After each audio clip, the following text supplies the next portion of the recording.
The player with the most golden bricks wins. Play minigames to win studs and determine the turn order for each round. Purchase golden bricks from Mr. Gold with studs, but stay alert for more ways to earn them too. Build spaces. Oh, build spaces let you customize an entire section of the challenge zone. Oh, it's Mr. Gold. Mr. Gold. I guess he's got nothing to do since the government shut down last night at midnight. Hey, yo. Hey. I can't believe the Democrats did this. It's crazy. But they're proposing some crazy stuff, man. Aren't there like 8 Democrat senators left? Anyway. Yeah, and they're like, man, we should really keep healthcare around. We gotta move right.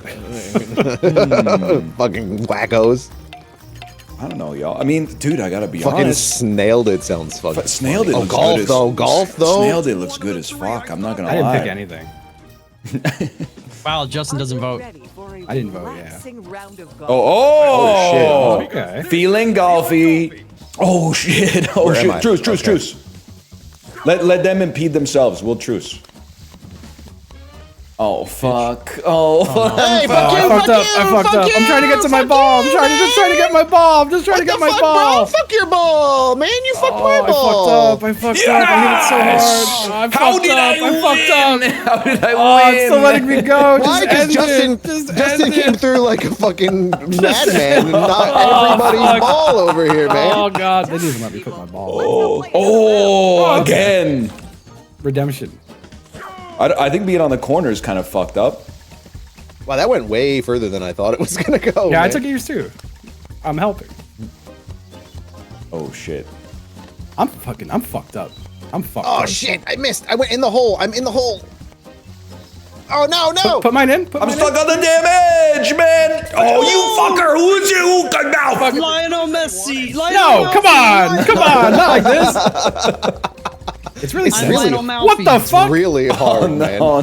Justin, you're supposed to take. Come on. You take the mushrooms after you win, not before.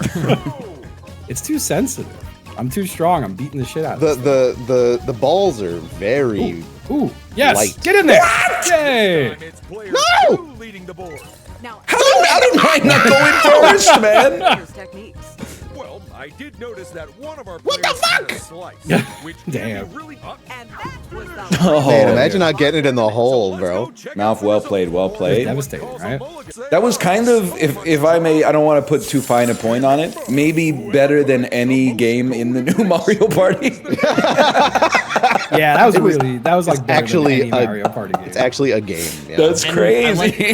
It's a little chaotic, so like, you know, maybe Apollo won't win them all. Alright, What do we got here? Turning heads? Is that fucking Family Feud? That's got to be Sure, turning why heads not? for a guy like me. That's about as definitive a result as As long as it doesn't rely on memory. It's time for the fast-paced game.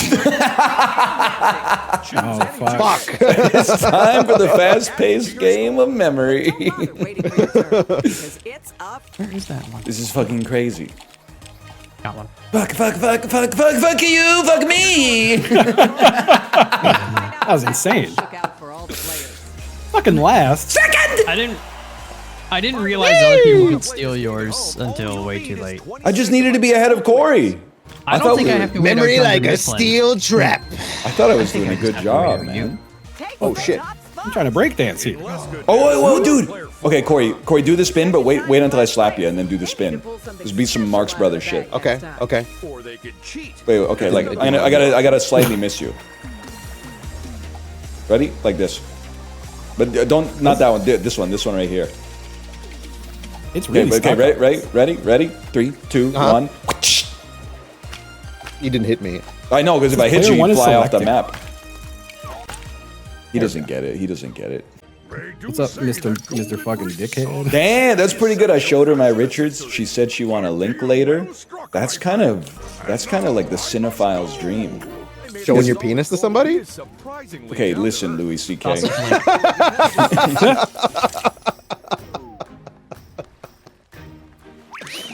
Yeah, I'm gonna take that shit. That's pretty good too. Call me a Fijian golfer the way I make the VJ sing. Damn, you guys have been cooking up some solid stuff. Oh man.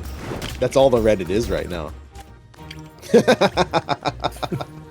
I'm off the pen, don't tell her. Damn, damn. Oh shit. That's good. That's It good. was upside down. Oh shit. Oh yes! Everyone loses a power up. Everyone! Can even ruin the other players' games too. I'm fucking stud broke, I'm man. devastated. Guys, this is so much worse for me. You guys didn't even have 40. That's so much worse for me. I should be the only one complaining. I had 31 and 5 bricks. The rich guy has to pay more in taxes. No, you should. It's worse for me. Damn, I don't know if anyone in history has ever had 100% purchasing power. This guy's dressed like the cat whisperer. You literally, the shark actually helped you. I literally lost more than anybody else. This is the You lost the same amount as me. I just have 3. Those all look nice. Of course. It's in God's The hands. best way forwards is backwards. Although generally not during driving tests.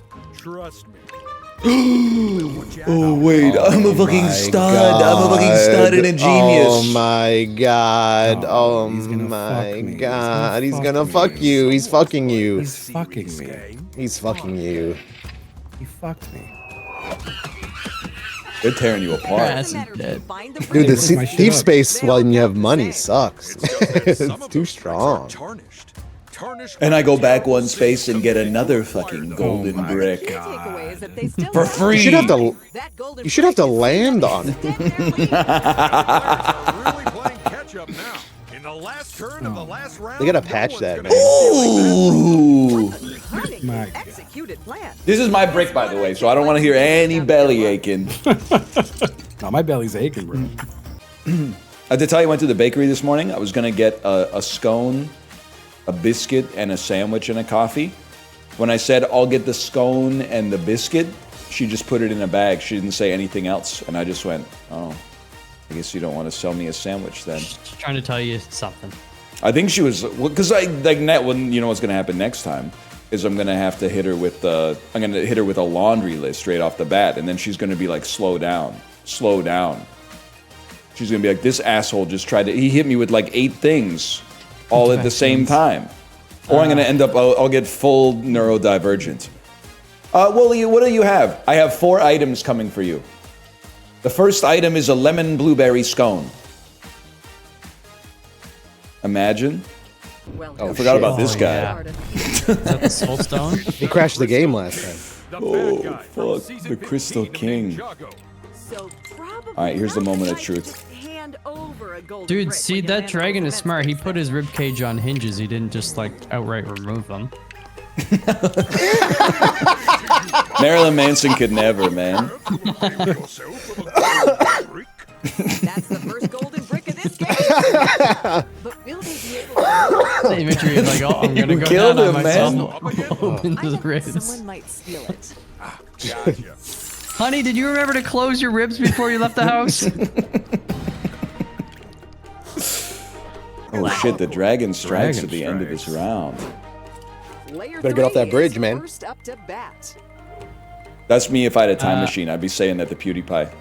I like the idea that it was the bridge that made him say it. Like, it's- What bridge? I just lost on In it. It was, PUBG, it was his gamer moment, his heated gaming moment. You remember the exact moment? Well, he Yes. got shot in PUBG on the bridge from C dot to the main island, and it made him.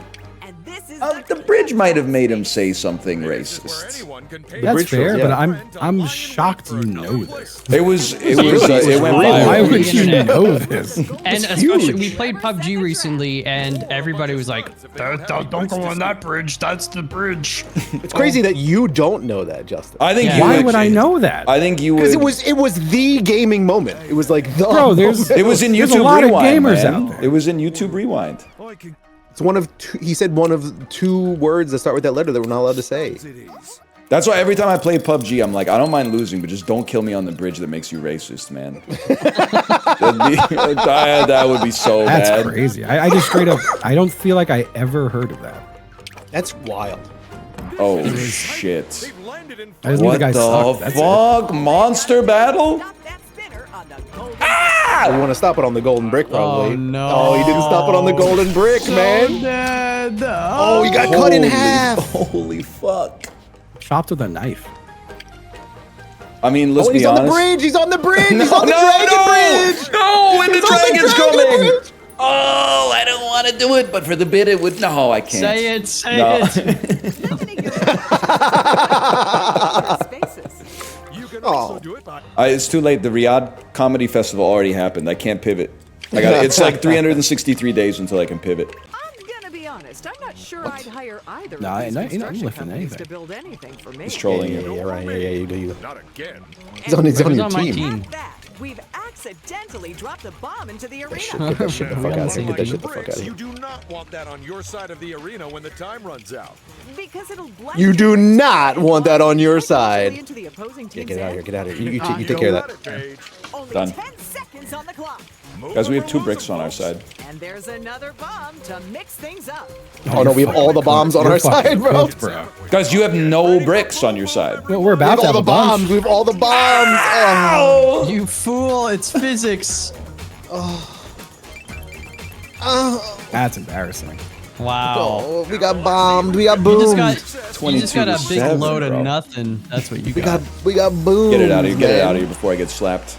I feel really stupid that I landed on the get slashed with the sword instead of get a gold brick. I feel you. I did the same. This round, but Sometimes I did the same. Wait, that's Kendrick Lamar crossed with the guy who's the dad in Troll 2. My bad. You know what I'm talking about? You know, What are you doing, Dad? I'd use it to I'm tightening my belt so I can't feel hunger pains. I suggest you do the same. again. Troll I'll 2, get is that the roll the, after that, huh? they're eating or they're killing her? Yeah, they're eating her. Then they're gonna eat me. Chances to hit it big Yeah. and 1 to Uh, 3. As expected, it's an 8. Someone seeing Kendrick rap battle Drake. Oh my god, he rap battled him and he's gonna rap battle me too. Oh my god. Nice choice. You got a real eye for power-ups, huh? Here comes our next contestant. No, man. No. Nah. I was like, Justin, all right. Ooh, what free power-up is on the cards for them today. Last to go is Rap battle is so funny. Yes. calling diss tracks rap battles. Whatever, man. You guys see Joe Beef is gonna be at the Super Time Hot Bowl show? Do the Joe bowl show? Beef? Joe The Beef. player can finally What's the guy's name? Baby That Beef? golden brick, Are you talking about comfortably Bad ahead of Bunny? all the other players. Yeah, that's it.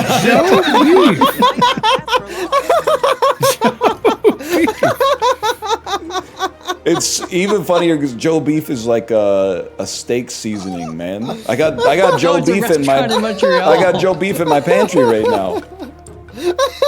Yeah, they do sell seasonings, that's true. Now, Rolla One. They said it would be bad news for everybody. It's Why would I roll a 1? because it's fucking Tramadol's castle, bro. Tramadol's castle? Tramadol? What? You can still roll a 1. It's the Still same roll a odds. 1. It's yes! Yes, Armadon. He's releasing the Skulkins. And believe me, those skunkins are skunking everywhere. Damn. So it won't be good. Holy Oh frick. shit! The Just in time for Interrobang. Halloween, Chicken man. jockey. What are they gonna do to you there, man? I mean, it's my fortress, so shouldn't I get all the good stuff out of that? 100%. I'll do it. Just one. Just one. We gotta stop him. Oh man, right through that hole in your helmet thing. It does look like one of the monkeys is sucking you off. It looks like 6 of them are holding you down while the other one sucks you off. Sometimes we see what we want to see, Ryan. Justin, you just made a huge mistake. My team is ready and waiting to go.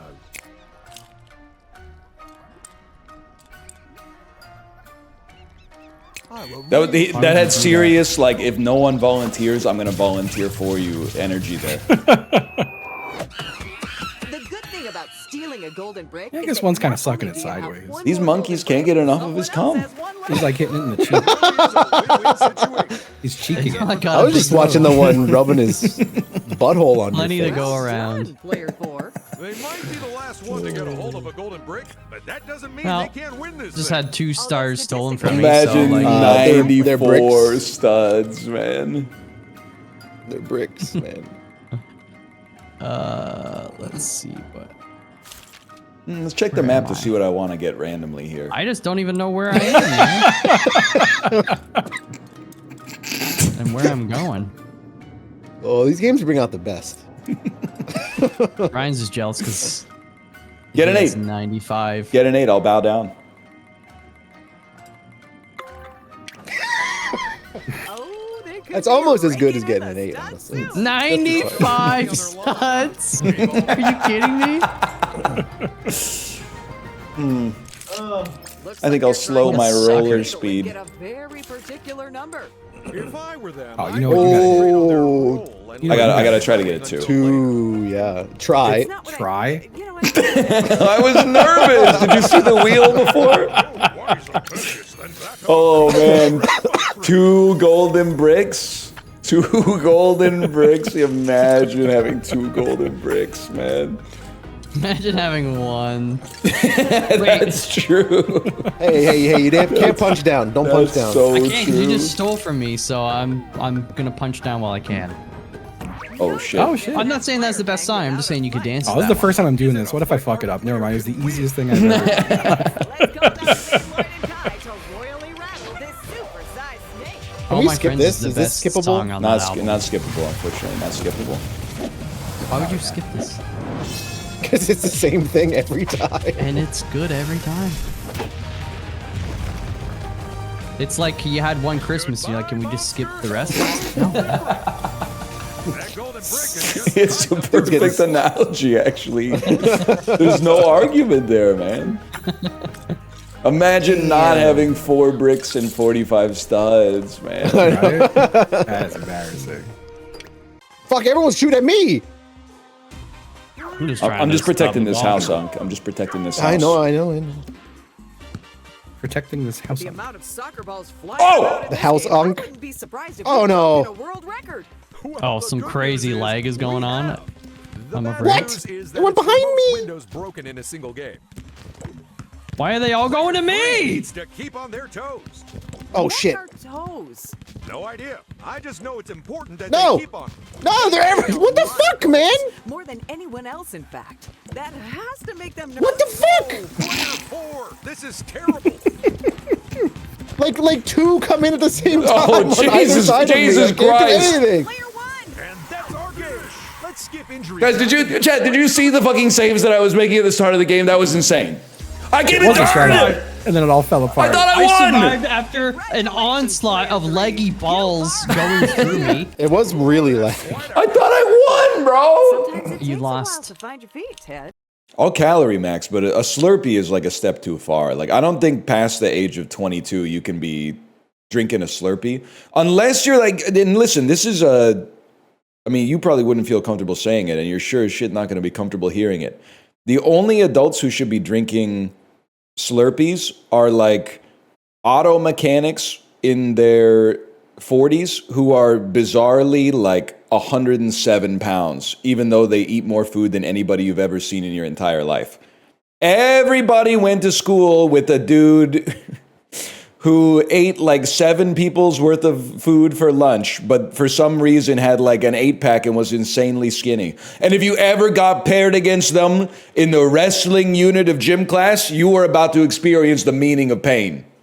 I went to a high school where like half the kids were wannabe coastal elites like myself, and half the kids were like blue collar, you know, farmers' kids who literally worked the fields from the time they were like 5 onwards. And when we got paired up in wrestling class, that I would remember being in like a doughy motherfucker in the 9th grade, and he had me grapple this kid whose dad owned like a mechanic shop, like an auto body shop, and I felt like the sinews in his forearms, and I was like, I don't think this is gonna go well, man. I don't think I have a single visible muscle or palpable muscle. And this dude has like he had like the Terminator arm. You know when the flesh comes off the Terminator and you can see like the little sprockets and shit? Explain wrestling class. In high school, we had wrestling class. Like in gym class, we had a wrestling unit. That's pretty odd. I mean, not really. This was before COVID. Diseases didn't exist. I don't know what like social distance gym class was. It was like you got to stay at least 2 meters away from your wrestling opponent. That would probably be better for me. I could serve some withering looks or something like that. But my sister did PE in her room during COVID. At least she didn't do PE in her pants or whatever. That's funny though. Like that's a good bit. Remote learning phys ed class. It's not a bit. It was real. So what? Your teacher just sat there and told you to like do jumping jacks or whatever?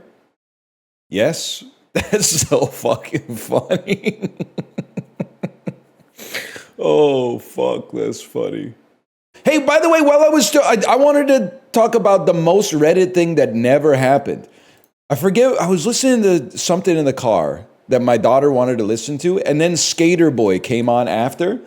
As a kid, I was just excited to hear Skater Boy because I was 12, and also Avril Lavigne is from Greater Napanee, which is like a 15-minute drive from where I grew up in the middle of nowhere, which is crazy. But listen, I didn't realize how Reddit the song is. How, obviously it didn't happen, but like how obvious it is that it didn't happen. As a kid, I was like, this is probably how shit works. Okay, verse 1 of Skater Boy, I'm not gonna read the whole lyrics, but verse 1, she was a boy, she was a girl, she wasn't that progressive back then. She was a girl, he was a boy, can I make it any more obvious? He was a punk, she did ballet. What more can I say? She thought she was better than him because she did dance and he did skateboarding. The end, okay? Verse 2, 5 years from now, she sits at home feeding the baby, she's all alone. Is this possibly the most, like, fucked up, fake incel story that's ever happened in human history? 5 years later, she's a single mom and she's feeding her baby and she's pissed off. She's pissed off. Oh, feeding the baby, she's all alone. She turns on TV. Guess who she sees? Skater Boy rocking up MTV. Oh shit. Oh my God, she's literally seething, man. She's seething. She calls up her friends. They already know. And they've all got tickets to see his show, dude. They've got tickets to see his show, and they didn't fucking tell her because they knew she would have been devastated because her life fucking sucks because of her baby and she ain't got no help.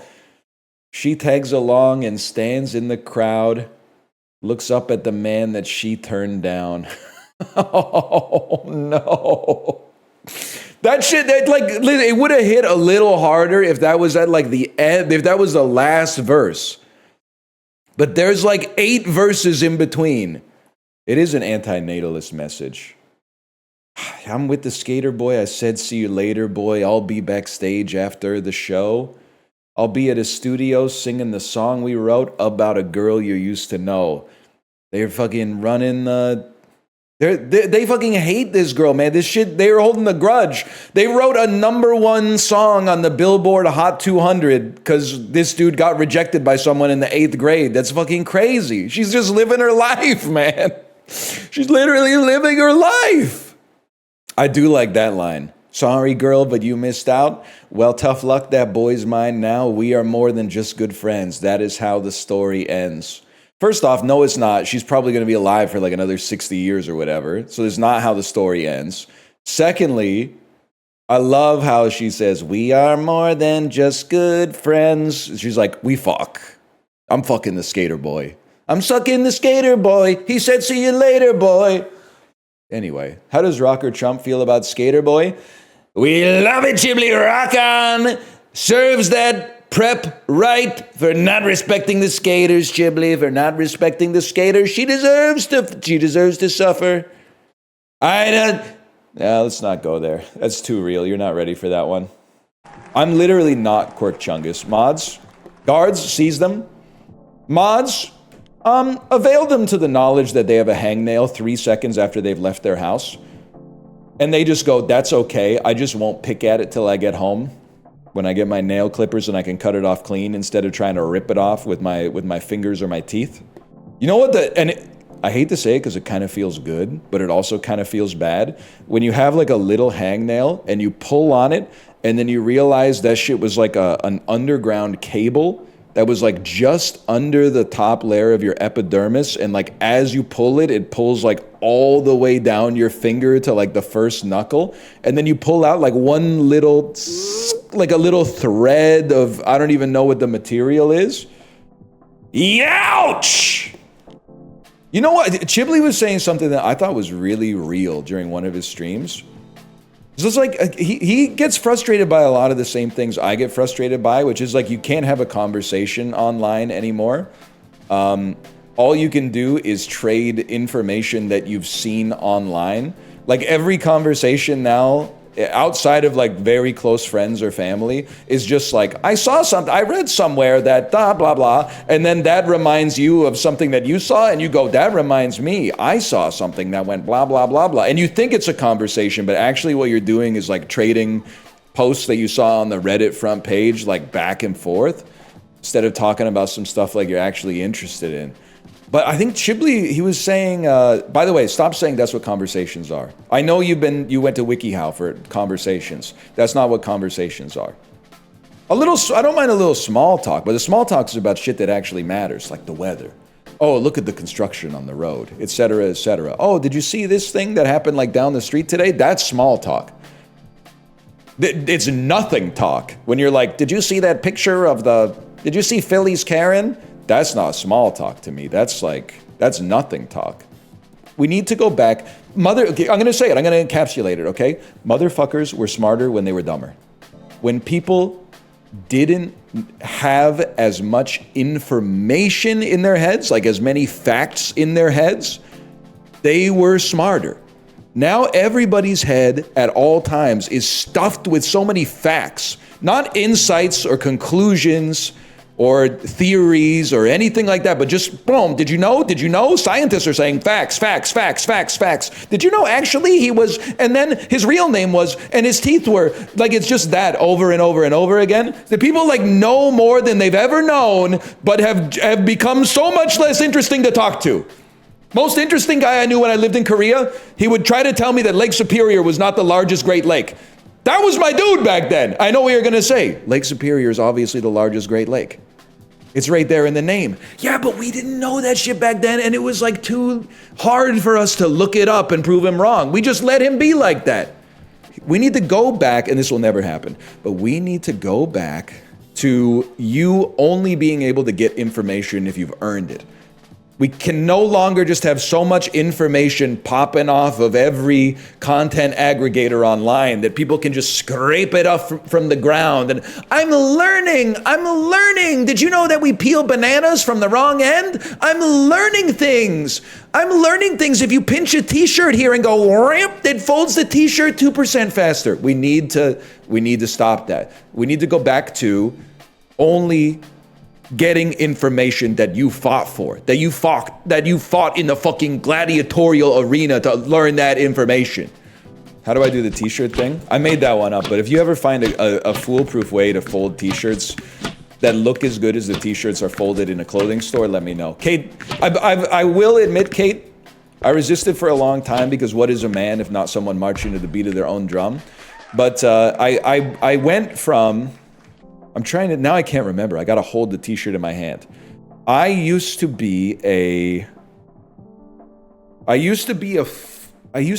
grab the corners, like where the shoulder meets the body, right here, and then fold it, and then fold the sleeves down and fold it in half again. I finally relented and I have become a fold the sleeves back and then fold it in half and fold it again, which is my, that's my wife's preferred method. I do think it works better.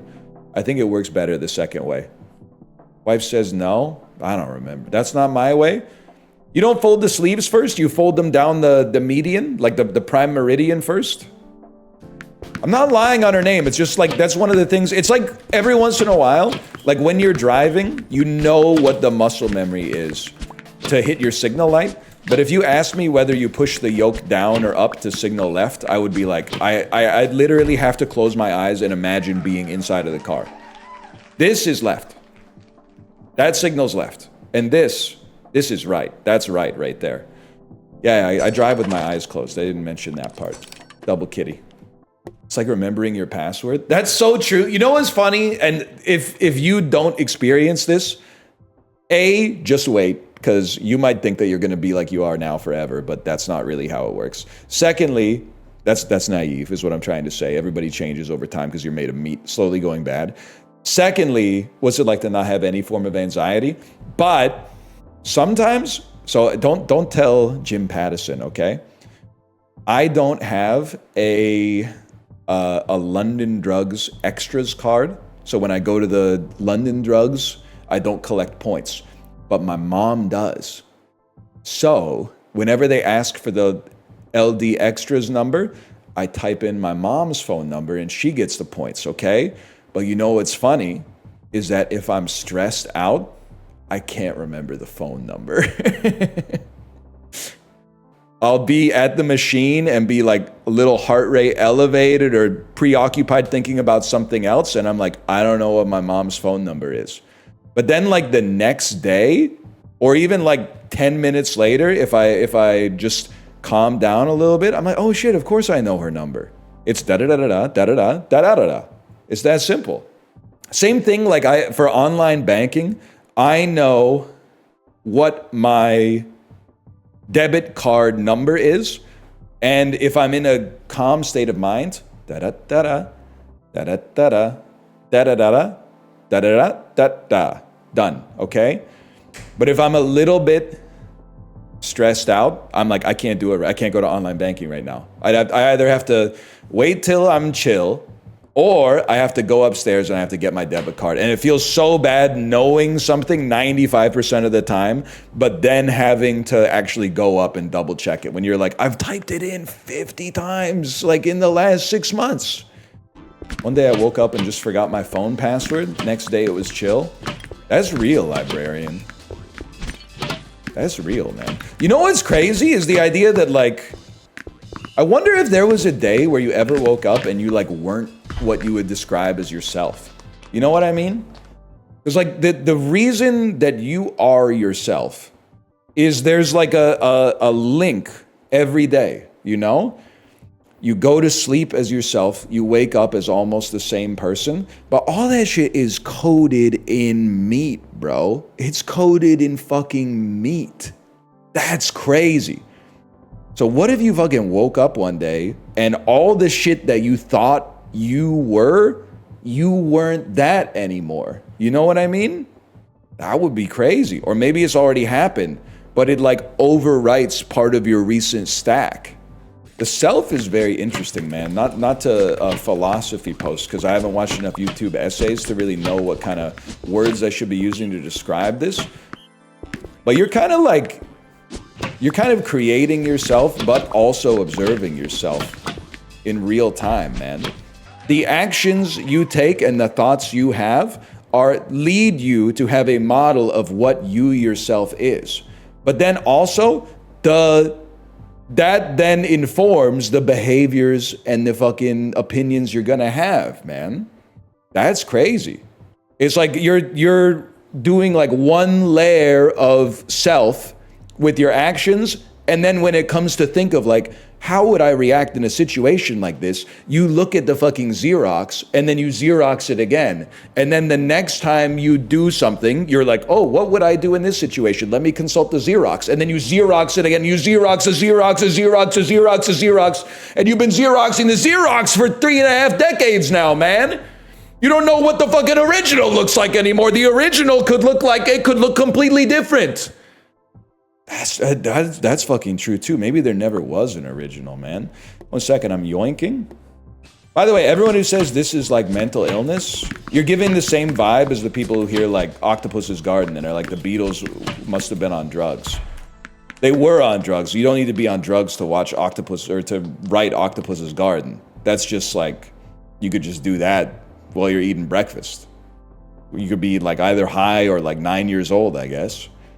It's also crazy to think, I think we're giving drugs too much credit. Now, before you get mad at me and you say, actually drugs rule, give me a second, okay? The thing is, we're giving drugs the credit for writing some awesome songs. And I'm sure they put you in an altered state of consciousness that might unlock some creativity. But I'm sure drugs are responsible for like a lot of fucking shitty songs too, man. I'm sure there's I need this one! I'm sure there's a lot of absolutely dog shit artists out there that are just like cracked out of their minds, man. And that's the real crime, man, is being like on drugs, but then your music also sucking. I was thinking about like just restarting the game. And can I tell you, this is the meta game within the game. The reason I kind of wanted to restart is because I saw Dan play this morning. I didn't see how it went because I had to get off the bike. But I feel like if he's going to hold himself to 30%, I got to do it again and hold myself to 25.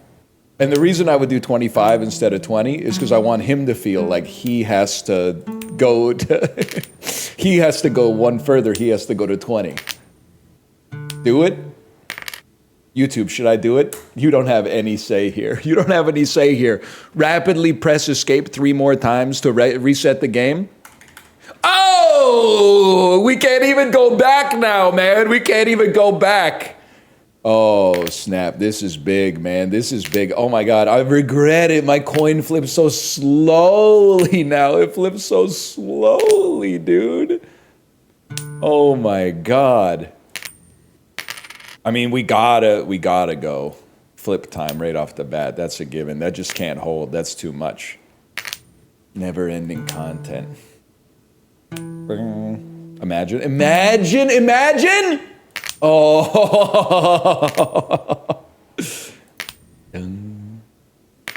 You can press space instead of clicking. Oh, that's huge. That's gonna save my wrist, man. Listen, I'm not so pure of spirit that I would not take any upgrades.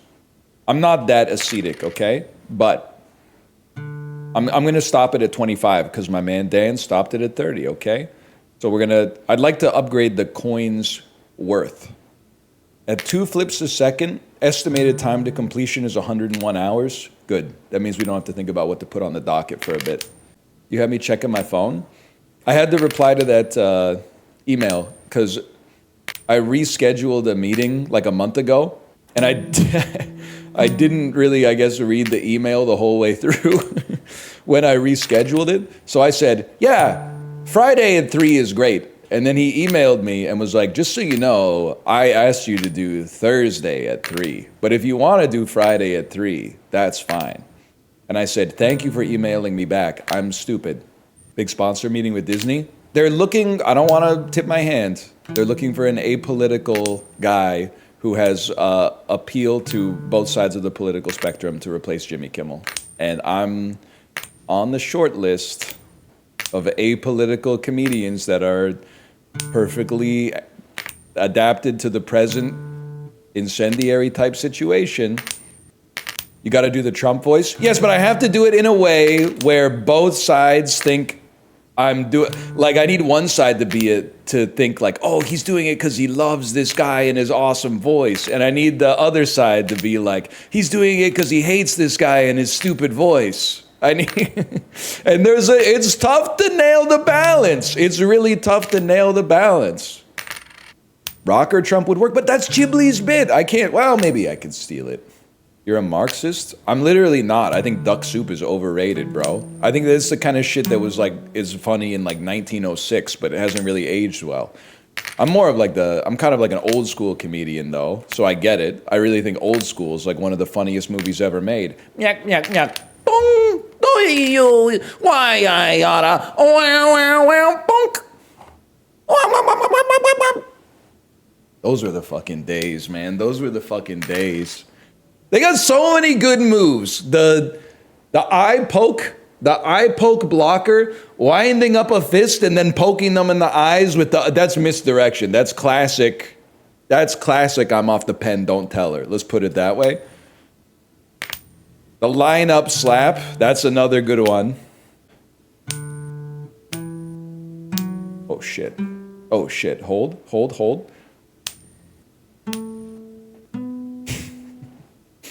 One sec, I don't want to fuck this up.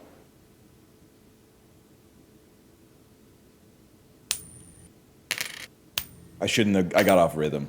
Threw me off my stroke game. If I were a game dev, I would be crashing out. We just played torso tennis for 2.5 hours. I had a good time. I think it's a very cool game. Chat was talking about what they're gonna have for lunch.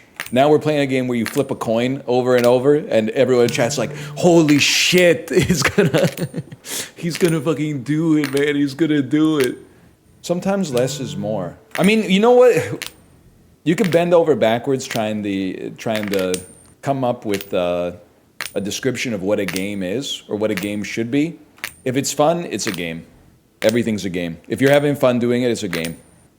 I don't decide if something's a game and then decide to have fun with it.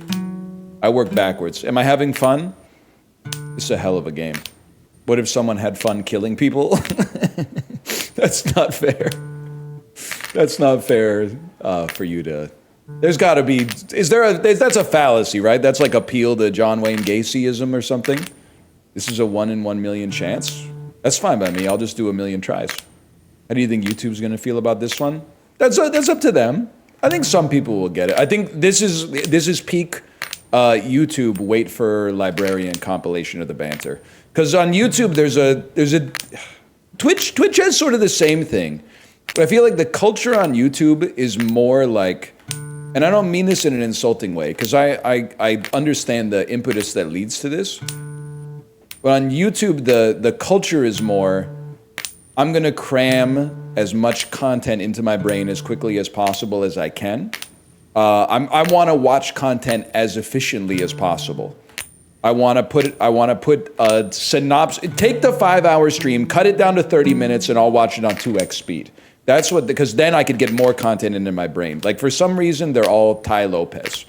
Rather than reading a book, they would rather read like 15 synopsis of novels and then be like, look at how well read I am. I know what happens in the story. Twitch is more like the radio, you know? It's like you can't speed up the radio. If you're putting on the radio, it's just to add a little ambiance and atmosphere to your environment. If someone was like, can you stop yapping on the radio and get to the song? People would be like, you need to get Apple CarPlay. You need to get Apple CarPlay. The point of the radio is just to have something, you know, it's invisible airways crackle with life. Lights and tuna with the energy. You know what I'm talking about? Emotional feedback on timeless wavelengths, bearing a gift beyond Christ, almost free. Not really. It's Rush. Listen to the radio sometime. It's beyond price, huh? It's not beyond Christ. I thought the dude loved music so much he was like, it's better than God. Beatles ass line. You know, I really like the Beatles, like a lot. No offense, Justin. I might be the first person to ever say this, that the Beatles are pretty good. But it is funny that, like, John Lennon is, it's like, the way you listen to, like, boomers talk about John Lennon, it's like he's the bravest songwriter of all time. And then, like, something like Revolution comes on, which has a hell of a fucking... Like, it's a great song. And that whole song is basically like, you say you want to change the world, but then you want me to do something, and I'm not going to do that. If you want money for pictures of baby do, I'll tell you, buddy, I'll be staying home. Don't you know it's going to be all right? Dude, literally every single thing, he's basically like, don't worry about it. It could be, maybe it is ironic. Maybe he was being self-aware or making fun of people. I don't know. Let's ask him. That's not fair. I feel bad about saying it. It's been 45 years, but still. I saw you at the gorilla exhibit at the San Diego Zoo once. Yeah, that was me. Odds are that was me. I've been to the gorilla exhibit at the San Diego Zoo, and I stood there for a while. Because I don't know, man, it's fucking funny. I don't know what to tell you. Watching them throw whole cabbages at the gorilla, and then this like 1,000-pound muscled beast is just standing next to the glass eating a whole head of cabbage is fucking funny, man. It's like seeing the Babadook eating a sandwich or something like that. Like, There's something disquieting about the level of danger that this creature poses versus like the demure way they're consuming a meal that's like 1 calorie right now. Also, I had a question. I was going to start with this, but I forgot. But thank you for reminding me. Anyone here work a real job? And I don't mean a real job where you work from home. I mean a real job where you have to dress in like a suit. Because I have a theory, and my theory is that you get a ton of aura from eating fast food in a suit. Like if you're eating fast food in casual clothes, people are just like, oh, he's just hungry. He just needs a quick meal while he's on the road or something like that. Or maybe he's a slob. But if you're like in a suit, people are like, oh shit, big businessman. Big businessman at the Wendy's. Probably on his way from like closing a merger and acquisition, on his way to brokering like some venture capital for another. It's the exact opposite. No shot, bro. No shot. They literally just think you're eating lunch. Yeah, but they're like, who's that guy eating lunch in a suit? Only you overthink things? What do you mean over? Okay, so here's my problem with describing overthink. The idea is that like if I stopped thinking about this, I would have so much more brain space to dedicate to fucking what? To fucking what? I'm a free thinker, bro. I don't want to turn this bitch off. I want to keep it going. Truth nuke, normalize pooping. Not you demonizing somebody for pooping. Go poop, streamer. It's literally normal. You have to poop to stay alive. Dan's chat this morning could not handle this game. What were they saying? I could only see him flipping from my computer. I couldn't see what they were saying in chat. Yes, we could. Are you saying someone's spreading misinformation? It was exactly the same as your chat from when you played this. There were a couple of people saying stuff like this isn't even really a game. Well, I'm not going to shadow box some people that actually exist. I'd rather make someone up. But like, I do, and I'm not trying to flanderize myself. It just is happening naturally as people reward me for behaving in a predictable way. And that reinforces and informs the behavior I make in the future. But like people are like, it's going to take you 300 hours to beat this? Okay. Like what's the, is there supposed to be some kind of emotion attached to that mathematical observation? Or are you just like passing information on? I don't understand. Okay, it's going to take 300 hours. It literally could take like 10 seconds, by the way. We could just do it right now. No. See, you don't get it either. You think you get it because you're on my side, but you don't get it either. You said something like, this could take you 300 hours. Guy who's on his 5th playthrough of Persona 5. You're making up a guy. Like most guys that are made up, that guy does exist, but we have to say he doesn't exist because we don't have proof that he exists. We don't know who the guy is. We know he's out there, but we don't know which motherfucker it is when we're in the crowd. We know there's one of them there somewhere, but we don't know which one. But you don't fucking get it because it's also fine to play Persona 5 for 300 hours. That's also fine. That doesn't make them worse than me for flipping the coin. It's all the same. The whole point is that it's all the same. This is Persona 5. This is Uma Musume. This is jogging. This is jerking off. This is everything, bro. Everything's real and fucking nothing's real. I regret that. It might not be Uma Musume. There's a little strategy in Uma Musume. What are we doing? We're embracing oblivion. In a world where everything is trying to overstimulate you, capture your attention, restructure the algorithm so you spend more time watching, we're making the most radical choice you can make in your entire life with the limited amount of time you have on the planet. Deliberately watching something that is understimulating. We're rebuilding our brains. We're taking off the mind jack that Zuckerberg has had on us for 15 years.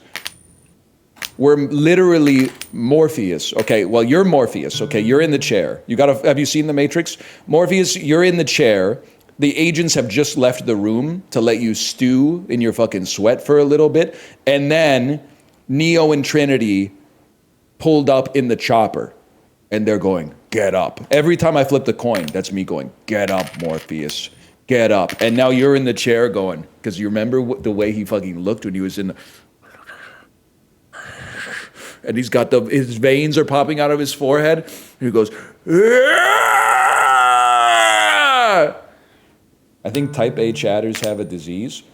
They ain't heavy, man. They're my brother. Because the thing is, people keep trying to make like mega bonk arguments happen. And I had to go into the Discord and say, people trying to start mega bonk discourse is proof that man was wired to fight.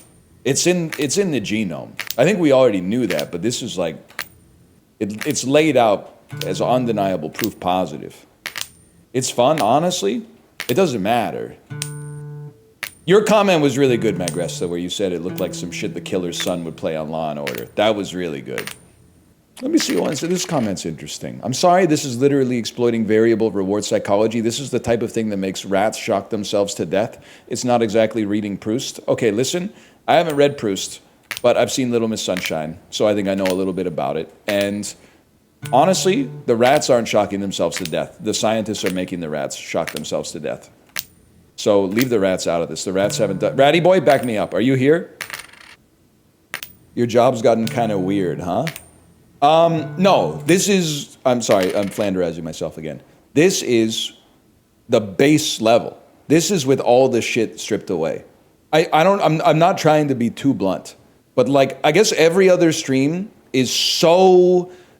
there's accoutrements and RGB lighting and thank you for the gifted subscriptions and there's alerts and there's things that pop up on the fucking screen and there's inside jokes and yada, yada, yada. That's like the girlfriend experience. And you've gotten so used to the girlfriend experience, you're like freaking out that the streamer's just pumping your dick up and down. That's what the shit is about. That's what this website is about. That's what you're building on. The foundation is pumping your shit. And then everything else, the hugs and the pretend, ask me how work was today, that's the shit that's obfuscating the pumping. This is just pure pumping, and you're going, wow, this is weird. What the fuck did you think you were doing before? They were just looking you in the eyes while they were pumping up and down. And you thought that elevated it above the base level pumping? This is the website. This is the website. Somebody watching somebody else click a button and then either pogging or typing no based on the result. That's a no, okay? Then that's a pog, okay? You've gotten the whole tutorial. You got the whole thing now. Now you could stay here, you could go anywhere else. Now you know what to do. Everything's a coin, man. To reach the masses, you gotta phrase it in their terms. Nah, man. I'm sick to death of like, the idea that we have to tailor things for the masses.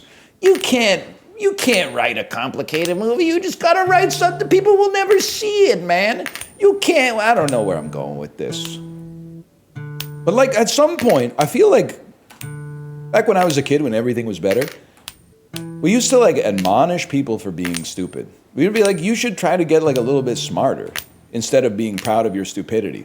But now, like a lot of smart people I know are like, well, you can't do that. People are too stupid for that. Well, fuck them. When they stop crashing into people because they're looking at TikTok while they're driving, I'll start building some shit for them, okay? For now, we're making cerebral content for cerebral people. Like flipping a coin and seeing how long it takes to get fucking 10 heads in a row. Whole country of people with 130 IQ sounds very miserable. Yeah, it'd be miserable for a beast like me and I have nobody to talk to at my level. I'd be bringing up some really advanced 135 IQ shit. All the people with 130 IQ would be like, I like to eat donuts. I like to eat food. And I would be like, you wouldn't understand the type of shit that I'm on. You wouldn't oh, you like donuts? Have you ever had a fucking croissant? What's that? You know, you're not ready. You're not ready for that. You're not ready for that yet. Sorry, you're not ready for that. Okay. Oh, that would have been big. I wanted it on that one. I got to admit, I got shackled to earthly pleasures on that one. I was already predicting what I was going to do after the 4th head, and I was thinking of going for 5. You know what actually would be fucking sick? And I would do it if I didn't think that I would get DMCA'd in like 3 seconds. Knowing we're gonna be here for a long time, potentially, putting like a little bar rescue window in the bottom right corner and just watching bar rescue while we press the button. That would be sick.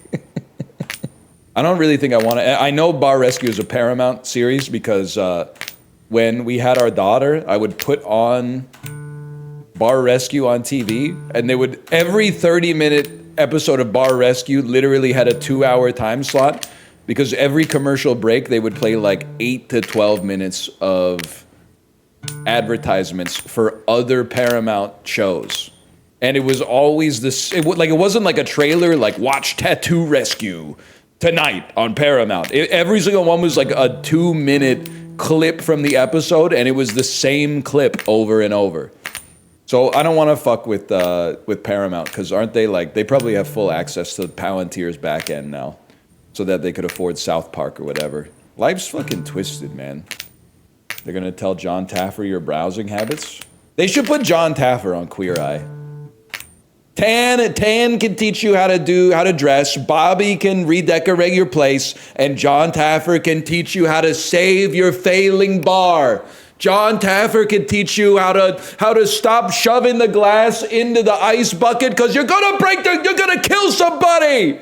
There's gonna be glass shards in the ice! Shut it down! They need him. They need him on that. You need to measure your pores, bro. You're pouring your profits down the drain. Could be good, man. Could be good. Why is he shouting? John Taffer his blood pressure is so high that if he ever stops being angry, the resulting loss in blood pressure will lead to brain damage. He has to stay mad. It's like crank, but for anger. If he ever isn't angry, he'll pass away. You hit 28 tails in a row and didn't even notice? Okay, this bitch of a planet we're on is hurtling through space at like 15,000 kilometers a second or some shit like that, and I could care less, to be honest with you. By the way, so here's the thing. Lots of people corrected me saying, you mean couldn't care less. But here's the thing. Couldn't care less has nerd vibes, and could care less rolls off the tongue with so much more fire and brimstone. It's one of those things where I'm like, I know that couldn't care less makes sense, and could care less. Well, you know what you know what it actually is now that I'm thinking about it? Couldn't care less almost sounds like you're making an effort to not care. You're like, I'm not caring as hard as I can, and I don't want that. I want something that I want to imply that the shit that you're talking about is so boring that I'm not even exerting any effort whatsoever to not care about it. It's so boring to me that I could care less if it was worth putting a single bit of effort into not caring, but it's not worth it. That's how little I fucking care about it, is that I could care about it even less if it was worth thinking about for even 1 extra second. Now, that being said, on accident makes you sound like a fucking rube, okay? Things don't happen on accident. They happen by accident or accidentally. On accident is not right. And things are not, the only things that are addicting are flash games. Flash games can be addicting. Everything else is addictive. Only flash games can be addicting. Everything else, a substance, is addictive. What are these weird hills he's defending?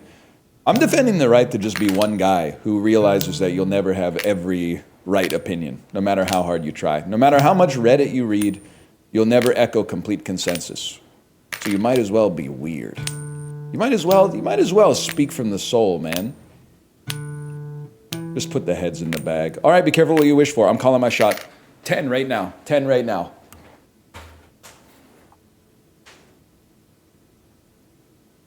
You flinched. 10 right now. Right now. Put a rack on it. Put a rack on it right now. What is it? One in a million? Put a rack on it. Sorry, y'all.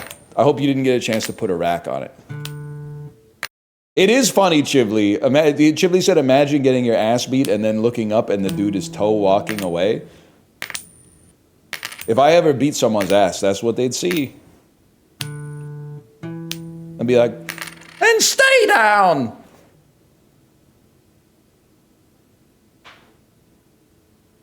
You might never recover, man. You might never recover from getting smacked on the bottom by a fella like me and then watching him T-Rex walk away.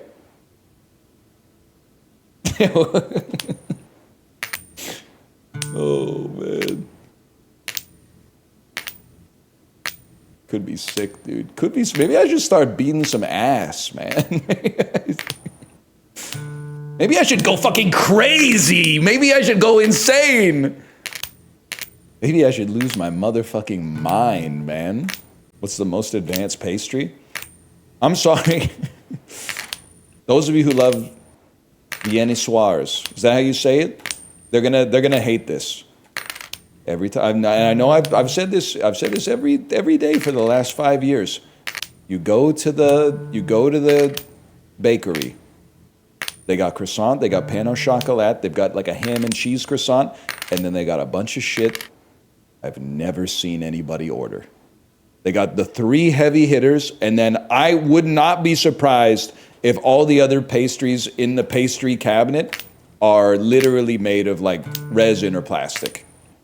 Like one day maybe I'll fucking go in there and be like, hey, give me the chocolat suisse. And they're gonna be like, I'll be right back.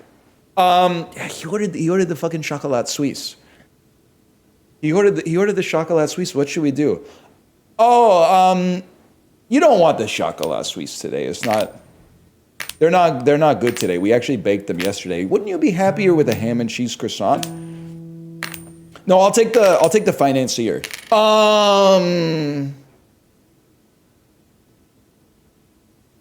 The what? I don't have anywhere else to go with that one, but I got a guy you might want to hear. Yeah, absolutely. One second. Let me commit your name to the cache. Guy who eats ass because it's good for your gut biome. Is he anything? I think there's something to that.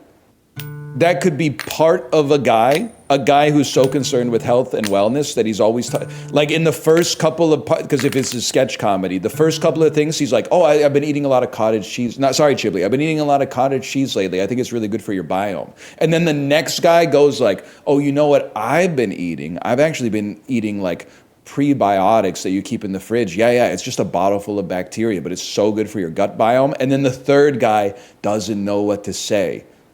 So he goes, you know what I've been doing? I've been eating a lot of ass. If you could find a way to build it so that the escalation makes sense. Yeah, and then you could play with it. Yeah, and actually the thing is, you would think like, oh, it's ass, I want to eat a clean ass. But actually it's the dirtiest asses that are the best for your gut biome. Yeah. No, it's really good. You should try it. Or I think, I don't know, instead of being a guy's capstone, it could also be one element of a broader guy. But what would 10 years ago NL say about this bit? I don't know. What would 10 years ago you say about this bit? Probably fucking goo goo gaga or some shit like that. What would I say about this shit 10 years ago? I'd probably be doing like a video essay about, oh, did you hear that EA went private? What are the ramifications for Battlefield 6? Who gives a fuck?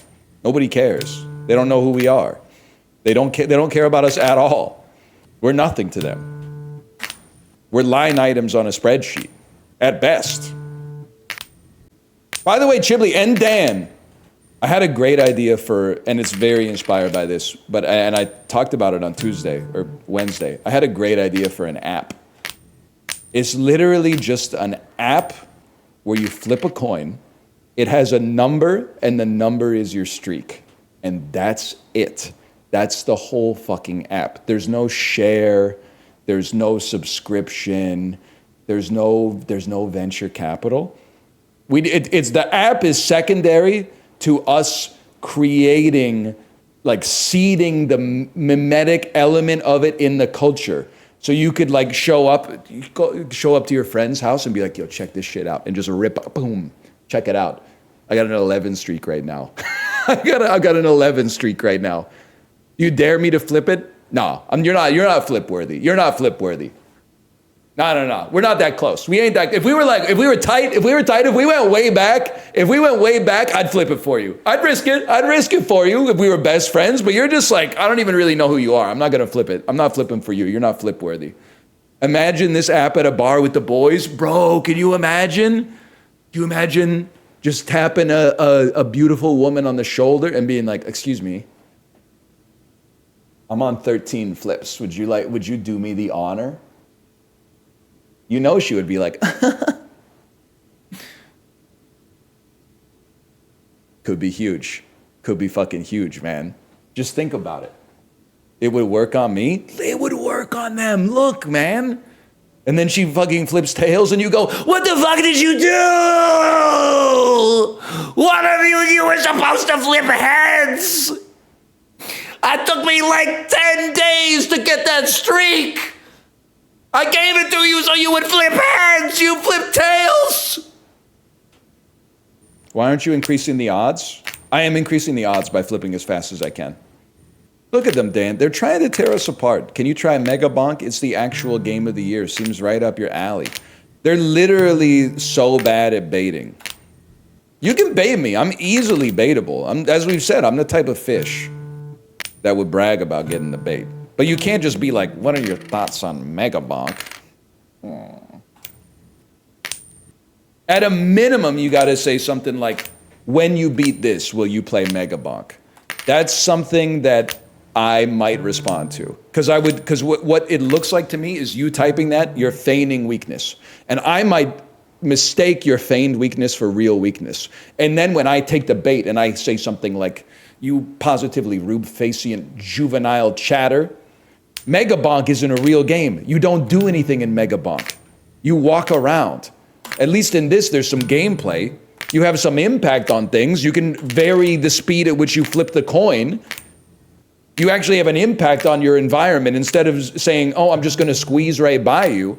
We're not the type of fella to squeeze right by you. We're the type of fella who might barrel right through you and flip a coin on top of you and say, and stay down. Okay, so I might fall for that. Because I just fell for my own fucking bait.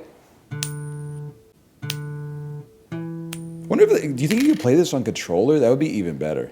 Oh, dude! Clip that! 1:06 p.m. on Thursday, discovering the X button works instead of the fucking space bar. Holy shit! Huge. Huge. Huge. Oh! That's why you play the game, and that's why you fucking watch. Holy shit. Dude, I'm buzzing. I'm fucking buzzing. When I was at 50% chance, I didn't fucking feel like that. I didn't feel like that. Holy shit, we're fun maxing, man. Take Austin Powers, pack one, pick one in the shagging draft. Well, listen, you might, but it depends what season. If we're talking about 60s Austin, that's peak shagging. If we're talking about Austin Powers 1, I mean, there's no doubt he's Shagger 1. You don't put him on the bench. He's shagging. But Austin Powers 2, what if we run Austin Powers 2 back when he loses his mojo? He can't perform with Ivana Hump-a-Lot. He has a little performance anxiety with Felicity Shagwell, especially after she absconds with Fat Bastard to place the tracking device in his anus. And then I have to be honest with you, he's past his peak at that point. Because in Goldmember, does he shag Foxy Cleopatra? Yeah, and I mean, that's putting up big points, don't get me wrong. But he was monogamous at that point. You gotta put him maybe in a flex position depending on the kind of defense he's going up against. What about Fook Me and Fook You? You don't know shit about ball. He didn't have intercourse with Fook Me and Fook You. He was going to, but then Basil Exposition pulled him away. The refs literally intervened. But the refs are part of the game. It's kind of weird when you think about it. Yeah, man. Kind of. I'll say something controversial. It's weird for the twins, obviously, but it's weird for the guy, too. I don't think I would be like, this is awesome. I think I would be like, are you sure you want to do this? I think it would be like, that's your sister. Are you sure? This is weird. I'm starting to question your judgment. This is like, I don't want to be part of any club that would have me as a member. What's your stance on Vanessa? I try not to think about it too hard, because it really, Austin Powers 1 suffers a little bit if you watch it knowing that Vanessa was supposedly a fembot the whole time. She was? Yes, we knew all along, sadly. It's my favorite joke in the entire Austin Powers trilogy. Austin Powers says, "It turns out Vanessa, my bride, was a fembot." And then, I forgot his name. It's Basil Exposition, but what's his real name? Michael York. Thank you, me, for the assist. "Yes, we knew all along, sadly." It's a great line. And yes, Austin, the Cold War is over. Finally, those capitalist pigs will pay for their crimes, eh, comrade? Austin, we won. He's got some good line reads, man. This coffee tastes like shit. It is shit, Austin. Well, it is rather nutty. Yeah, baby! Austin, that's my mother! He's got some good line reads, man. Just do the whole movie. I gotta remember, I've seen it on TV so many times. How does Austin Powers 1 start? Starts with the pissing thing? That's like 20 minutes into the movie! Starts with a dance. It starts with him running around in the 60s. 1967 Club is the start of The Spy Who Shagged Me, man. Well, not the start, but like, it's still in the first act.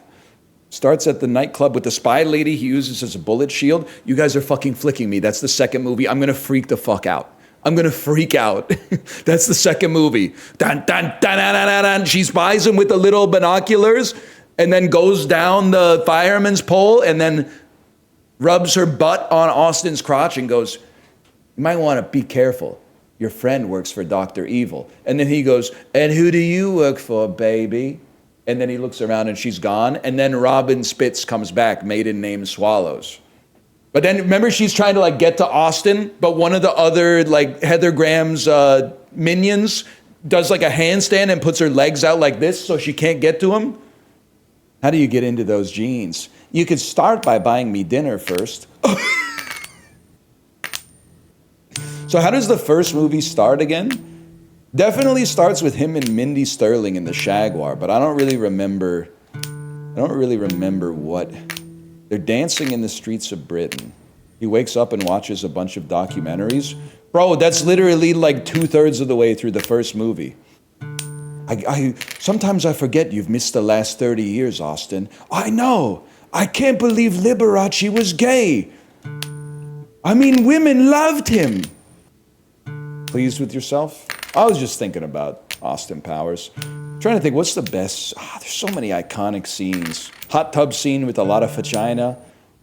Obviously, when he gets the tour vehicle stuck horizontally in the hallway, that's a classic. Mini-Me, that's the second movie! I'm going to fucking freak out.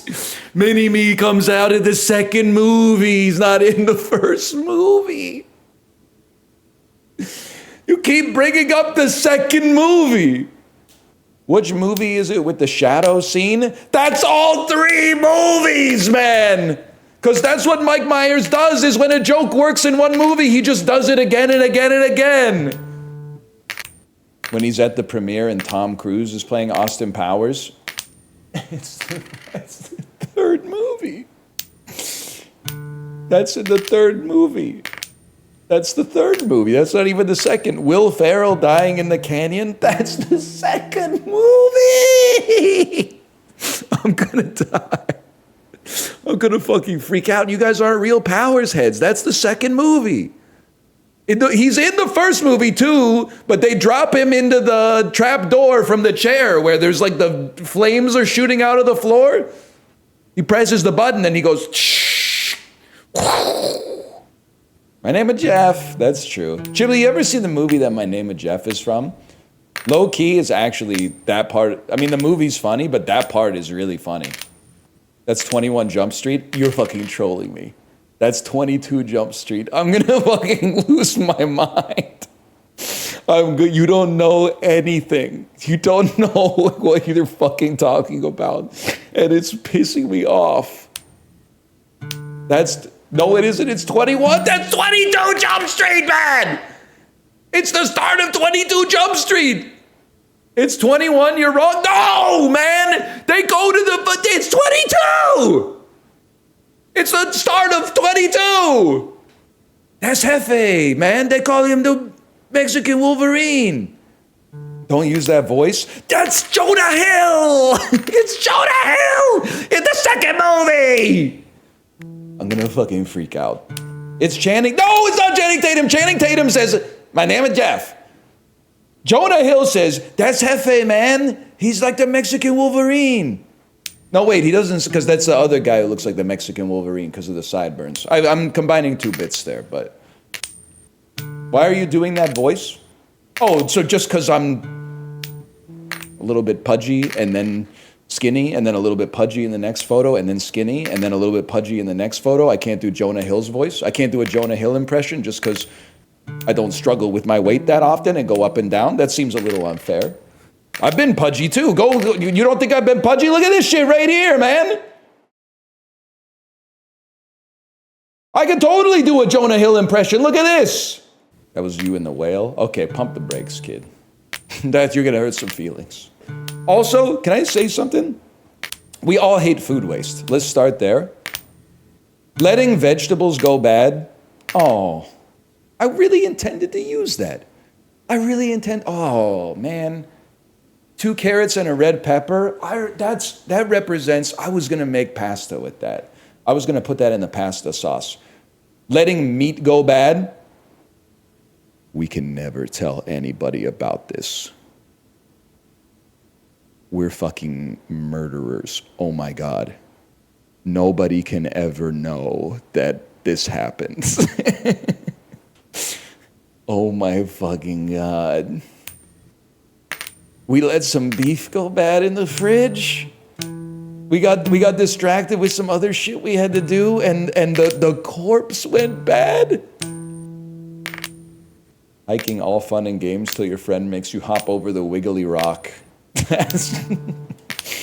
I like the wiggly rock bit, Chiblee. I like it. Weird comedy Trump. Yeah, Chiblee! Do the wiggly rock bit, Chiblee. The wiggly rock is symbolic, Chiblee, for all the things that, as a child, you don't fully understand, but the vibes are bad. Wiggly rock on! I like that. I like wiggly rock on. I will say, this is not the last time I was at the bookstore, but like, maybe the second to last time I was at the bookstore, they did have a lady in with a table who was doing like a book signing. And there was nobody getting their book signed. And I felt like, oh man. You know how when you, sorry to play the hits again, but it had exactly the same vibes as when you go to the farmer's market and then like, there's the dude selling like cheese, and then there's the farm that's selling produce, and then there's the lady who's selling like handmade jewelry. And she's just like on her phone, and she didn't realize that like most of the people here are just trying to get like pierogies and stuff. Not too many people were like, oh, I really need, I want a turquoise gemstone woven bracelet. Hey, fuck you, that's my wife. I would support the world of art. I support the art world. I'm just saying, I mean, if you're at a farmer's market and you're selling jewelry instead of food, make sure your phone's charged. That's all I'm saying. But then the worst, and I don't hate them for being on their phone. Okay, I don't hate them for being on their phone, because it would be even worse if they were looking out, trying to like find somebody looking to make an impulse purchase, and then just being met with like, you know, when you like accidentally make eye contact with someone selling something that you don't want to buy, and you have to be like, I wasn't looking at you. I was looking beyond you. I was looking at the park behind you where there's nobody. I think I'm gonna keep looking at it for like an extra 3 seconds so that you know that I wasn't accidentally looking at you. Part of the art is selling it, and part of the art is making it, bro. So I hope she's getting some value out of making the art. It would be awesome if you could sell it, but here's the thing. And I'm not saying this is the way it should be. People are not buying art anymore. Like really, really wealthy people are buying like paintings. And then like, I think everybody else is buying like graphic t-shirts pretty much. Furries are buying the art. I was about to say something that was gonna make enemies of 2 very large contingents of individuals that I do not want to end up on the wrong side. I'll tell you, Evil NL would have said, that's not art, those are drawings. They're calling it the perfect one sentence nuke to accidentally anger all furries and all artists. But I thought about it and I said, that's not what I meant to say. What I meant to say was, that's good. I did get angry for a split second. I got no quarrel with the furries, and I have less than no, well, that makes it sound like I've got a quarrel with the furries if I say I have no quarrel with the furries and then I have less than no quarrel with the artists. That makes it sound like I actually have a quarrel with the furries, and I don't. NL, are you gonna get super jacked for fun? No, I kind of like, I don't know. As I've gotten skinnier from doing cardio, I've gotten more vascular, but I actually think it looks fucking stupid. Because like now, I'm kind of like small all over, but my arms are kind of big, but they're not big like, oh, this guy works out. It's like just, and I don't want you to think this is being complimentary to myself. It's just bicep. There's very little tricep involved. There's very little forearm involved. It's just like an arm and then an elbow and then the bicep like juts out and then it comes back. Like the way you would draw like a cartoon with a bicep. And I think it looks fucking stupid. I think it looks insanely dumb. To be like a skinny guy, but then the biceps are like disproportionately large and they're like so veiny too. And then the musculature there does not follow through the rest of the form. Yeah, the calves just look silly too. I'm not body goals. I'll just start right there. But your mom ain't complaining. One day they're gonna make your mom jokes TOS. This clip is gonna age so badly. I used to like NL, but then, have you seen the compilation of all those your mom jokes? I can't, it was a different time. It was a different time. I put out yearly sexism supercuts. I put out a Nazi NL video, we can do more. I'm so glad I'm not on YouTube. You put out a Nazi NL video? The misogyny ones, that makes sense. How'd you get enough footage for a Nazi NL video? I haven't seen that one. That's fucking crazy. Oh, because of when Justin said I look like Ed Norton. That makes more sense. That makes more sense. Oh shit, that's funny. People were not happy about that one. I think, well, listen, you gotta be careful, but I'm the butt of the joke, and I think it's, like, it itself isn't that funny, but the audacity to do it is funny. I use that I am Adolf Hitler clip a lot. I will say, the closest I've probably come to crashing out on stream was when a bunch of 14-year-olds in chat actually thought it was problematic to listen to an audiobook about World War II history. That was what was fucking crazy to me. But I guess it's because like when they read books about dragons and shit, they're like, oh, I want to fucking be a dragon so bad. So they just assume that like all people who are reading a book, it's because they're like, oh, I want to be the subject of the book. I want to be a dragon. I want to be a wizard. There wasn't, I think maybe we've moved past it, okay? But there was a time where it was like, being interested in history is suspicious. Which is insane. It's kind of like, it's one of the most infuriating sentences. I think I even just saying it right now made me angry because I also heard it. I'm a historian. Sometimes people are weird with it. Well, there is like, so historian to historian, because you're a historian, you probably have a degree, you work in the field. I listen to nonfiction audiobooks about history. Does it piss you off that the person in chat said being really interested in World War II history is a red flag? That doesn't seem like a red flag to me. This should happen in like living memory, essentially. Our grandparents, great-grandparents fought in that shit, and it like it lasted years and completely reshaped like the fabric of society, man. I don't think it seems kind of insane to not want to learn about what happened before it, what directly led to it, how that shit went down, and what the repercussions of it have been ever since. It's crazy to me that people aren't like talking about it more often and being like, can you believe that shit happened? Like, that shit happened like 15 years before The Apartment came out? Anyone in the chat look like Jerry Ryan?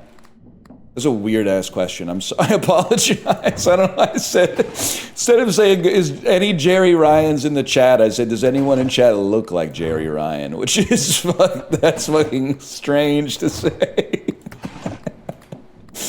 Oh, fuck.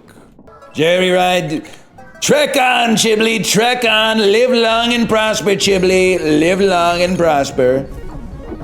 Engage, Chiblee. That's what Captain Jean-Luc Picard said, I think.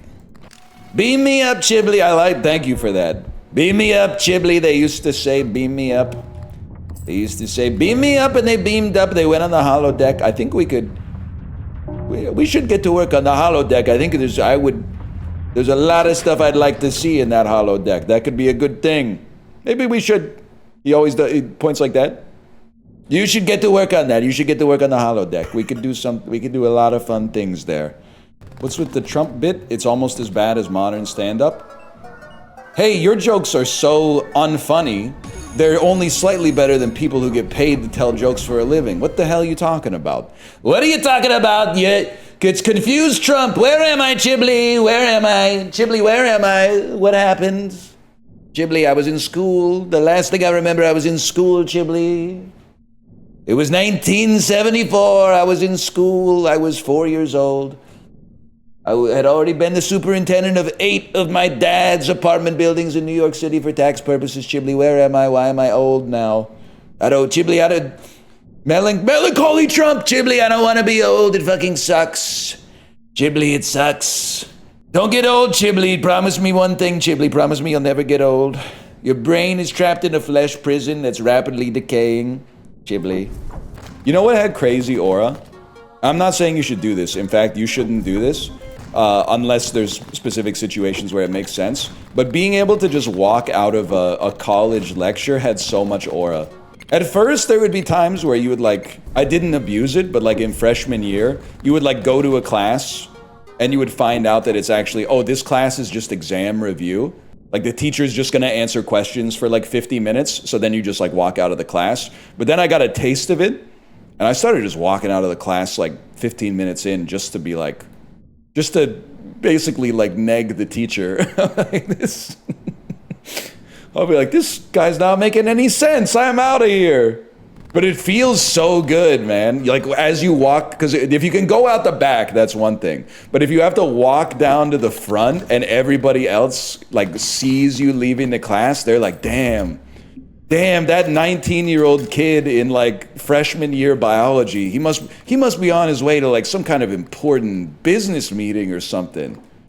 Me going home to play Civ 4. And not even a whole campaign of Civ 4, but just make it to the third age and then be I'm bored, let's start again. This time let's get pottery before writing.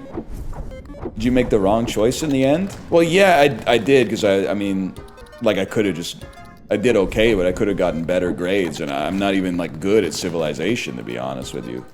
Civ 5 is the best though? Well, I got news for you, that shit was not out until 2 years after I graduated from college, bro. Didn't Civ 4 win a Grammy? Yeah, because Baba Yetu, it won best rap record. Baba Yetu Yetu, Baba Ye, Baba Yetu Yetu Yetu, Baba Yetu. It was a great song, man. Wasn't Civ 5 disliked on release? They're all disliked on release. It's almost exactly the same as Zelda, but I think Zelda kind of broke the it broke the streak with not Tears of the Kingdom, but Breath of the Wild. Usually there used to be a reaction image, and it was the Zelda cycle, and it was wow, the last Zelda sucked. I can't wait for the new one. That's gonna go back to the one that the same style they did 2 Zeldas ago. And then that one comes out, and then the wheel turns, and everyone's yo, because I was there. Everyone's fuck Wind Waker. Fuck these non-realistic cel-shaded graphics. That's a hard sentence. Fuck these non-realistic cel-shaded graphics with art direction and a sense of style. Give us a new Ocarina of Time. And then The wheel turns. Twilight Princess came out. It's so gray. It's so gray. And they're just playing the hits from the N64 days, man. We need a new Wind Waker. We need a new fucking Wind Waker. Then Skyward Sword comes out. Oh my God, this one's so ass. It's so fucking shit. Then like 3 years later, when the video essays start to hit, yo, anyone else, now that I played it through 8 times, anyone else think Skyward Sword is actually kind of the new hotness? No one hates video games as much as gamers. That's damn true, man. Look, they fucking hate Unfair Flips, man. It's the most video game ever made. They hate Megabonk, man. I literally don't hate Megabonk. I don't even hate the people playing it. I hate the people asking about it. The game itself is fine. I got no beef with like it existing. It's more like the people who are like, long day of playing Megabonk. Time to go to chat and ask someone to play Megabonk. Like, those people need to, I don't know, like find God. Why'd that kind of sound like South Park? Heading on down to South Park now, see if I can unwind. I don't even know if I can say that. I don't know. Can I just go? Because there was like, if video essays existed in like 1999, I would love to watch the video essays that were like, what the fuck does Kenny say at the start of South Park? I don't know, man. I would love to know. I would watch a 3-hour video about that.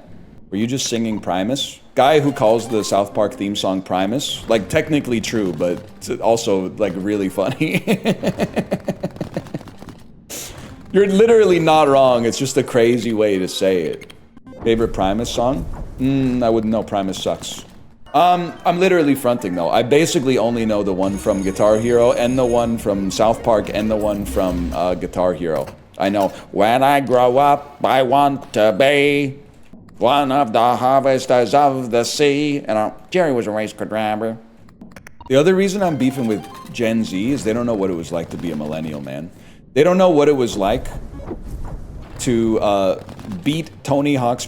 What the fuck? To beat Tony Hawk's Pro Skater with every single skater, just hoping that you would get the skater who has Superman by Goldfinger in their tape at the end.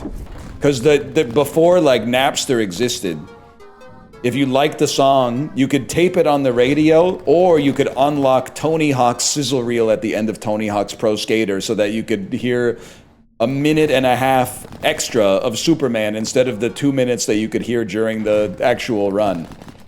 You're like, I didn't know that it went any further than I'm so confused about what to do. Sometimes I want to throw it all away.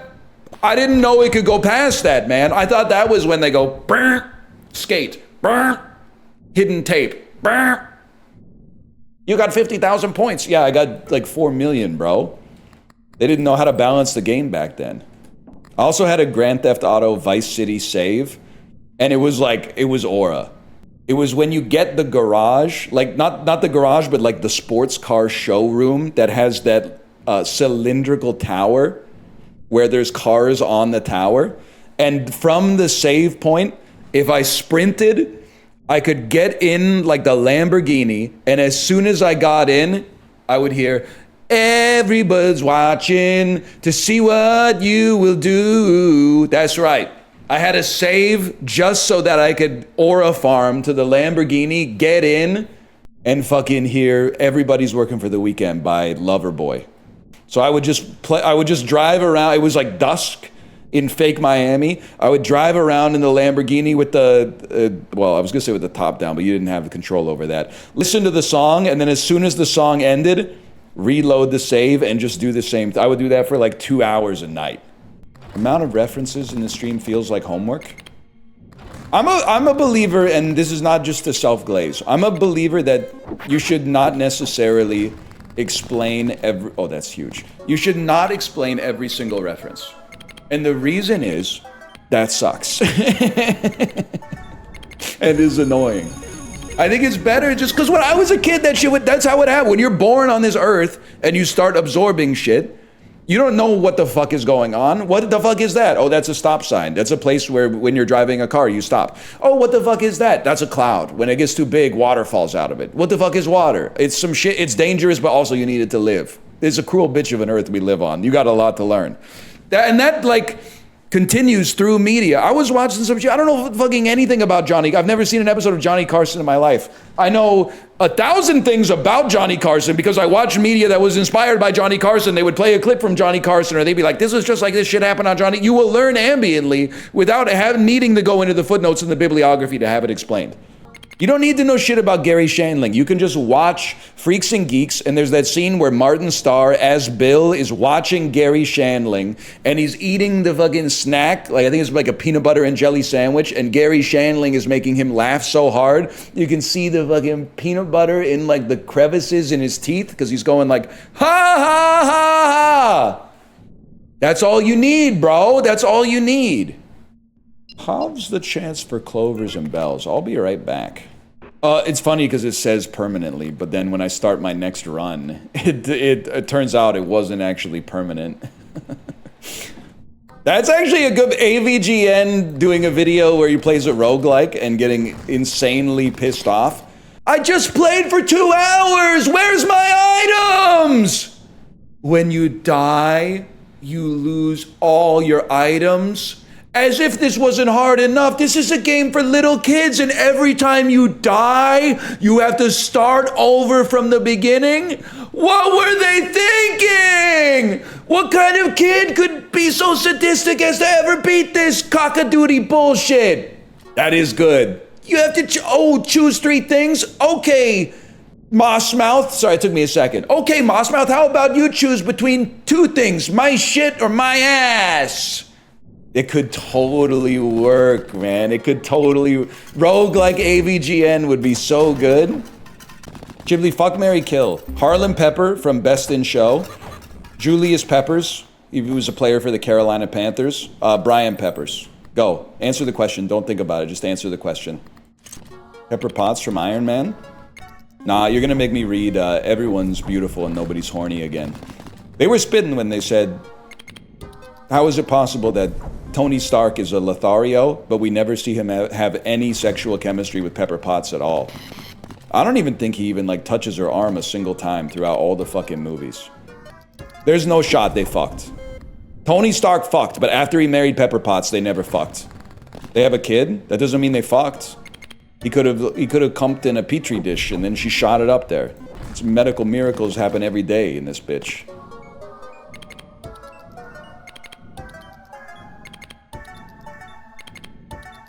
You don't get, you got a lot to learn about how it's done.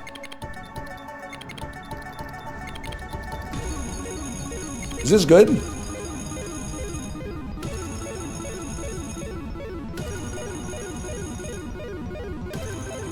My fucking eyes, man. My eyes, stop. Stop it, I'm gonna fucking pass out. Dude, if I was a test tube baby, maybe that's like an offensive term. I didn't really mean it to be, but if I was a test tube baby, I would be so insufferable. I would hit the ult like every day. Whenever someone embarrassed me, I'd be like, yeah, well, at least there's no proof that my parents ever fucked. At least I wasn't created when my dad came inside of my mom. Like, how are you supposed to, you can't beat that in a debate, man. Wow, yeah, that's a pretty good joke.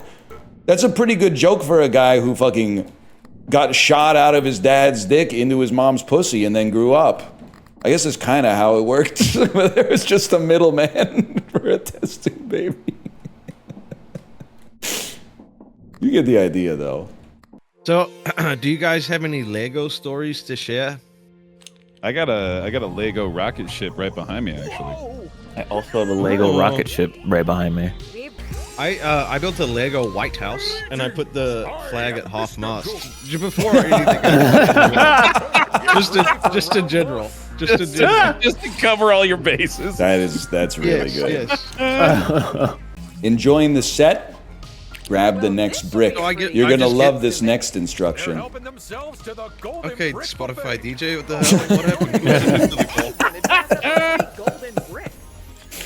So See ya. To get off on this thing. Don't go to alien research, man. Don't go to alien research. Wait, hang on. Oh, 1, 2, 3, 4. You have to land on the spot, right? yeah. Wait, is landing a 5? No, Yeah. that's a 4. That's a landing landing's is a a 4. five, right? Landing's a 4. Okay, have we done? No one's built here, right? I'm gonna be that one guy that takes 20 minutes deciding my turn, and then I'm gonna pick up my drink and start drinking, and I go, guys, we should fucking shotgun a drink right now. Do you guys want a shot? And then like 80 minutes later, like, Chibley, it's your fucking turn, man. Fucking hurry up, man. You're right, Brian. We can't do Anyone 20. else kind of want Carl Jr.? Who wants to get teabagged? Hold my Maybe. controller while I shotgun this truly. Ed, I want a freaking twig. Y'all ever had these fucking twigs, man? These twisted twigs? All about We the should fucking Arizona. suck each other off. Oh my god, I was just thinking that. That really happens, though. I think someone asked me once if I've done the like, Assuming you were hoping what was for it called? free The cock tar challenge or some bullshit. I don't even know what the fucking on it. Celebrate. What is that? It's like a guitar. It's like Guitar Hero, but it's coming or something. You know, Guitar Hero, but coming. There's no shot it's called Cocktar. It's got to be called Cock Hero. Cock Hero. Yeah, Cock okay. Hero, yeah. Just having like a little bit of common sense. I don't think they would call it Cocktar. Okay, thanks for calling me a fucking idiot, by the way. Also, it's my birthday tomorrow, so thanks. Is it? Oh, it takes your turn. Yep. Oh, I didn't know. Wait, legendary text from my mother right now at 8:37 a.m. Had a Big Mac for breakfast. Tongue sticking out emoji. Yeah. That rocks. Wait, red space is bad, huh? Feeling a little bit cheeky this morning, I see. Remember, only one of you can fit Oh, on the Bear, I turkey can't get on can it. and juice up You got the it. rocket at a time. So whoever Oh, isn't Bear, doing I'm that under should attack. definitely You got it, brother. concentrate I on believe. stopping the other He's team. got me hemmed in. I've got him hemmed They're on in. the other Oh shit. team's tower. That's one way to stop them getting any more Ryan, points. you're not even. Nah, this minigame sucks. His defense is crazy. His defense is crazy, bro. Uh-oh. Uh-oh. Team 2 has just hit the No, halfway mark, no. and that has got to worry their rivals. And if it Oh. isn't, Can I then it just- should be. Sniped him. God, get on it, man. No! No! No! I fucked it This is again! huge. This is huge. Get out! And they aren't Get him! No! Oh, shit! Ted, this game is still very What? Oh my god! Get it! Oh my god! Oh my god! Oh my god, man! You legit! What is it? What is the point of it being like? I gave up because I thought it was done. It was on the line. Update over till the fat lady sings, man. Till the whistle blows, motherfucker! Well, why is there an Let's indicator go. that was fucking meaningless and has 3 extra steps past it? Why even have the indicator? Oh, he's trolling. He's trolling. Oh my god, dude. And I'm gonna release an egg fart in your direction. Dude, there was a crazy. I got a crazy YouTube comment the other day, and I think it was someone that was like thinking the Chibli bit was me being a Republican that loves DJT, because they were like, "You're such a fucking filth on this earth, bro. You're just supporting like a fascist regime, and you're just another stupid American." And I'm like, "What are you? The fuck are you on about, man?" Were you doing But your then California voice? They seem to have Rocker Trump confused with the president. Rocker Trump's a different Here's guy. the crazy thing. Their previous comment was being like, interesting fact about the Unabomber, I got diagnosed with the same thing as him. So I don't know what the fuck was going on. I wouldn't have brought up their comment live on the stream then. I think you're in trouble, man. Well, no. I don't know. I would have just moved on and never told anybody. Well, they're never going to be able to comment on a Chibli video ever again because I hit them with that hide from channel. Yep. In that shadow, man. Huge. It's the best button on the internet. I'm not even Yeah, gonna because lie. they get to keep yelling into the void.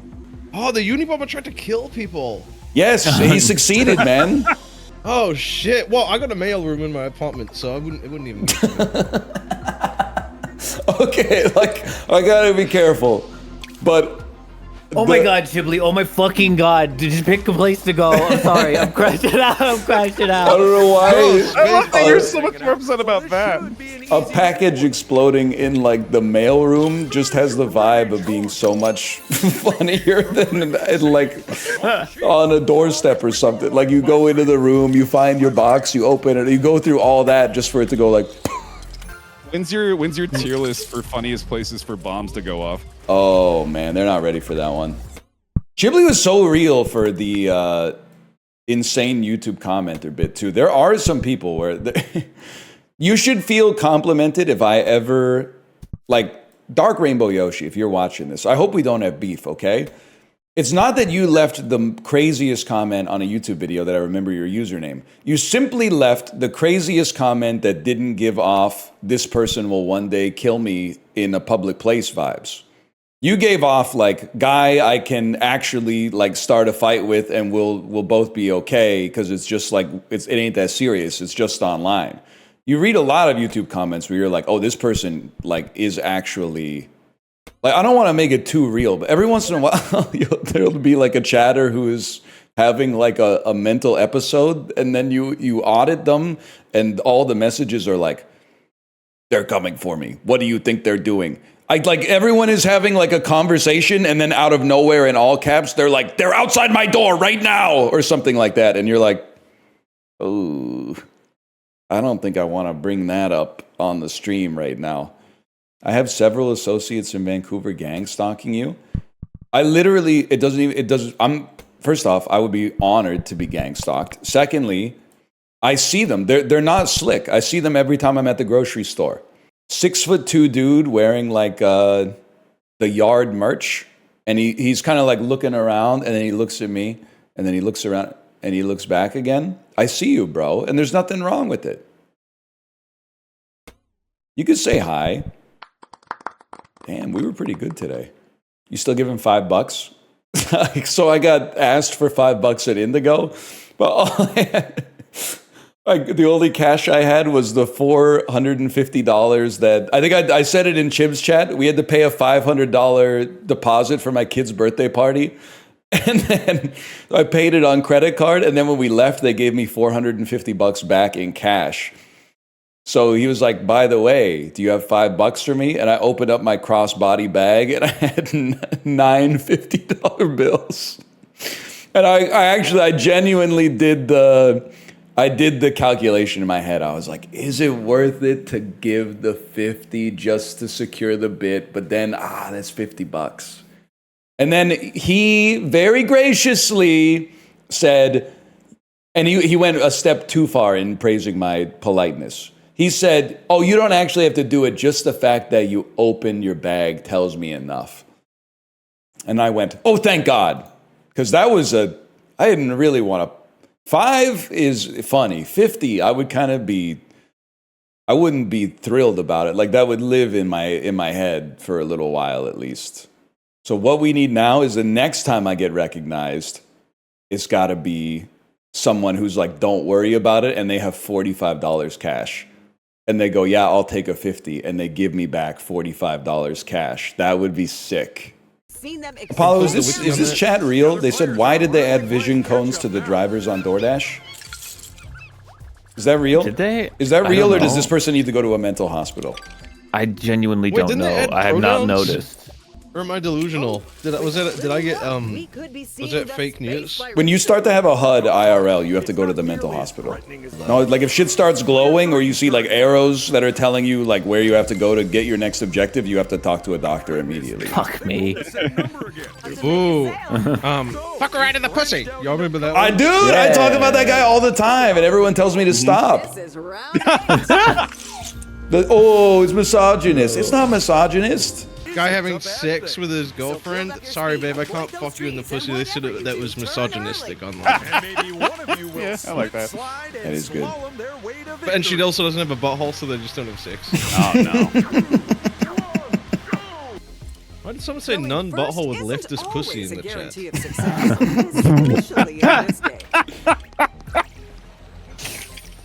Must just be random then. Holy shit.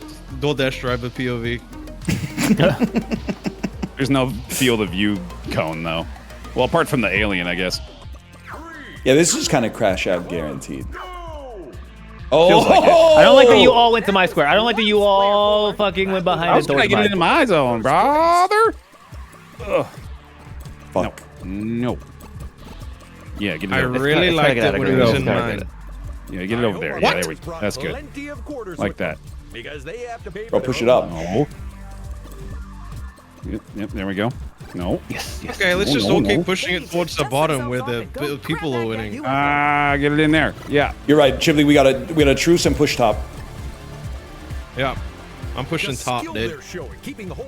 Oh shit. Yes. Chibli, you're literally. Like, what is this? Why are we only over here? No. That's crazy. That's crazy, Ryan. That's fucking crazy, Dude, man. I have like I'm just no saying, impact. if that I have no happened to you, impact on what if that happened in that to you, game. I think you'd fucking kill us if that happened to you. It was your You collective would impact that did that. It was your greed that did You would that. poison us. You would fucking shoot us with guns. It was your greed that did that. I had almost That was nothing to do with that. crazy. I touched the ship like 2 times. Yell a little bit. I want to do a little bit of yelling now.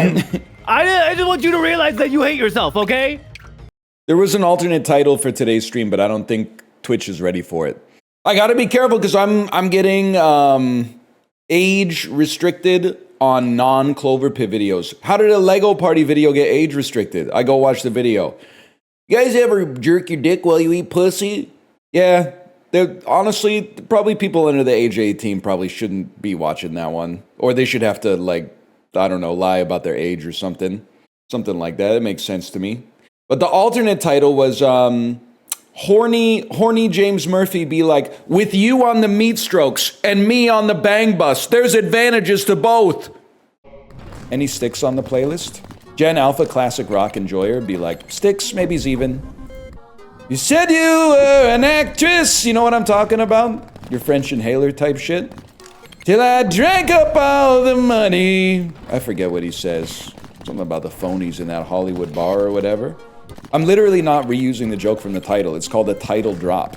4.5 hours into the stream, we did a title drop. If this was Borderlands 4, you'd be coming in your jeans right now. With you on the meat strokes and me on the bang bus, there's advantages to both. I can say it, it's already, the video's getting age-gated anyway because there's a fake slot machine in it. I can say whatever I want now. You think I can't get, you're just gonna embolden me to get even more fucking vile now that the videos can't be seen by minors, bro. I'm gonna start saying some fucked up shit. I'm gonna grow a skullet with a ponytail, and I'm gonna wear a tight fucking black shirt, and I'm gonna start smoking cigarettes and telling jokes that speak truth to power, bro. I'm gonna start playing the Ryab Comedy Festival. You guys are in trouble.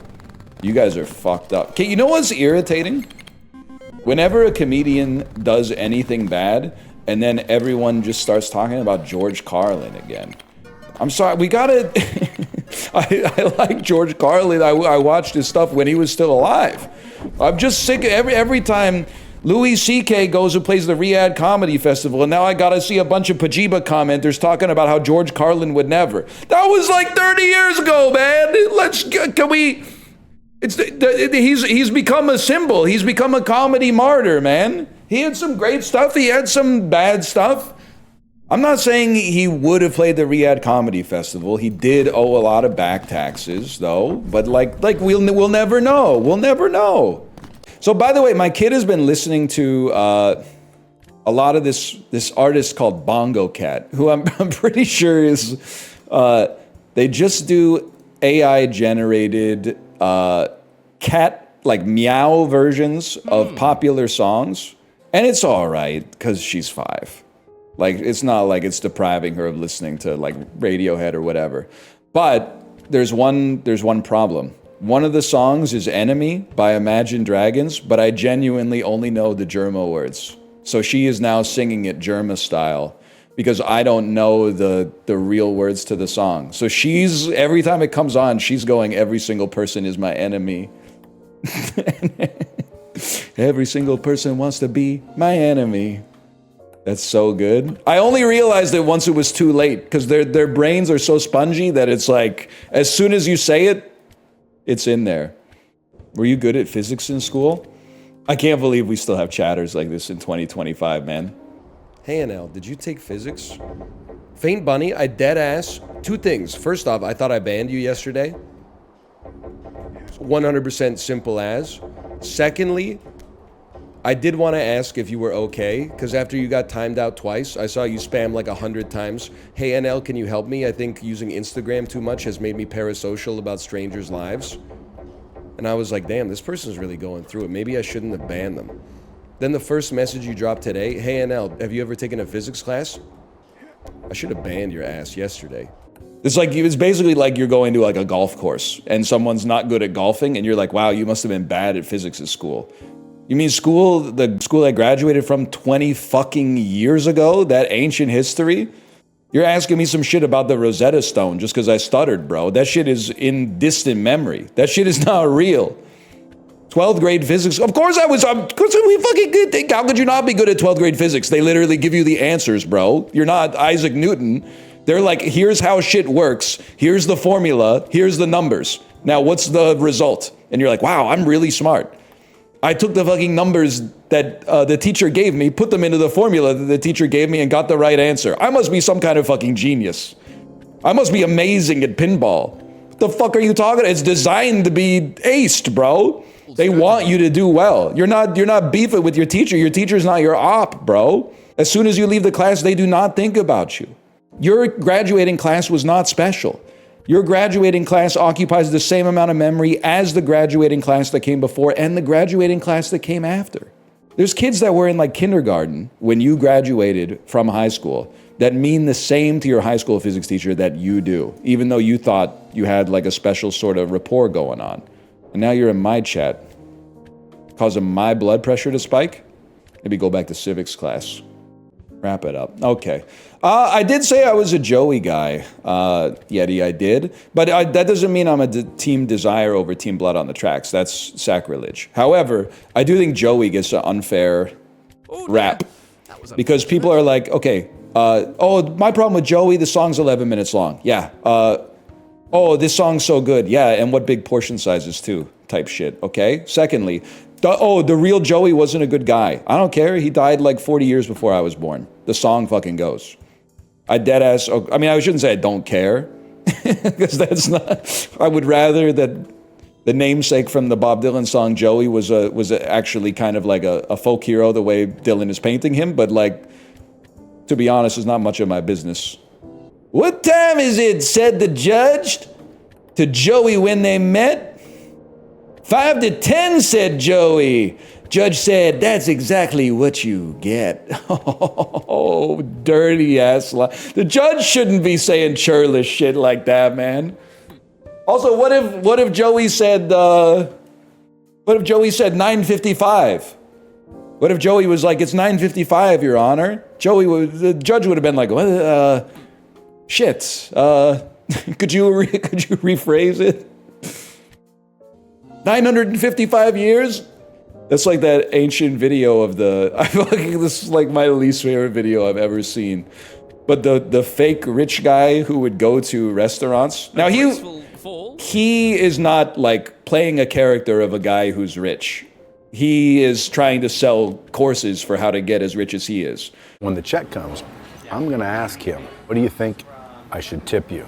I'll tip him literally whatever he says. Alrighty. Jimmy. Thank you both very much for coming in. Let me ask you a question, my friend. Yes. What do you want as a tip? What do I want? Well, I mean, of course you got the obnoxious answer, which is like $1 million, right? But whatever you think my service was worth. I'm not the one to determine that. Or whatever I want. Whatever you would like, yeah. Alrighty. What's he get? Well, he almost got $1 million. He said, I could give you the obnoxious answer, which is $1 million, but I won't. I'll let you decide, which cost him, in this case, $999,900. Ask for what you want and expect to get it. And he filmed himself with the waiter, and he was like, check this out. I'm gonna ask the waiter what tip he deserves, and whatever he says, I'm gonna give it to him. So then he, like a Ty Lopez phenotype, exactly. But it's not Ty Lopez, because he's currently under investigation for the sporting goods store, right? But anyway, so the waiter came over, he said, hey, what kind of tip do you think you deserve? And the waiter went, well, I don't know. Do you feel like my service was good? I'm paraphrasing now. But basically he was like, oh, I don't know. I think like 25%. And the guy went, 25%, huh? Okay, sure. All right, thank you. And then he wrote 25% on the receipt. And he was like, see, that's his problem. If he had just said $1 million, I would have given him $1 million. But he said 25% because he doesn't believe that he deserves to be wealthy. And I was like, oh my God. Fuck you. And anybody who, it's probably like 11-year-old kids watching that going like, so true, so true. If I ever work at a restaurant and some guy comes in and asks how much my tip should be, I'm going to say $1 billion. Like, it's just so sad, man. Holy shit, you found it, man. That's crazy. I must, instead of giving you praise, I'm going to praise myself. I must be amazing at describing things. Wow, nobody describes things as well as I do. And then you didn't. I mean, yeah, you searched it, but really all you did was like type in my description. I'm like one of the best describers of all time. Is all progress truly? What time is it in America? I wouldn't know. I wouldn't know. I don't live there. 5 to 10? Don't Joey me. That's exactly what you... I still think the judge... Top 10 times... Wait, what were those moments called? The moments in YouTube meme compilations where they would play Snoop Dogg going... Ya-da-da-da-da. It's the motherfucking D-O-double-G. Snoop Dogg! Thug life moments. Top 10 courtroom thug life moments. What time is it? Said the judge to Joey when they met.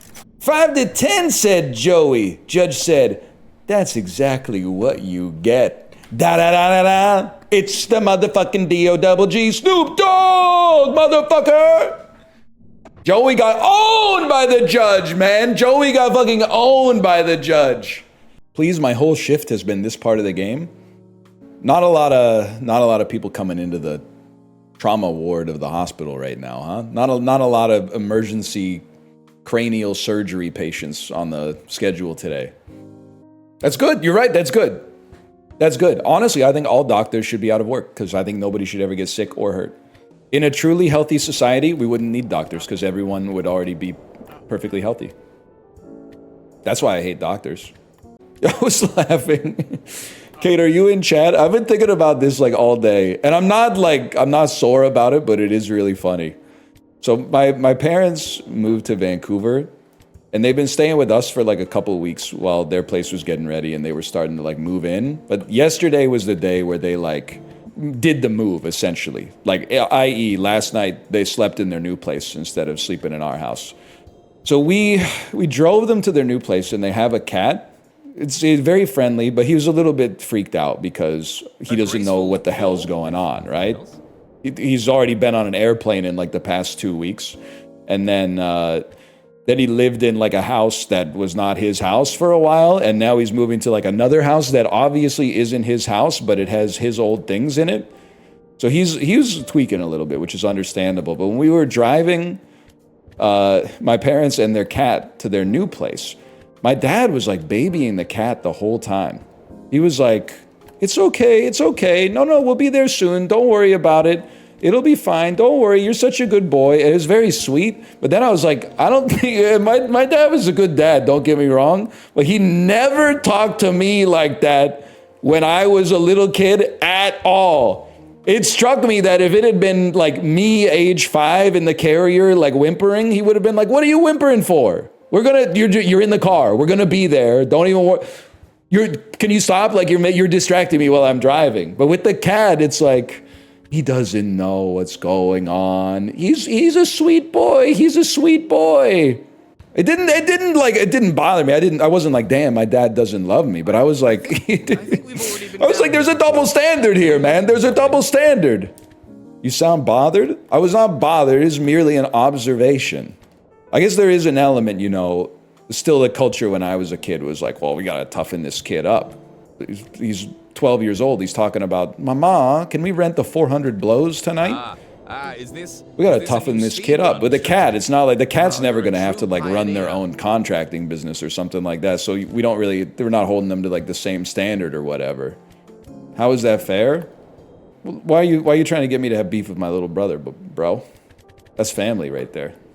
Nudist planes, think about it. So you're saying because of the loss of weight of clothing, they could afford to carry the cans. Here's the thing, though. I don't think Americans would ever go for nudist planes. They already wear pajamas on the airplane. I don't think they'd want to have to dress up. When all my dying dancing is through, I'll run to you. Gang, gang, gang, gang. You know what I'm talking about? Rocker Trump approved.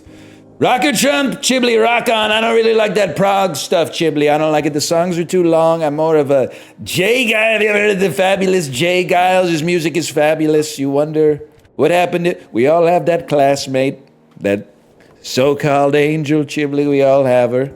We all dreamed that one day she would be nude in a magazine, Chibli. That was everybody's dream, remember? Remember that? When we went to high school in the early 1970s, I think.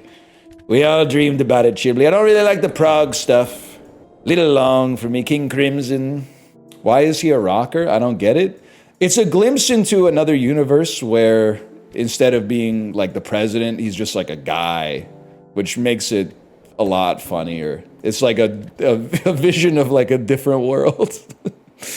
Like if things had just, like if he just like didn't, he wasn't getting along with his dad. I don't want to run. He sounds like that even as a teenager. This is teenage Trump. He's still got the hair. Teenage Trump. I don't want to be a real estate developer, Dad. I don't want to inherit. I don't want to inherit 8 apartment buildings at age 15. I don't want it. I want to rock, Chibli. I want to play the drums. I want to learn to play the guitar, Chibli, Dad. I want to learn to play them drums. Look at that mama. She got it. Stick it in the camera, Chibli. Wish we could have some. Basically, the Chibli Trump impression, I say this as someone who's stolen it, is a lot like the movie Crank, where if you go 2 sentences without saying the word Chibli, you lose the impression. So every once in a while, you have to pepper in a Chibli just to like reset the stagger meter. Too strong. Too strong? No, just strong enough.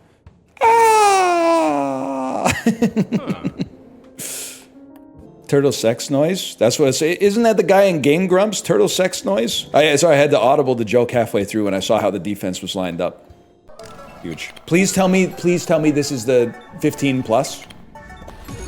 I mean, the video is 15 plus because YouTube AI can't distinguish whether or not this is a real slot machine or a fake one. It wasn't quite enough. We need more re-triggers if that's gonna work. Your reaction to the slots tells me it's real. Okay, there might be some truth to that. I guess it's not real gambling. Whether or not it's real gambling, it doesn't depend on whether or not there's real money involved. It depends on if it makes you feel like you just fucking won. I don't know how to read. Guys, we're rich.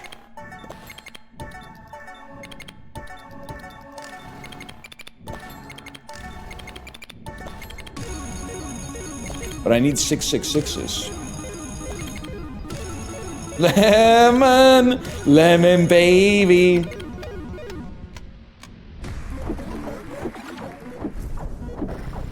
Holy fuck. Lemon, will you come out tonight? Every once in a while, I do wonder.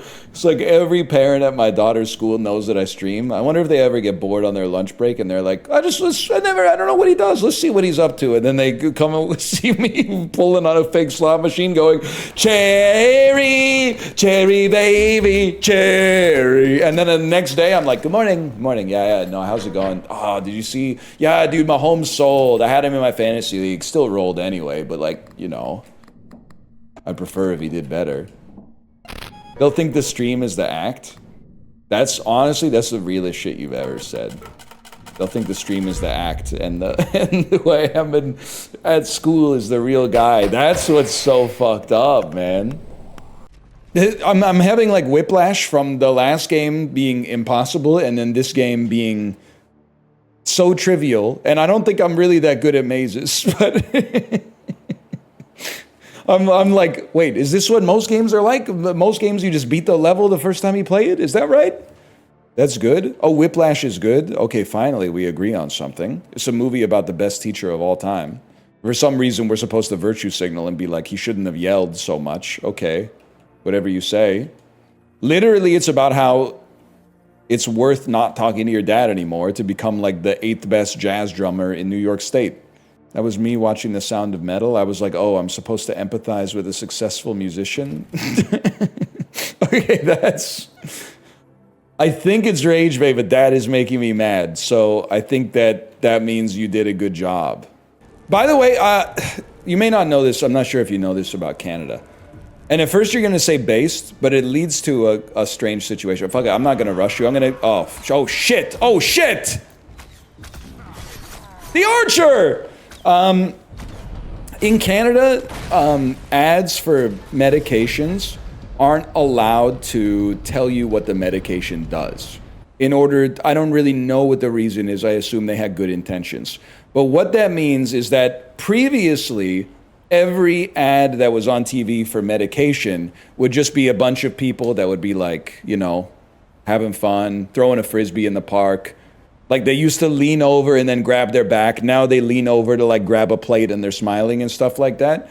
But the Ozempic ads that are available on TV right now in Canada are actually the most dystopian advertisement that I think in my life I've ever seen.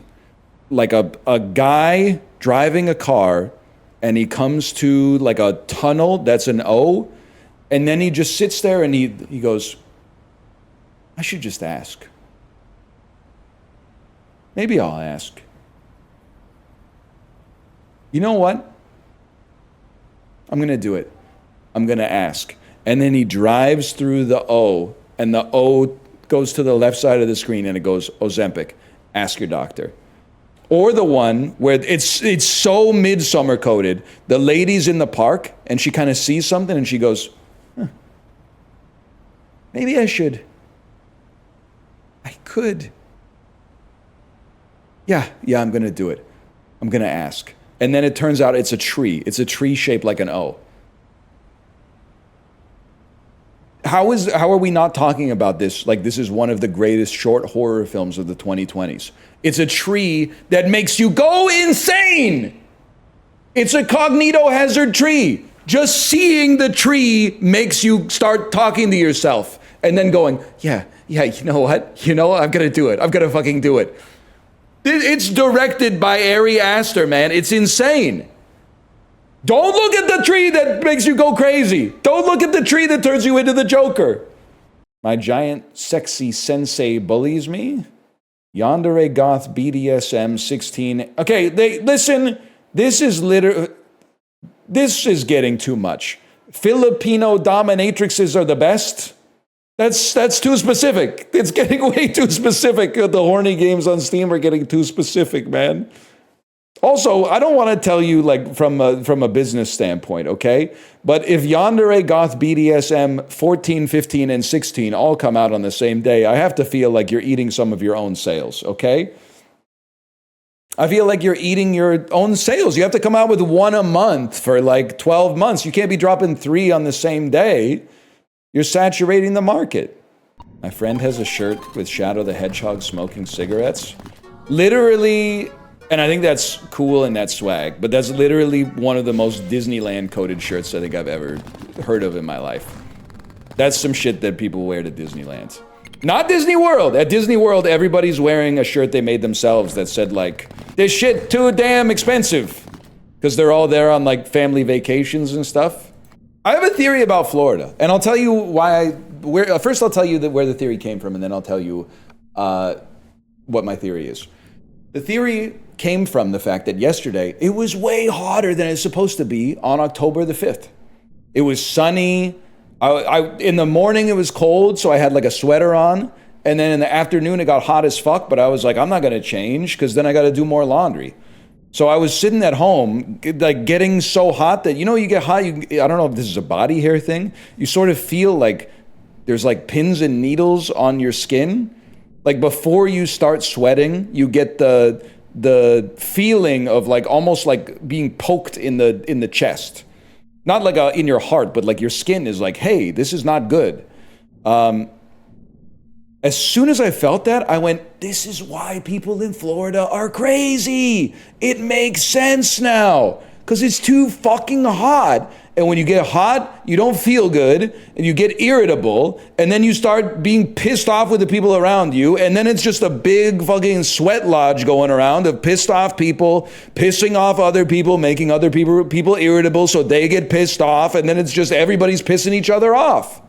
The heat makes you angry, man. It's the rage virus. I think people were not supposed to live there, man. They weren't supposed to live there. Explain Hawaii? In Hawaii, maybe it's the shirts, man. Maybe the shirts help you out. When are you gonna come to Iowa? Honestly, you probably missed your chance. If I was gonna go to Iowa, it probably would have been to see Caitlin Clark play basketball. But now, I don't know what you got going on there. I don't know what you got going on in Iowa now. You lost Caitlin Clark, bro. She went to the other state. Nobody cares about this starts with an I. Well, one of the two other states nobody cares about that starts with an I. Indiana. What's the other one? Illinois? No, dummy. People care about Illinois. I was talking about Idaho. They need to invent a woke car that has a horn that you can honk in solidarity with striking workers. Because I drive by like BC liquor stores and I see all the BCGEU employees out there, but I don't want to honk because I'm worried that if I honk, they're gonna jump in front of my car and then be like, "Get this guy out of here," and then keep fucking like kill me or something. He honked at us. Honking solidarity. They need a woke car with the pro-union honk. You keep talking about getting killed by a mob. It's literally like my worst nightmare. I'm not even, like, I feel uncomfortable saying it, not because I think you're gonna do it, but just because I'm pulling back the veil and revealing something like a deeply held, whether rational or not, a deeply held fear. Like, I think it's like Lord of the Flies. Because I'm very, like, piggy-coated, especially when I was younger.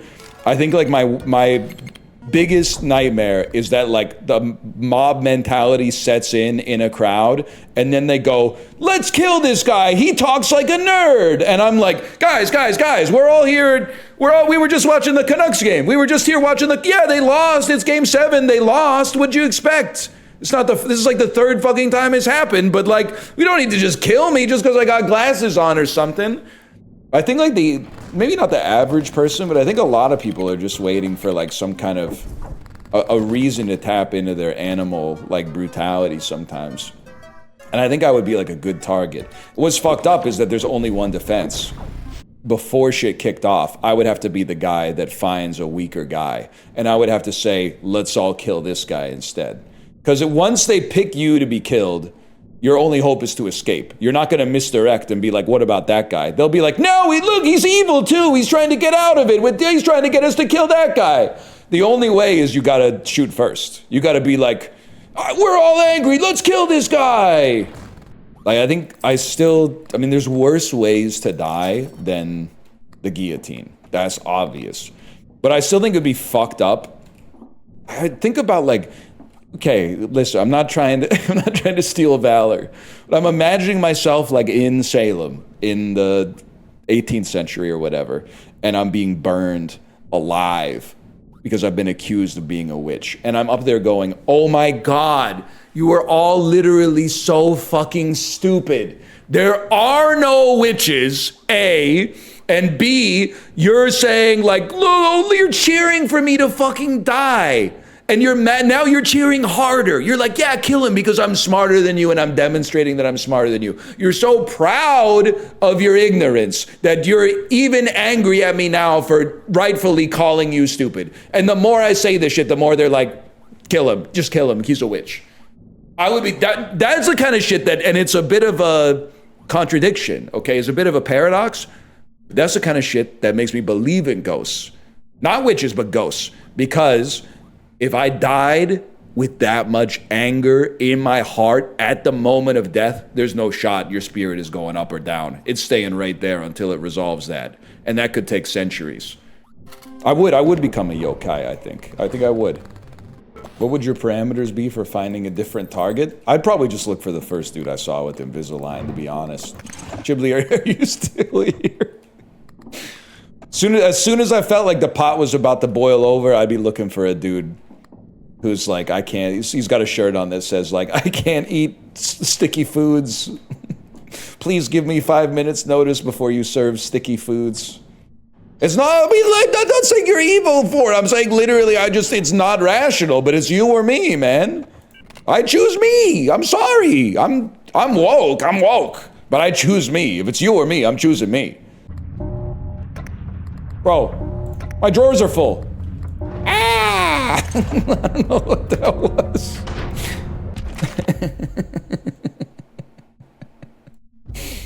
Oh, shit.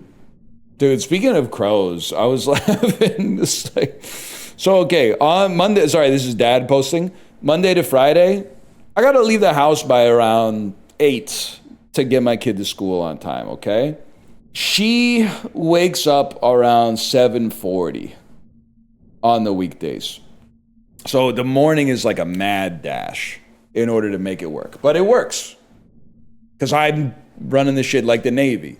We're going no days off, no days late, right? On the weekends, she wakes up at like 7. So on Saturday, I think it was Saturday, she woke up at 7 and she came downstairs and she was like, I slept extra long today because I loved my dream. And I was like, you did not sleep extra long today. You actually woke up like 40 minutes earlier than usual. Then I went upstairs, got her breakfast, and I said, Daddy's just got to use the shower, okay? I'll be right back. Don't go anywhere. Then I'm in the shower. I hear,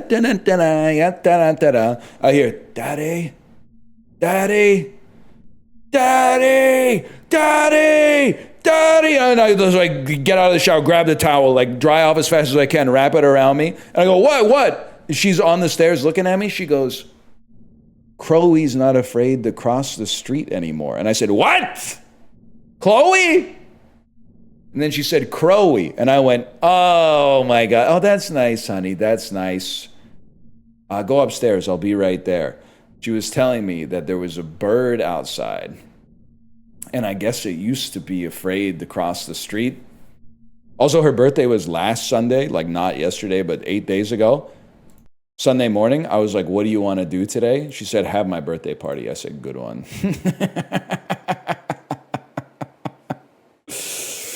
Ooh, good one. Okay, but what is that shirt? We have to talk, guys, let's all have a sit-down conversation here for a second. We can't be asking middle-aged men to explain a flannel shirt. It's just a normal shirt. The shirt's not making a statement. It's just, I don't know what to tell you. It's just a shirt. Free yourself from the shackles of I'm not saying you dress badly. I'm just saying, what do you wear? What do you wear that a flannel shirt is worth remarking upon? I don't know what you could possibly, just a white shirt, blue jeans every day? I stopped myself from saying it has to be the lime green Tri-Force shirt with the khaki shorts. It's because it looks good. That is true. If you got that shit on, ladies will be like, whoa, nice outfit. Guys will always be like, why the fuck are you wearing that? They're always saying some shit like that. It's true. I'm putting hey men, fuck you. Yay!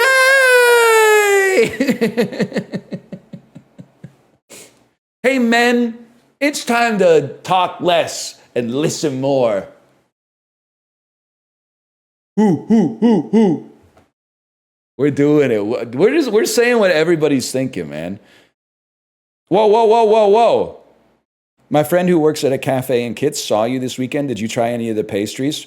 We walked out because my daughter couldn't find anything that she liked. The cafe was too cool. The cafe was too cool to have things that a 5-year-old wanted to eat. And I'm saying that sincerely. Yeah, it's super popular. It was really busy. That's crazy too. Your friend saw us because my daughter was wearing a hanbok and my wife was wearing a hanbok because it was Chuseok this weekend. And then she said, do you want to wear your hanbok? And I said, I'm not wearing a hanbok. There's shooters out there. Someone might see me and be like, check it out, white boy in the hanbok. And I said, no shot. And I was right. I was completely right. Meet NL and he's wearing the hanbok. That place looked good though. But now, unfortunately, I can never go back because I'll be looking at everybody going, which one is the chatter's friend? Which one of you is the chatter's friend? Now that was the first time I'd ever been there. I didn't get to have anything and I can't go back now. I know exactly the place. You're talking about. I don't know why now I'm talking like Trump. Maybe get none coffees, maybe get none. Don't scream get him if you see me in Vancouver. I'm actually, I might be the only person who is actually getting gang stalked. Because I always joke about being gang stalked, but then people like Glasson75 come in here into chat and they say, hey, my friend works at a bakery you went to this weekend. What did you get? And then I have to spill the beans that we went in to get food, but then there was not, because the bakery was so popular, there was nothing in there left that my 5-year-old would eat, so we had to leave. So I'm basically of the opinion that I'm being observed every single time I'm outside of my house, which is fine. That's fine, but like, I'm on my best behavior, let's put it that way. How about them Saints?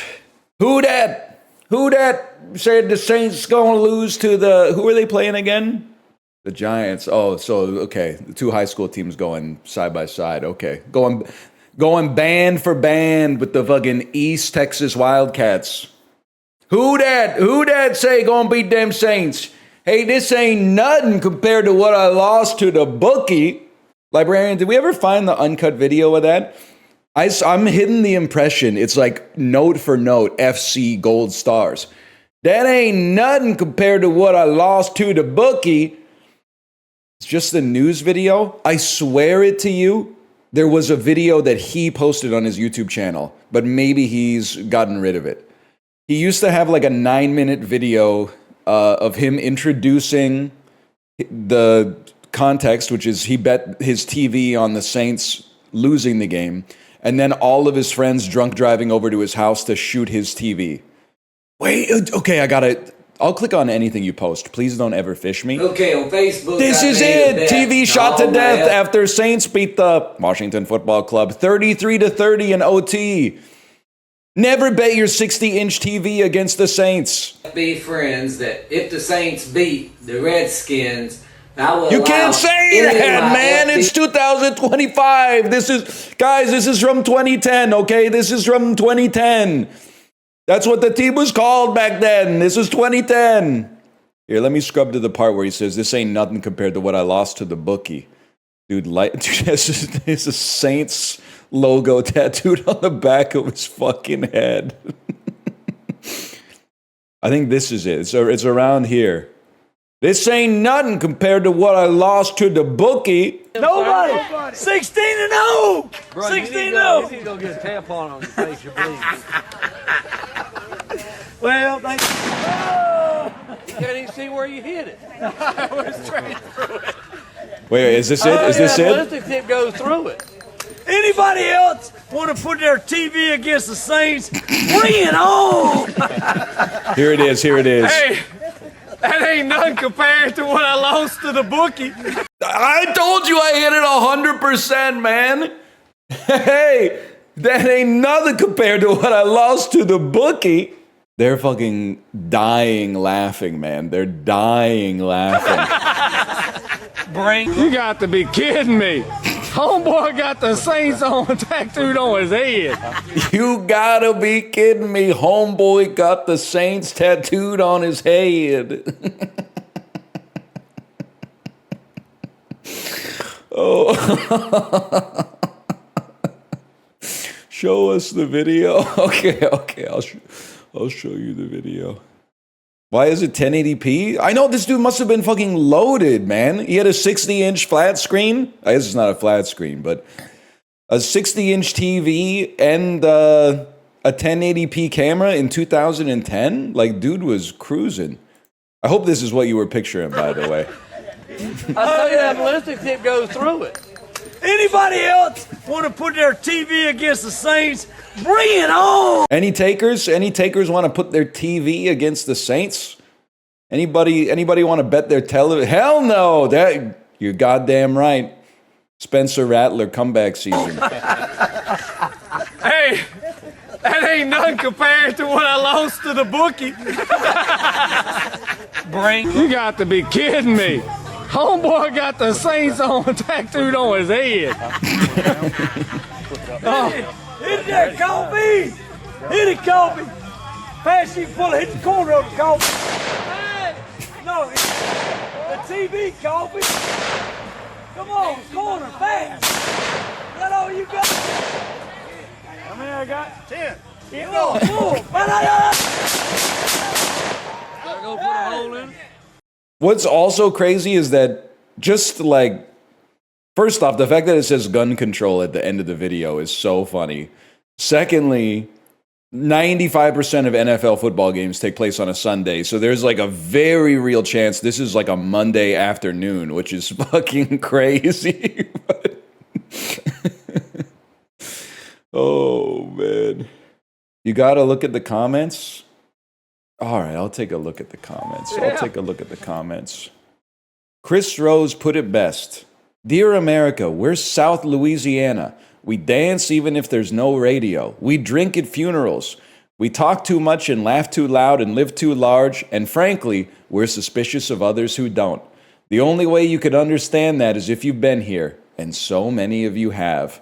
So you realize that when you strip away all the craziness and the bars and parades and music and architecture and all that hooey, really the best thing about where we come from is us. We do things a little differently here. That's kind of sweet. It's kind of giving live, laugh, love. Nobody does it like South Louisiana. 15 years ago. First time I noticed the 1080p or 720p option was on this video. Does anyone else find that weird? This comment's pretty good though. I'm taking it that this voided your warranty.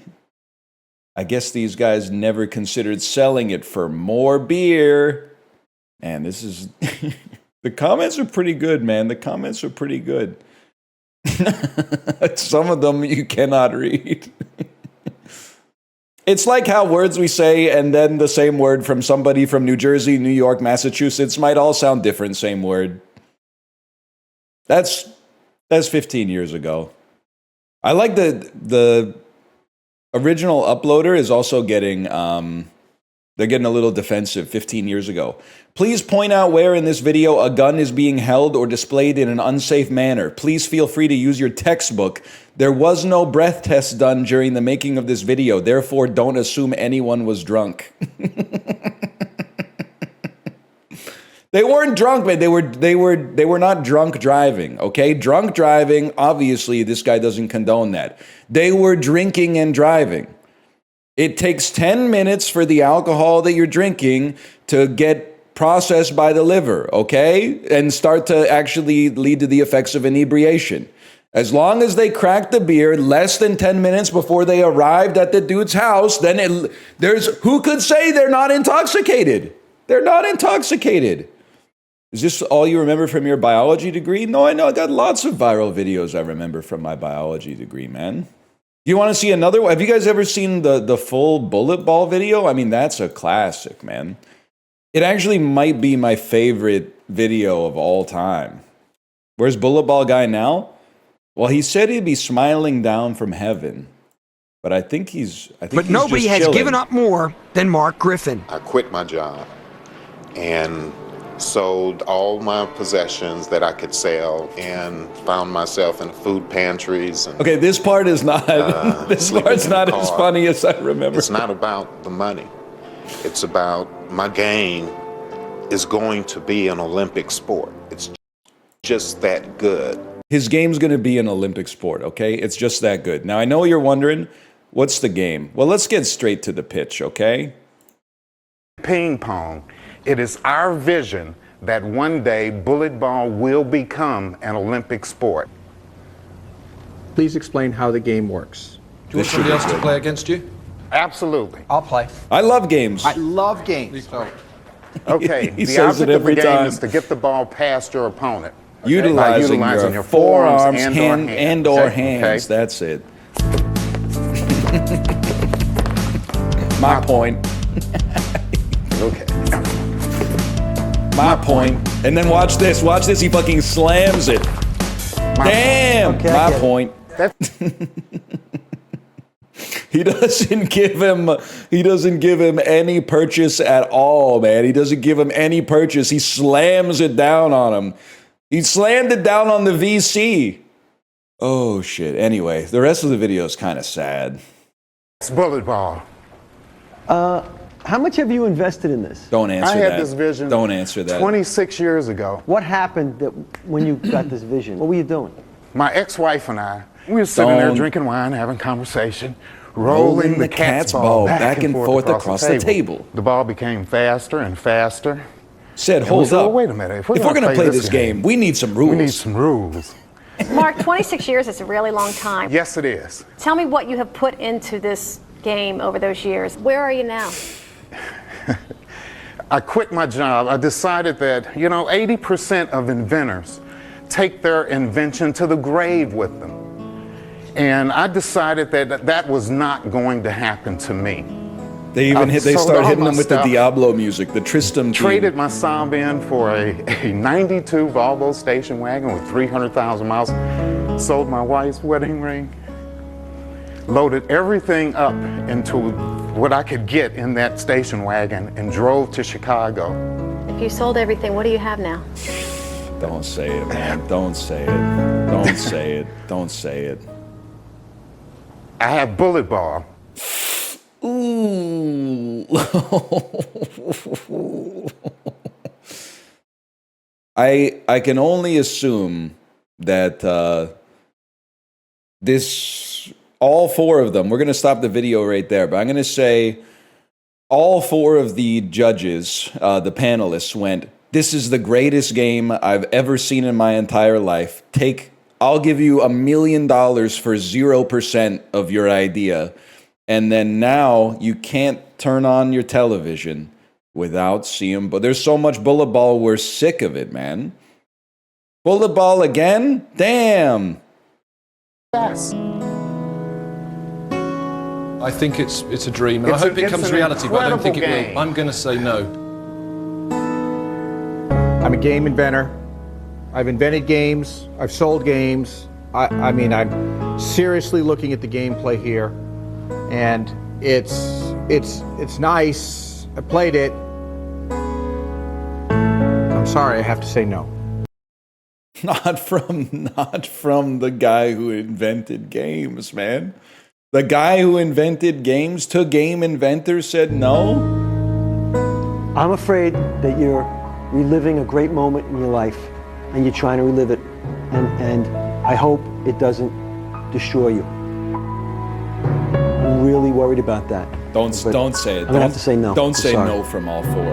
Don't say no from all four, man. Mark, please. You think about this. You told us that you've given 26 years of your life to this game. I think that's more of a life than a man can give to a dream. Please get your life back. Just give him break him off $1 million. No. Break him off $1 million. You can save him. No from all four? No, you can't be saying that. Just break him off $1 million, man. She did tell him to get a life. That's what I'm saying, man. I know it was like 2007 or whatever, but $250,000 from everybody, like that's nothing to them, man. They treated him like dirt. Luckily, top comment on Reddit. Luckily, we have reality TV, so we can collectively draw pleasure from the humiliation of seeing a human being's entire life crushed before us. And don't forget advertising revenue. Oh, it's funny. Shut up. It's literally just funny. If Rudy Giuliani fell down and he was wearing white pants and he had a big brown stain on his pants when he fell down, and when he fell down it made like a fart noise and the stain got a little bit bigger, you would be posting ha ha ha ha ha ha. But for some reason we can't laugh a little bit at Bullet Ball. There's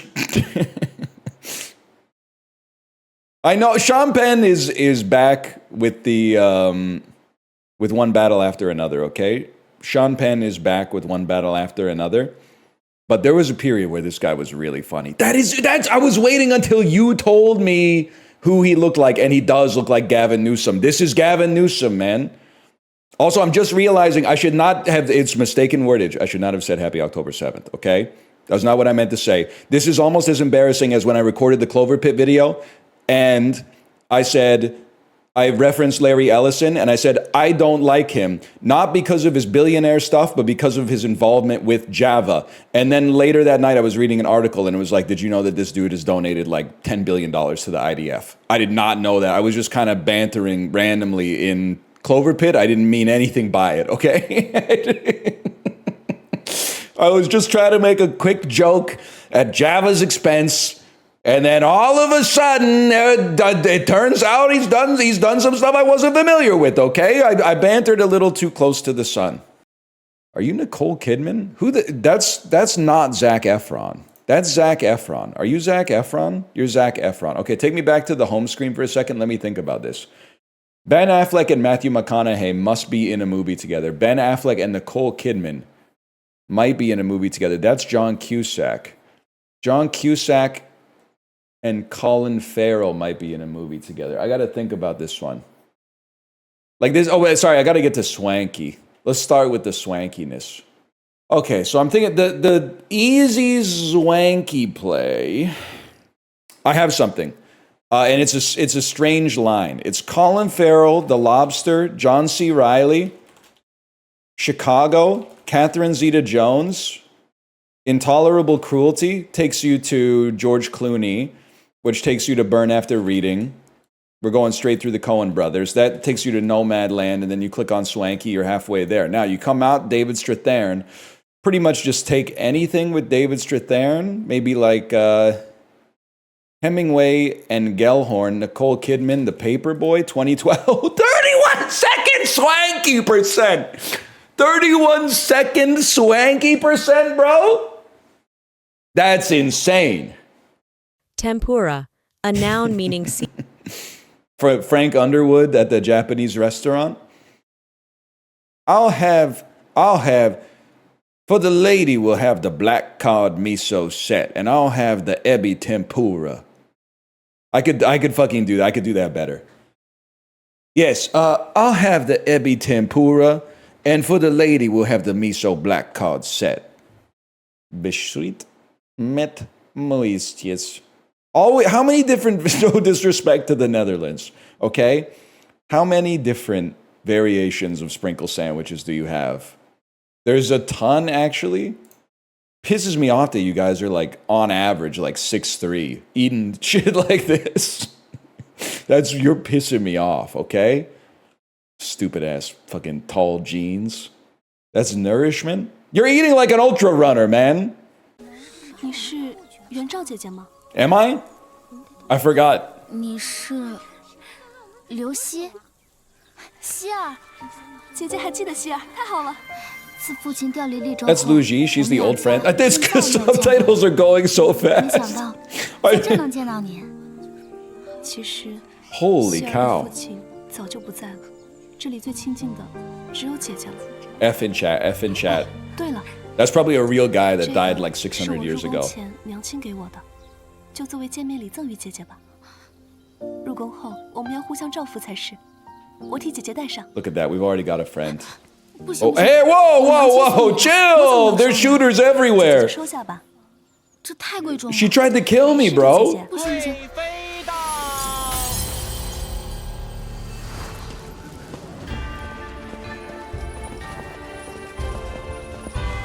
Damn.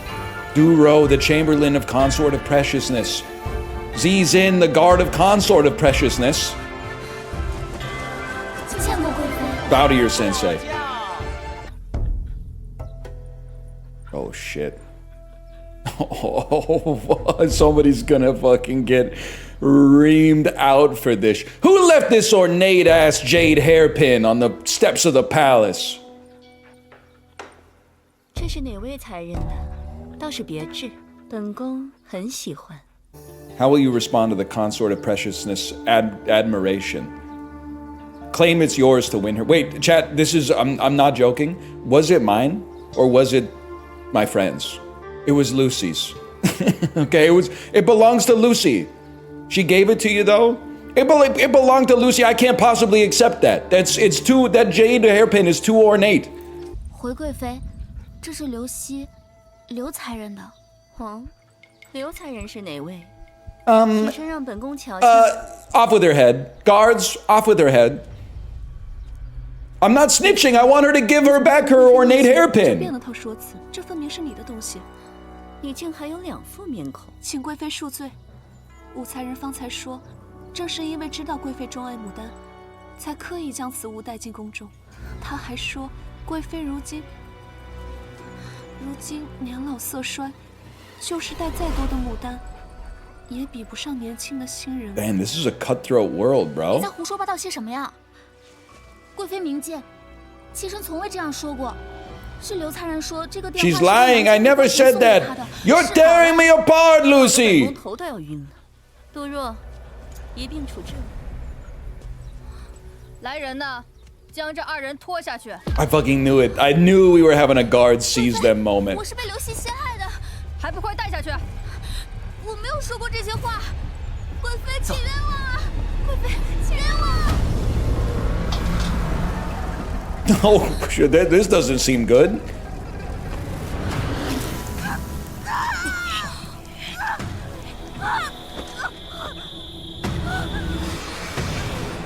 He has hate in his eyes, man. This is what they did to Jean de Brébeuf.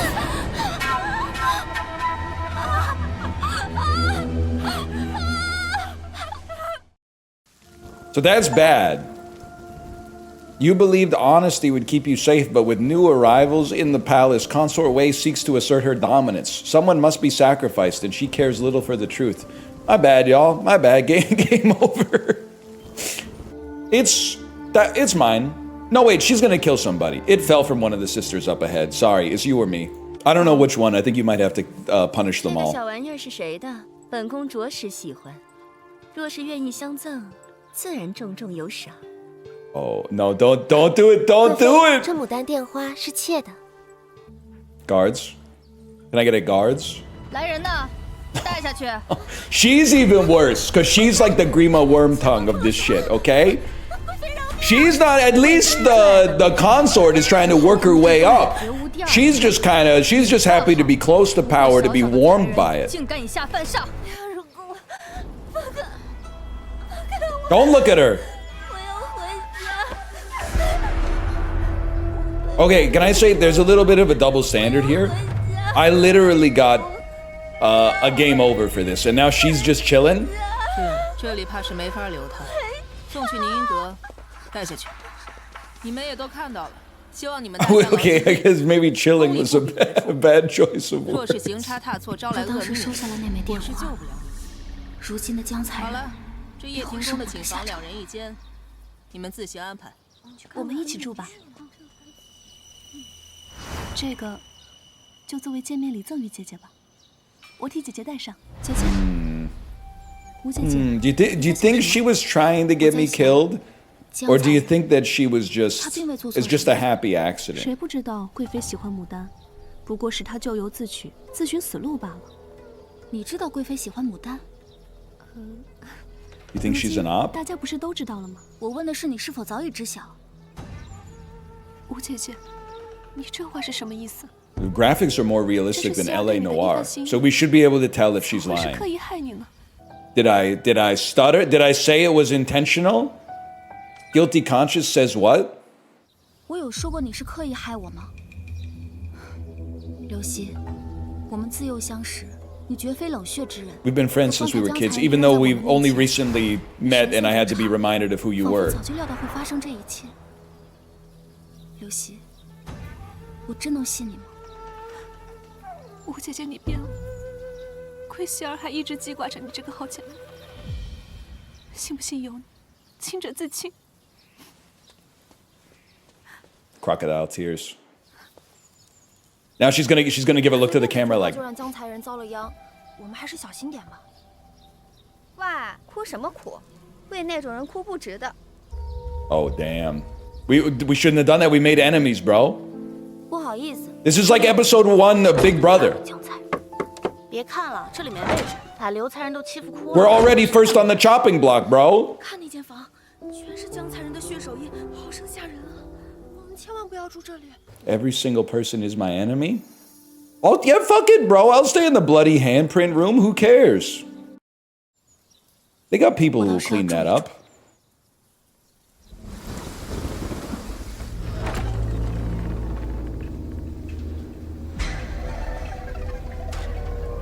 It's shot like Attack of the Clones, man. This is when they put the cyber snake in Padme's bed. The next morning you were found dead! The imperial physician diagnosed you as dying from pure terror? The room was cursed and pitied your tragic end. I don't think I'm Chinese enough to succeed at this game. I didn't know that shit was a foul portent, man. Maybe if you're Chinese, you're like, oh my God, he slept in the room with the bloody handprint outside. He's gonna die. We don't have that in the cultural consciousness here, man. This is actually insane. Watching audio only at work. It's just 5 minutes of speaking Chinese, then NL going no shot. I'll try the Grand Palace bath, but I'm a little scared. Give me a second here. I'm sorry to do this to you. Just give me a second. She said, finally, a moment to relax. There's rose petals on the bath. There's no nudity. There's no nudity. It is a little suggestive. She's putting water on her shoulders. She's enjoying the bath, don't get me wrong. But she's not letting her hair get wet. It's actually a really long scene. It's a scene that's longer than I would have expected. I guess I'll soak a bit longer. They're giving me a choice. I'm done for now or soak a bit longer. I'm gonna soak a bit longer, if you don't mind. 主子，新人们已在殿外等候，只有武才人还在沐浴。 Only Kyron Wu is still in the bath? 是。 Consort Wei expelled you from the palace under the guise of a breach of etiquette, sending you off with nothing but a piece of 5-spice soap.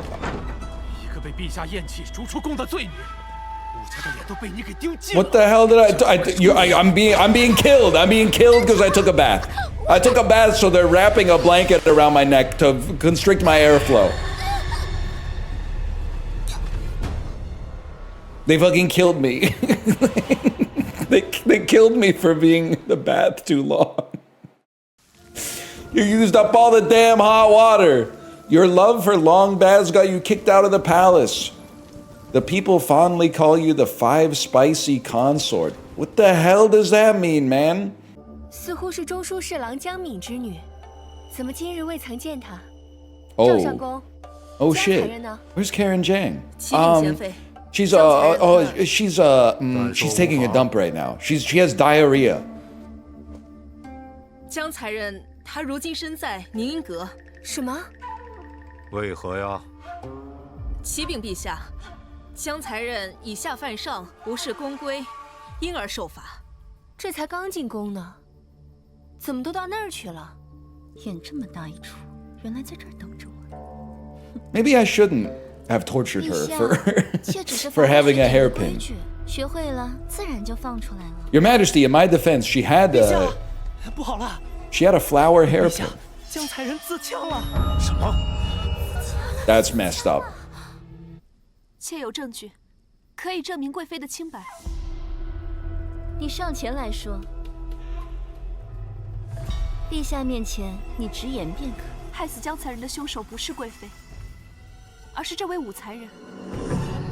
Excuse me? I'm a nobody. I'm just a singer. 回陛下。 She hates me, bro. 打听到贵妃独爱牡丹。 Wrong. 又知道江才人才艺出 Wrong. 众，在一众新人中对他威胁最大，因此故意赠予江才人一支牡丹发簪。 This is false. 被人陷害才惹得贵妃震怒。 Tomo, can you come here, 贵妃虽然 please? 责罚了江才人，可绝不会枉害他人性命。因此，妾断定江才人之死。 Well, it's her or me. It's her or me, bro. 陛下，切勿听信他一面之词。武才人，江才人他是你年纪轻轻竟如此狠毒。来人呐！ Guards? No, not guards. Not guards. 陛下，陛下，我没有。住手！ 淑妃到。阴谋。 Perfect timing. On your left. Who's this? This is my aunt. I knew nothing of her grace's taste before I entered here. Just FYI. 陛下，妾入宫前不知贵妃喜好，又何来阴谋一说？贵妃钟爱牡丹之事，对贵妃敬重。 It's not common knowledge. So I didn't know. 武才人又怎会不知？ I don't got internet. 便将武才人暂押天牢，等待事情水 All 落石 right. 出。 Is being locked in the imperial palace good or bad? 陛下，放饭了，午餐人。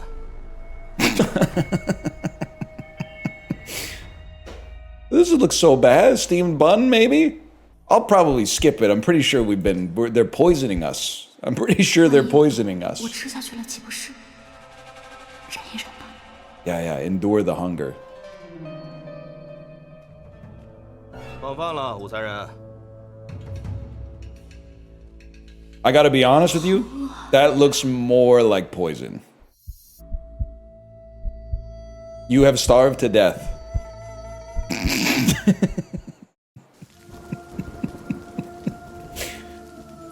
I didn't know she was so gifted, bro. 陛下，妾入宫前，并不知江才人才艺出众，何来阴谋之说？江才人名动一方。 Oh fuck, that's common knowledge too! Your Majesty, I'm innocent, I'm stupid! I'm stupid, we don't get newspapers! I'm from the province where we don't get newspaper. Fuck it, I'll eat the fucking bread. I might as well die day one. It seems way easier to poison soup than to poison bread, man. I'll eat the flatbread.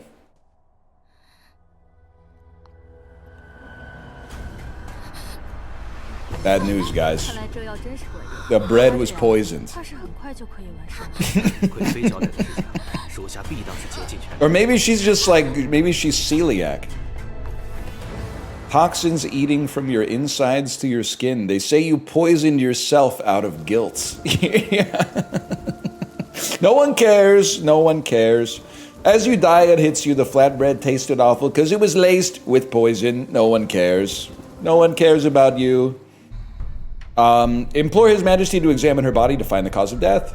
We know the cause of death. She, the dude came in and said she hung herself, bro. But I don't. Who cares who she met before she died, bro? Who cares? We're going find the cause of death, and then they'll see the flower on her forehead. Yes, do as she asked. This backwoods yokel is onto something. Oh shit. 贵妃，此事做的可是有点太过了。陛下， Oopsie. 妾当时也是气急了才会罚他的，真的没想到。 I was hungry, Your Majesty. I was hungry. 陛下，妾知道错了。 Oh, do you hate me? 并日日为江才。 I guess you probably aren't fucking with me anymore, right, Your 既 Majesty? 为贵妃，就当以身作则，为六宫之表率。往后不可再如此任性。是。 Damn, he really said don't do that anymore. That's crazy, man. 行了，今日夜宴就此罢了。 I mean, I forgot she is the consort of preciousness. 太子殿下，这是奉陛下之命送来的帝训，希望太子殿下好好研读。父皇对儿臣，当真是费心了。这位是？我知道。多谢武才人，我欠你个人情。 His roommate. 改日定当厚礼相赠。His lifelong roommate.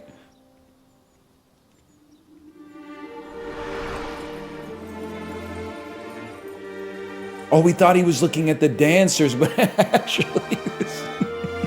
actually he was watching Kanye's performance at the Mercedes-Benz Stadium before the release of Donda 2, I think? Isn't that how he was dressed when he was getting ready to promote Donda 2?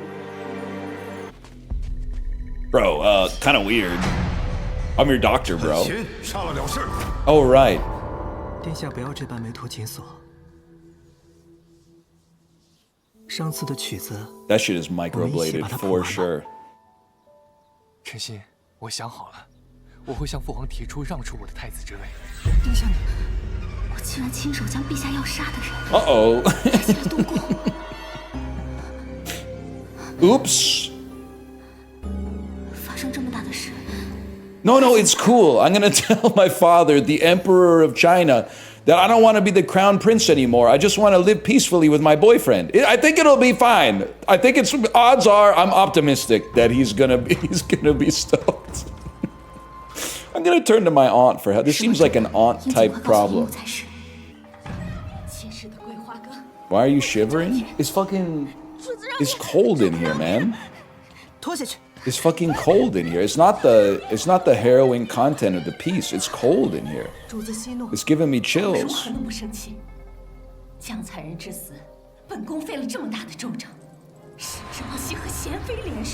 Oh shit. My aunt is my op? 陛下对她真是好啊，好的有点过分了。主子，日子久了，陛下定然厌弃韦贵妃，也会看到主子的一片深情。何况主子的外甥女， That's true. She did say trust no 她在 one. 夜宴上临危不惧，化解死局，于主子而言更是如虎添翼。她要么成为一支利剑，要么就成为一副靶心。只希望武才人不要像那个人一样作茧自缚。若能安安分分的为我所用，自然是好；若是个不安分的，就莫怪本宫不念血脉亲情。Trust no one, man. Not even yourself.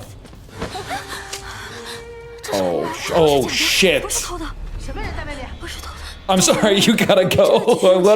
They're gonna kill one of us, and I don't even know who you are. So, goodbye. Goodbye. I'm running off alone. See you. Guards! Guards, this nameless courtier was stealing phoenix flowers. This looks bad. They got the oh shit. Sam Raimi angle. 你这是？姨母想你了，来看看你。才人，你逃的倒是比那个偷花宫女快。可惜在我们把她眼珠子挖出来之前，她就把见过你的事全说了。饿了吧？这是姨母最喜欢的桂花。I'm not eating that. I'm not. I had a snack earlier. I ate before I came back. 才人，不要。 Don't. I'm gonna spit it out. I'm not gonna swallow it. Maybe it's just really good. Deadly osmanthus soup. Beneath her polished exterior, you glimpse her ruthless truth. She offers you a bowl of osmanthus soup, perhaps sweeter than the fabled brew of oblivion. Shit. I'm gonna grab her and flee together. The fuck? She got hit by like a root ability. Our aunt has a global root, bro. That's OP. It was only like a quarter second, but still. 怎么办？要是被发现了，别受伤。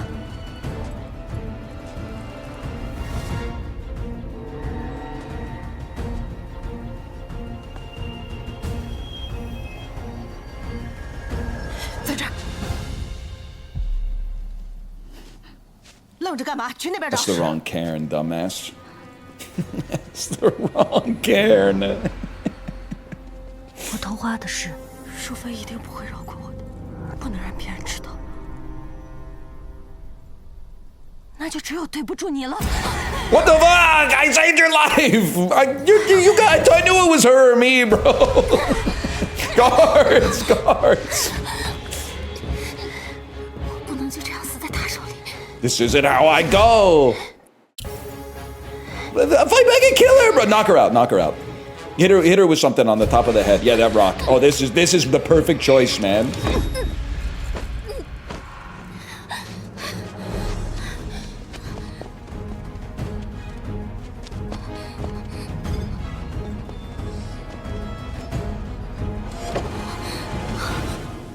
Oh no. No, no, no, no. 才人，左宫你一醒来就招了，说在书景殿外见过你，你让淑妃很是心痛。 They've got a fucking playback bar, bro. This is 4K UHD. I don't want the Ozymandias soup. I don't want the Ozymandias soup.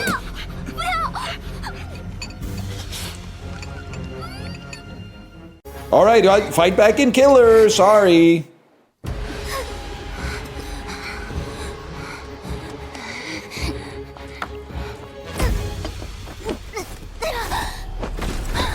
Oh, she bent backwards the wrong way down the well, man. And now we'll just drink the evidence away over the next like 6-7 years.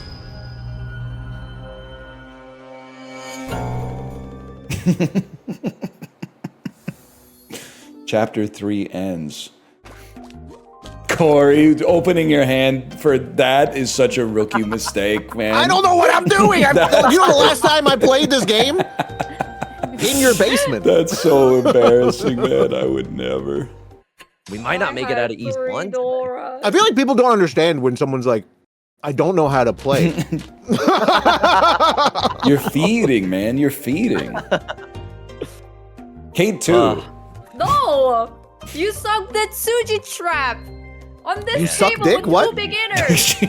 Excuse me. You can't say that. He obviously has a personality flaw. Guards! Why are my shits like glowing? That's Dora. Those are valuable. Dude, you're not supposed to tell anybody you tipped your hand that you got Dora, bro. I don't know what they are! Oh my god, this guy, what is he doing? I don't know! That's the thing. Corey, this is gonna feel very pointed that I'm asking this question now, but do you have like a main game? Wow. It's waking up in the morning and living. Oh, hell He mostly plays non-Reachy Mahjong, that's why he's so confused. I was gonna try to relate like a non-mahjong game to mahjong. Yeah, he plays Hong Kong style mahjong, which is why he's so. That's why he's so confused in Reachy mahjong. Yeah. Corey, it explains why your Cantonese is so good. Hold up, sheet. Corey, would you care to? Oh! Oh damn!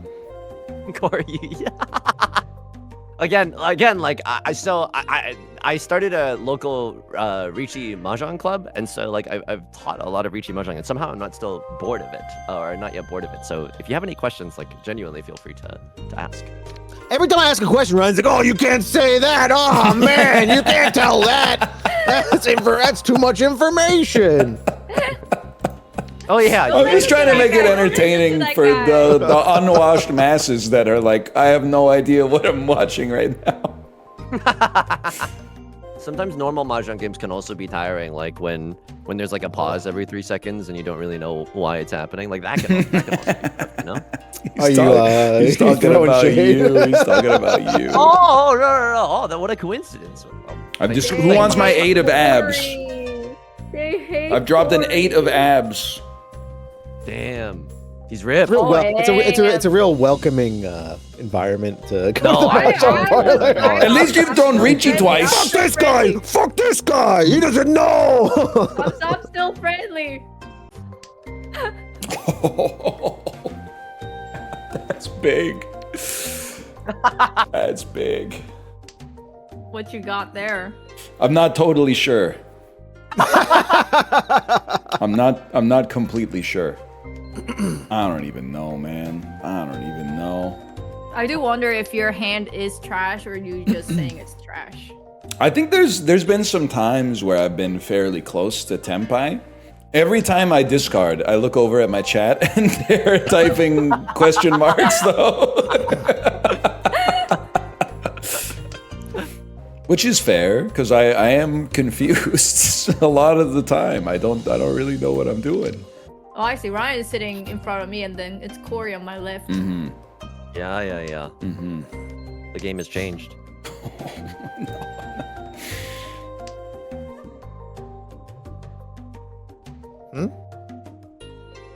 Oh shit, he's in Reachy. I don't know what it's telling me. Or people are telling me. I knew it! Oh! My game sense is crazy, man! My game sense is insane. 300 seconds, so you can ask questions. You don't have to rush. Oh my god, it's so spicy right now.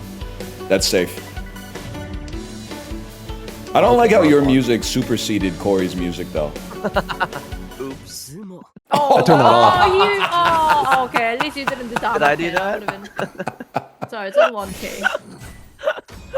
What a game. I get to pick up but there is a Reachy dealer. and What a Corey's game. Oh, this is pretty good. This is pretty good. I need to have positivity like Ryan whenever I play mahjong. Yes. You never know if he's lying though. Yeah, it's hard to tell. And he soul read your Ricci the last So round. true. Well, he took a second, so I knew it was a button he hadn't seen before. Yeah. I was like, which one of these tiles do you want? I was like, I don't know. A bootleg episode of Akagi. Yeah, he took an extra second because he has never seen Ricci before. That's the only anime I've seen. It's that I swear it to you. I must be a one of one there. So you never hit the D, folks. I'm gonna make you all pay. I'm gonna make you all pay. And I'm online. I'm online now. Go ahead. Drop something. Draw your last pathetic tile. Yeah. I think I'll be pawning that one. He's locked in, man. Do you need this one? I'm losing it. The ratio of knowing laughter to actual winning Mahjong hands is so like I genuinely can't tell what's going on. It's chaos. Oh my god. GG. 69 GG. 69 GG. What can you say?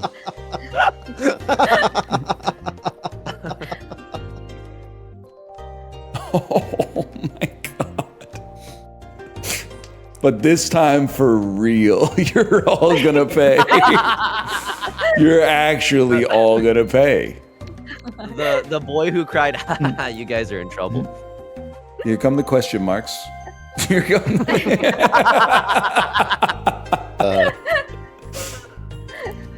I taught you Mahjong. It's my responsibility for you to have fun and do It was well. like 2.5 months ago, and I haven't touched it since. I think it's all gone. Oh, it will come back. It's like riding a bike. You never forget. Ryan's doing it. Ryan's doing it. The last time he played was like a year ago. Yeah, but Ryan's got a freak brain. No, I mean I haven't done anything. All I've done is not do anything. Unless that's hard. That's hard. At least you didn't deal in like Yusong did. And he Corey, plays Mahjong. It's like riding a bike, except your bell has to be put in one of 4 very specific locations, and your feet also have to be stationed east or south, depending on the round. Oh, you got Ricci. Making a joke about how complicated this game is. Okay, the reach. And everything on the bike is called something different. Yes, and it changes yes. depending on what direction the bike is pointing. And there's no way to play an English bike. It's all in a different language. Oh man, this could be a big one. This could be huge. Is it a big one? Why don't you drop the I don't even know what tile I'm waiting for. Oh no! Time to crush some dreams, baby. Oh no! It's honorable. Oh. Oh, it's Corey. It's Corey.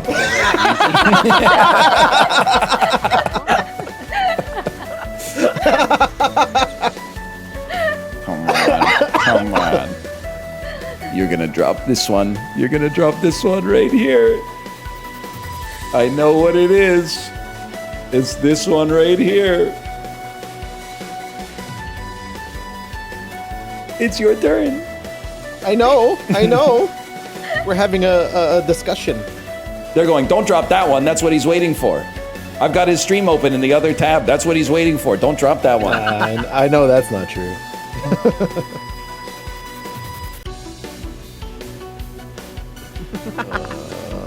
Currently looking up EV of Ricci Mahjong right now. Don't feed. It's not me. Fuck. I was just. Oh, okay. Oh. Cinema. Oh. Ricci, White Dragon, Dora, Red 5, Ura, Dora, 0 Han, 4 Han, 40 Fu, 8,000 points, Mangan. Holy shit! Destroyed. Wow. That's crazy. Congrats. Thank you. Yusong, have you played before? No, I'm just a little piss baby that doesn't know how to play Reaching Mahjong. It's not like, this game is literally my Isaac, and I've made like over hundreds of daily YouTube videos, so it's not embarrassing. Hundreds of daily? Oh, I see. Yeah. I'm gonna beat your Isaac. K-pop Demon Hunters.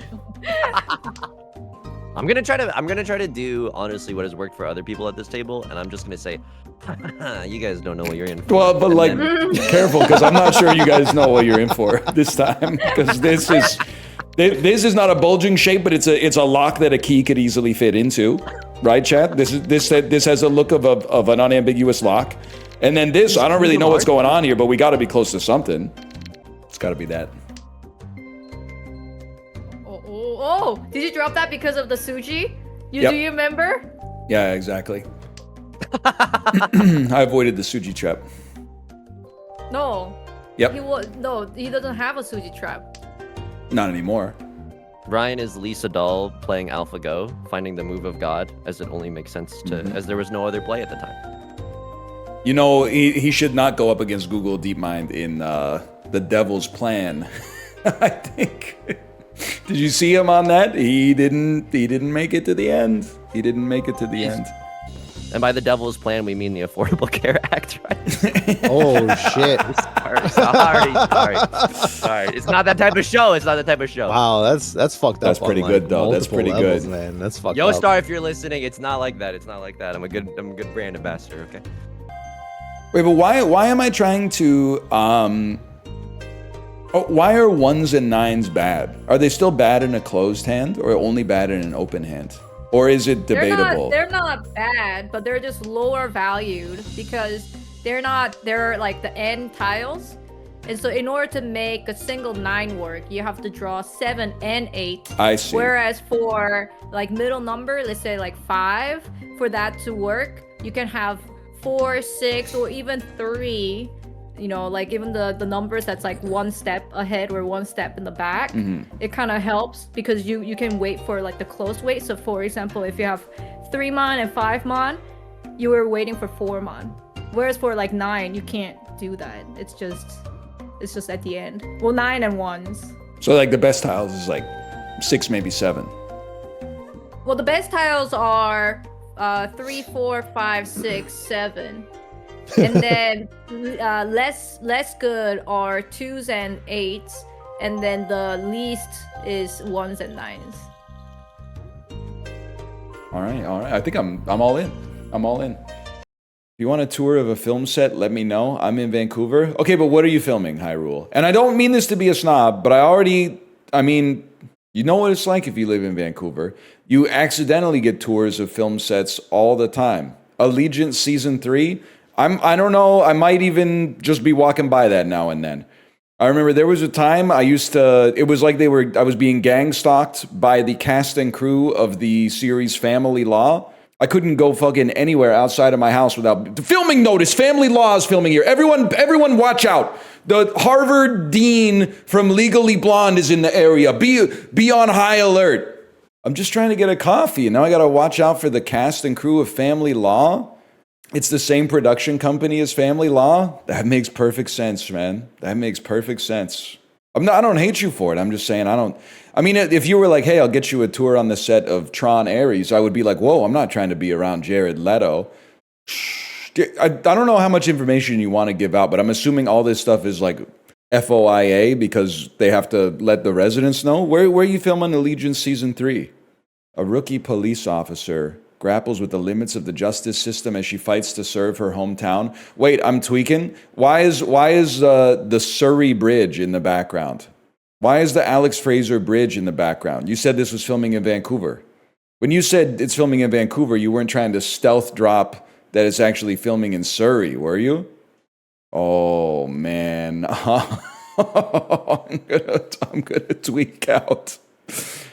Yeah, Langley and Surrey. I can't put it. That's not Vancouver, man. Surrey, I'll give you a pass on Surrey. Langley's it's like 50 minutes away, man. Langley's in the distance.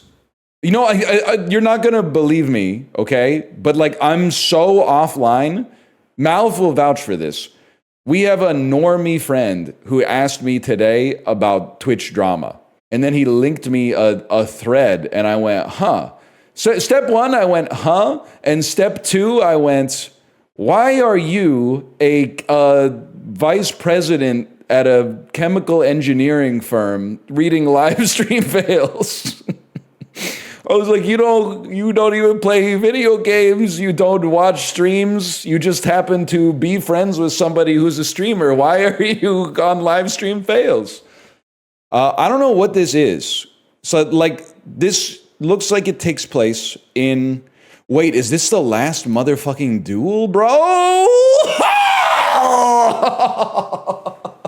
I do know what it is. That's like one of my favorite movies of the 2020s, bro. I love The Last Duel. At first, can I be honest with you?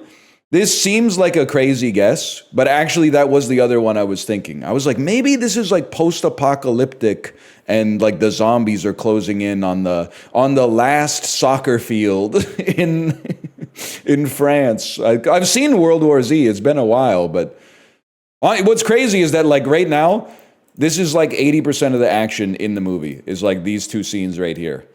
Most of the movie is more like this. I'm not getting ready to hit her. I'm putting my fists up to defend myself against the machinations of this lady who's trying to manipulate the court in such a way as to make sure that she gets a bunch of landed holdings. I'm defending myself from you. I'm defending myself from you. Also, Ben Affleck's in it, and he's got a really funny haircut. But he's good. He's good in the movie. Matt Damon does look funny. He looks like an extra from... You know what? Ridley Scott must have gotten everybody's haircut at the same place for his work in the early 2020s. Like Raised by Wolves, everybody's got this fucking look as well. Everybody does look like Theo Von. He got a special bulk discount on gift certificates at Theo Von's barbershop. Yeah. Oh man, that's really good. That is really good. You fucking with chowder? I'm temporarily in a soup hiatus, and I'll tell you why. My parents were staying with us for like 2.5 weeks or something like that. And my mom she's a big meal prepper. So she would be like, okay, on Monday, she would make a big pint of chili, okay?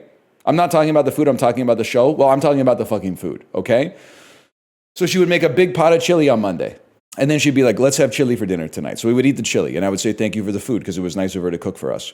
And then on Tuesday, she'd be like, well, we can't have the chili. We had chili last night. I'll make a big pot of like chicken noodle soup. Let's have that for dinner. So then on Tuesday, we're having chicken noodle soup. And then in my fridge, she's like, every time we finish the soup, she's like, there's an extra bowl. So she puts it in the fridge for lunch. So now Monday for dinner, I'm having chili. Tuesday for lunch, I'm having chili.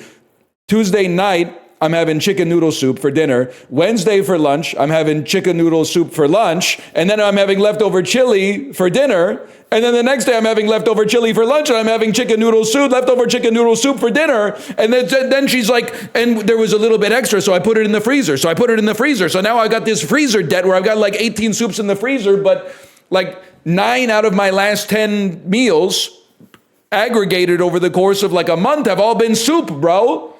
I need more solid, I've eaten too much liquid food. I need more solid food lately. That's why I think that my mom cooking so much soup actually caused me to give myself a slight gluten intolerance. Because she was feeding me so much liquid that I then had to be like, I've got to eat the most solid food of all time. Bread. So I started eating a fuckload of bread, and then my tummy was like, hey, fuck you, have some diarrhea. Gannet. A noun meaning any of a genus. Whatever. Ochlocracy. A noun meaning government by the mob, mob rule. Fuck you. Singapore. Sanguine. That one was quick. That one was real quick. An ochlocracy is your worst nightmare? It should be your worst nightmare too. But the thing is, you're just not smart enough to ever envision that you'll be anything but a member of the fucking mob. Not La Cosa Nostra. They live by rules. I'm talking about like society, bro. I would be a made man so quick. You're not performing a hit. You literally order your hamburger without tomatoes on it at the restaurant. You're like, yeah, I think I'd survive in the mob. What the fuck are you talking about? They're Italian American. Everything has tomatoes in it. Your ass is done, man. You don't stand a chance. It is crazy that Italy used to not have tomatoes. They were literally just cooking the pasta and then being like, I guess we're done. It's sad to think about how many centuries Italians were like, oh, pasta again? Oh, no. Oh, it's so bad. They didn't know, man. They didn't know. The pulled pork burger and hot dog, it looks disgusting. This is some colors that don't exist in the natural world, but this looks fucking gross. It looks amazing. No, it doesn't, man. It looks like a bun that is throwing up what it ate for lunch, okay? England, if you're here, I don't know, it might be 7:30 there. So I know that's a little bit late. You might still be on the tube. One of the benefits of a bun, either in a sausage context or in a burger context, is that it helps provide some structural integrity to the food. For some reason, I guess maybe they don't put a big emphasis in kindergarten on coloring like within the lines. The bun is not like a fill it to a minimum here and whatever goes over is extra. That should be like a little bit going over will accept some tolerance, but it just being like fucking sprawling outside of the bun is crazy. Also, when my friend who is not involved in Twitch started hitting me up about Twitch drama today, I parried and reposted him, I have to say. Because I said, you think that's crazy? What do you think about the premiers banding together to try to get the federal government to rescind their lawsuit with respect to the notwithstanding clause? I hit him with the Globe and Mail reader question of the day, man. What do you think about it? I didn't read the article. But I did, can I tell you, and this is real, I saw a headline in the Globe and Mail app that said, despite being under financial pressures, many people in Gen Z spend thousands of dollars a year on food delivery services, and I did not click it. I didn't click it because fuck the newspaper and fuck the person that wrote it. They will not divide us. Now on an individual level, do I think that they could do something to save money? Yes, but it's distracting from the bigger issue. It's just a macro version of somebody being like, can you believe this shit cost me $112 at the grocery store? And then there's pre-cut fruit. And everyone goes, well, there's your problem. You bought pre-cut fruit. If you buy your own fucking pineapple and then cut it up yourself, you could have saved $3. And then you would have a defense, but you don't have a defense right now. It's the same thing. Gen Z has different problems. They have it financially harder than people in my generation and the generations before me. And to just say that, oh, well, they have problems, but they're also, look at this. 8 people are spending 10 grand a year on Uber Eats, distracts from the actual conditions that are causing this and makes it seem like it's all an element of personal responsibility, bro. And honestly, if you were fucking 22 and buying a house was like 70 times your annual income, you might be like, fuck it, I'm going to pay $23 for Swiss Chalet on DoorDash tonight because I'm not going to get any real estate anyway. You're not looking at it within the context of everything else, man. You think you fell out of a coconut tree. You don't realize you exist in the context of all that came before you. So I will not be reading that article, but I'm also not going to cancel my Globe and Mail subscription because it keeps me tethered to normalcy. Sorry, I can't tell you what I'm laughing at. I think I can. Like I no. I have to watch this clip first with the audio muted. I'm sorry. Dan linked something in the Discord and just said, "Bro, come on." 1 second. I swear it's not about Twitch drama. The thumbnail is it looks like an NBA 2K stream. But the streamer is an AI generated Kobe Bryant. I gotta see what he's saying in this clip, man. He doesn't say anything horrible, but just listen to what this AI generated Kobe Bryant is saying, man. Little shimmy behind the back. He don't know where I'm going. Spin downhill. Watch out! Hey, that's tough. Tie ball game. Skiddy tap tap. 2 taps for the poster. You feel me? Lock in now, chat. This is horrible, man. This is horrible. What's the funny part? I mean, the funny part is just somebody making it and then making it live. As the funny part is like observing the world around you as if you're not a member of it, and you're like, what I like to do sometimes, I'm not trying to like doomer post, but sometimes when I see something that's just so insanely bad, I like to think that I'm just watching a movie about the world. And I'm like, wow, if I saw this in a movie, I would be like, that's funny, so I'm gonna laugh at it even though it's real. That's a terrible habit. You're literally ones and zeros to me, Matt, just so you know. You're not, for all I know, you might be from the same factory that AI Kobe Bryant is from. So I'm not gonna let a robot get up in my feelings too much, okay? I'm not Joaquin Phoenix. You got me confused with somebody else. I'm gonna open Steam though. We all have souls and goals. You know what's crazy is that and this is not about you, this is about YouTube commentators, or not commentators, commenters. So only librarian viewers will see this off of this platform. We were just chilling on the couch the other day, and Kate put on a Kurzgesagt video of basically, essentially the miracle of pregnancy and how insane the process is. That, you know, 1 trillion sperm get shot out, and then the immune system and the inhospitable environment of the vagina kill like hundreds of billions of sperms, and then a few make it, and then one fertilizes the egg, and then the embryo's trying to implant, but there's like parts of the uterus that are like, we're not fucking with you, embryo, we're not fucking with you right now. But then finally it like finds a spot where they do a little handshake and they implant, and then they're like, the baby's immune system is like communicating with the mother's immune system to get an uneasy truce going on, and the countervailing interests of each of the organisms, because obviously the mother's immune system has self-interest, but also the mother has some interest in the fetus thriving, but the fetus has more of an interest in itself thriving than the mother thriving and stuff like that. And all I could think about the whole fucking time was, oh my God, every single YouTube commenter went through this. That's crazy.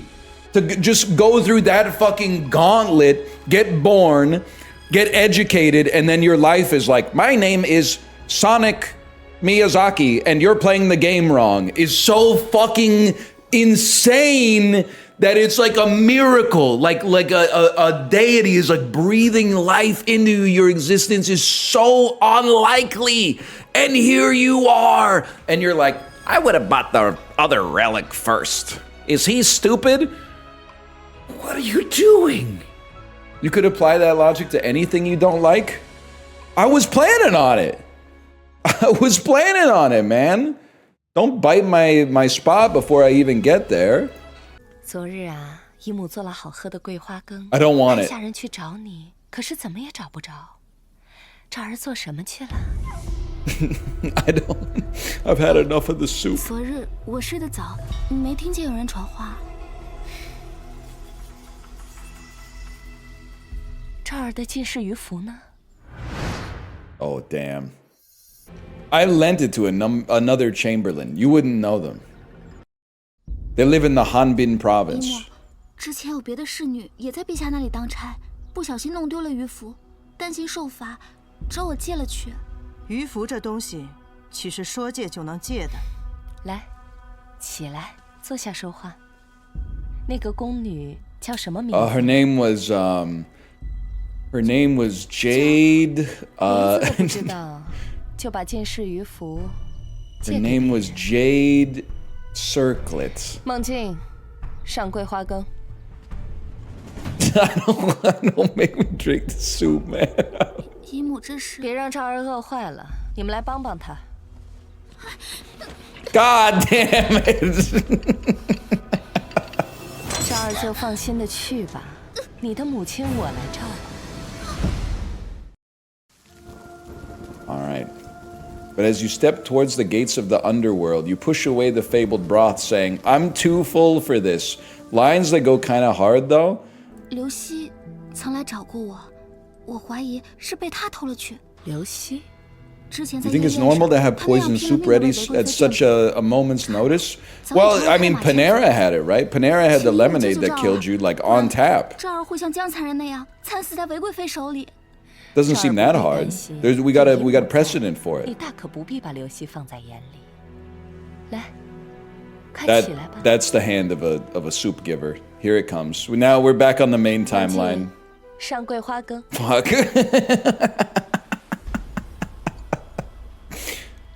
Actually, no. I want to take it.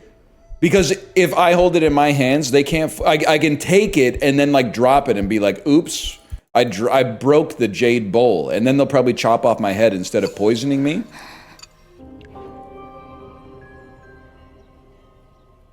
好喝吗？这副伪善的面孔曾带给我温暖。可是一幕，这天底下会演戏的不止你一个。 She legit went.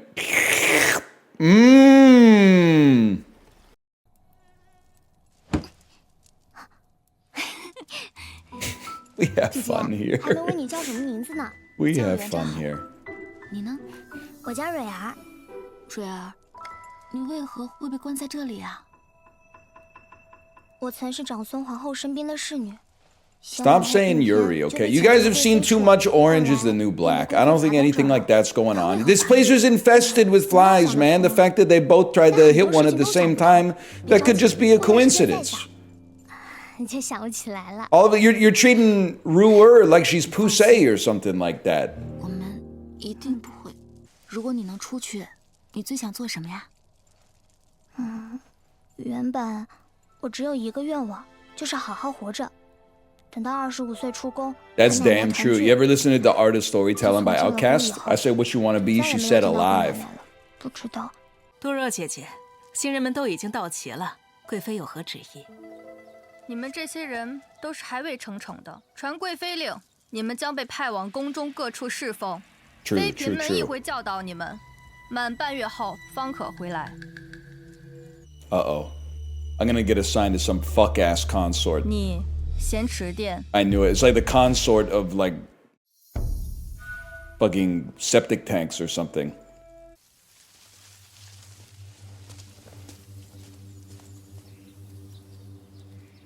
It doesn't seem that bad. 这里便是咸池殿，快走吧。 Get moving where? It's既然到了 there's nobody here. It's just leaves.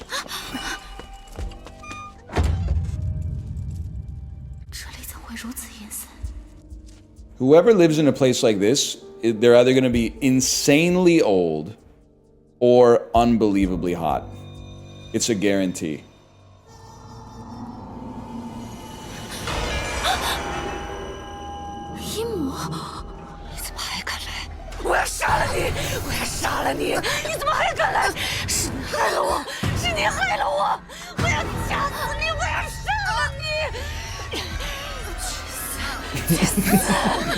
How will you survive? Consort Yang's just a lowly bitch. Fight fire with fire.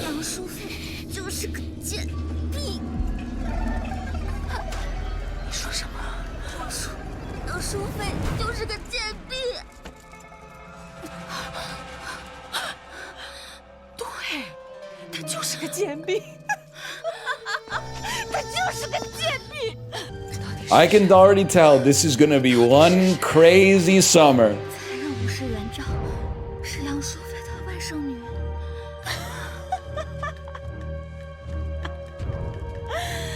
Chinese Joker.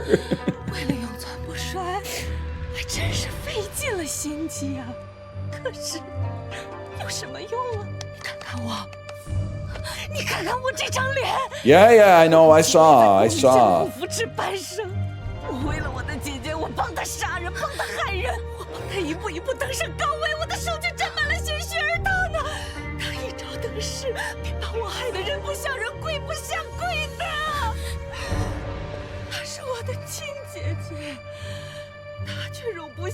But that was like a while ago, right? Like you're mostly over it? 娘亲说，天母一早已病死了，病死了。原来我在你们心里已经是个死人了。 Is this what it was like to be like 43 in the year 600? 这咸池殿一直就是一木一个人吗？ just push me out to sea. I'm already dead. Let me sew. it's actually, it's not where banned chatters go, because at least chatters know that they've been banned. But there are about 100 people living in Zhangjing Palace right now that got hidden from YouTube comments over the course of the past decade and a half that they don't know that they think they're still at the rear palace, but they don't know that they're in this shabby ass tavern, or I don't even know what you would call it. This doesn't look nice, let's put it that way. I'm gonna stick around. You need some human kindness. I think I made a huge mistake based on the reed flute that played right after I clicked the button. 今天贵妃叫我来，远没有这么简单，是有人想看一场亲人厮杀的戏码。若赵儿就这么安然无恙的走了，淑妃不仅会看出姨母你不会是装，更会怀疑我与姨母已然交心。 British people who are watching, that's what we call family fortunes over here. 我看见你就烦，你为什么要来？ Huge. 是你害了我！滚出去！滚出去！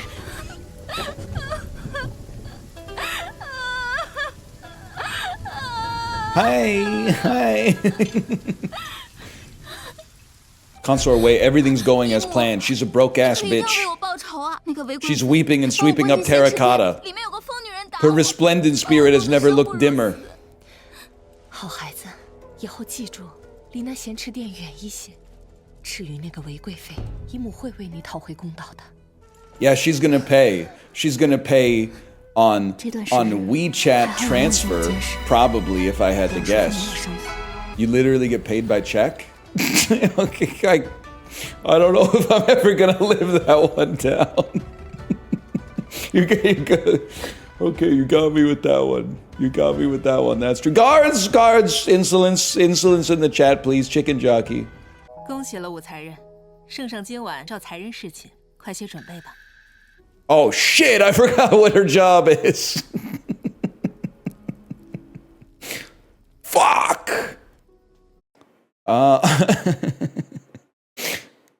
I'll ensure he'll never forget me, or just put up with it. Can't leave anyway. 我会让他永远记住。 She's gonna go. 陛下。 You won what you've long desired, His Majesty's favor. 1 year later, you gave birth to a boy and a girl. The Emperor, overjoyed, raised you to consort of kindness. But when you looked at your newborns, desire began to devour you. You would not settle just for being a consort. Their future would be yours. The path of your child is the path of your own. You played on Li Ji's fondness and Li Tai's arrogance to ruin their fight for the throne? Did we just win? And the last day the Emperor passed, he bestowed the throne upon your son. But at the same time, he bestowed upon you a bottle of deadly poison.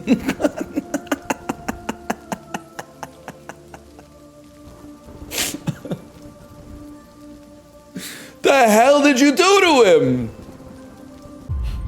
武才人，你今日这身衣裙倒是让人移不开眼啊！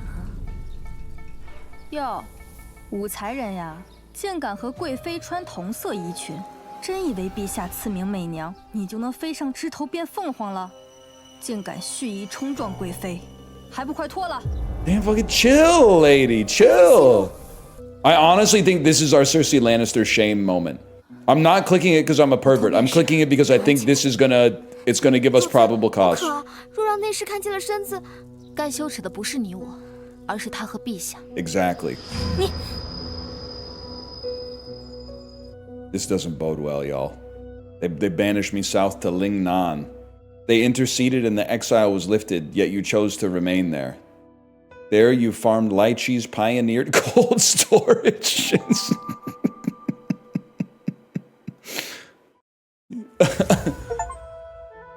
What? Trigger a normal ending for the first time. I invented the refrigerator. Just go out there, whatever you do, you will succeed. All because I took my clothes off in public, man. I'm gonna be honest with you, brother. I don't know what any of this shit says. 放肆！太史令，你好大的胆子！陛下呀，微臣观测的天下便是如此，请陛下定夺。知道了，下去吧。微臣告退。陛下，妾认为。任何危及大唐气运的人和事都不该存在。She's real for that one. 如今宫中议论纷纷，皆不知陛下会如何。 It is good to be the king. You never have to worry about your 帝王 soups, 怎会 man. 容许丝毫威胁存在？哪怕只是虚妄的谶言。贵妃的意思是，陛下杀心已起，不过缺一个冠冕堂皇的理由。明日之前，本宫要整个长安城都知道这句谶言。是，只是此举或许会扰乱民心。这，便是武士的罪责。唐三代儿王，女主武王，大有天下，难道这真的要乱了？哎，你说这女主武王究竟是谁呀？哎，难猜。 女人怎么能当皇帝呢？ town, man. 就是，这从古至今就从未有女人当皇帝的说法。你可算是说对了。 There's like 100 people in this scene. 很快，瑞儿为你查探的。陛下。 We soon learned that the emperor, furious over the prophecy, sought Li Chunfeng, director of the Imperial Bureau of Astrology, as its key. He's a man of firm belief, untouched by politics. Oh, here we go. Trusted by His Majesty, a pure Tang loyalist. 你们这些姓武的，都给我老实待着。怎么办？原本我下个月就可以出宫了，现在就因为一句谶言，难道我们都得死吗？怕什么？陛下是明君，是不会冤枉好人的。我听说太史令正在找真的女主武王，只要找到，我们就有救了。是啊，只要找到那个武王。 It's a Wu-Tang Clan. 那个太史令能不能找到女主武王啊 Damn, that was pretty befitting. Sit tight and do nothing, or team up with the other Wu women to push back. Nah, man, look at my squad. I don't think we're overthrowing the jailers. I think we might need to be patient in this one. This does not seem like a situation. They do not seem ready. Oh, I gotta know. Girl power. 如果李淳风找不到女主武王，我们都得死。陛下是明君，可他现在因为一句莫须有的谶言，把我们羁押在这里。试问，我们何曾做过一件危害大唐的事？等我们回家的亲人， Well, not directly, but 难道我们就要坐在这里，等着斩杀我们的刀刃落下，而不吭一声吗？是啊，我们不能在这儿等死啊！就是，我家还有嗷嗷待哺的孩子呢。是啊，我娘还在等我回家呢，这可怎么办啊？Find the strongest one and bend the bars. 无事无锅，无事无锅，无事无锅，无事无锅，无事无锅。It's working. It's working. Hey, quiet down. Ah, shit. Plan B. 寥寥几句就煽动了众人。那个女主武王，就是你吧 Oh, shit. Here we go. 我看那御监说的不错，他。Hey, anyone else starting to sympathize with our captors? 我们还能有一条生路。I think, guys, you're suffering from Hanbin syndrome. 你们要干什么？ That is pretty much my worst nightmare. Dude, my keys have physics. They actually like move around based on how I move them. That's advanced tech. Damn. Damn. Oh shit! How do you do that? You remember this old number? This is my old animation. You remember this old number? All right.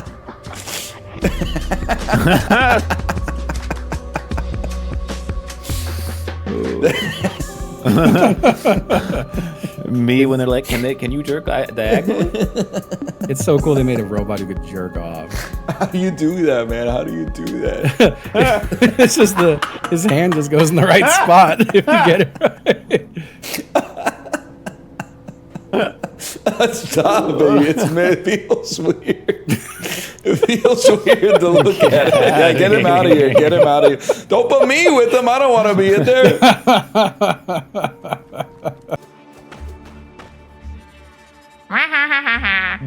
Looks like our daughter, honestly. I actually 100% could see that. She has kind of like devilish energy lately. Look at that. Look at that. Combo. Feature combo. By one. By oh, excuse me, great 130. Did you see that? You just stole the last hit. Oh, you got 246. No, 246. You got 246. Did you see that 246? Yeah, yeah. What Do you see this? Do you see That's this? nothing. You see this? I have a throwing axe. Yeah, I see tiny legs try to move as fast as you could. It's our daughters. Mm-hmm. Our daughter in a different phase at nighttime. She's going, I'm hungry. I'm still hungry. What's for dessert? What's for dessert? I just realized like the optics of that makes it sound like we starve our daughter. But it's that's not the case. I'm Conka. I'm actually I figured it out. Can you just wait when there's one guy left, you should just watch me for 1 second. Because okay, well just stand still, watch this. First I shoot, then I go like this. And then I could shoot again. I don't have to wait for my ult to charge. I reload it. Wow. Don't you? I think it's pretty cool. He can reload the gun. Oh wait. Whoa! Can you not? You're trying to knock it into me. Oh, by the way, B is a dodge roll in case you. I used my last. You died. You died again. My last breath of oxygen I used to teach you how to not take damage. That's what marriage is all about. All right, this message kind of flipped me a little bit. It said, "Does anyone know who Kate's playing with?" That one. that one hurt. I'm not gonna lie. He's a no, not not that famous. Then they said streamer. he. They hit me with the he afterwards. Over the last few, my sister, we disagree. We disagree. Raining. Excuse me. Try to parry this. Did you see that? What's that? This is a good time to practice the parry window, actually. Go ahead, attack me. Okay.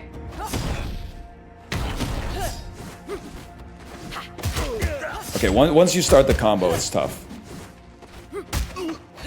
Okay, if you started with a launcher, I don't have a response to that.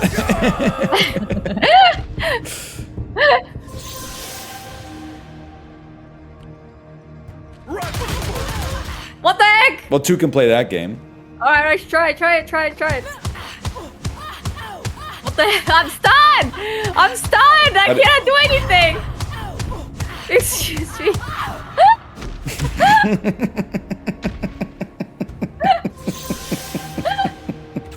What the hell? I just bought one thing.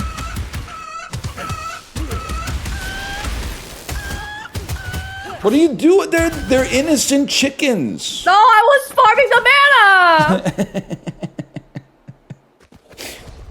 Oh, fellas, feels good to gaslight your wife. Am I right? It hits hard to gaslight your wife in a public place. Wait, are we going? You know that spider you told me to watch out for this morning because it died right outside our door? Yeah. He wasn't dead. It wasn't dead? He was just sleeping.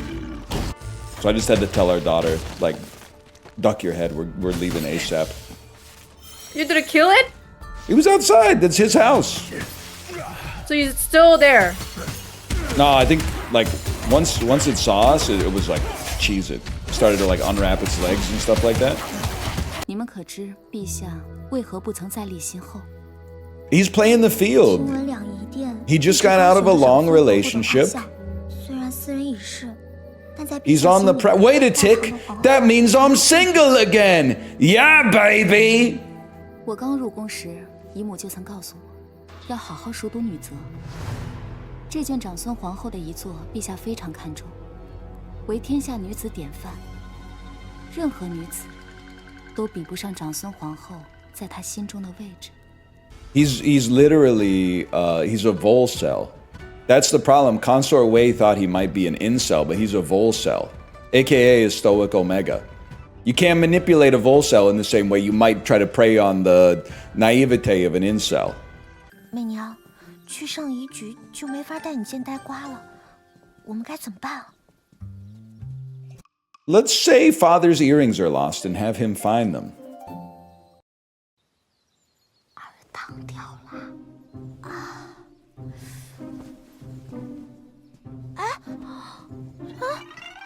耳当怎么掉了呀？那可是父皇送我的生辰礼，这么重要的礼物，我们快分头找吧。公主莫急，耳当掉了，老奴让其他内侍。Damn, he knew. 老奴是看着公主长大的，公主这点小伎俩，老奴能不知道？ Let's just hit him on the head with something. 还是快些走吧。Let's just hit him on the head with like a big rock.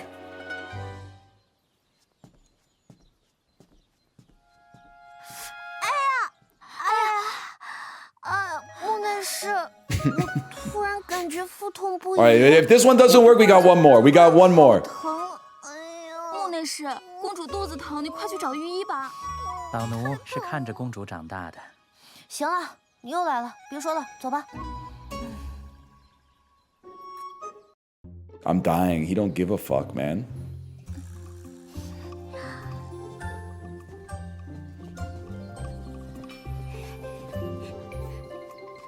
媚娘，我们现在不能从正门走，木内侍发现了肯定会守。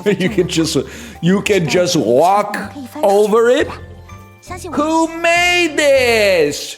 It's like the mandate of heaven is obscured by a cockadoodle bull diarrhea. AVGN playing Road to Empress. AI generated Chinese angry video game nerd.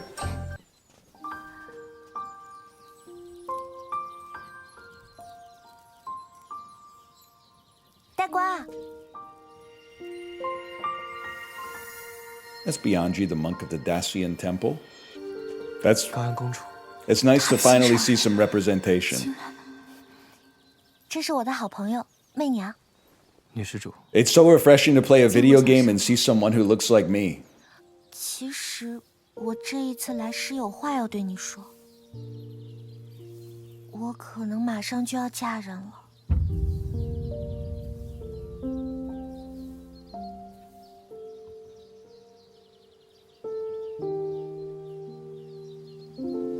Who's the lucky guy? 阿弥陀佛，贫僧自当为公主高兴。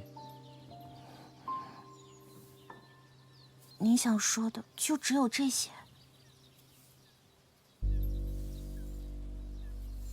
便姬愿公主此生幸福。 She is trying to get him killed. Lady, you're the princess. You got some leeway. They're killing like 50 people a day for just perceived slights against etiquette. I can't be messing around here. Low key though, I think this guy's a good actor. His face says, holy cow, I dodged a bullet on that one. That lady was crazy. That lady was insane. You need to see the Wikipedia picture for waist chop. Waist chop or waist... Ah! No, that's not... That looks like it would kill you. That looks like you'd be in a world of hurt. Why is the dude smiling? Are you talking about me or are you talking about the executioner? Damn, this is crazy. Waist chopping first appeared during the Zhao dynasty.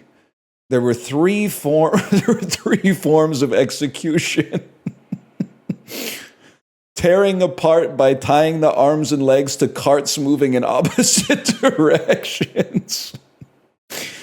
The waist chop and the beheading. Sometimes the chopping was not limited to one slice. I think one slice would probably do it. I don't think you're getting much out of the second one, man. I don't think you're getting too much out of the second slice. Holy second paragraph, Jimmy Kimmel got off easy. I forgot. I was going to read it. The first emperor sentenced the poet Gao Qi to be sliced into 8 parts for his politically satirical writing. Oh shit, man. I'm not trying to end up like Gao Qi. Get me out of here. 怎么样了？掠王的人已经成功偷到 Good God. 编辑已经被送到安全的地方了。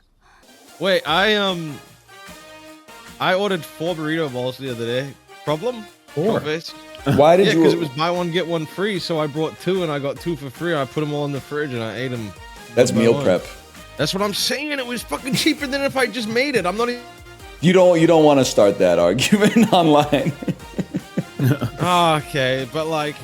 Because you're right, but you're wrong. You're right, but you're wrong.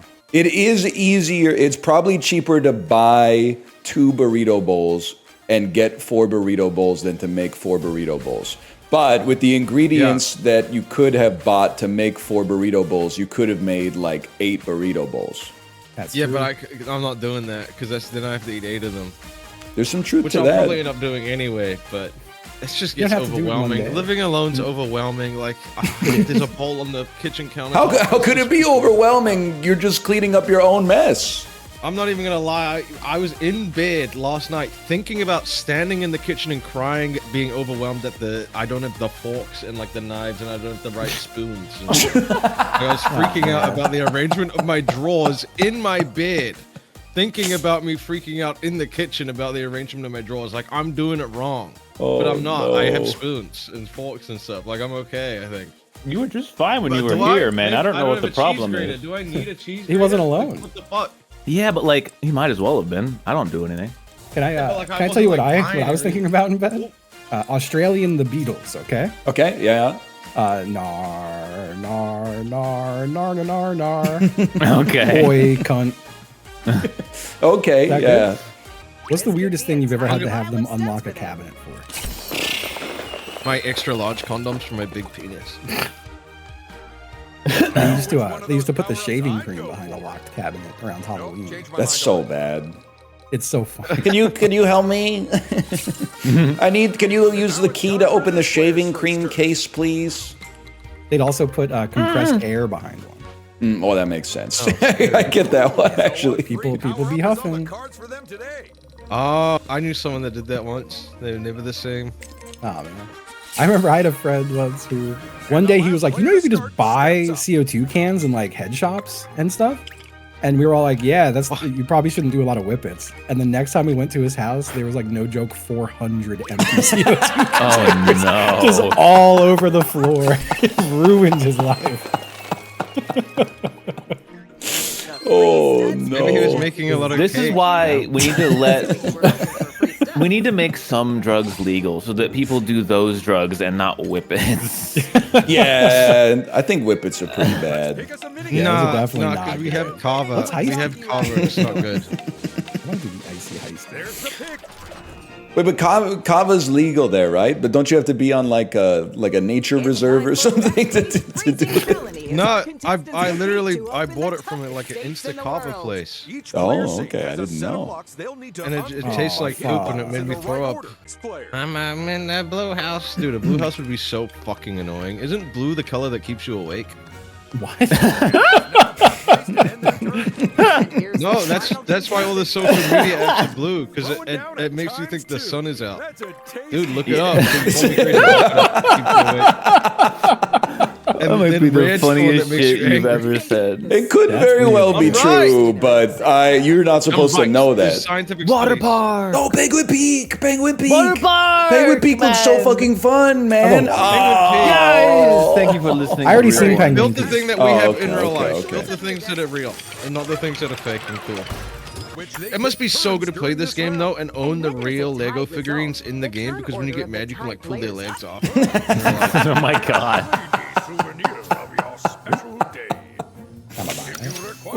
Like, I feel like if anyone else would have said that I know, I would have like thought less of them after that.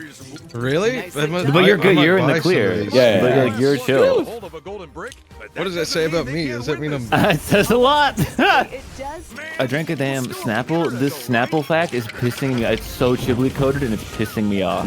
Okay. It says colors like red, yellow, and orange make you hungry. Yes! No, they fucking don't. No, they fucking don't, red dude. makes you angry. Blue That's keeps you awake. so funny. I was gonna take the Yellow mellow. Yellow It's mellow. not even true, man. Oh yeah, what color is literally McDonald's? Mahjong Soul makes me very angry because I'm very bad at it, although I understand the premise of it. I do have a clip of you telling me you're going to kill me. I forgot what the exact wording is, and it's from Mahjong. Yeah, that happens a lot. Yeah, and think what I say to random people. I would love to see your Marvel Rivals chat history. Can we get red and yellow involved? Can we get red and yellow involved? Dude, I don't know how I'm not banned on Rivals. I'm not even kidding, man. I learned a trick. If you say you're a minor, okay, just hear me out on this one. If you say you're a minor on Rivals, the most annoying person in the game will say, I'm also a minor. And then you can report them, and then you get a message days later that says your report's been received and action has been taken. But what if they report you for saying it? They don't. They don't. They think you're on their team, bro. It's a fucking. It's just. But wait, you're not allowed to play Marvel Rivals if you're a minor? Well, I don't know. I think there's obviously a limit. Some of them are like, I'm 7 years old. I'm like, you're gone. See you, buddy. It just works, man. But I stopped doing it. I stopped doing it. I had to change my name because of Deadlock. That's why I'm Big Juzz. Oh, is you don't want to anger somebody in Deadlock and then they find you and then... I did! Yeah, I understand. I'm the one who does the finding. Yes. No, I couldn't agree more. No, me too, bro. I love Googling usernames. You're evil in my game, you're on Google. And literally the only defense is they go, oh, kind of cringe to be looking up shit that I posted on the internet willingly. It's always a YouTube playlist named Favorites with like the worst songs ever in it. Yeah, I love that. I love Invisalign. I'm not gonna lie, I like it now. Oh, it feels so good. Is it starting to hit? It feels like, you know when you have a sore muscle and you massage it and it feels good? Yeah. Imagine that feeling, but you can just you can achieve that by biting down on your teeth repeatedly. Oh, it feels so good. I'm not even kidding. You can bite down on your teeth and it feels so fucking good, man. I like the teetering to this one's every year. Don't come down here. This is my zone. I'd like to be here. I like it. Grab his ponytail as you walk past. It's fucked up.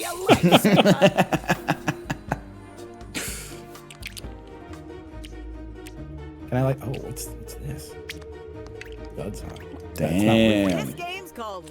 Why is it look chicken familiar? A guy in a suit? That's not good.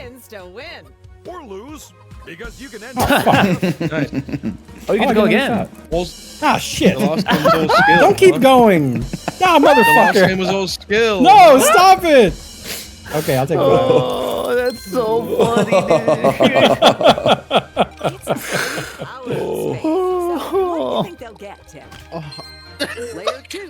Are you okay? Why do you keep sighing like that, man? I'm biting down. I'm not even kidding. Yeah, that's not sighing, that's moaning. Yeah. Oh, no. It feels so good. Okay, you gotta stop. So good. You gotta stop. I've been doing this for 8 months. No, you haven't. We played with you last week, and you were fucking not doing this. You were not moaning Dude, like this. It touches your spine. I'm not even kidding. Like it tickles your spine. Yeah, bro, because the nerve goes from your fucking tooth to your brain. Dude, this is better than sex. Now there's a down payment on a golden brick. That would be. This is better than drugs. With a lucky 8, it's all or nothing. Sprint into a marathon. Okay. Stop moaning. It's so disquieting, man. It's so good. It just feels like I'm scratching an itch in my mouth, in my whole entire body. You're gonna fuck your teeth up, man. No, he's fixing them. That's the fucked up part. Yeah, I've had my fill. We could have played the other one, whatever it was. Me when I'm dating a guy named Phil, and we have 6. I've had my fill. Yep. Our friend here clearly wants That's, I'm just gonna go ahead and they're not making new fills, so that's a problematic age gap for sure. 2 things I can't stop thinking about: person that rings their bike bell at a car, and couple naming their baby Jeff. I do think let's name the What's baby wrong Jeff with is that? good. Why is baby Jeff I don't good? know. Because it's like having a kid and it's like the most important thing in the world to you, and then being like his name is Jeff is really funny. Okay. Shots fired. Jeff. I like to think of Damn. the sit-down conversation, and they're like, "Baby, I've been thinking about Jeff." I'm so sorry, Jeff's in chat. Well, they're Oh, that's why Jeff is a lit Oh. name, but if you're a baby named Jeff, like that's your time. It is Well, really funny. they're probably like Jeffrey or something, you know? Jeffrey's like even worse though. And It's also- like you're making your kid destined to be a butler or something. Like a road rage incident. Bing, bing. Get the fuck out of the way!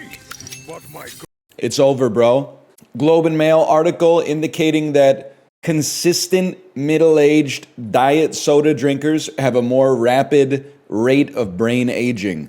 than those who occasionally or never consume artificial sweetened diet beverages. It hurt me to do so, but I cut it like I cut the processed meats, even though I still occasionally have a mortadella sandwich. But that's just maybe like once a week. Once a week I'll have like a mortadella sandwich, but otherwise and I'm gonna start eating some walnuts too. I'm gonna start eating some walnuts.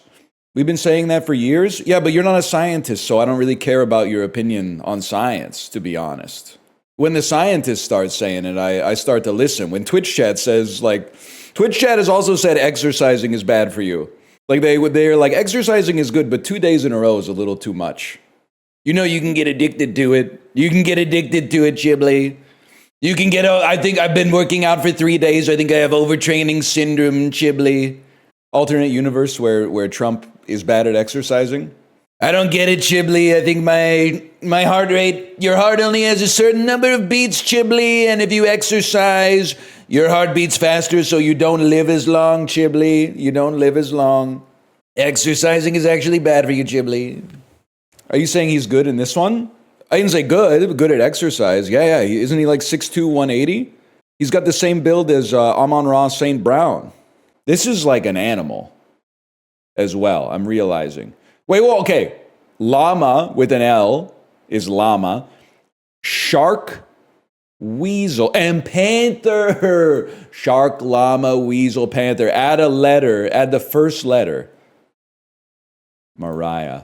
A brief, a digest, a review, and an outline. What is a summary? A bird's eye view of an issue.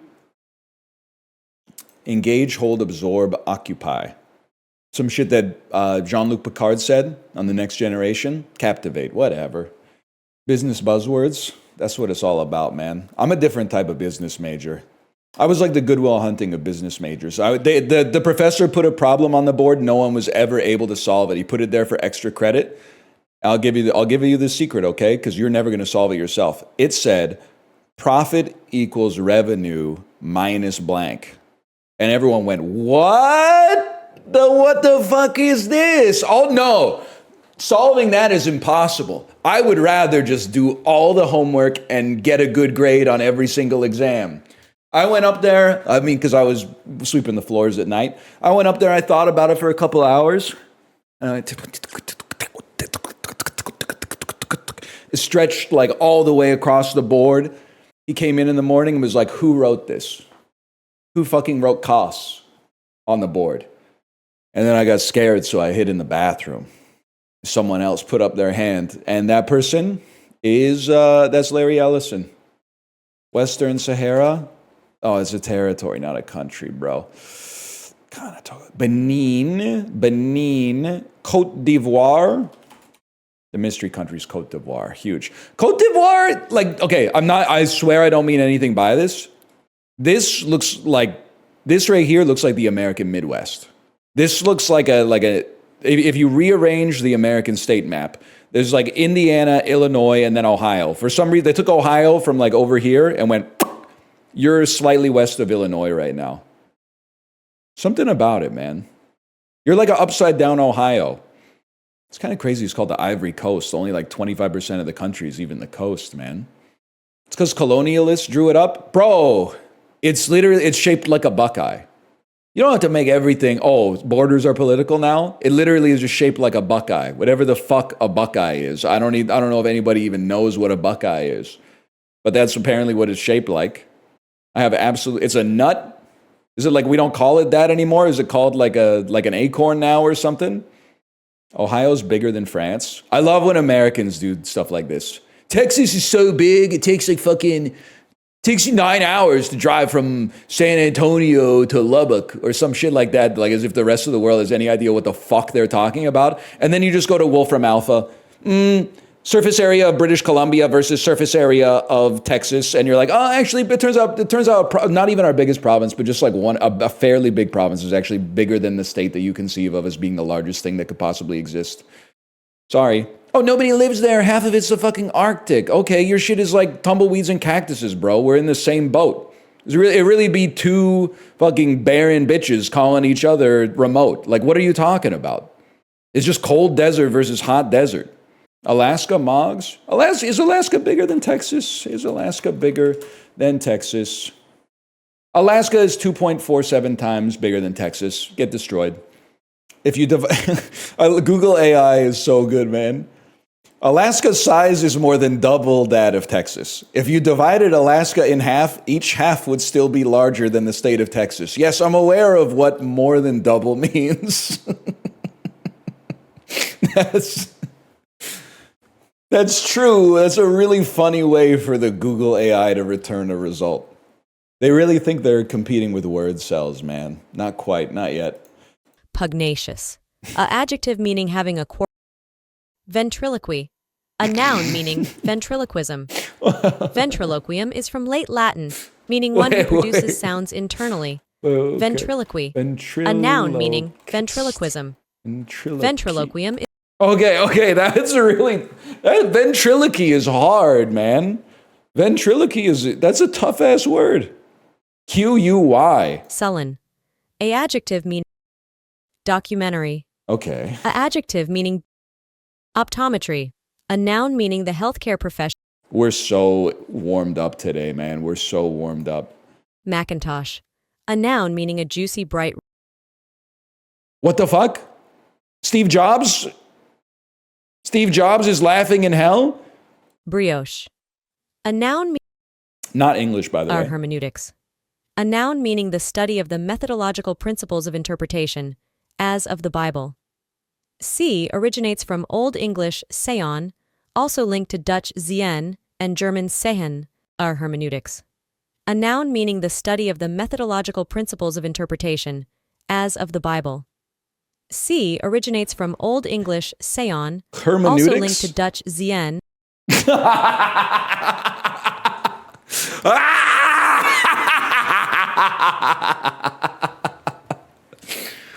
We need people to start doing touchdown celebrations at the Scripps National Spelling Bee, man.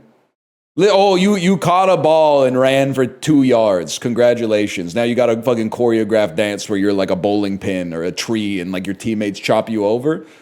No, man. I want to see like 11-year-olds hitting the Marshawn Lynch. Après. A preposition meaning after. Okay, that one's literally automatic. Macintosh, fuck you. Fuck you, bro. I use your Canadian food fetishist notes app joke every time stand-up comedy's brought up in my acting class and no one laughs ever. Well, there's something your teacher will not teach you about in the class. Well, there's two things. Because one is, if your teacher was that funny, they wouldn't be teaching a stand-up comedy class. They would be doing it in Saudi Arabia, if they were any good. But then the other thing is, your jokes only have to be funny until people know that you're funny.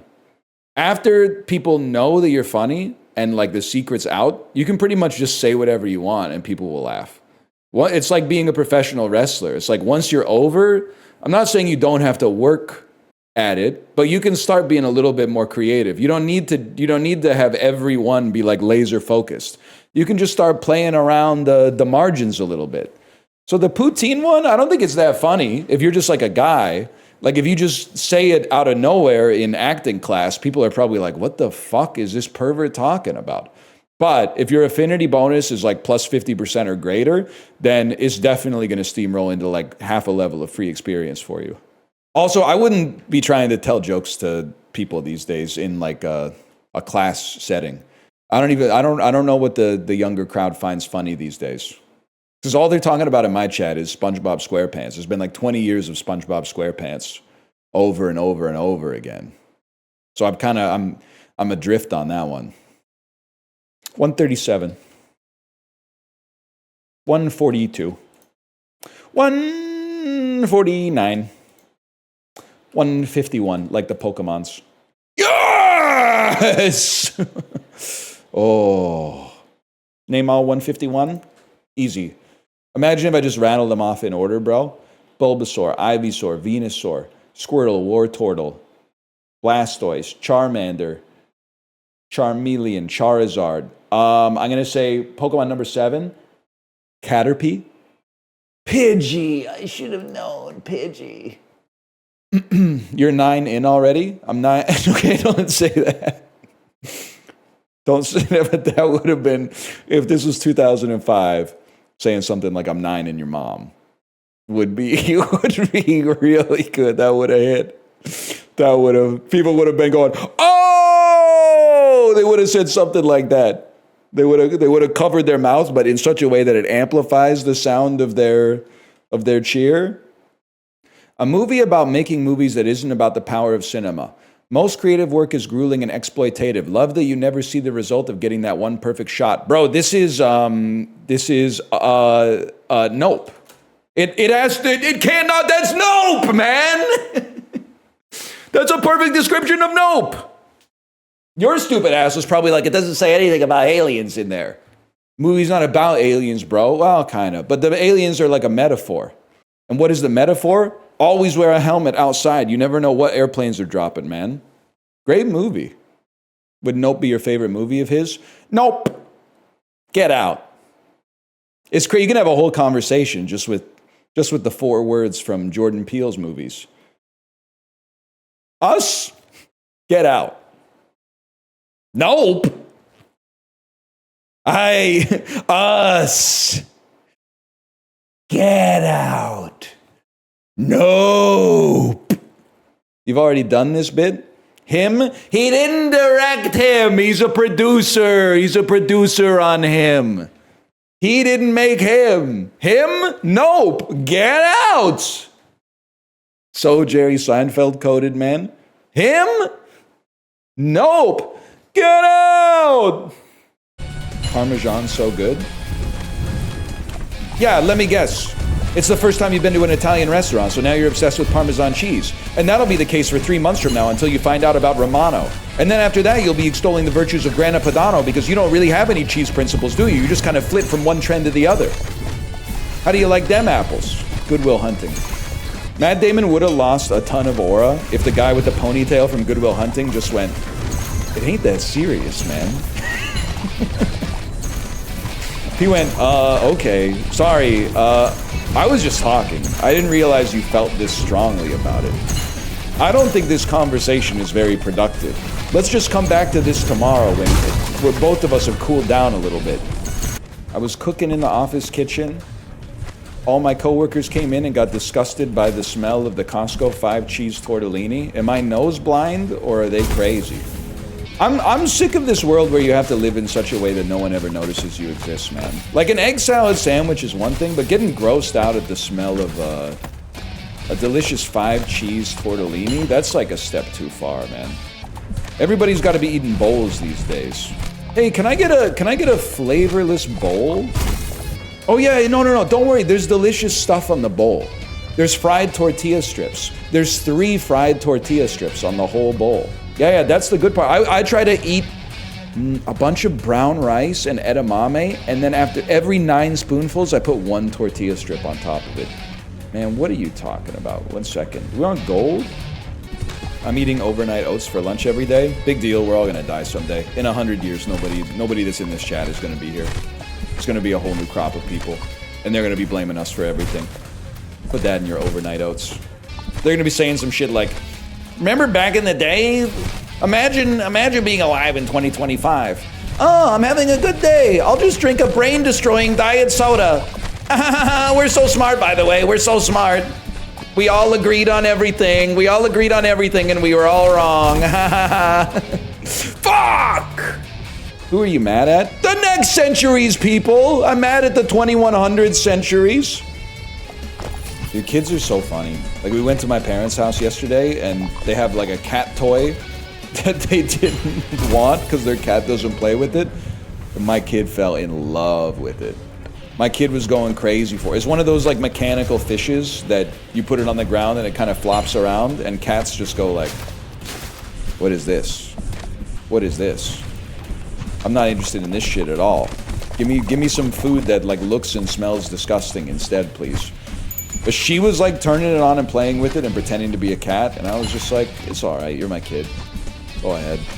Anybody else's kid, I might be like, what are you doing? My kid, you're cool, you can do it. Did I commit a faux pas, by the way? We went out to eat for Thanksgiving. If you're living in a classical millennial type situation, I highly recommend going out to a restaurant to eat for Thanksgiving. If there's less than 8 people, go to a restaurant, man. Don't cook all that shit. Cook all the shit yourself once and then go never again. That's my advice to you, at least.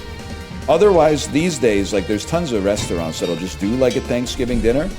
But the restaurant we ate at, they were like, okay, so we have like the Thanksgiving menu. It's turkey, it's potatoes, it's Brussels sprouts, it's carrots, it's stuffing, it's bread, it's gravy, it's cranberry sauce.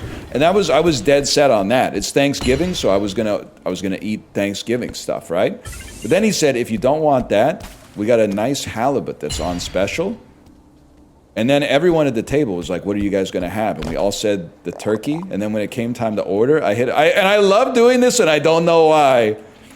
But I love to lie about what I'm gonna order and then order something else when they ask. Just to keep them guessing. Just to keep my family guessing, man. It's funny. I'm sorry, I don't know what it says about me. I love telling my wife I'm gonna order something, and then when the order comes in, I order something else. I think it's like the only way that a guy like me can seem spontaneous. And then she'll be like, I thought you were gonna order the Chipotle rice bowl. And I said, changed my mind.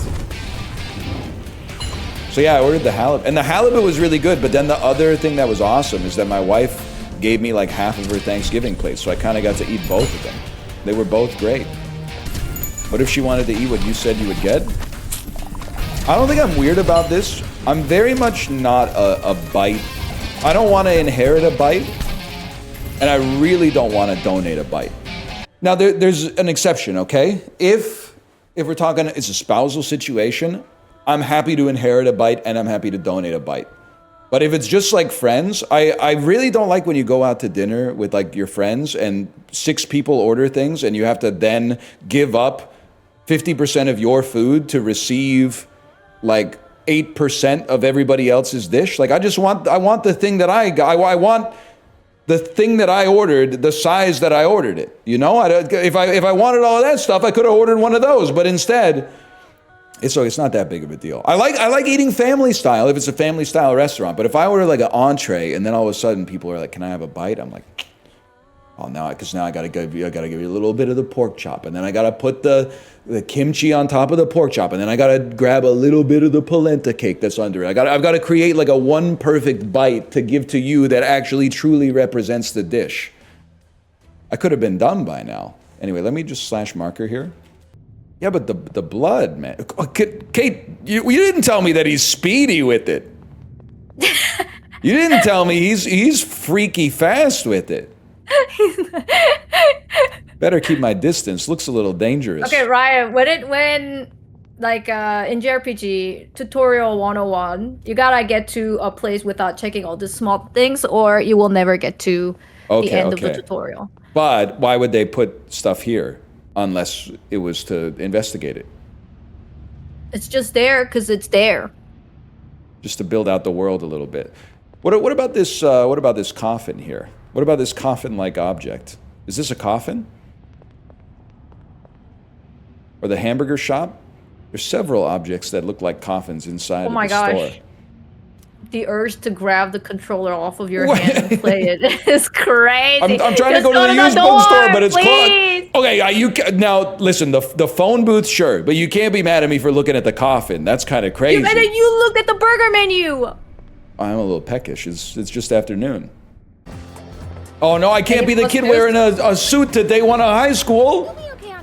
No, that's why didn't you warn me? This is social suicide on the first day of 9th grade to be wearing a tailored suit.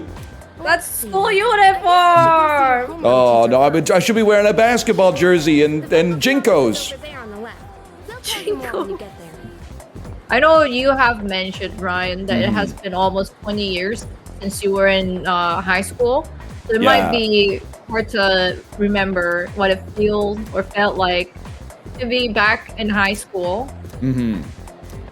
It's kind of, it will it will jog your memory. To me, this is pretty much like I'm right back in here. I was always checking the event bulletin board and looking at the class roster. That's me, class 2F Willie Bill.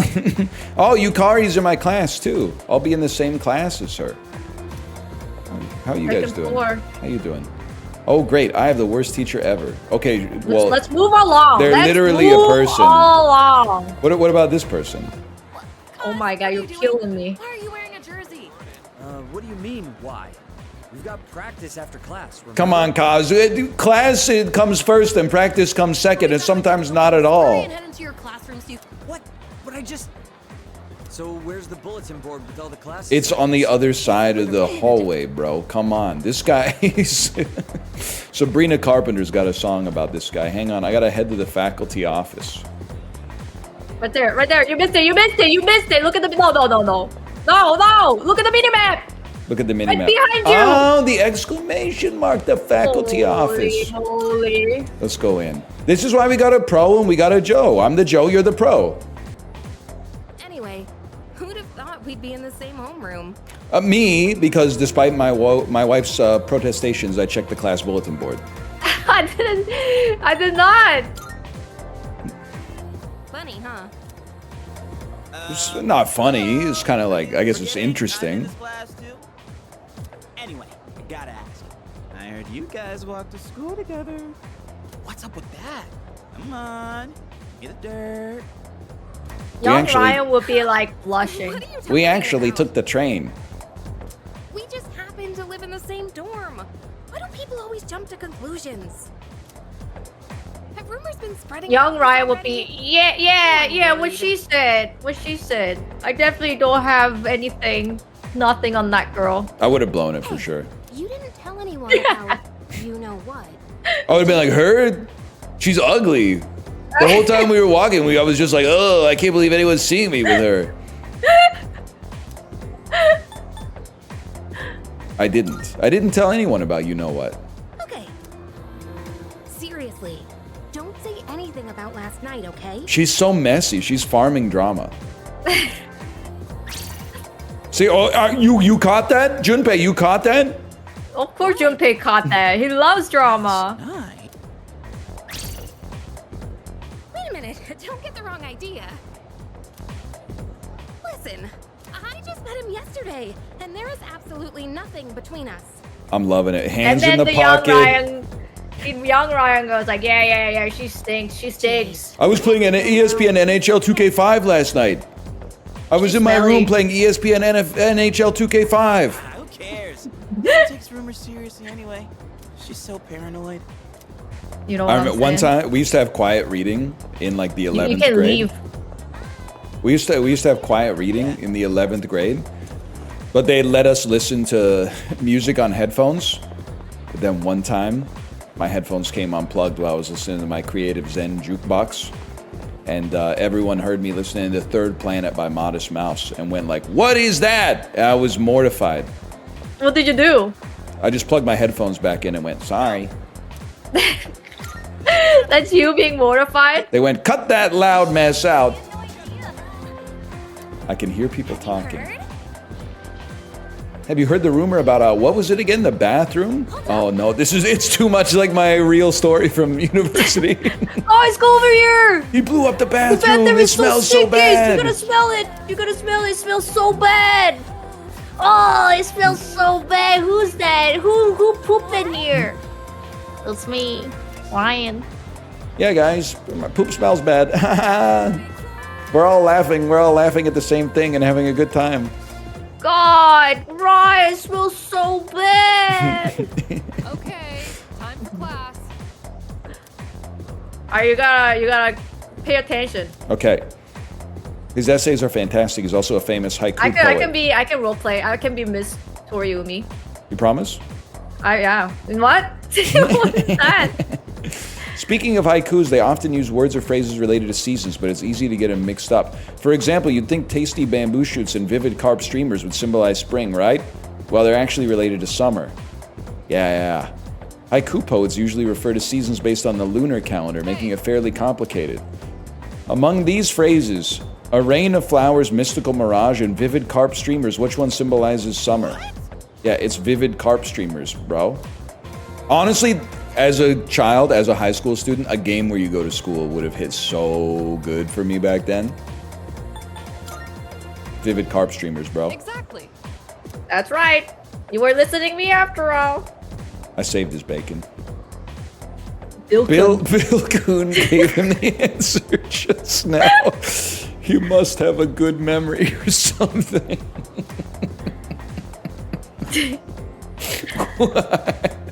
All right, that's really good. You have to read it with like the girly voice. Oh my god, Bill must have such a good memory. Become slightly more popular. Look at that. Whoa, slacker. What? It's the second day of school and I'm wearing a suit. No, that's not a suit. That's just the outfit of the school. That's the uniform. This is crazy. Is this true? In Japan, do you get praise for being smart in school? In North America, if you have to pretend to be stupider than you are in school so you don't get your lunch money stolen. It really is perfect over there, huh? So this is a sophisticated gentleman. He's balding. You see He's balding. Guys who are balding but try to grow their hair long to cover it up, greater than sign. But why did they cover it the wrong way? Yeah, they should get bangs. He's the guy who gives you a dad joke. Even I get tongue-tied. Is he evil? I'm not answering you any of those questions. Have a seat. He has these were evil glasses in 2009. You were wearing those glasses! How do you think I know? Apologize for the confusion regarding your accommodations. You're calling yourself evil? Longer before you receive the proper room assignment. Also, he crosses his legs when he sits. I don't trust him. You cross your legs. How do you think I know? It's Saturday. In Japan, you go to school on Saturday. We went to school on Saturdays. Crazy. It's only a half a day though. Only a half day. But imagine though, no wonder why parents are pumping out babies. That's true. They're like, dude, it's free. Like, only have to suffer one day. Like that. Yeah, they're really pumping them out over there. All right, that's pretty good. That's pretty good. We've met before. Yeah, I know. Soon, the end will come. I remembered. So I thought I should tell you. I don't really care. What? Sorry. Really? Well, if you say so. What do you mean? Well, he's trying to aura farm by giving me this ambiguous sort of hint, this foul omen. So I got to hit him with a nonchalant, like, Sigma reply. I don't care. The end? To be honest, the end is just the beginning for a beast like me. Anyway. More importantly, it looks like you've awakened to your power. And what an unusual power it is. A power that takes many forms, yet is bound by none. It might even prove to be your salvation, depending on where you end up. Yep. That's what I was thinking. Do you remember when we first met? I expect you to honor your commitment. I'm always watching you, even if you forget about me. Nosy. Okay then. See you He's later. a good boy. Look, he had no response. Because I aura farmed on him. He tried to aura farm me and I aura farmed him. If Ebenezer Scrooge had done that to the ghost of Christmas past, he would have been out of that mess by 1:30 in the morning without a doubt. It's like, Scrooge, do you remember this? Be like, yeah, bro, I lived it. I think I remember it. Oh, I guess I'll just go then. Look at me. Unbothered, moisturized, verbally non-responsive whenever anyone asks me something. Finally. All right, everyone's here. Heck yeah! Let's get right into it. That one guy in the group project who says, heck yeah. Attention. Were you that guy? Nah, I was the Stoic Omega. Sanada-kun were the only persona users we had. I was chilling. Why are you aura farming? There's no way that you were stoic figure to aura farming, bro. I was the guy at the group project that was eating a bunch of gum. And then someone would say, how many sticks of gum are you chewing? And I go, I don't know. A few? That's not you at all. That's me. That's not you. Sorry I can't give you a better answer, but investigating the mysteries of that tower is part of our job. Yeah, but you don't do anything. We need more information. He doesn't do anything. He's the overseer. He's spending all his time back at the base combing his hair while we're doing all the dangerous stuff. As a reward, when you eliminate the shadows, we'll get one pizza party for the club. Now you guys, we can have pizza or an ice cream cake, but we don't have the budget for both. Would you, could we take a vote? Do you raise your hand if you'd rather have pizza than an ice cream cake? It's too real. You will mess things up. We'll also need to appoint a leader to make any necessary decisions. A leader? Like the captain of a pirate ship? Junpei, if he was born 10 years later, would have had 5 million subscribers on YouTube for sure. He has such YouTube energy. That's good thing, right? You're in charge. Yeah. Bill's in charge. Why him? He doesn't look like a captain.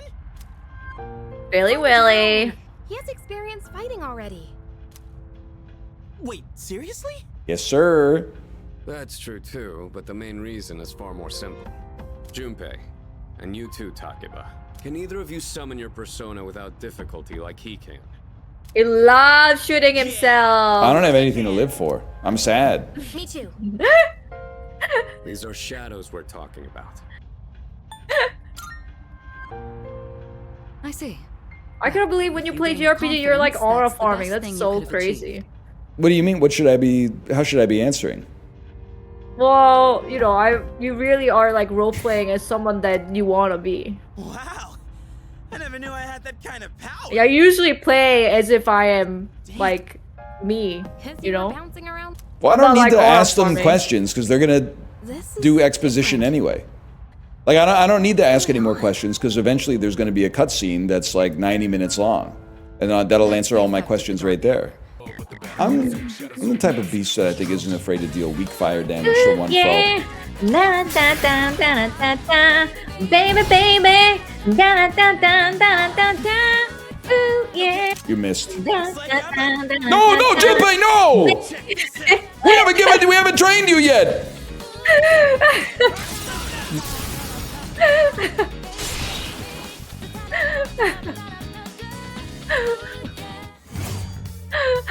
22 XP and a level 2 Orpheus. Oh my god. You like that one, huh? Please welcome Yoo-hoo! It's Mitsuru Senpai! 3D. I bet being in class 3D feels so good too. Thank you. Why do you have to say it like that? Because it's 3D. It means something. So she did get elected. As I begin my term as Student Council President, I'd like to share with you my vision for this coming year. It is my firm belief that each of us must accept the responsibility. The Tomo is here. School. Now he's meowing at me. I mean, no disrespect to her, but is she stupid? You just won Student Council President. Hit him with the classic. Free vending machines. Stuff in the vending machine is free. You can't just do that. That's like the #1 promise. We're gonna make the stuff in the vending machines free. However, change cannot occur without sustained effort and an unprecedented level of commitment. That is why we must restructure our daily lives in order to rise to this challenge. This is where the teachers come in and they're like, you don't have that kind of power. You're mostly just here figuring out, you know, what the theme is going to be for the senior dance. You're not, it's not that you can't really change around like the timetable of the classes and stuff like that. You're mostly just, you're the head of the party planning committee. I'd like each of you to dig deeply into your well of motivation and reevaluate your convictions. Strive to imagine a bold new future without losing sight of the realities around you. Damn. That is the key. Do you think she's symbolic Rudolph? But one person's vision. For us to reap the full I can see it. benefits of our education, your participation, opinions, and enthusiasm are essential. Thank you. Man, what a speech. Do you, have any idea what she just said? I wasn't listening. Oh my god, it's so aura farming. This is crazy. What the heck, man? I was thinking of something cool in my head. during her speech. I was thinking, how cool would it be if an asteroid hit the school and we didn't have to do our afternoon classes? Is this what it feels like to watch like a man playing JRPG? I have never watched anyone play JRPG actually. The teachers do not care, huh? Like they say one sentence and then they go, I hate my life. I don't want to do this. It's so funny. Like, today we're going to be reading a book. Oh, I hate my husband. I hate my husband. Oh, go to page 12. Yo, want to stop by Paulonia Mall on the way back? Might want to stock up while we can, since we got stuff going on at night. There's a pharmacy there too. Maybe later. Come on, that attitude. Who knows what might happen to us? Chairman said. And look, the more I play hard to get, the more they want to talk to me. Have you seen how quickly they finished the dog park in Granville Park, yet they can't do a slide? You don't even want to start with me. Every time we had a play date with like parents we'd never had a play date with before this weekend, I've got like a greatest hits selection, man. I hit him with the slide. I hit him with every story I've ever told, but they were really feeling the slide one. They were really feeling the slide story. They were like, this is ridiculous. And I was like, I know. Well, it's just crazy, man. Is the slide not fixed yet? No, it's not going to be fixed for 5 to 15 years. When I called them and said, can we just give you money for a slide? They said that wouldn't be fair to all the parks that don't even have broken slides, that could slice your fucking leg up when you go down it. You know, you should be grateful. Not every park in Vancouver even has a slide that can kill you. Okay, I'm paraphrasing. They didn't use that exact terminology. And then I said, well, like, when is it going to be fixed? And they said, like, we have capital allocations that are on plans which are on 5 to 15-year rails. And I said, cool. Then after I hung up the phone, I said, so when my daughter's like 20, the slide will be fixed. Awesome. Fantastic. We don't know. We forgot how to build slides. I would think that you could be like, we'll knock it out this weekend. We'll knock it out this week. Hey, that seems like an easy one to fix. People are always coming to us with hard problems, like, can you fix the housing crisis? You just want a slide? Let's get that knocked off the to-do list this weekend and get some free dopamine. No, we can't. We couldn't possibly, because there's and I got to talk to this person, and there's no process for this, and it violates the philosophy. And yes, I know common sense dictates, but the common sense bureaucracy has never met something in common sense that it couldn't just policy out. And it abhors an edge case, man. I work for local government. We have better shit to do. Sorry, if you work for the Parks Board, you don't have better shit to do than fixing the park. That's literally your job. The park has a slide with a serrated hard plastic edge on it. So if a kid goes down the slide, it could slice their fucking, I don't know what artery it is down there, like your femoral artery. And also, listen, as a titan in the private industry, I won't deign to tell you how you should work in public service. That's not for me to say, okay? That being said, this is one of those things that I would think you write on the to-do list just so you can cross it off. I'm sorry, I don't want to hear it anymore. I don't want to hear why we can't have the shit that our grandparents had. When everything had to travel via horse and buggy, and they still had door-to-door mail service, and they were building big bridges, and they were building slides, and they were doing mega projects and stuff like that. I get that there's different constraints now, but we have like nuclear power. So if you can't figure out how to build a slide, maybe they should be building that city in the Middle East that's just one long line. I'm sure they could get a slide built there because they've got less latitude to worry about. It's all longitude. They've simplified the situation.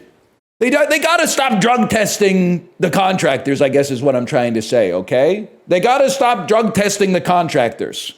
Or drug test them, and if they're not on coke, tell them to go home. It's a slide, man. Any workshop would fix it for $100, but the city would sue them back to the Stone Age. Dude, I hate to be one of these guys. I thought I would never be one of these guys. But you know what really sent me is when Kate said she has someone in her chat who worked for the city, and they said, if you really want to get it done, do it under the cover of darkness, and then the city legally has to like say that they're going to take it down because it wasn't built to their standards, and then you get the whole neighborhood to show up at City Hall and go, we need this slide. The slide beautifies and improves the neighborhood. So you gotta use the system against them. The system that they made, you gotta use it against them. and become like some kind of fucking bureaucratic Batman that's like, well, you didn't consult Hallmark page number 17.3b. Statute 6 says if the city's going to remove a public service, then they need to consult the citizens first. But ain't nobody got time for that except for old people. And the old people don't give a fuck about the slide. All they want is to make sure that the street parking sticks around because their garages are so fucking full of Amazon boxes that they're going to get to. It's just retirement is really busy. I just haven't gotten around to it yet. There's a lot of shit around the house that I've had to do. I haven't had time to get rid of those Amazon boxes yet. So I can't park my fucking Range Rover in my garage. Motherfucker! Just fix the slide, man! Look at the domino effect that's being caused because of this. Steve reservation when Chris Walken walks in. Pro tip, by the way. I used Open Table to make a reservation for Thanksgiving. There were 5 people for the reservation. So I said table for 5. And they say, oh, if you need more than a table for 4, you have to call us. And I said, cool. Table for 4. And then when we walked in, I said, hey, I have a reservation for 6 for Ryan. And they were like, 4 people, right? And I was like, yeah, but we actually have 5. Is that okay? And she went, no problem. I'm not going to be part of your system. I took it and threw it on the ground, okay? What if it is a problem? It's literally, that's what they get paid the big bucks for. To figure out where if they can source another chair from somewhere that my 5-year-old can sit on. She ain't that big. I forgot about J. Edgar. Scott, fuck you, man. Okay, now that's a crazy pull. 9 Lives, the Kevin Spacey cat movie, that is a crazy pull. Who we got here? I see Kevin Spacey, Jennifer Garner. That's obviously Christopher Walken. Who else is Mrs. RFK Jr.? Your Majesty. I didn't know Cheryl Hines was in this. I didn't know it was a political movie. I don't know who you are. You look like you might be Frank Grillo. Don't say 9 Lives is about the witnesses from Kevin Spacey's trials, okay? You're going to get me in trouble. You're going to get me in trouble because I can't not read it out loud. I can't not read that out loud. It's really funny. I got to give you some credit. Melon liqueur, orange liqueur, lemon juice, maraschino cherry. I mean, this looks fucked up, but I got to say it's Italy, despite how it looks. Ice cold! Australia? That would explain it. A Japanese slipper!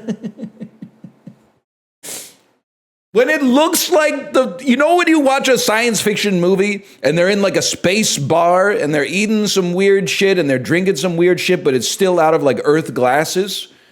That's Australia, man. That's what I should know that is Australia in this game. Melon liqueur goes hard. Okay, just shut up.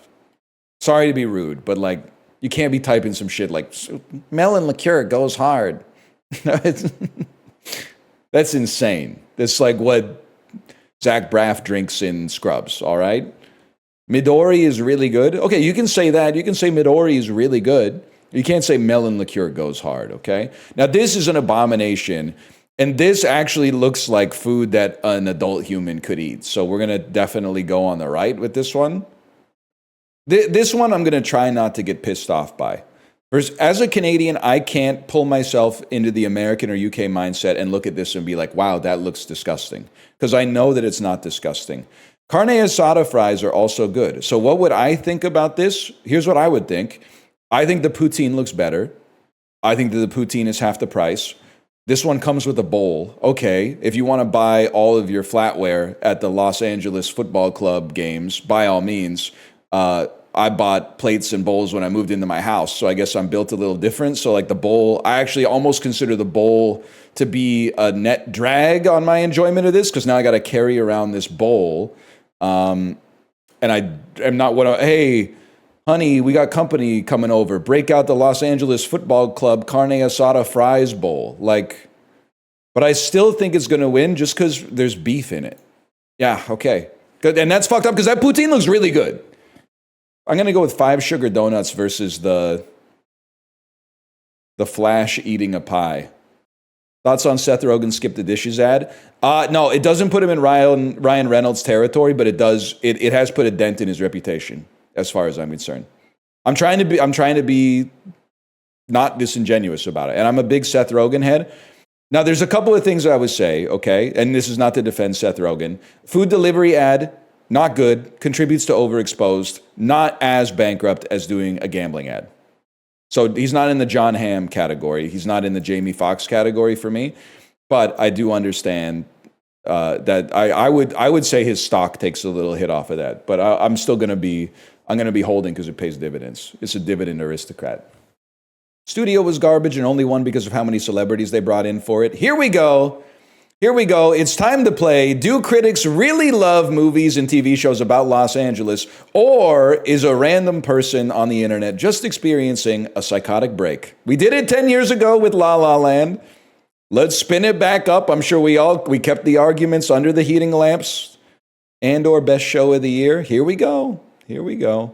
I haven't seen either of them. I just let them fight. I'm like Master Chief crouched behind a stanchion, watching the Flood and the Covenant go at it in Assault on the Control Room. And I'm having a great time. I'm having a great time throwing plasma grenades into the melee and watching the physics do their magic. Sort these countries by their population density, starting with the most. And I fucking hate LA, just for the record. I fucking hate LA. And you might be like, that's not fair. That's just because you hate California. No, that should make Angelinos feel even worse. I love California.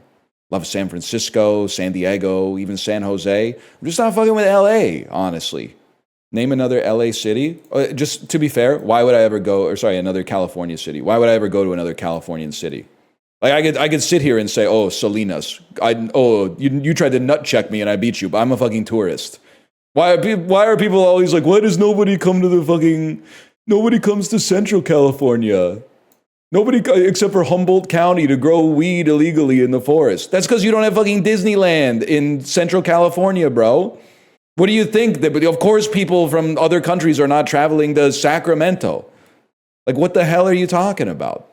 Just own the fact that your state rules, okay? Nobody ever comes to Rancho Cucamonga. Why does everyone always goes to LA, everyone always goes to San Francisco. Yeah, bro. So do you after you graduate, right? This one's a little tricky. We know for sure that the US and Brazil are going to be down here, and Singapore is going to be quite high.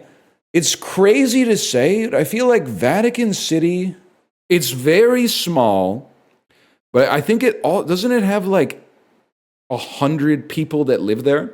Aren't the only residents in Vatican City like the Cardinals and the Swiss Guard? So I get that it's like a square kilometer, but if there's 1,000 people per square kilometer, Singapore is going to clear. It might even no, it's hard to believe that Japan would clear that. I'm gonna hold it right there. Oh! Did you hit the PS5 again? That was my trash can, actually. What's the difference? My trash can's got some games. I threw out a bunch of... I didn't throw out any video games lately. I was just trying to make you mad. Just saying I threw some hard copy video games in the trash. Let's do the typing battle royale. Okay, this shit is fucking good. Negative review, at the current state, not playable. You always have a guy who can type 80 to 90 words per minute. Literally, can we get that on scrub quotes, please? Not fun to play because people type faster than me. Your DualSense controller works for this game. That's going to put me at a bit of a disadvantage, I think. I'm assuming these aren't even real people. A mistake sends you back. 3 mistakes. Start roulette. Mistakes reset. Each round stay sharp. Time? Oh, young pup, you're not ready. You're not ready for someone whose whole social life was on MSN Messenger in 2003, okay? To win, finish all the text first. Good luck. Time? Hands off the keyboard. You have one other player. Yeah! Eat that! You have won. The other players will now be eliminated. Okay, I'm assuming that was AI. Otherwise, this is just brutal. How'd we do? Oh, first place? Oh, 99 words per minute. Oh, no. Oh, no. They'll never... Those were real people, dude. Those were real people. No shot. Negative review inbound. Some nerd called Dr. Passmore was, how am I supposed to play this game against a bunch of unks who were doing e-dating on MSN Messenger back in the day? I'm sorry. I'm sorry, get ready. It's gonna be a long life of getting out-typed like a beast like me, okay? Get ready. I'm composing, I'm not mashing. Welcome, contestants. The game begins. I'm ready, I'm ready. Don't kill me, no. Time. I think we're up like 3 seconds right now. Just hold.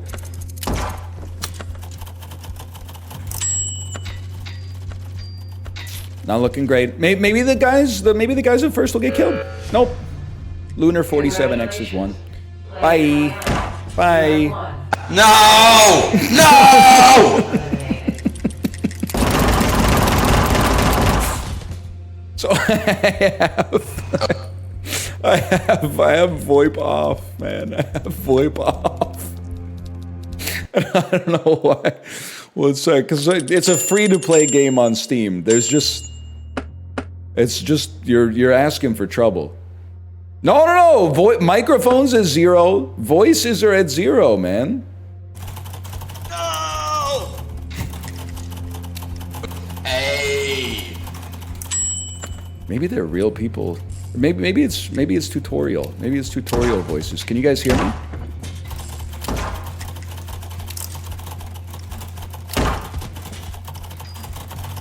We're back. OGC. OGC in chat. OGC in chat. OGC.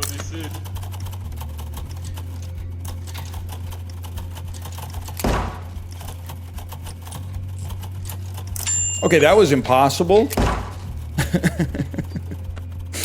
That was fucking impossible. This is fucked. He's not wrong. Northernlion, big No! fan. Oh, thank you. Thank you for not saying bad words. Fair enough. That guy was crushing it, man. That guy was crushing it. Oh, that was impossible. Bye. Bye, everybody. Bye. It was fun. Yeah, first place was like Matthew Modine from Stranger Things, man. That dude, it was the director of the SCP Foundation. He's used to typing like that with all the colons and stuff like that. You're dog shit. ZHPQBR. Okay, well, we're gonna lose again. QG. By the way, L is lion for Northernlion, just so you know. I gotta turn the sound down. This is getting to be too much. M is for moon. No.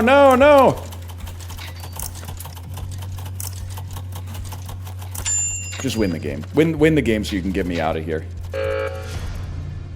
Congratulations.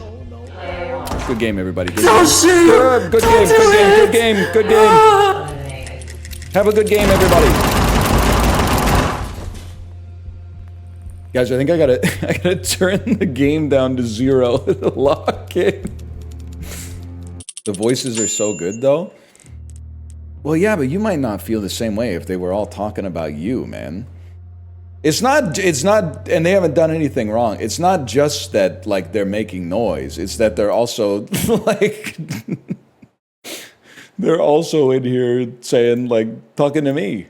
I'm too perceived, man. I have to go back into my sensory deprivation chamber and pretend that I don't exist. So we're gonna lower the volume on that to 0. Can we get a new track? If there's one on the side, you can get a new track. Oh shit. There's no way this shit doesn't get content ID matched, but it don't matter. This is Aura. This is the type of shit that was going on in the command center in StarCraft 1.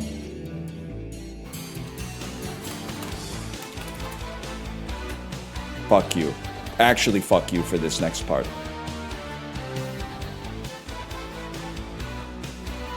I'm angry!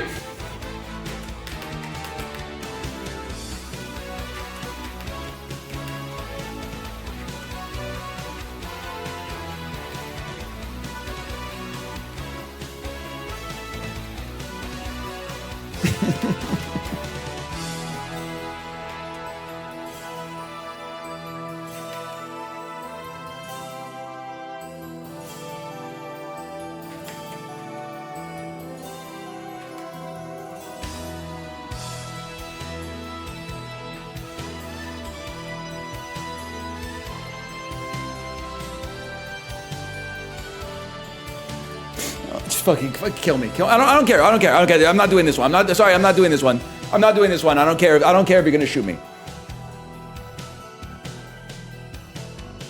Computer programmers were fucking crazy. They were fucking crazy for programming like that back in the day. There's no shot I'm doing that. Give me words. I think in words. Stop giving me this engineering shit. Scenario 7-B. Oh, the coordinates were fucking... Fuck you. Give me some of the quick brown fox jumps over the lazy dog type shit. You know what the other thing is? I gotta take this fucking watch off my wrist. I gotta take the fucking bracelet off my wrist because the extra weight is giving me drag, making my fucking arms hurt as I move them around the keyboard. I'm doing this with like... I got weighted gloves on, man. I got training weights on. That's true. Shave the arm hair. Shave the arm hair too. Fuck it, I'm cranking it.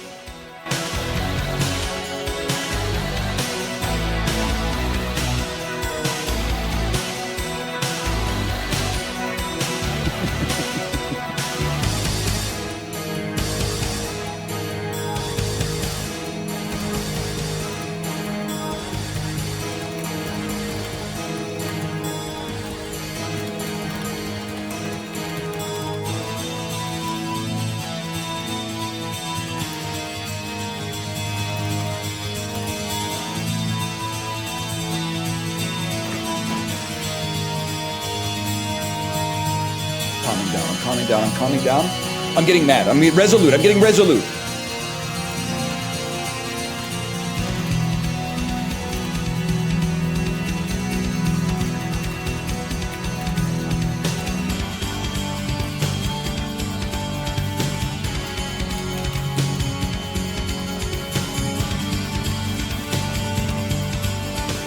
Come on! Type faster! Make it a challenge!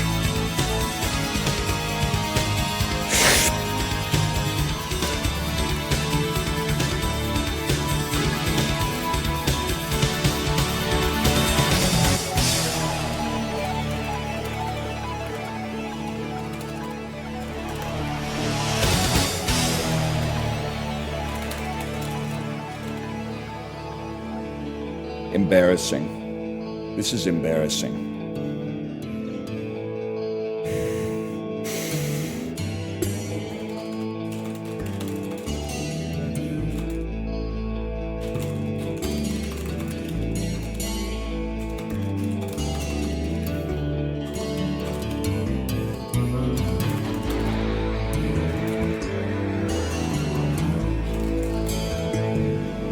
Are they trolling? Are they actually trolling me?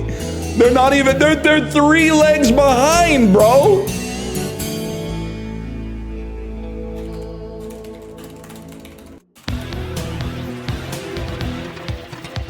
Y'all?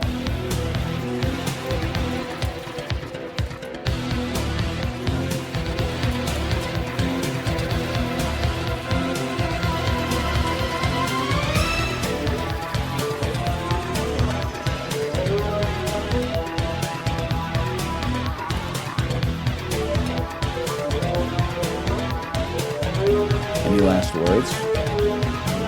I'm gonna do this one left-handed. Oh! Oh shit. Oh, that felt fucking good. That felt fucking awesome. I think it was the music. I think it was the music.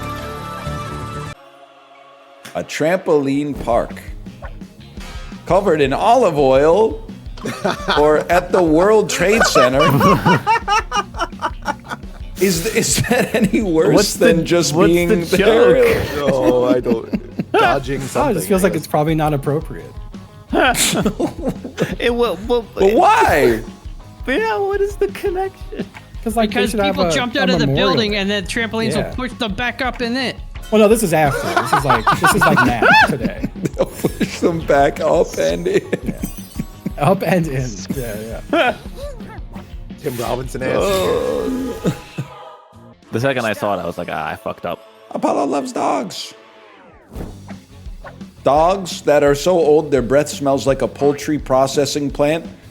Or dogs, every time a dog barks, even on TV, Apollo pops a boner. Can I say that doesn't fit the format of the How does that not ruin it? Mouth. Like it was so obviously yours. Oh. Why did it win?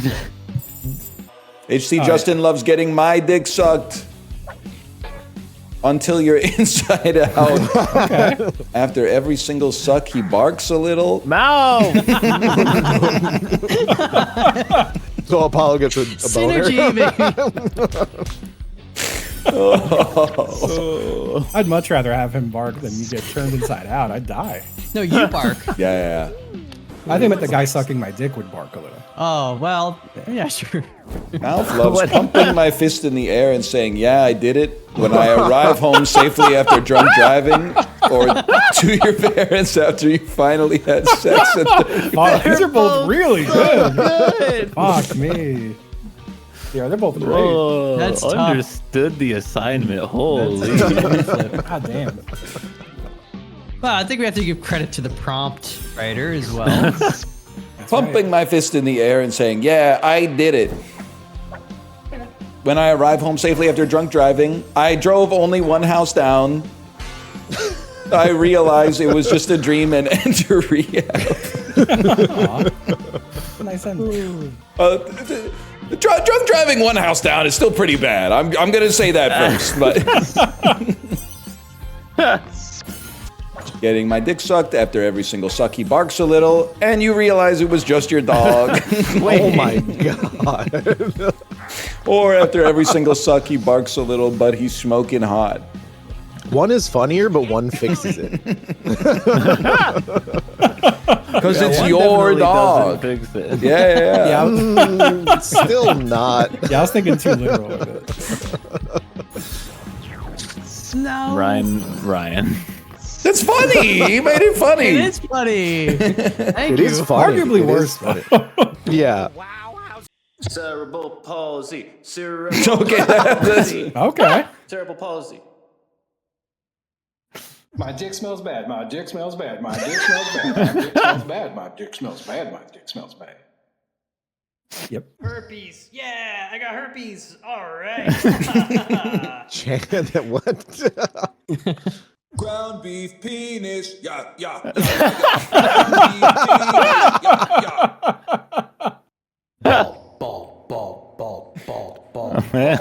Okay.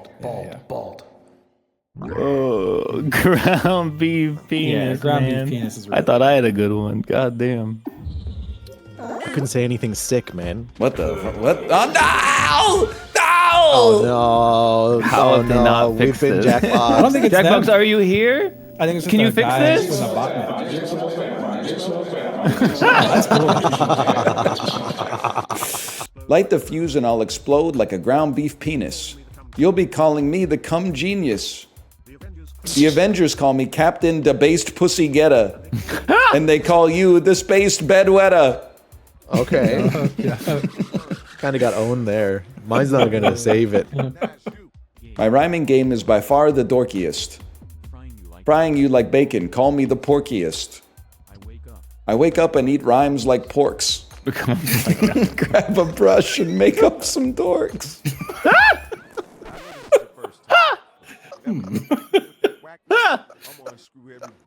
Holy shit, man. Oh, it started okay. You know, it's such a bearish sign when you use the same word on line 3 that you used on line 2. It's like nothing good ever comes after that. Apparently Corey works for Big Pork. I want to open a store that only sells murders and call it Panera Bread. All right, I get it. Chin up, chin, a pre-existing heart condition. Sorry, it's funnier if the lemonade is lethal. It's more of like assisted suicide when you think about it. But when I was a kid, we didn't have rubber bands. We had Kobe. We still had Kobe back then. I don't get it. I don't get it. He's dead. He died a couple of years ago. But you did have rubber bands. Yeah, I don't. I didn't write that part. The game wrote that part, just so you know. Wow! As deserved. You guys don't have the Mamba mentality, okay? You guys don't understand the Mamba mentality. Neither does Kobe anymore. Okay, that's okay. That might listen. That might okay. He was literally streaming last week. What's the mama? What's the mama mentality? What's the difference between most people and commas? Most people are awake. Oh my god. Genius. Jesus Christ. That's good. Thank you. I'm so dumb, I thought meeples were moops. Here we go. Yep, okay. Yep. As soon as I saw the prompt, I knew exactly where you were going with that one. There it is. Damn. Still did better than the Kobe one. Yeah. Which is crazy. My love life is like Dan Clancy. Rainbow Sex 3. That's a Isn't different. Dan Clancy the CEO of Twitch? Yeah. Clancy. You don't want your sex life to be like that. Rainbow Sex 3. That's Tom Clancy, man. Marriage is a lot like chicken nuggets. Dunk. I thought it'd be funny if there's just no joke. A group of office parties walk into a bar and say, sorry, we're looking for Jim. Okay. Wait, what? Okay. Such a bad word to make a joke with. It's so funny. It was office parties. I think one of the other options was gym. And then the other one was podcasts. Like they were all really bad, man. I re-rolled and got assless chaps and meeps or something. Yep. There's no way we meeples, meeps, and moops, man.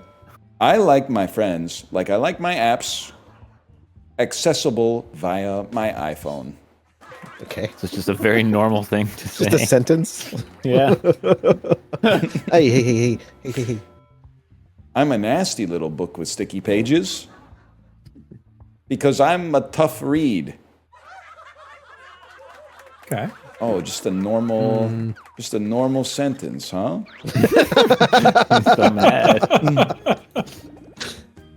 You know what I realized? If you're stupid, you don't actually have to evaluate what joke is funnier. You just have to evaluate what joke you got, and implicitly you're like, that one must be funnier because I get it. No, because if you're stupid and you only get one of the jokes, then the one that you got is probably less funny because it's stupider like you are. Yeah, that was the problem. No one understood the app joke. I wasn't talking about the app joke. I was talking in a broad sense. In a broad sense.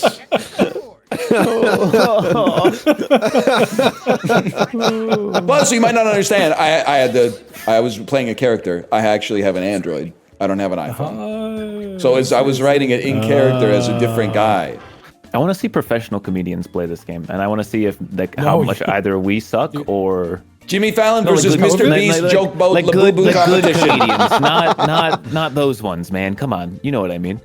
How sick would it be if some of those sets at the Riyadh Comedy Festival though were fucking fire?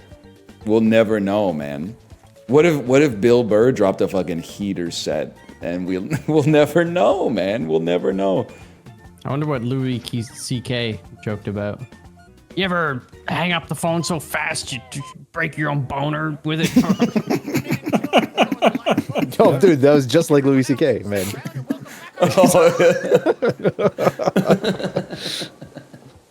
Man, he should take that one. Pretty good.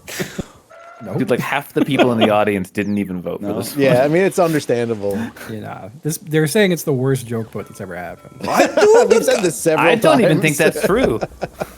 When I was a kid, we didn't have rubber bands. We had twine, and we liked it. And we had Kobe. We also had Kobe. Yeah, Kobe.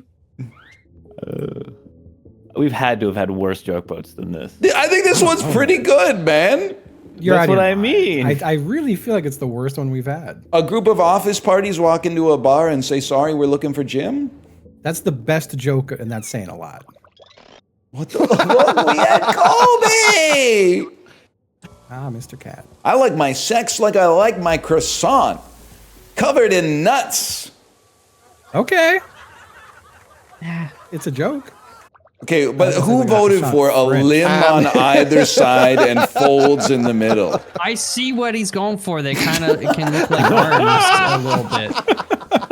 He sees the vision. Like they're flexing. Like that's how they kind of are. I was just picturing like a little baby flexing. Man. I like my friends like I like my apps. Half price. I mean, it is a joke. You're right. You've leveled it up, and that's it. If you could buy a friend, who would you buy? Mouth.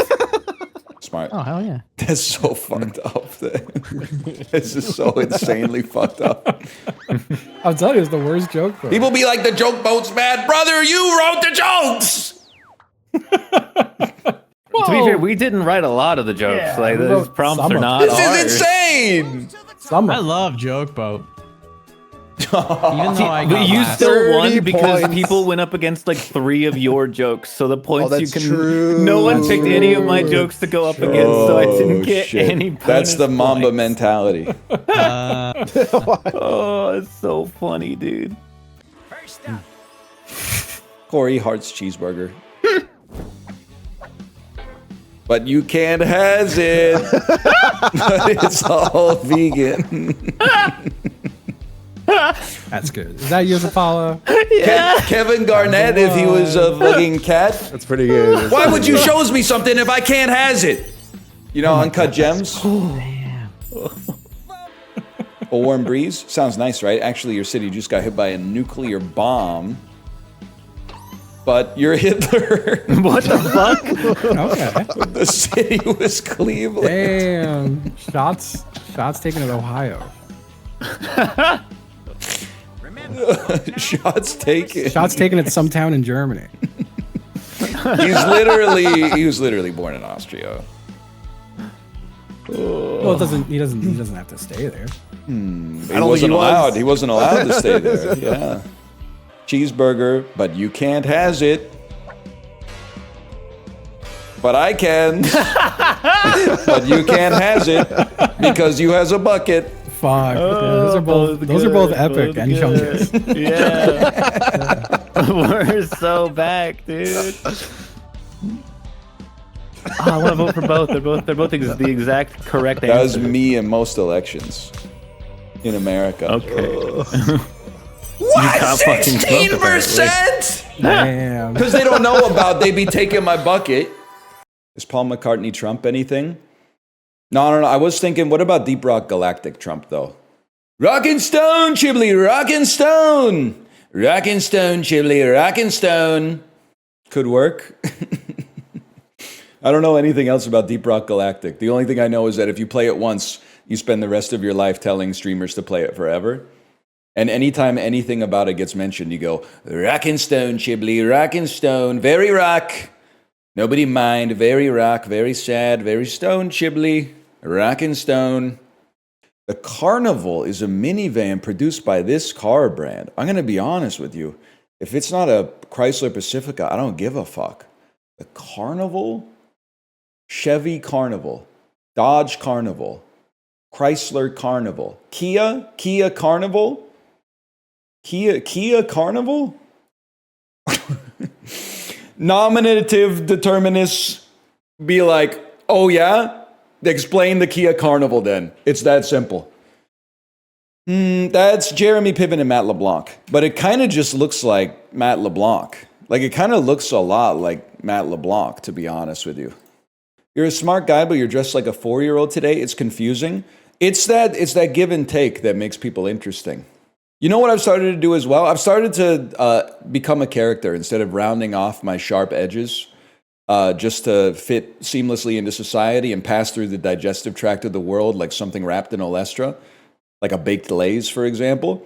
I no longer do, like if I let somebody in traffic, like let's say traffic's like a little fucky and someone's trying to turn left, and I could drive through the intersection at 1 kilometer an hour and try to squeeze my car like a millimeter away from the one in front of me just to be 7 feet ahead, but really inhibit the person who's trying to turn left perpendicular to me.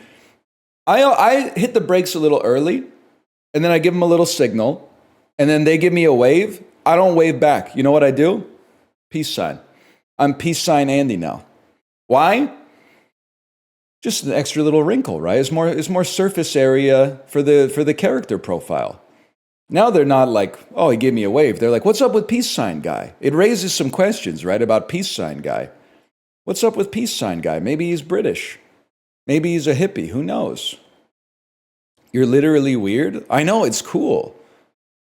Dissemble, a verb meaning to hide under a false appearance. Dissemble comes from It couldn't be anything else, but I don't think I've ever heard of it. nouveau, an adjective meaning newly arrived or developed. Refectory, a noun meaning a dining hall, as in a monastery or college. Refectory comes from Huge. We're using a lot of intuition on this one. brume, a noun meaning mist, fog. Bruma is French for mist, derived from Ow! That's not broom! It's UME. Oh. erythroblast, a noun meaning a polychromatic nucleated cell of red bone marrow that synthesizes hemoglobin, and that is an intermediate in the initial stage of red blood cell formation. Broadly, a cell ancestral to red blood cells. The term originates from globally recognized scientific terminology and vocabulary. Erythroblast, a noun meaning a polychromatic nucleated. Huge. That's huge. Prestidigitation, a noun meaning sleight of hand. Sojourner, a verb meaning to stay. Dude, I'm really pleased with the performance today. If I may say so, I'm really pleased with the performance. We didn't get a perfect score, but there were some pulls there, is all I'm going to say.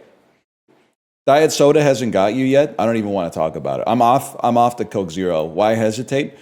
But I'm going to say, all I'm going to say is people read the abstract. They don't even look at the methods or anything like that. They just look at the conclusion and go, here's the reason it isn't real. And I'm like, what did you did? This is why we need to make 2 stats classes prerequisites, man. Because you go into Stats 101 and you're like, I trust all science. And then you leave Stats 101 and you're like, never trust any science. But if you did Stats 201, you would be like, I actually trust most of the science, or at the very least, I understand that the purpose of my role is not to just look at the abstract and be like, here's a reason it could be wrong. You have to go through the results and replicate it, or at least, find an error in the methodology. You can't just look at it and be like, there's probably something here that's like there's confounding factors. Especially if you are fucking posting about your sleep score, or you have a fucking Oura ring on or something like that. You can't be, oh, I hate pseudoscience. By the way, my sleep score last night was 91. Yippee! Yippee! Dan doesn't believe you're done with CZ. He should, honestly. First off, caffeine, addictive. But the level of caffeine in diet soda, not enough to be an effective dose. Now, that's pseudoscience, but it's true because I have a sample size of 1, and it's me. And you might say, that's not a big enough sample size. Wrong! Stats 101, Andy. I'm doing a fucking 36-year longitudinal study. My sample size is 1, but the breadth of information that I have is incalculable. The bandwidth is limitless. Essentially. No, there's no diet soda. We went out for dinner last night. I'll have water, thanks. If they had some sparkling water, that would be nice, but they oftentimes don't. Caffeine tolerance. Caffeine is a real habit, okay? But there's not enough in a Coke Zero to cause a dose response. And I know it because as soon as I read the study, I went, well, I'm not drinking that shit anymore until I get more information.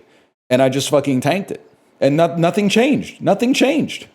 It's still a vice. Well, it would be. Last week I didn't think it was a vice. Now that I've seen the study, I would consent that it's plausibly a vice. Is there an adjective for vice? It's vice-like. It's not a vice. It might be a vice if it causes tau protein entanglements in your brain at an increased rate. I would consider that to be vicey. Now, the study is not. It's just one study. It's got 4 citations, but I'm off the pen until I see more data. Let's put it that way. And now we've circled right back because you're going to say one study. Is it peer reviewed? It was published in Neurology, bro. So like that's one of the biggest journals in science. So the odds are probably no, based on the credibility crisis that's going on in academia right now. That being said, the risk of the tau protein entanglements versus the reward of a tasty drink, I'm willing to take the calculus on the conservative side there. Maybe we should just drink water and eat only bread. Apollo, don't do that. Don't do that. Because everyone's like, I trust the science. I trust the science. Until the science says something that I don't like, in which case, everything's bad for you. We're all going to die. Yeah, we're all going to die, but I don't want to be 60 and have 36% more tau protein entanglements in my brain. It's not a longevity thing. I especially considering that, it was talking about verbal fluency and shit like that. I got to protect that, man. I don't have that much left to lose. And this is my domain. This is my industry. I'm probably eating way too many carbohydrates a day. Don't get me wrong. I'm not a hedonist, but I'll eat some deep fried food and eat some French fries and stuff like that. But I'm not fucking around with tau protein entanglements. And if it comes out in 6 years that study is fucked up and they made it all up just so that they could get tenure at whatever Brazilian university they work for, I'll just drink 5 times as much Coke Zero to make up for the time lost. No harm, no foul, bro. Dan is appalled. Dan is appalled that I'm trusting the science. Holy shit, I lost them all last night. I lost them all last night and I got them all back.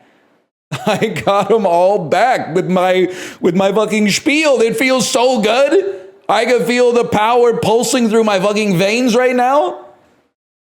That's crazy, man. Ryan Gary just said he's done with CZ. You better clip that because I don't believe there's a lot of. He would never say that. This is huge if true, man. Because he's the one that always told me, don't worry about its effects on you. So this could be earth-shattering right here. I'm just saying right now, this could be earth-shattering. So there's one person that convinced me to drink Coke Zero. It's Northernlion. Many years ago, I've never drank any diet, any Coke Zero. He's the one's like, dude, drink it, no big deal. And ever since then, I'm not saying I'm hooked, but... Dan doesn't believe you're done with CZ? He should, honestly. First off, caffeine, addictive. But the level of caffeine in diet soda, not enough to be an effective dose. Okay. So step one is it's a bit. He hasn't actually stopped CZ. Which I'll respect it. I'll respect it. Now that's pseudoscience, but it's true because I have a sample size of 1 and it's me. And you might say, that's not a big enough sample size. Wrong. Stats 101, Andy. Okay. I'm doing a fucking 36-year longitudinal study. So he set up the bit, but it's actually true. So there's a 50% chance he's off the CZ. My sample size is 1, but the breadth of information that I have is incalculable. The bandwidth is limitless, essentially. So is he really off it? Is he really off of it? No, there's no diet soda. We went out for dinner last night. I'll have water, thanks. If they had some sparkling water, that would be nice, but he's really off? Sometimes don't. Caffeine tolerance. Caffeine is a real habit, okay? But there's not enough in a Coke Zero to cause a dose response. So is he off of it? And I know it because as soon as I read the study, I went, well, I'm not drinking that shit anymore until I get more information. And I just fucking tanked it. And nothing changed. Nothing changed. I'm confused. Is this a bit or is he off of it? It's still a vice? Well, it would be. Last week I didn't think it was a vice. Now that I've seen the study, I would consent that it's plausibly it's a bit. Vice. Is there an adjective for vice? It's vice-like? He's worried about caffeine addiction. It might be a vice. He's worried about caffeine addiction, but he just said that there's not enough caffeine in it to worry about it. protein entanglements in your brain at an increased rate, I would consider that to be vicey. Bro, you're really off the CZ because of caffeine or the rat sugar poison. Oh, dude, hit this shit. Come on, I gotta wait for the opening. Fucking hit this shit, bro. Wait till Chad's gotta calm down. I gotta wait. You gotta wait for the first. You gotta wait for the chat to stop scrolling so fast. So it can't be. We can't post a joke. All right, next beer. Not beer. Red wine, cola, ice, and a lemon slice. Alcorta. Oh, dude, hit this shit. Fucking hit this shit, bro. The tannins make you get even fucking higher.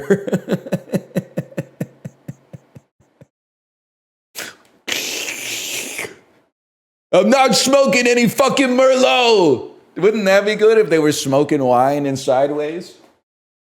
I'm not smoking any fucking Merlot. Oh, man. I'm going to guess Spain because the wine bottle says product of Spain. It's Spain. Yeah, why not, man? As long as it's not a diet cola. Yo, you're really off CZ because of caffeine or rat sugar poison? You've been baited by chat on the caffeine.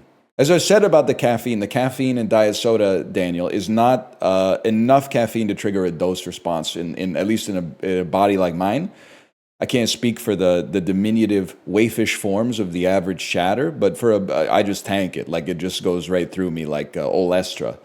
However, there was a study published in the Journal of Neurology in early September that suggested that it actually contributes to brain aging, increased rate of brain aging in the highest, I think it was the highest decile of artificial sweetened soda drinkers. And you're going to say, well, the highest decile, how much could that be?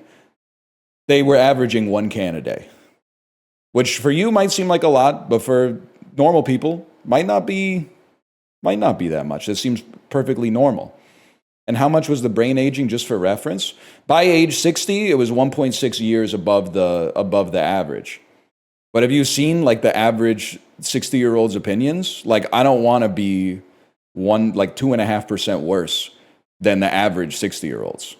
I would like it, if possible, to be better. That's easily tankable. I feel like I actually feel like Dr. Bonnie Henry right now. I thought we trusted the science. We trusted the science when the scientists were telling us stuff that we liked, and now that it's stuff we don't like, we're not trusting the science? What are you talking about, man? You don't pick and choose. It's not 1.6%, it's 1.6 years, you stupid motherfuckers! It would be 1.6% if you were 100 years old and the trend held. It is 1.6 divided by 60, which is like 2.5% or something like that. You don't know math! And you're trying to say you know science, which is based on math. This is why we need to go back to the stupid people be quiet and trust the smart people. I know I'm stupid. That's why I'm trusting the smart people. You are too stupid to realize you're stupid. You think you're smart. And you're like, I'm smarter than the scientists. Did they think about this? Yeah, bro. Yeah, they thought about it. Wait for someone even smarter than the scientists who published the paper in the first place to tell you why the first scientists are stupid. You're not going to fucking solve the problem sitting on Discord going, well, did they think about this? I wonder if they considered this. I don't know. It's their fucking jobs. I think they probably considered it. You need to wait for the Ubermensch to fucking look down on the first scientists and go, they really fucked up. It's not going to be some 21-year-old kid that's procrastinating doing his Stats 101 homework, okay? You need to wait for fucking a credible scientist like Dan Ariely to come in here and say, this is why it's wrong. And then we'll be ready. Like RFK, he has a PhD in kinesiology. Okay, so we're done with CZ. The average 60-year-old's opinions. I told him about fake sugar. He told me not to worry about it. 4 years ago when he got me on the CZ, he says, don't worry about it. I told him it caused cancer in rats, and he said, no, don't worry about it. I'm like, okay. I actually feel like new schedule, I never get to watch live. You might have a new schedule. I was going to say there's no new schedule. That could be false. You could have a new schedule and just have phrased it in a ambiguous fashion. Daylight savings? Oh, you might be from Australia, New Zealand. Please no daylight savings. I'm not gonna, like, okay, listen, I have to get on with the morsels because the song is heat, man. The song is heat. But I do, it's the time of year when I start doing the daylight savings bit again. I start being like, you don't become an adult when you're 18. You don't become an adult when you're 25. You don't become an adult when you have kids. You officially move from baby to grown up when you realize, and I phrased it in such a way that you can't disagree with me without debasing yourself and looking like a baby, and that was on purpose. You move from baby to grown up when you realize that falling back is the inferior time switch and springing forward is better. When you realize that losing an hour of sleep once to get later sunsets is way better than getting an extra hour of sleep one time, which you could do yourself at any point. At any point, you could go to bed an hour early or sleep an hour longer. You don't need to wait for society to tell you to do it. You could just do it. You get 1 hour of sleep once, and in exchange, the sunset happens at 3:45 p.m. No shot, bro. Local supermarket decroded, supermarket on a road trip, mystical, ethereal. I'm gonna be real with you, Samurai NX. That's the funniest thing that I think, and the realest shit I think anyone's ever written in this chat. What is it that's so nice about going to a grocery store or a movie theater in a city where you don't live? Like when I was a kid, my parents, they're homebodies, okay? We didn't really go on exotic vacations. So we lived in a town called Kingston. For vacation, we would oftentimes drive an hour away to a town called Belleville, which is literally just Kingston but smaller. And I was always, as a kid at least, I was so excited to go to the movie theater in Belleville, which was just like the same as the movie theater in Kingston, but like the concession stand was in a different spot. But it was something about it, man. Or like when you're like in middle school or high school and you're shopping with your parents in a city, but nobody knows you in the city, you're like, oh, I could do a fresh start here, man. Woo! I'm about to make a name for myself. Lord knows how long I've been waiting for this. You're like making eye contact with all the people your age that are in the store because they don't know that you're a nerd. You're like, they might think I'm really... Can I tell you, by the way, you guys might think in public NL doesn't pass the vibe check. I'm gonna tell you, this is really bad for me. 100% I passed the vibe check. And you may not believe this story because we live in a low trust society these days, but I'm telling you, this 100% happened. After the stream, I was so freaking hungry, but I didn't have time to get much for lunch because then like by the time I would get something for lunch, my kid would be home from school, I'd be on the clock, right? So I went to a buy the slice pizza place, the fastest place you can possibly eat at in the world as an adult. I got 2 slices of pizza. I was sitting there in the restaurant eating them and I was the only person in the restaurant except for the worker. I swear to you, after like 3 or 4 minutes, the worker came out with one of the warming bags and said, hey, can you chill here for a minute? I'm gonna leave the store to make a delivery. I should be back in 5 or 10 minutes. And it was honestly one of the greatest compliments I think you can receive as a man in middle age. The dude looked at me and said, I can rely on this guy to, if something happens here, at least we got a guardian. I don't know if he's expecting me to actually take the slices and put them in the warmer and then use the Monera's point of sale machine or whatever, but I said, no problem, go ahead. Imagine if the place got robbed. That would be like a Curb Your Enthusiasm moment. I left the pizza place in your hands, Larry. In your hands, you agreed. The pizza was good too, man, I gotta say. This has been Morsels, by the way. Oh my God, if he came back in a ski mask and robbed his own shop. Yes, dude, that's a great skit. I'm leaving the store, can you look after it for a minute? Then he comes back and robs it. And then you're like, okay, take the money. And then you disarm him and you point the gun at him. and then he takes the mask off and he's the pizza shop owner, and then he points to you and you point to him and you go, "You son of a bitch, you son of a bitch, I knew it was you the whole time." Could be good. And yeah, and then he's like, "You're hired." Yeah. All this because of the wheat field? It's kind of crazy to think you could be talking about like human civilization, man. All this because we invented agriculture? Kind of crazy to think about. I mean, they were crazy for doing the Neolithic Revolution, man. I don't know what they were on with that one. Thoughts on the Cretaceous? I know the Cretaceous is like forever salty that they called the movie Jurassic Park. I'm sorry, Cretaceous Park might have had a chance, but if you're the Mesozoic, just shut up, bro. The movie was never going to be called Mesozoic Park, okay? It's never going to happen. Just doesn't. The movie-going populace in 1994 didn't know how to say the word. I'm still waiting for Cambrian Park. I don't fuck with the Cambrian, man. I hate all those little diatoms and shit. Honestly, bold take. We could probably use like a little less unicellular life. Cambrian is when eyes evolved. I literally don't care. We could have been like the octopus and just evolved our own. I could, at least. I can't speak for you. You'd probably ask someone to do it for you. I'm sick of unicellular life, bro. Okay, a bit conceited there. Honestly, maybe that's part of our problem with society. People are always saying stuff like, "Oh yeah, well maybe the world would look better if amoebas were in charge." Yeah, I don't think so, bro. They literally eat brains. If you want to be in the amoeba civilization, go ahead. Me and the rest of society, we're going to stay here in parkour civilization.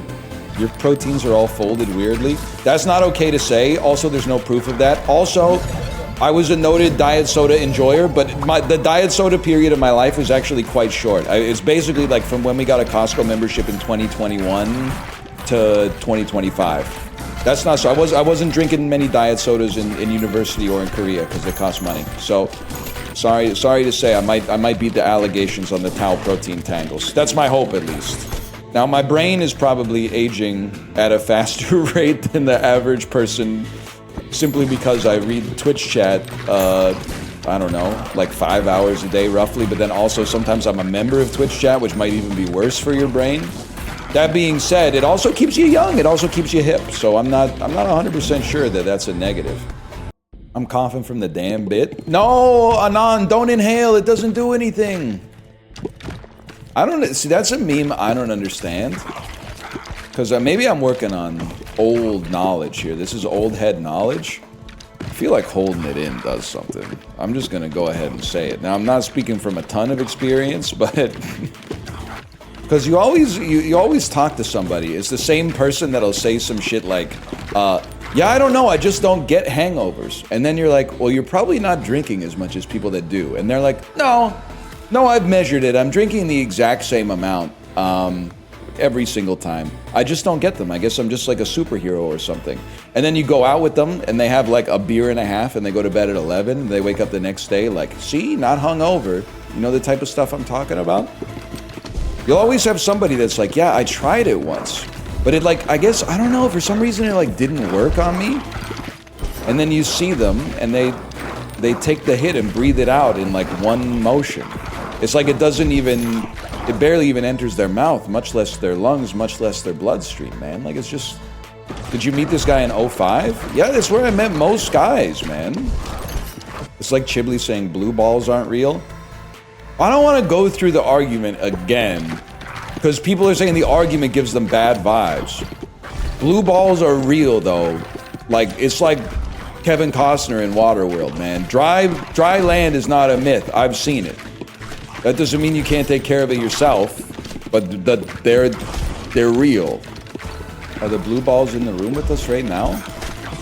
Look, if you've never had them, that's fine, but that doesn't mean that they don't exist, okay? I think it takes a special sort of, like, wasn't that the Chiblee discussion? Is it possible to give yourself blue balls? Okay, yes, they don't turn blue. There's an old wives' tale that, like, they turn blue because they're, like, engorged with blood or something like that. That's not the case. Blood is red. If anything, they would be called red balls. Doesn't even make any sense. I think it would be tough to give yourself blue balls. I think blue balls can only happen in a situation where you were like, I'm ready to race my car. And then 3/4 of the way through someone waving the starting flag, your mom comes home. And you're like, I can't race my car. My parents came back early from the grocery store.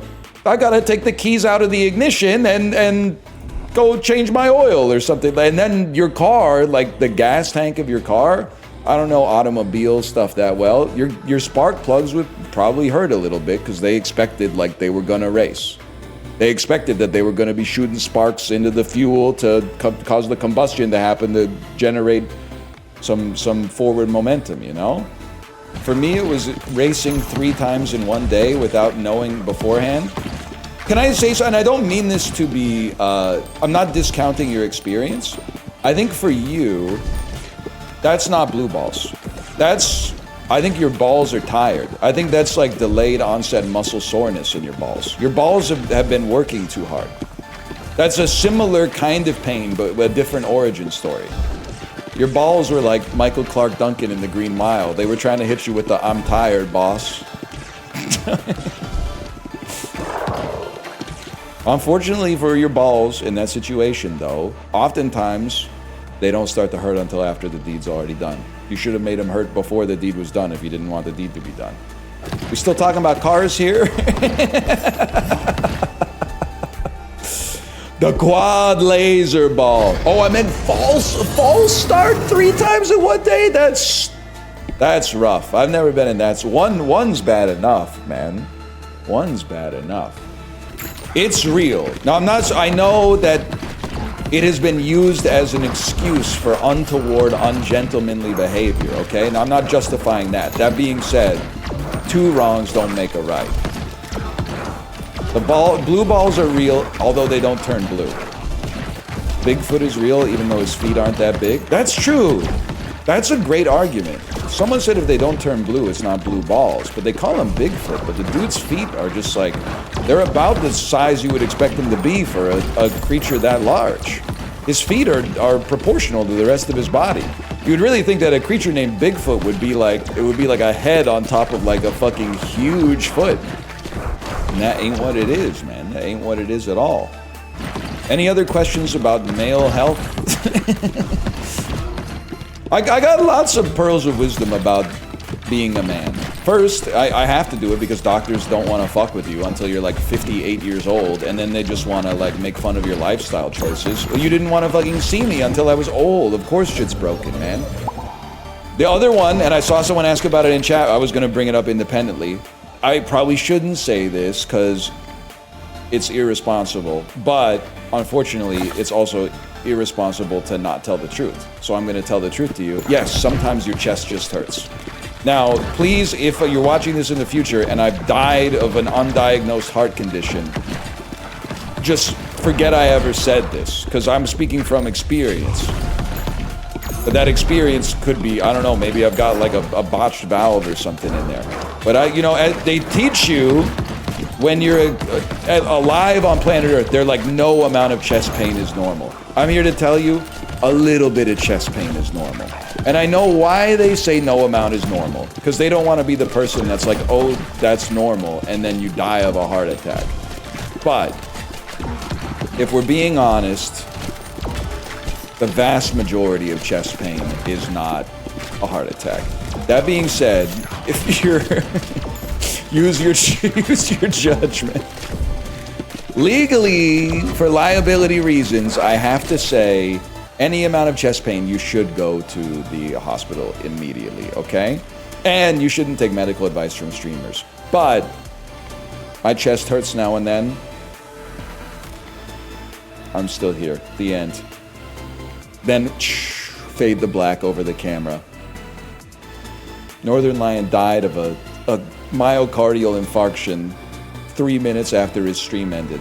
It's been a long day without you, my friend, and I'll tell you all about it when I see you again. That's what I want played at my funeral. Don't actually do that. Play some shit that's good. Do you lose HIPAA rights when you die?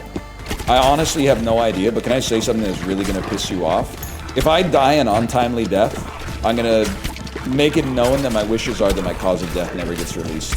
You might say, why? Because fuck you, that's why. You know why I know that pisses you off? Because every time a celebrity or someone I know of dies at a young age, number one thing you're thinking is, what happened? I gotta know what happened. It's in the public's interest to know what happened. You nosy fucking messy drama queens. If that shit happens to me, nuh-uh. Paywall it. Paywall it. Still no cause of death?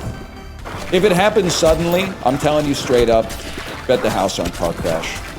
If I was starting to look a little fucked up on stream, but you know, the bookies will change the odds a little bit in advance. But right now, untimely, we're talking car crash. Nothing else seems super likely. I mean, you could always have some freak accident, undiagnosed medical condition or something like that.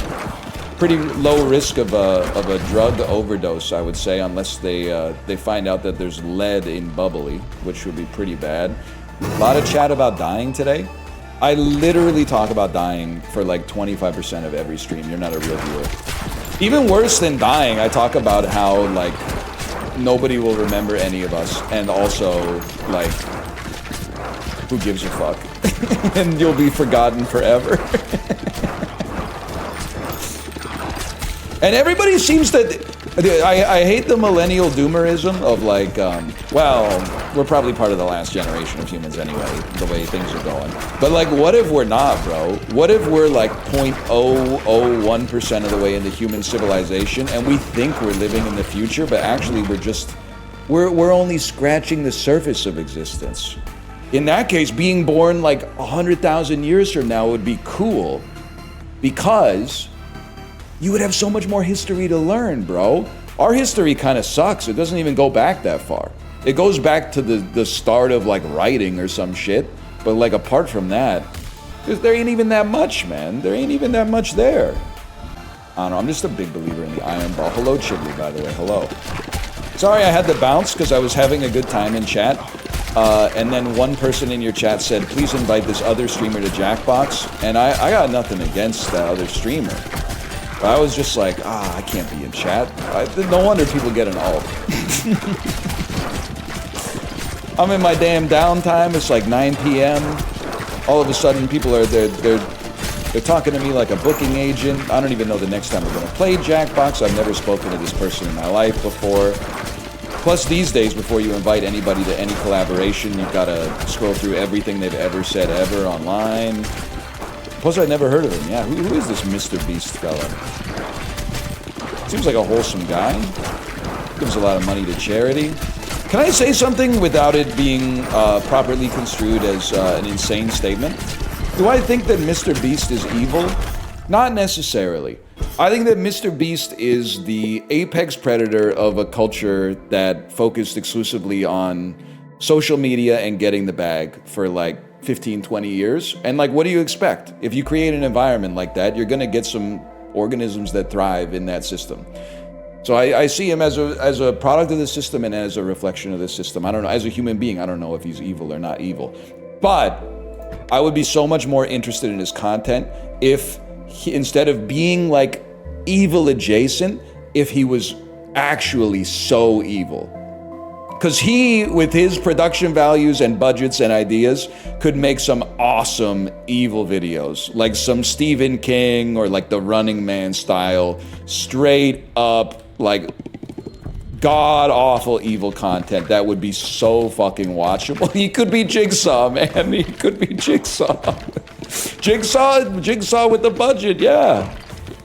I always think about, and I get, he's like 24 or whatever. I always think about the Mr. Beast interview where he's like, I can't go out to eat dinner with my girlfriend because every hour I don't work is like $200,000 I could have made. And I was like, buy a bond, man. Buy some fixed income, and then you can still get paid a little bit while you're at dinner. You're chilling. You're chilling. Didn't he put people in a burning building? No shot. Wait, really? Maybe I gotta subscribe to Mr. Beast. Nobody got hurt, right? It's 5 people entombed at all times. It is. So I haven't seen much Mr. Beast content, but I do love the idea he would like wake up in the morning, pour like a cup of coffee, and then be like, "What's on the to-do list today? Let's check on the dude who's supposed to stay in his house for 9 months to get $500,000. Let's record like the sponsored spot for the dude who's been in the tomb for 4 days." Like it's so fucking funny to think about like what a day in the life of Mr. Beast would be like. He's got like 9 video projects going at the same time. The humane conditions on Beast games are pretty bad. Yeah, but that's just like, you know, I'm not excusing it. I'm saying he should get more evil if he wants me to watch his content.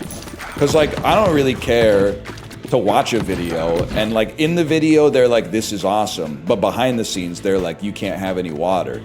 They should film the behind the scenes and release that. And then like, they could just tell me who won the Beast games. I don't really care. In 2025, this burger chain with over 500 locations released a limited time French onion soup burger. Look at my culture, man. We're fucked. A French onion soup burger? I don't know, man. It sounds like it could be a Carl's Jr. thing. Carl's Jr. and Artie's. It's good. I'm hearing that it's Shake Shack. So first off, there must have been a $31 burger, but actually Shake Shack is legit. So that I would try it. I would try it. Someone said Shake Shack isn't expensive in your chat. Can you get him? Okay. I hate the fast food pricing discourse because people will sit here and tell you that the cheapest quote unquote restaurant on earth is expensive. It's more expensive. I'm not denying that. But calling the cheapest restaurant on the planet expensive is just something, we can't have a discussion that starts from that point. Shake Shack is expensive for fast food. That's really good fast food, but it's expensive. I think you're baiting. I think you're trolling. I think you're doing a little trolling. Like for 2 adults at Shake Shack to eat, and not the fucked up McDonald's orders where you guys go, "McDonald's is so expensive. What's your order?" 20 chicken McNuggets, a McDouble with a fillet of fish shoved in the middle, and a large strawberry milkshake and 2 snack-sized McFlurries. Like, yeah, that's why it's expensive, bro. You ordered 9 things. At Shake Shack, you just get like, I'll take a Shack Burger combo with like an iced tea, and then double it because I got my wife here with me. All of a sudden, I'm like, that's $50. You still tipping over there? Yeah, but actually, I entered a fugue state on the bike today, and I've now mind-jacked myself into thinking that tipping is necessary in North America. And you might say -2, but give me a second to tease it apart, okay? And because this might end up being clippable, let's put this up on the screen so people aren't like, "Why is there a black screen?" The top comment, why every time this guy's got a clip, he's spitting fire in front of a black screen? Okay, well, you know what? First objection handled. Why is tipping necessary in North America? Well, one, I might have Stockholm Syndrome because I live in the culture and I'm thus forced to tip. Otherwise, you could get beaten to death outside of the restaurant. You can also get beaten to death outside of the restaurant if you don't tip enough, which is crazy. And sometimes if you tip enough, they still post the receipt on social media and then they go, "Get them." And I don't know what's happening now. So they're posting 15% tips on X.com and then people are saying, "Get them, guards." But the reason I think that tipping might be necessary in North America is I almost see it as like a systemic guardrail to protect our service staff from the individualistic culture of North America. If we didn't have a lot of social pressure to tip, our culture over here is so fuck you, I got mine, I will cut you off in traffic just to be 6 inches in front of you just because fuck you. Just because that's what we do here. I feel like if we didn't have this, like, if you don't tip, we're going to break your kneecaps outside of the restaurant. I feel like if we didn't have that, people would just be like, well, even when I get good service, I'm not going to tip because I don't have to tip because this is my money. That being said, I know what you're going to say, and I'm going to steel man my own argument by misrepresenting yours slightly. Why don't we just change the system to make it so that, okay, well, are you doing anything to do that? Or are you just, how much of your time in this domain are you spending arguing that the system could be changed versus actually making an effort to change the system? I'm going to guess that it's about 100 to 0. And as a result, we're kind of both victims but also participants in the tipping culture. So I'm going to keep doing it.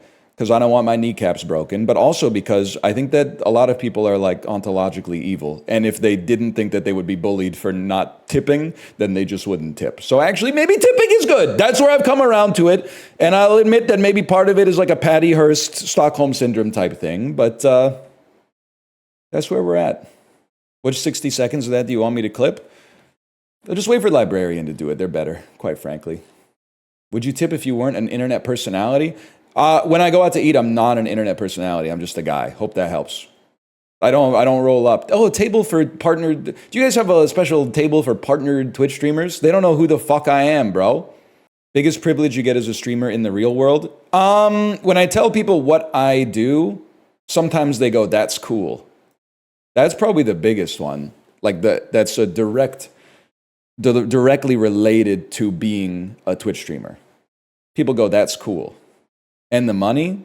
Yeah, but that's not related to being a Twitch partner. A lot of partners are not, they're not really killing it, you know? That's more just because I'm the best.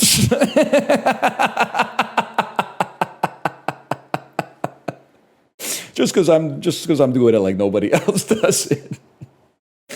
I'm joking. I'm joking! Even if, you have to say it. You have to. No, that's not true. There's 3 or 4 that are doing it as good or a little bit better, but I'm not going to tell you who they are. This is crazy, because I'm here to tell you I like South Korean food. Banchan is like, there's a huge fucking range of from the lower bound of banchan to the upper bound of banchan. Like kimchi, but although this might be like squid kimchi, still good. The dried gochu, it's all right. The potatoes are top tier. I'm not really fucking with the burdock that much. The spinach, the shichimi, it's okay. I don't know what that is. Maybe a little bit of fish. I'd probably eat it. I'll be honest with you, they don't have a lot of the truly awful ones here. Truly awful banchan, potato salad doesn't make that much sense to me. Bowl of black beans, also not my favorite. -2. You can't -2 me. You're being hoisted by your own petard, okay? Because I lived in South Korea and you didn't. Therefore, my opinions are more valid than yours. He's right. You don't sound sorry? Well, I'm trying to make you... That's bullshit. Because I know you motherfuckers, if you went out with me to Sura, you wouldn't even touch half of the fucking banchan. You would eat one of the burdocks and go, wow, that's really good. And then next thing I would turn, and then I would turn back. The burdock would be full and all the potatoes would be gone. And you'd be saying some shit like, wow, it's really unique. We don't have food like that here. You disingenuous motherfucker. Can we get some more kimchi, please? Oh, do you want some more burdock while you're at it? No, just the kimchi, please. Just the kimchi. Fastest way from Brazil to South Korea is over the Arctic Circle. The globe is fucked up. I gotta think about that. It still feels like, just visualizing the globe in my head, it feels like you would just fly to the northwest. Why can't we just jump? That's so true. I feel like if you could jump 100, or you don't even have to jump, but like David Blaine could have proved it when he was levitating for real. David Blaine, that's the reason I knew that shit was fake. Because if he was really levitating, the earth would have spun underneath him. And then he would have been like, what do you think of my trick? And I would have been like, can you speak up? You're 8 miles away from me, David Blaine. David Blaine, you've moved 8 miles in the time it took for you to ask me if this was my card. Horse girls everywhere are quaking. I don't know what this could be, to be honest with you. Give me the 3-star and a heart. So this is where all the share if you don't want to die tonight Facebook posts come from. Can I get another? If it was me, I probably would have logged it. Oh, this is the ring, bro. Fuck you. Give me my point back. I typed the ring, and the number one thing in the search was the Lord of the Rings, and the ring was number 6 or something. Can I say something, by the way?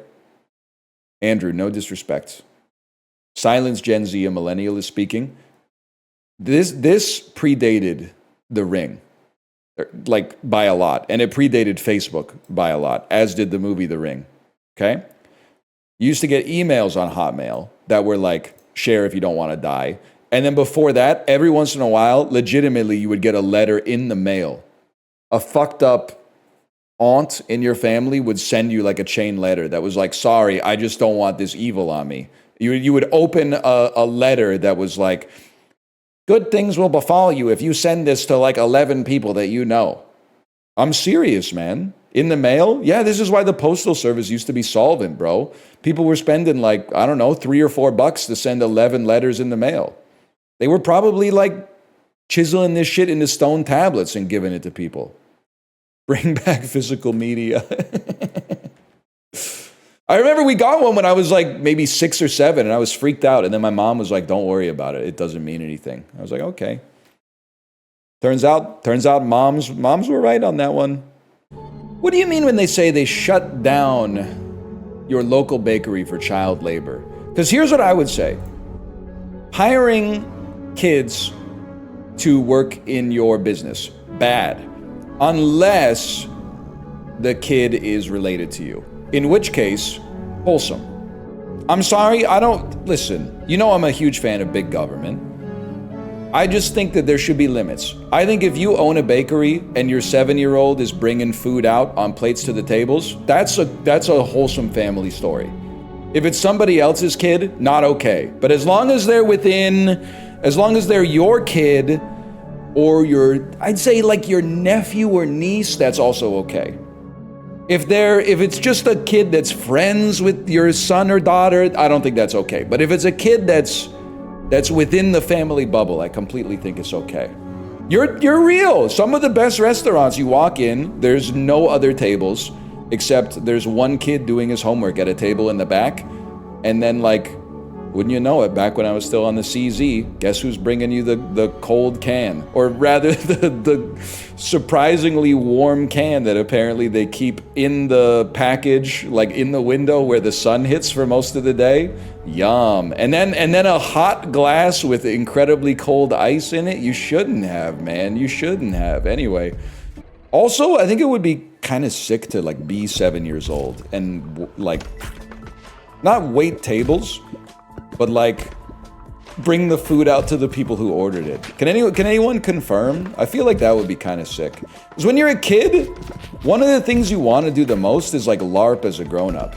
You don't really want like all the responsibility, but you kind of want like the experience. You glamorize the idea of like having a job. I think it could be the wave, man. What does your kid think of your job? She thinks it's cool, but that'll change probably when she becomes a teenager, maybe. Or what I'm actually worried about is that she always thinks it's cool, and then she gets pissed off because I have to explain to her that like the odds of becoming a streamer are really, really low unless you happen to have started like a long, long time ago. And then I have to be like, you should go to a good college and get a good job. And she's going to be like, no, you didn't do that. And I'm like, well, I went to a good college. It only recently became debased as a result of poor town gown relations, okay? But that has nothing to do with me. Well, it has a little bit to do with me, but it wasn't solely my choice. Steak is so godlike. I'm sorry to say, and this is just, I blame you because you've made me a soldier in the culture war. If golf is Republican coded, so is steak. So I'm sorry, you can't eat steak anymore. You can eat chicken, you can eat fish, and you can eat pea protein. You can't eat beef anymore. If I'm not allowed to go golfing because golf is quote-unquote evil coded by a bunch of people who have never met somebody that golfs but assume that everybody who does is like Larry Ellison, then I can have the exact same opinion about steak. Oh, steak, like one of those guys who's like, Joe Biden's trying to take away my gas stove. You can take it from my cold dead hands. And then it's like a fucking like boiled steak with a raw potato next to it. Sorry. Like I can be deliberately misleading to get my point across the finish line. Crazy MAGA kid I went to college with was having a rare steak every night. I don't know what is the worst version of that too.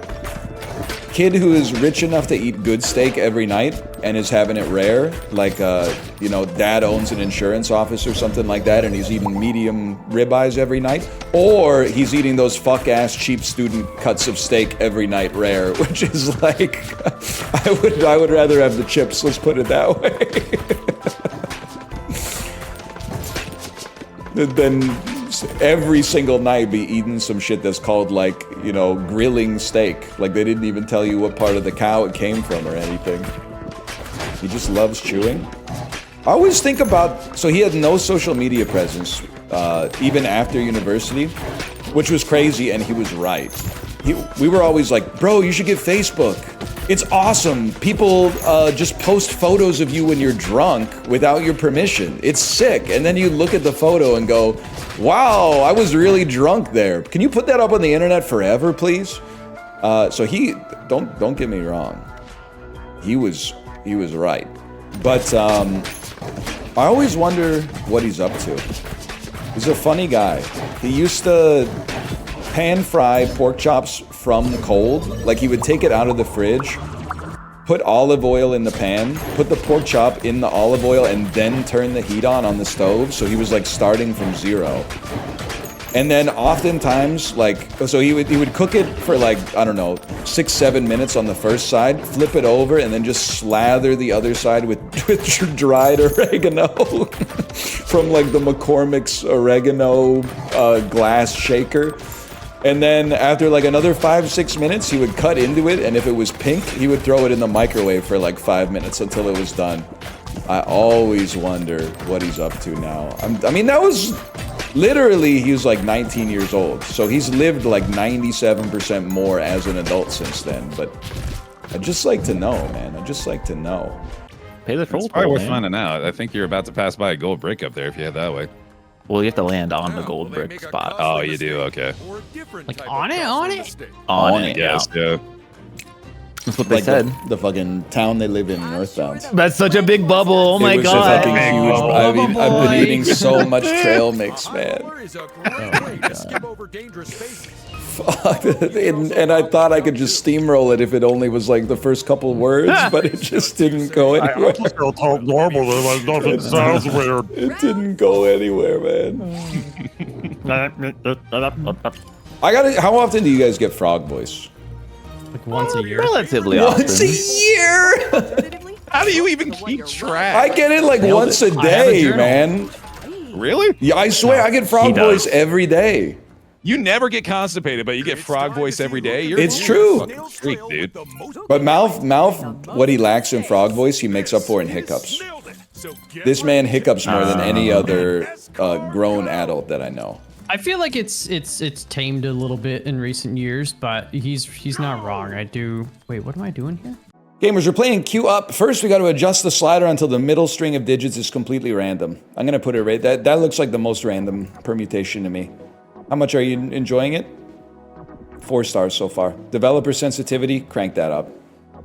Okay, next. Terms and conditions. I think they're trolling with me, and then I'm gonna scroll, but it's never gonna end. Yeah.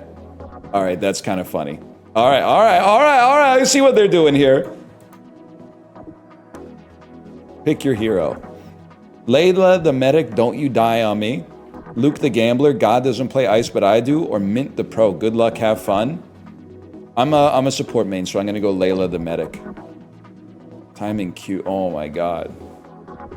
So it's a multiplayer coin flip game. I didn't realize the queues would be this long, though, man. Oh, damn. Here we go. Full squad of mints? No shot. Okay, guys. Toss one. Let's do this. That's huge. We won. Leveled up. Okay. I got Battle Medic and EMT now. 360 gold. Toss 2. It's like, honestly, it feels like they're not even trying. Damn! We should have seen that coming. Okay. They're not going to make me lose a rank. Surely they're not going to make me lose a rank. That's a win. Q wins on this one. It's first to 3. We're 1 away. They're 1 tap. They're on lethal. They're not bots. They're not bots. It has a demo for Steam Next Fest. Easiest win of my life. The coin flipping battle royale. No, I've got ladder anxiety now. I don't want to queue. Okay. I love being on the queue side here. Damn, they got 1 degree of temperature too? Big. That's big for us. Battle Medic victory. That's raised our rank even faster. We're now in bronze 2, y'all. This is huge. And my battle bonus is out of control. Oh my god, are you trolling me? Yeah, well, it's kind of hard when we're going up against somebody that was on 2 degrees, bro. I'm playing against you right now. No shot. No stream sniping, please. No stream sniping. I'm upset. I'm upset after that. I just look at how much... But I triggered focus, though, which got Battle Medic and EMT to go off. That really minimized our Q loss. So that's pretty... They're so lucky they have a support on the team. Come on, come on, come on, come on. We're game 7. Mariners, Blue Jays. Game 7. 3x Battle Medic. Oh, you sold! This is why I don't play online multiplayer games anymore. Nobody knows how to play online, bro. They're all trying to be top fragger. Nobody's getting support skills. In your stream highlights. You're the funniest streamer I know. Keep up the great stuff and good luck in your game. Smile. Yo, I have 5 fucking enemies on my fucking team! What the fuck is this piece of shit game? Oh my god. And we literally all get perks when we have more gamblers and our team is all Laylas. 4 fucking animains? We don't even stand. Just get me out of here. Oh my god. At least our battle medics are gonna let us farm up some resources. We'll probably hit bronze 4 at least, or bronze 2. I'm not even getting my hopes up. There's no... Well, on the other hand, we may never lose again. But this guy's on fucking fire, bro. Oh, damn. We're rolling now. We are rolling now.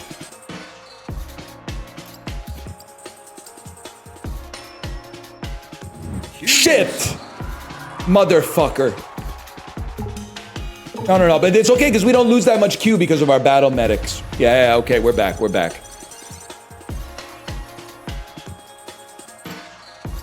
Come on, guys. Come on, I need to see an up here. We got it. That's all we could ask for is to have a chance to play for the win. Exhilaration gets triggered.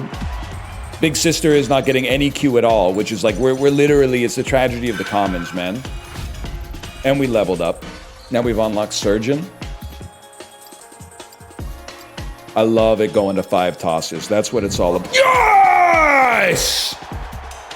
4 supports can win. 4 supports can win as long as the supports are good. Replicating nanobot. Every mech item you have.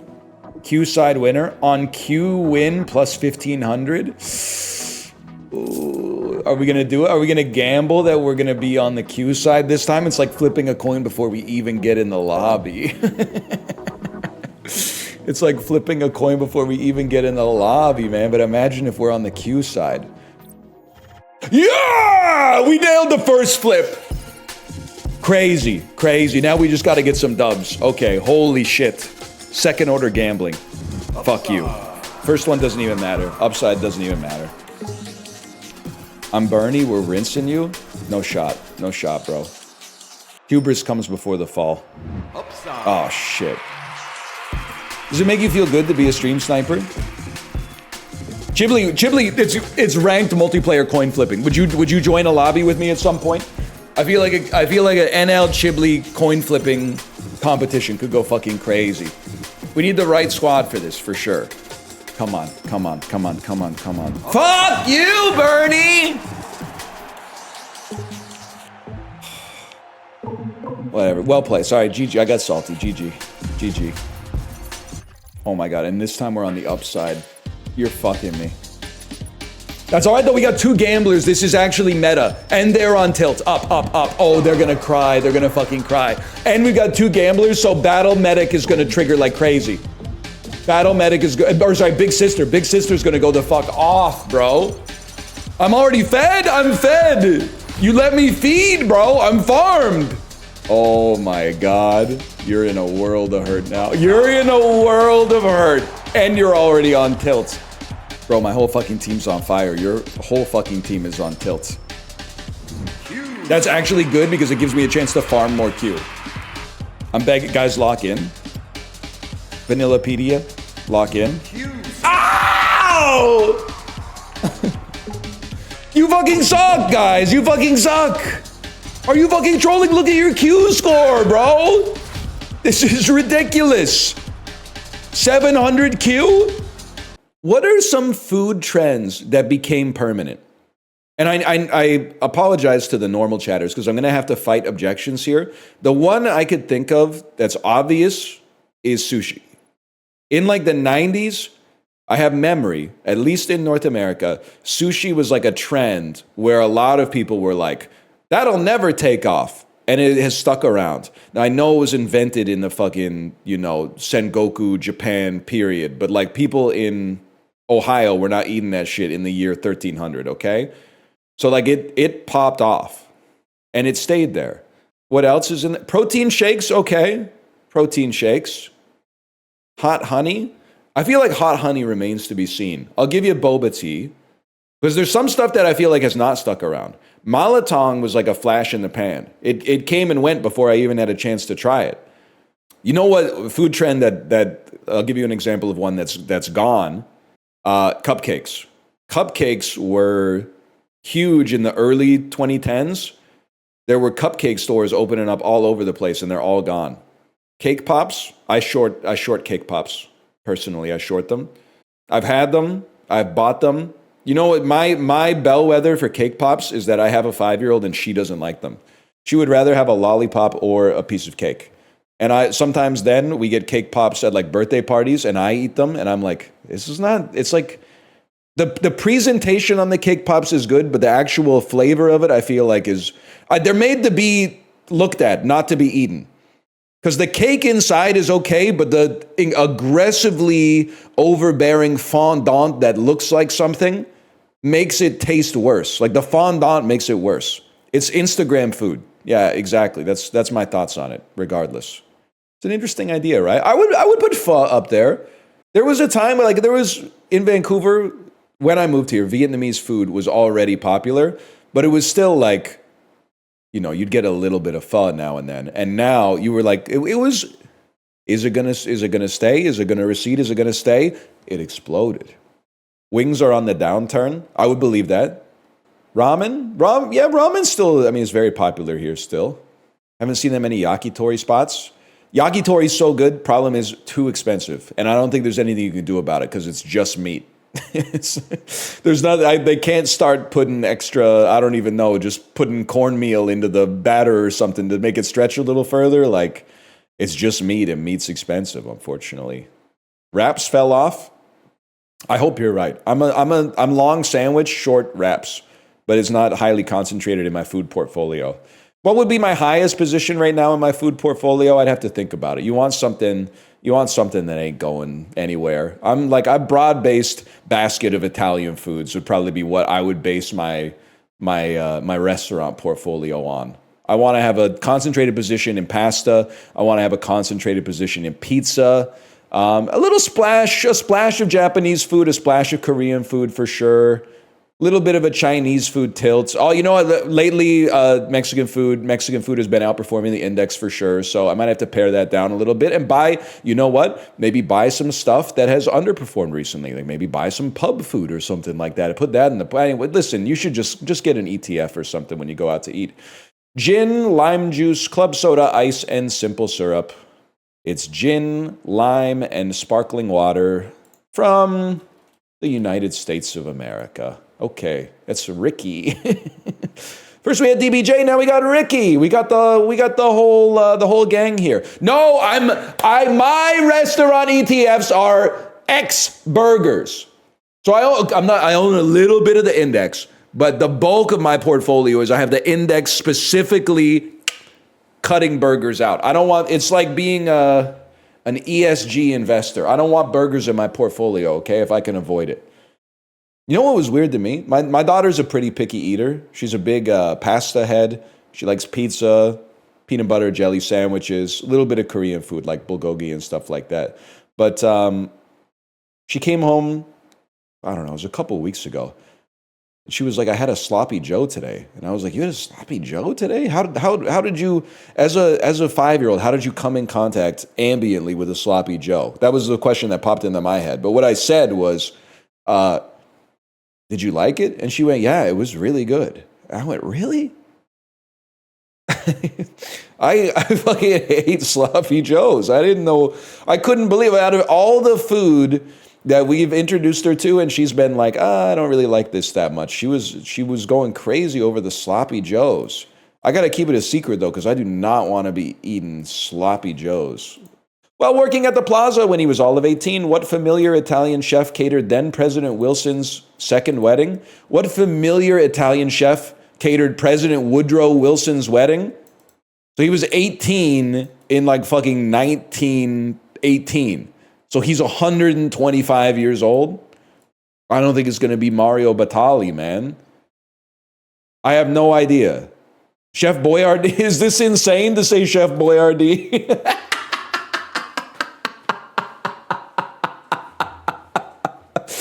Oh, fuck, that's funny.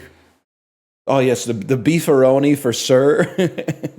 And I believe the missus had the alphagetti. You know, the X noodles taste the best. It's the surface area to soak up the sauces. Trouble in Tahiti is a one-act opera from 1952 by what American composer? What Leonard Bernstein. Leonard Bernstein. Leonard Bernstein! Who voiced Sid in the Ice Age movies?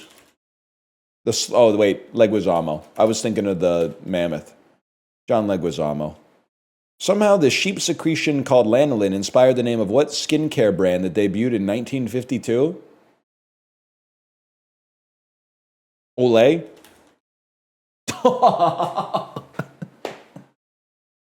I don't know. It's in the air, man. The answers are in the air. You just got to tune yourself to them. I don't know what to tell you. Lanolin kind of sounds like Olay. Well, it was your dumbass was probably going to say some shit like Aveeno. It doesn't even make any damn sense. Plus, Jennifer Aniston doesn't give a fuck about you. Only we care about you. We're your family now. I did see Magic Pussy 3 came out today, and it's got good reviews, but I haven't finished the second one yet.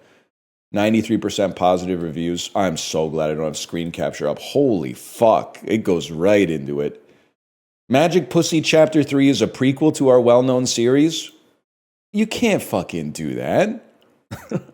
You can't call it Magic Pussy Chapter 3 and then have it be a prequel. You gotta call it like Magic Pussy Origins or some shit like that. You can't call it, or Magic Pussy 0, at least. This review is fucking funny. After this game, I felt a little sad that there are no girls like this in real life, so I had to go back to the game again. Oh no, that's so fucking sad.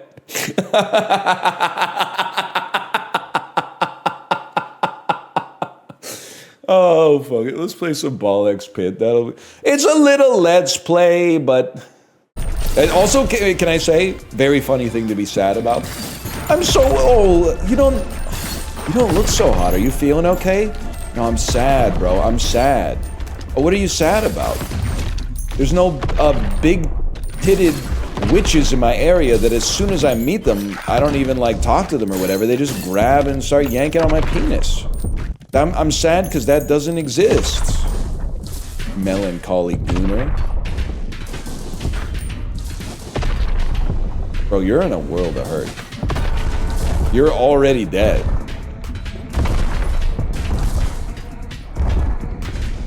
This is the easiest game ever made. I need OED to define 6-7 for me. I don't get it still. 6-7 is easy. I apologize for anyone that is 12 and wants to keep it a secret. The secret of 6-7 is just that it's a club. And you recognize that saying 6-7 is funny. Why is saying 6-7 funny? It's funny because people who don't get it get mad at it. That's why 6-7 is funny. If someone says 6-7 and they didn't know what they were doing, and then you reply 6-7, everyone else that's in the club will go, oh shit, this guy's in the club. Everyone who's not in the club is gonna go, what's that? What is that 6-7? That's so stupid. That's so stupid, this 6-7 thing. They always get mad? Yeah, because they're not, I didn't say they're not like us. That has a different connotation. They're not nephews like us. A lot of unks out there just, they aspire to be nephews. I know I'm an unk, and that allows me to interface with the nephews more effectively. Only by embracing unkness can you truly understand nephews. Maybe there's some truth to that, man. Being 53 must be hard. Not really. I wouldn't know, but it's, I mean, there's harder ages, I'm sure.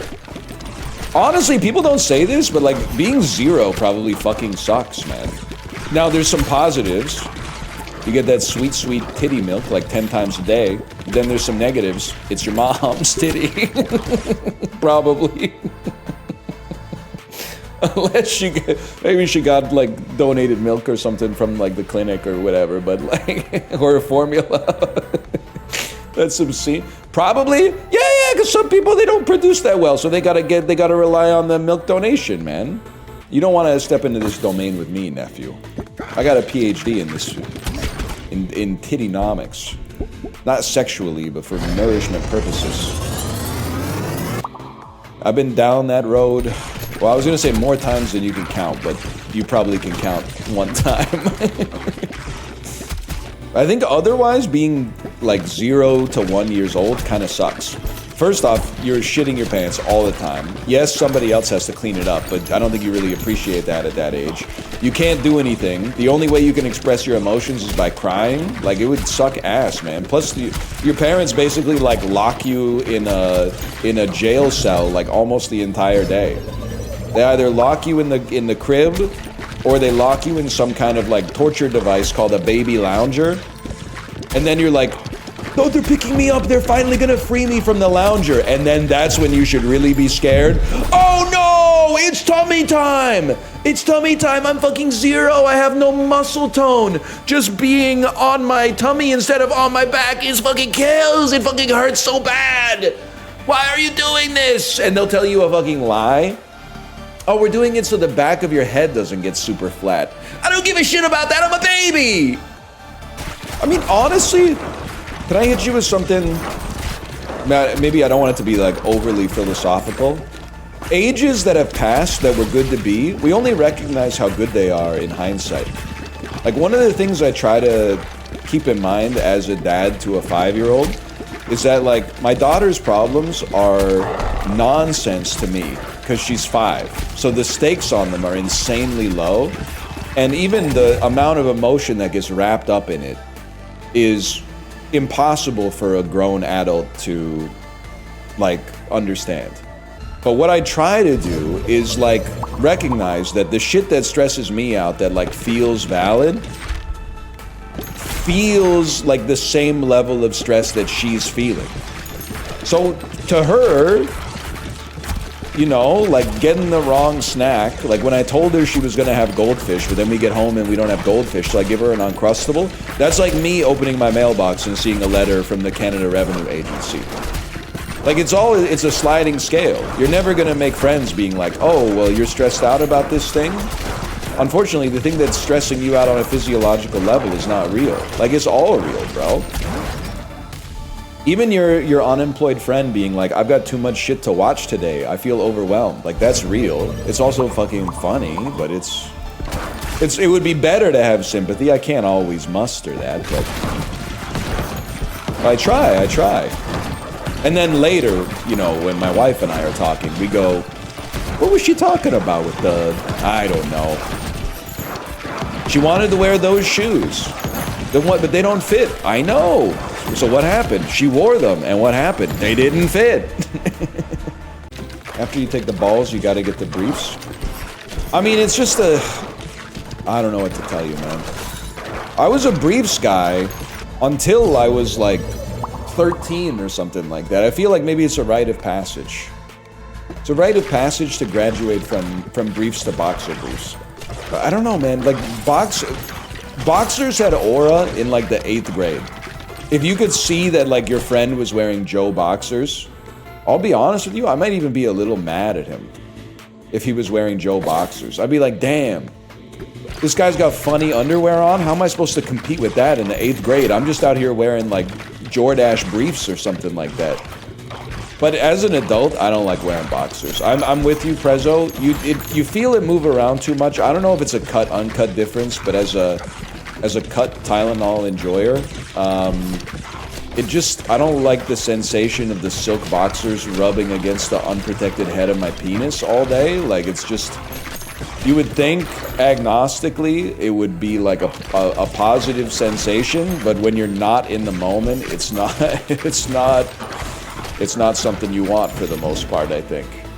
Silk is crazy. I'll be honest, they might not be silk. I don't know fabrics. I don't know textiles, but it's just they don't feel right. Thanks for telling us about your cock and balls. No problem, you know, everybody's got one or whatever. I don't shy away from talking about this stuff because this stuff is not gross. Why is it that people can be like, oh, I bumped my elbow and it really hurts, but if someone says like, I bumped the head of my penis, I slammed the head of my penis in my car door, everyone all of a sudden goes, ew. Like, it's made of the same shit. You have to do that on purpose? I was wearing a kilt, and you know when you get into a Tesla Model 3 Uber, and you're always like, how do these doors work? And then the Uber driver is trying to yell at you to tell you how the doors work, but the windows are all up, so you're like, and you're like pushing on the handle, and then like when you push on it, a piece of metal shoots out the other side, and he's going, you have to push it in and then grab the metal shard and pull on the metal shard. That plus a kilt. Youch! Why are you in a kilt? I was going to PAX, bro. I was wearing my Utila kilts. I forgot about those. Honestly, I was a Utila kilt hater because I do think they're a little silly. And I associate them with nerddom, which I think is fair. But I have to say that, I mean, I went to PAX, I guess like 2012 to 2019 or something like that. And I started to miss them when I didn't see them anymore.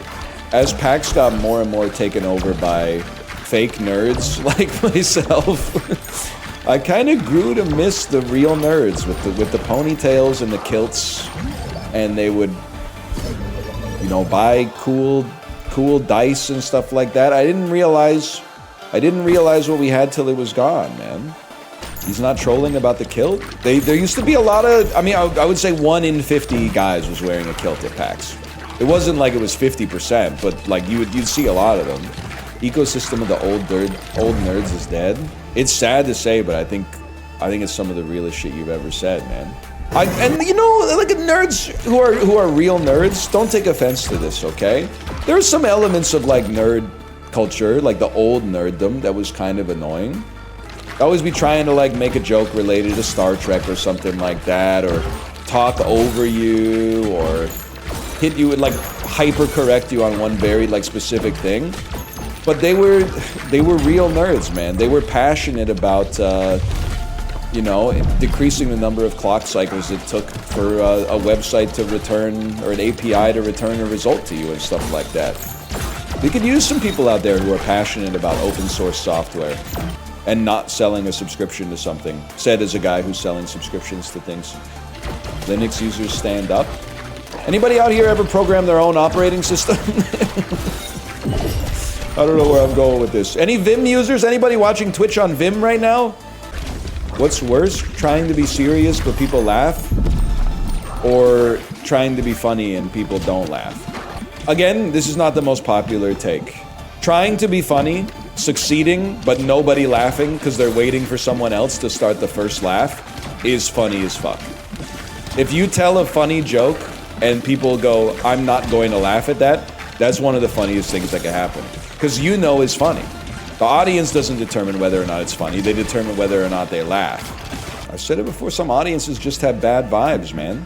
You put James Acaster up in front of at Kill Tony, he's probably gonna bomb. Well, I bet the set would be fucking sick, man. I bet the set would be sick. But they would be like, this guy's not funny, he's not even that ripped. If I'm fat, do I have to be funny? No, but you have to be noteworthy. There's a lot of archetypes, because I researched this before I got the Peloton. I was thinking about which direction Western male. You could also become, you could wear a cowboy hat and become like very gregarious, but I don't think I have that in me. Like a Tom Arnold and Austin Powers phenotype. You could be the guy on r/menswear. They still want to kill that guy? They still want to kill the guy who keeps posting his insanely large fits for jury duty? He was on jury duty for like 6 months straight. They still want that guy dead?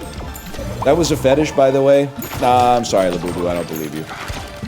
I'm gonna stop living my life based on this could be a fetish for one person. I'm just gonna be out there like doing my thing. Can't stop people from jerking off to you anyway. I wouldn't want to. It's like the First Amendment or whatever. I'm gonna pull up receipts. I don't care if he had a humiliation fetish.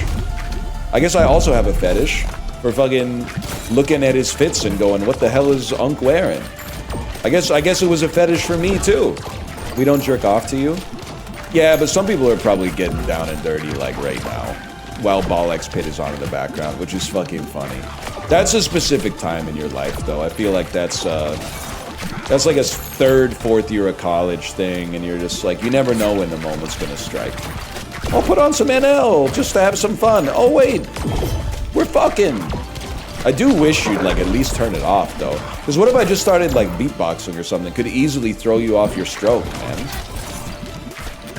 No, you fucking sick fucks are probably so in love that you would just bond over it. You'd be like, wasn't that funny? Not really.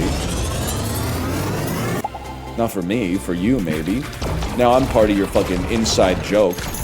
And then like in 6 years you're gonna fucking break up and you're gonna be like, I can't watch this motherfucker anymore because he reminds me of like the one that got away, and it's gonna be fucking tragic for my bottom line. But you didn't think of that, did you, you selfish motherfucker? You didn't think about the impact it would have on me when you lost the love of your life. Isn't there someone you forgot to ask? I think for this, I should not be sending balls downhill. I should be shooting my balls as fast as I can, straight ahead. If nobody laughs, a joke isn't funny, I would say false. I would say that's false. If I told the greatest joke of all time, but it was to a room full of people who had no vocal cords and thus could not laugh, that joke would still be the funniest joke of all time. The audience just has bad vibes. Let's playing is so funny, man. People talk about the male loneliness epidemic like it's a modern phenomenon. How do you explain Let's Plays in like 2012, man? People were so lonely, they're like, I'd love to see... I'd love to see an insane person just play Castlevania 3 right now. That's right, that's Dracula's curse. God, I would give anything to watch somebody who's never played Metal Gear Solid 2 fucking suck at Metal Gear Solid 2 right now. Have you ever met NL IRL? You talking to me? I meet him 5 times a week, man. Around 8:59 a.m. 8:59 is insane cope.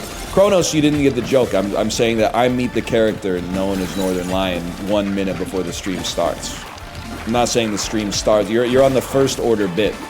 I'm saying I become possessed by the spirit of Northernlion right before the stream starts. This is why we gotta get you guys off a live stream fail, man. You think everything is like meta comment. Let's try this one out. You think everything is meta commentary like about the stream. Most of it's just it's about life, man. Like I think it's fucking real for Jordan to complain about the Home Depot website saying that the shit is in store, but then in the store it's not in store, so he goes and talks to a clerk, and then the clerk goes, yeah, we have it, but we can't give it to you. The only way you can get it is by buying it online and then doing in-store pickup. And then he says, how long will that take? And they say it's usually ready in about an hour or two, and then you gotta be like, but I'm here right now. That's the type of shit we should be talking about, man. Or we should be talking about how I wanted to get lunch on Friday, but I couldn't get lunch at the spot I wanted to get lunch at because the BC General Employees Union is on strike, so all the strikers drove their car into the parking lot and clogged up all the parking spots. And I said, that's good, that's solidarity, but I'm very hungry. And then I said, what's the closest restaurant?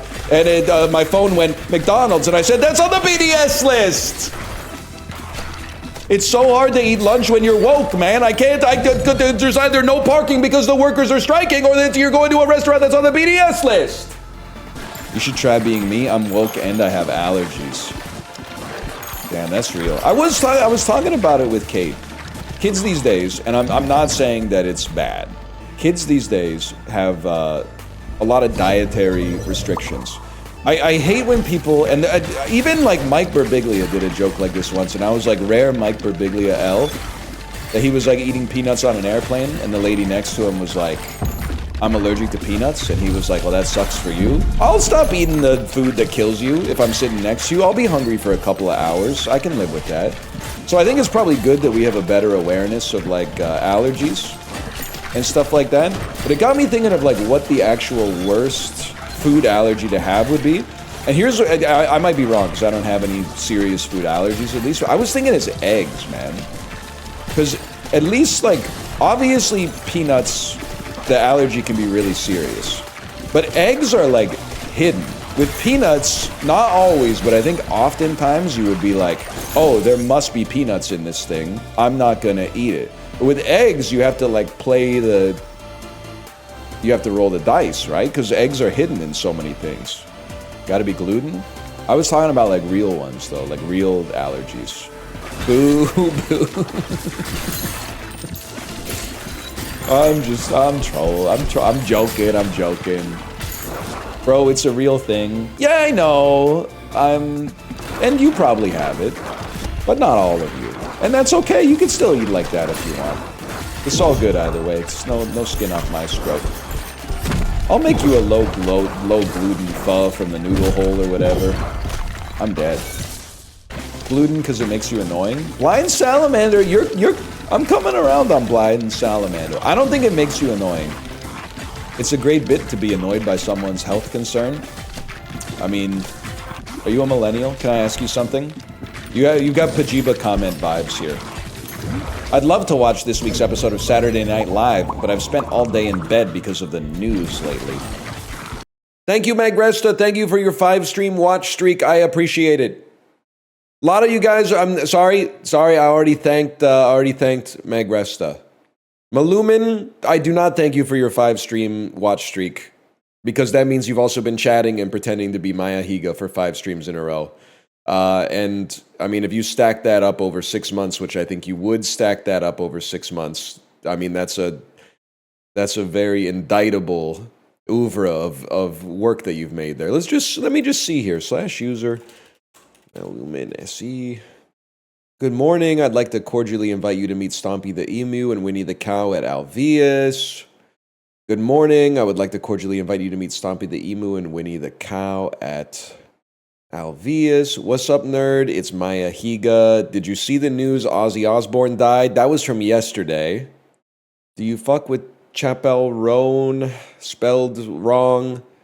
Hey, NL, I know you think great minds think alike, so I think that means you would also pretend to be Maya Higa in Northernlion's chat. I don't know what the hell you're talking about, man. I think that you may need to put that to rest. The bit is not working. It's gaining no traction. It's gone on way too long. If anything, can I tell you what kind of ticks me off? Whoa, hang on. What'd you say? Apollo? Why are you laughing then? Well, it's funny. Apollo, they got banned. They were doing the same thing in Chibli's chat and they got banned.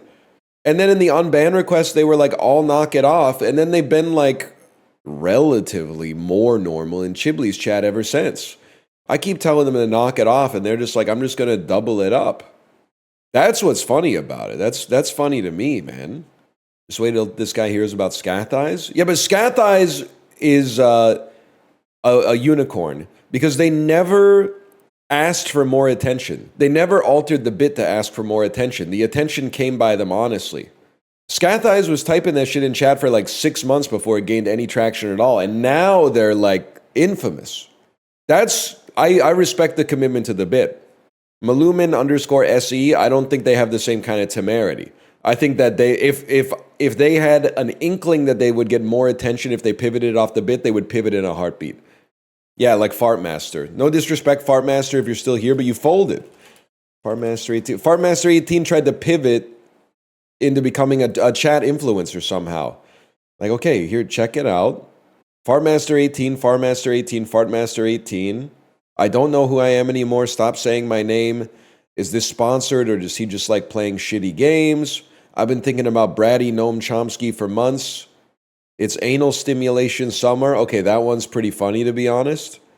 Hi chat. Can our friendship be rebuilt? I need help. Don't say my name. I'm not a chatter to celebrate. And then like 6 weeks ago, how strange it is to be anything at all. This is why you can't break character as a novelty account, man. It gets way too real. If you're gonna be a novelty account, you have to be a novelty account. You can't break the novelty account.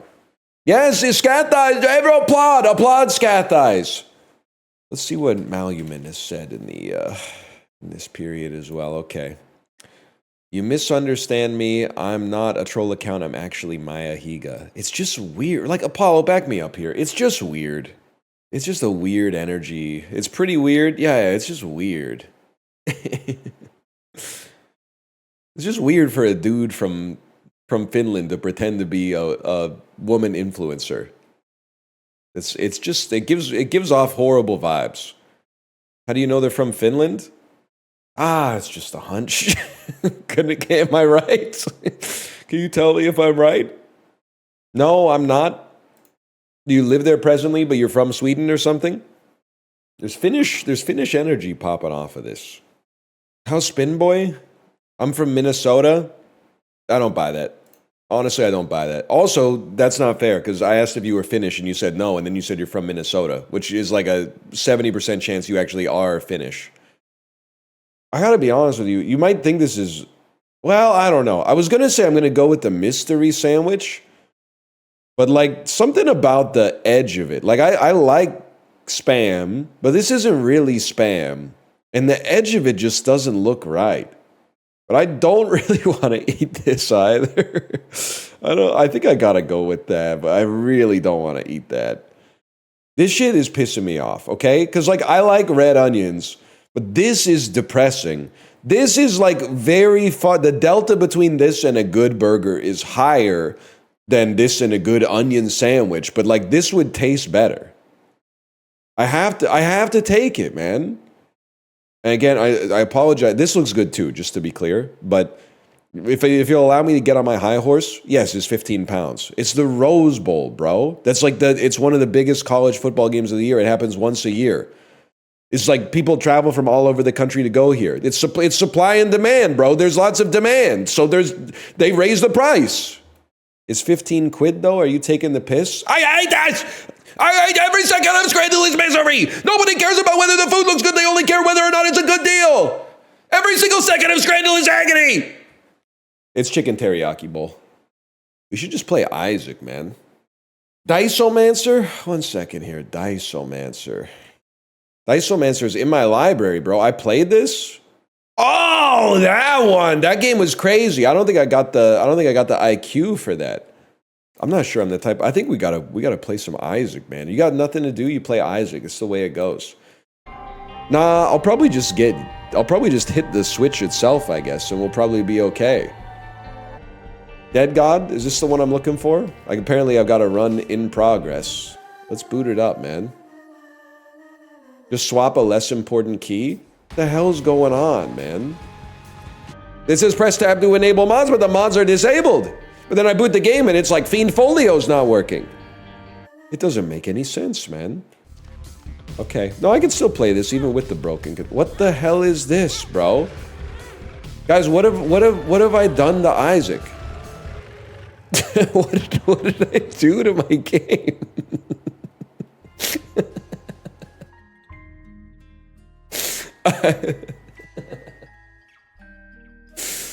That's really funny. You might need to remove the mods. The mods are already disabled, man. How do you disable the mods when they're already disabled?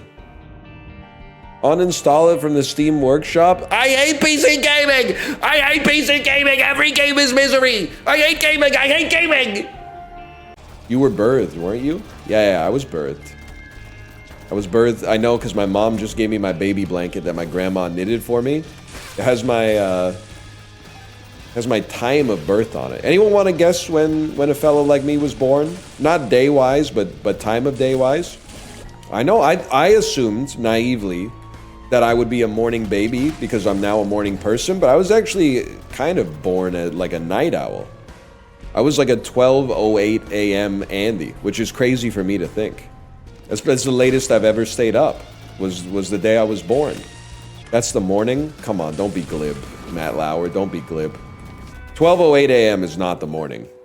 If it was 12:08 a.m., if I had a friend in university and after it turned midnight, he said good morning, I'm gonna be honest with you, me and the rest of the crew might have beat the bricks off him. He might...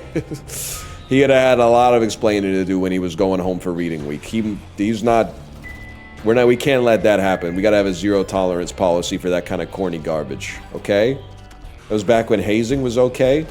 Yeah, the good old days. You were 100% staying at the Brass till they kicked you out? I got great memories with the Brass. That's where I watched almost all of the 2010 Vancouver Olympics, man. It was a great time. Love your dream scenario review, even though I kind of like the movie. You can like the movie. I just found... Thank you for the gifted subscriptions, by the way. Thank you. I find the main character of Dream Scenario... Sorry, I was going to go off on a tangent here. I find the main character detestable because he's just so pathetic that it disgusts me. And not in the same way, like you watch a movie like Uncut Gems, and it's the character flaws of Howard that lead him, and you never for a second, I think, in Uncut Gems believe that Howard's situation is ever gonna end well. But it's still, like, compelling to watch, because Howard has some joie de vivre. He kind of, like, he enjoys being alive. There's a thrill that he gets from it, even though he's so fucked up. I feel like the exact opposite is true for Nicolas Cage in Dream Scenario. I feel like he's so pathetic. He has what I wrote in the review, I believe, which is that he's so devoid of characterization, save for a mote of ambition, that you can't stick any feeling to him. It's impossible to feel anything at all towards his characterization of this person, which makes him so hateable for me that I can't focus on the rest of the movie, essentially. I think that I love the genre of movies, which is guy gets everything he's ever wanted and finds out it totally fucking sucks. But it's so much worse than American Fiction, which is almost the same movie, minus the supernatural premise, but just done better in every single way. And even American Fiction is, in my opinion, markedly worse than A Different Man, which to me seems like it has that dark edge that Dream Scenario actually wishes that it had the courage to follow through on. Instead, Nicolas Cage is out here talking in a bizarre Mark Wahlberg circa The Happening lilt, just going, what? No, I wouldn't do that the whole fucking movie. And the thing is, he hasn't really done anything. So I'm sitting there watching it and I'm like, just stand up for yourself, man. It's like Wolf Parade. You don't have to say sorry for the shit that you did in dreams. There's some shit that you did in real life that you might want to apologize to your wife for. Not Nicolas Cage, but the character. And I don't know. I found him, for a character that everyone seems to go, well, that's how it is in real life, I found him completely unrealistic. I don't know anybody as spineless as him in real life. Even the most craven fool of an acquaintance that I have would at least stand up and defend himself and be like, please, stop doing this. It's deeply frustrating film for me to watch. I gave it 2 stars. Because I gave Lawnmower Man 1.5 stars, and obviously it's not as bad as the Lawnmower Man, but... And it pisses me off even more because I wanted to be like, well, I don't know where it went wrong. I'm like trying to diagnose it, I guess. But I'm like, Nicolas Cage plays such a good, pathetic guy in Adaptation. But I guess the difference is just that Adaptation was written by Charlie Kaufman. So they managed to give him some extra layers beyond just being pathetic. Like he has some interiority. I think it has nothing interesting to say. I gave it 2 stars. I mean, it's kind of an interesting concept, I guess. You should watch Stand and Deliver.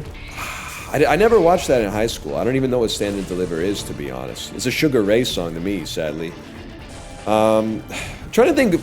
If I bet I could remember 80% of the movies that I watched in high school, though. So I'll start with a Canadian classic. It's not a Canadian movie. The actor in it is Canadian, of course, but it's not a Canadian film. But our school only had a few VHS copies of movies in French that we could watch in French class, and for some reason they were all Jim Carrey movies. So I've seen Ace Ventura, When Nature Calls in French in school, and Dumb and Dumber in French in school, which seems insane to say now, but is 100% true. We watched a fuckload of Armageddon. In 9th grade, my school hired a teacher, and there's like, Malf would probably back me up on this. The conspiracy theory is that they basically hired him to be an all-star volleyball coach, but you can't just, at least in Canada or Ontario at the time, you couldn't just have like a full-time coach at the school. He had to also teach I guess they were worried about like some NIL profit running type stuff. So he was like an amazing volleyball coach, and his heart really wasn't in it that much as a teacher, so they had him teach 9th grade geography. We watched Dante's Peak. We watched Pearl Harbor. Lots of movies. I think we may have watched the English version of Dumb and Dumber in that one as well, which is kind of insane. Watched Indiana Jones and the Last Crusade. Troy. I remember our history teacher brought us a pirated copy of the movie Troy, because this was like the year that the movie came out, but her brother lived in China for some reason, so he went to like the street market and bought a pirated copy of the DVD and sent it to her so that we could watch it in history class. She's a really cool teacher. I remember the movie started and it still had a DVD menu, and it popped up and it said Tori, and I was laughing my fucking ass off. We watched 300 in school. Okay, I mean, I couldn't have watched it in high school because the movie came out when I was in my first year of university. I watched it the way God intended, on my friend's laptop, HDMI cabled into a CRT television that somehow had an HDMI port on it, free booted from like Oink or some shit like that. I don't think you could get a more 2006 type experience for that movie, which is the most 2006 movie ever made. Is it a liminal space? We didn't know it at the time, but yeah, I'd say 2006 is kind of a liminal space. If I could quantum tunnel back, I'm sure it would feel very liminal. Watch 300 off a burned CD in a 16-inch CRT in my friend's basement. Fuck, take me back. When you turn on your TV, make sure it's tuned to channel 3. He's got a power glove and a dirty mouth. What does he say? Take a diarrhea dump in his ear. He'd rather eat the rotten asshole of a road-killed skunk and drown it with beer. And in 2006, that fucking was the angriest gamer we'd ever heard, man. We didn't know. We didn't know how good we had it. He should! AVGN should review Trump. Oh, that might save us, man. An AVGN review of Donald Trump? Holy, that's what we need, man. That's what we need right now. He voted for him? Listen, I don't think that's true, but also it's none of my business. I just want the review, man. I just want the content. Keep politics out of it. I just want the AVGN review of Donald Trump. Why you got... This is why this website fucking sucks now, man. Everyone's got to make things political. I just thought it would be funny if there was an AVGN review of Trump, but then all of a sudden, people are bringing politics into it. It's crazy. Like, so did cringe exist in 2008? Yes, it did. But it didn't exist to the same degree. Because I definitely remember in my senior year of university, being at my friend's house. No, I was in my friend's room, which was in our house. And one of my roommates was like, what should we watch on YouTube? And I was like, oh shit, there's a new AVGN episode. And I put it on and we all watched it. I feel like now, if someone told me that story, I would be like generational or a loss. But I got away with it, and I don't even think I had Aura saved up, but I got away with it just because the culture was like different, man. And our roommate like didn't even play video games. She was just watching and going like, she was just laughing to be polite, I guess, or whatever. It was a nascent state of primordial cringe, I would say. I don't think we were asking too much, is this cringe? We were sometimes noticing cringe after the fact, but we were not asking, is this cringe? You're my little Scrooge thing. I don't give a hoot what the ghouls think. You know what I'm tired. Sorry, we had dead air for 5 seconds. Fuck, marry, kill the 3 ghosts from A Christmas Carol. Well, don't do that. I've decided don't do that. Never mind. Not all the bits work. Some of them gotta get smothered real early. I honestly think it'd be kind of sick. Like, it's played for melancholy that the ghost of Christmas Present is like this guy who's full of mirth or whatever. Like, it's this jolly so-and-so. But it's like, it's tragic. Spirit, please, why do you have to leave? Why do you have to leave now? He just goes, "'Tis the prophecy, come in and know me better, man." And you're like, damn, he's going gentle into that good night. Yeah, you would too if you were immortal and every day that you were alive was fucking Christmas, bro. I would be stoked to be going to bed too, because I know every day I wake up it's gonna be fucking Christmas again. That's the thing, Charles Dickens was actually pretty stupid and he never thought of that. I'm smarter than Charles Dickens. No, you're not? Oh, okay, Charles Dickens. Do a backflip. Okay, well, I should have chose something that I could do and he can't. But the point is, he's dead, so I'm smarter. Yes, and if you were my wife, I would drink it, madam. So true. Winston Churchill, maybe you should cut back on your drinking. The country really needs you. We're all worried about you. Maybe you should suck my cock, madam. Based, Winston Churchill! Based! We're not asking you to stop completely. We're just asking, it would be so hard to give that dude an intervention. What, they managed to do it to John Mulaney, who's very clever himself, but I don't know, Winston Churchill might need to put him in the Hannibal Lecter shit. Winston, your drinking is having a negative effect on us. Oh, please, madam, the only thing having a negative effect on you is the rising price of lard these days. Fuck! We gotta let him go! We have to let him go, he beat us!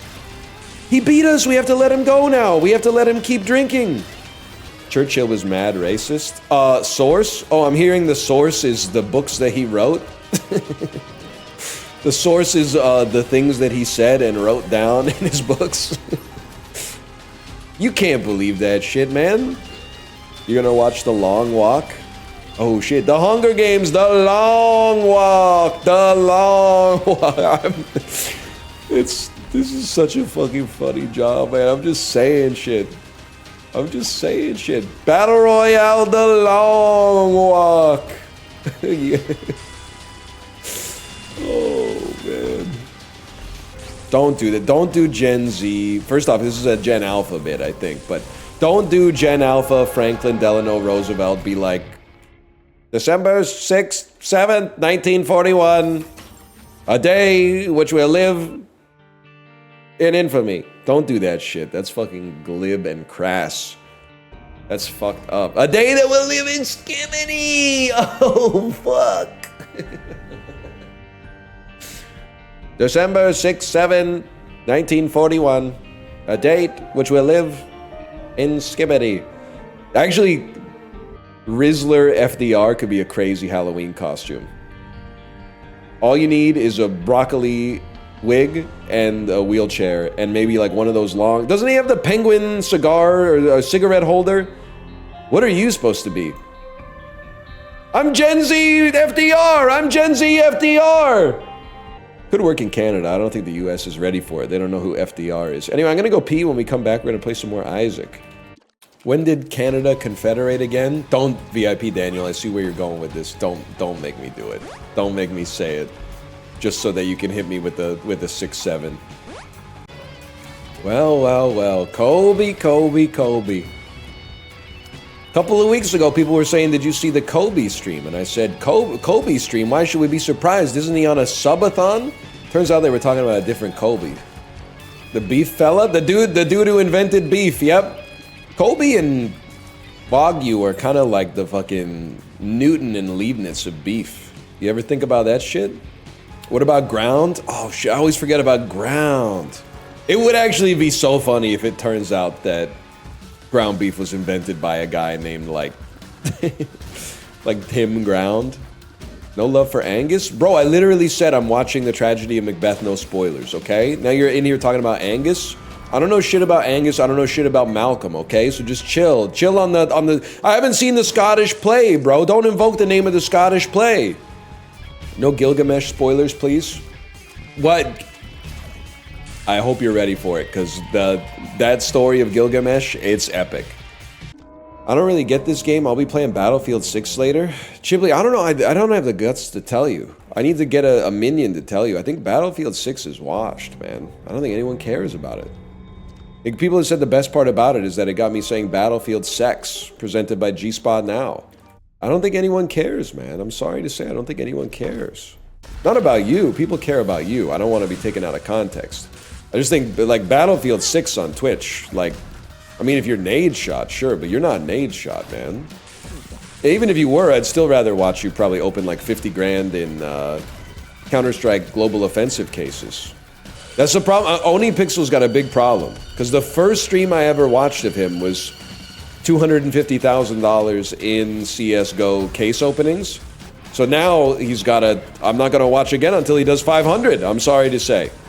Funny that you say that while playing this game. I'm not really playing a game. I'm playing a game so that people like you don't complain because it doesn't match the form of what you expected to see. Mostly I'm just shooting the fucking breeze, to be honest with you. Honestly, social interaction is just easier when there's a little enrichment, man. Even parasocial interaction, to be honest. Like, I've never invited a buddy over like, hey, I really want to talk to you. Why don't you come over and sit on my couch? We'll talk. There's always got to be, just to lubricate the gears a little bit, there's got to be a pretense. You want to come over, watch the game, let's go out, shoot some pool, something like that. New movie came out, you want to check out this restaurant, my wife doesn't really like Mexican food, yada, yada, yada. Something like that is, it allows us to be vulnerable because it masks our vulnerability. Maybe what we want is like, we want to be able to say, hey bro, it's been a while since I had any social interaction. Would you like to fill my social interaction meter? But instead we gotta come up with like, hey, we gotta come up with a reason. I don't really want to have anybody over, but the Blue Jays are in the World Series. Maybe don't call it a meter and it'll work. People like my idiosyncratic way of talking, I'm sorry to say. Sorry, I'm not about to be taking advice on how to interact socially from Twitch chat. That's like, well, you know what? It's not good. Let's just leave it at that. I was gonna say it's like taking driving advice from a celebrity who is famous for crashing their car. That was one of them. There was a few that came to mind. It was going no place good. You were gonna compare unfavorably, and I did us all a favor by steering away from the skid. I forgot Luka played for the Lakers. I had a visceral reaction to seeing him in the yellow jersey yesterday. Luka, Lakers, yellow jersey? I thought he played basketball. What the fuck's homie doing in the Tour de France? Thank you, thank you. The Tour de France, they wear a yellow jersey when they win a stage. And all the world's indeed a stage, and we are merely players. Out, out, brief candle. You have any poems memorized? Only that one where Shakespeare's negging his wife. He's got some crazy lines in that one, man. Babe, babe, the point of the poem is that I love you even though you're ugly. Babe, you're not babe, I knew this would happen. You don't support my work, babe. Oh, so what, yeah. Yeah, I wrote that. You wrote, if hair be wires, then black wires lie on her head. Babe, it means your hair fucking sucks, but I still love you anyway. It's sweet. They're saying it's touching. All the scribes are saying it's touching. Oh, my fucking eyes are nothing like the sun. He was crazy for that one, man. He was in trouble. He should have said he wrote it about his mistress. Then he might have gotten away with it. He might have been like, no, I wrote it about some other woman I'm in love with who's ugly. You're the most beautiful woman I'm in love with, obviously. He didn't know what he was doing back then. The hell is that? Apollyon rune? Okay, I don't know how I remember that. That's kind of crazy that was taking up space in my brain. I thought you said bit crushed voice line. I thought you said bit crushed Voltaire for a second. I was tweaking, man. I thought you were talking about Dr. Pangloss. It's like, we really do have the most erudite chat on this fucking website, right? Everyone else is talking about shock collars or something like that. We're talking about how the fuck you feel about Candide. I'm off the Pangloss right now. You're crazy for that one, man. It's Tuesday. You can't be doing that stuff on Tuesday. Pangloss could literally be dying. He'd be saying some shit like, this is the best day ever. Yeah, he's a big SpongeBob head. I feel bad because I feel like Dr. Pangloss actually reminds me of like a lot of people in chat. Where like when you call out something sucking, they're like, yeah, and it's crazy to think this is as good as it could possibly be. I hope you enjoyed my brief foray into using Letterboxd again. A new gacha comes out tonight at 8, so that's probably gonna suck up my bike time. Which one? I don't know. What's the one with the Slay the Spire, but the characters have big boobies? It's I always get the name. It's Cosmic Zone Nightmare, I think. I don't need to know the name because I already got it preloaded. This one anime lady has a sheer top on. Yeah, and she might be dressed the most demure of all. That ain't nothing compared to what I lost to the bookie. It's just all stems. Man, no wonder people are still playing this. This game might be good, man. This game might be good. It might be Isaac October, I'm sorry. You played the rest, now return to the best, man. I'm gonna have one bad run and be like, fuck this game forever. I'm gonna do one Eden run where I start with low damage and low fire rate, and I'm gonna be like, a stupid fucking game. Remember why I stopped playing this shit to begin with. Oh, isn't she lovely? I'm hitting the keyboard like I'm Stevie. Isn't she wonderful? God, her fucking harmonica coming in from off screen would have been so good there. Actually, having a harmonica stand as a streamer might be fucking sick. Can you imagine hitting a joke or something and then playing a sick harmonica lick and then just going right back to the... And I know it would sound so fucking bad this close to the microphone too. Holy fuck, that could be good, man. That could be fucking sick. But I just can't do it because I think if I had the fuck-ass harmonica stand with my bald-ass head, I would look like Darth Vader in the Return of the Jedi after they take his fucking helmet off, dude. I don't think anyone would take me seriously. Even if I was hitting that shit. Oh, fuck. By the way, if you want a decent source for CZN-related, Pridwin's website is what 90% of chatters will be quoting to you. Just put the big-tittied characters in the bag. Which character am I looking for, okay? If I'm gonna be a gooner, I'm gonna be an S-tier gooner, okay? I'm not gonna be gooning to just slightly depraved stuff. We're gonna get into some serious excess. You know those animated images where like a woman will have breasts so large that it covers like the rest of her body? And you're like, who wants that? That's gonna be me. That's the type of shit that I'm aspiring to, okay? The type of shit that you would look at and be like, nobody wants that. I'm trying to be that guy. I'm trying to be him. That's me? Not yet, but soon. Soon that'll be me. Right now, I don't know who that guy is and I never want to meet him. I want to meet him when I look in the mirror tomorrow morning. Bro thinks S-tier gooning is big boobs. Not big, Chibli, huge! Huge boobs. Imagine if this was my first NL stream. Okay, anyone here, any first-time chatters want to pop their chat cherry to say how they feel about the stream so far? Give me an honest review. Give me an appraisal. Remember, before you give it a negative review, remember the harmonica bit. People seem to really like that one. What if the streamer had a harmonica? Remember when I said that I would look like Darth Vader when they took his helmet off in Return of the Jedi? You guys seem to really vibe with that imagery. It's a banger. It's been hilarious. I have stinky poop in the toilet. It's nice. Thumbs up. The real thing is, you might think like, this is a dishonest first stream, but this is a really honest first stream. This is like a perfect distillation of the type of stuff I'm all about. The real people who should feel tricked are the people who started watching Binding of Isaac gameplay on my YouTube channel when they were like 13 years old, and now they're like 24 and they're here listening to this dribble. They should feel taken advantage of because that's like a crazy pipeline. That's insane. Anyone who's here for the first time, I mean, you're finding good stuff. I think you're finding funny stuff. We're trying to entertain you a little bit. This would be such a sick time to drop a fucking a live essay about talking way too seriously about the science of humor on Twitch. That would go so hard. If I could just get Ricky Gervais, Chris Rock, Jerry Seinfeld, and Louis C.K. in a room together, and then lock the door, and then swallow the key like this.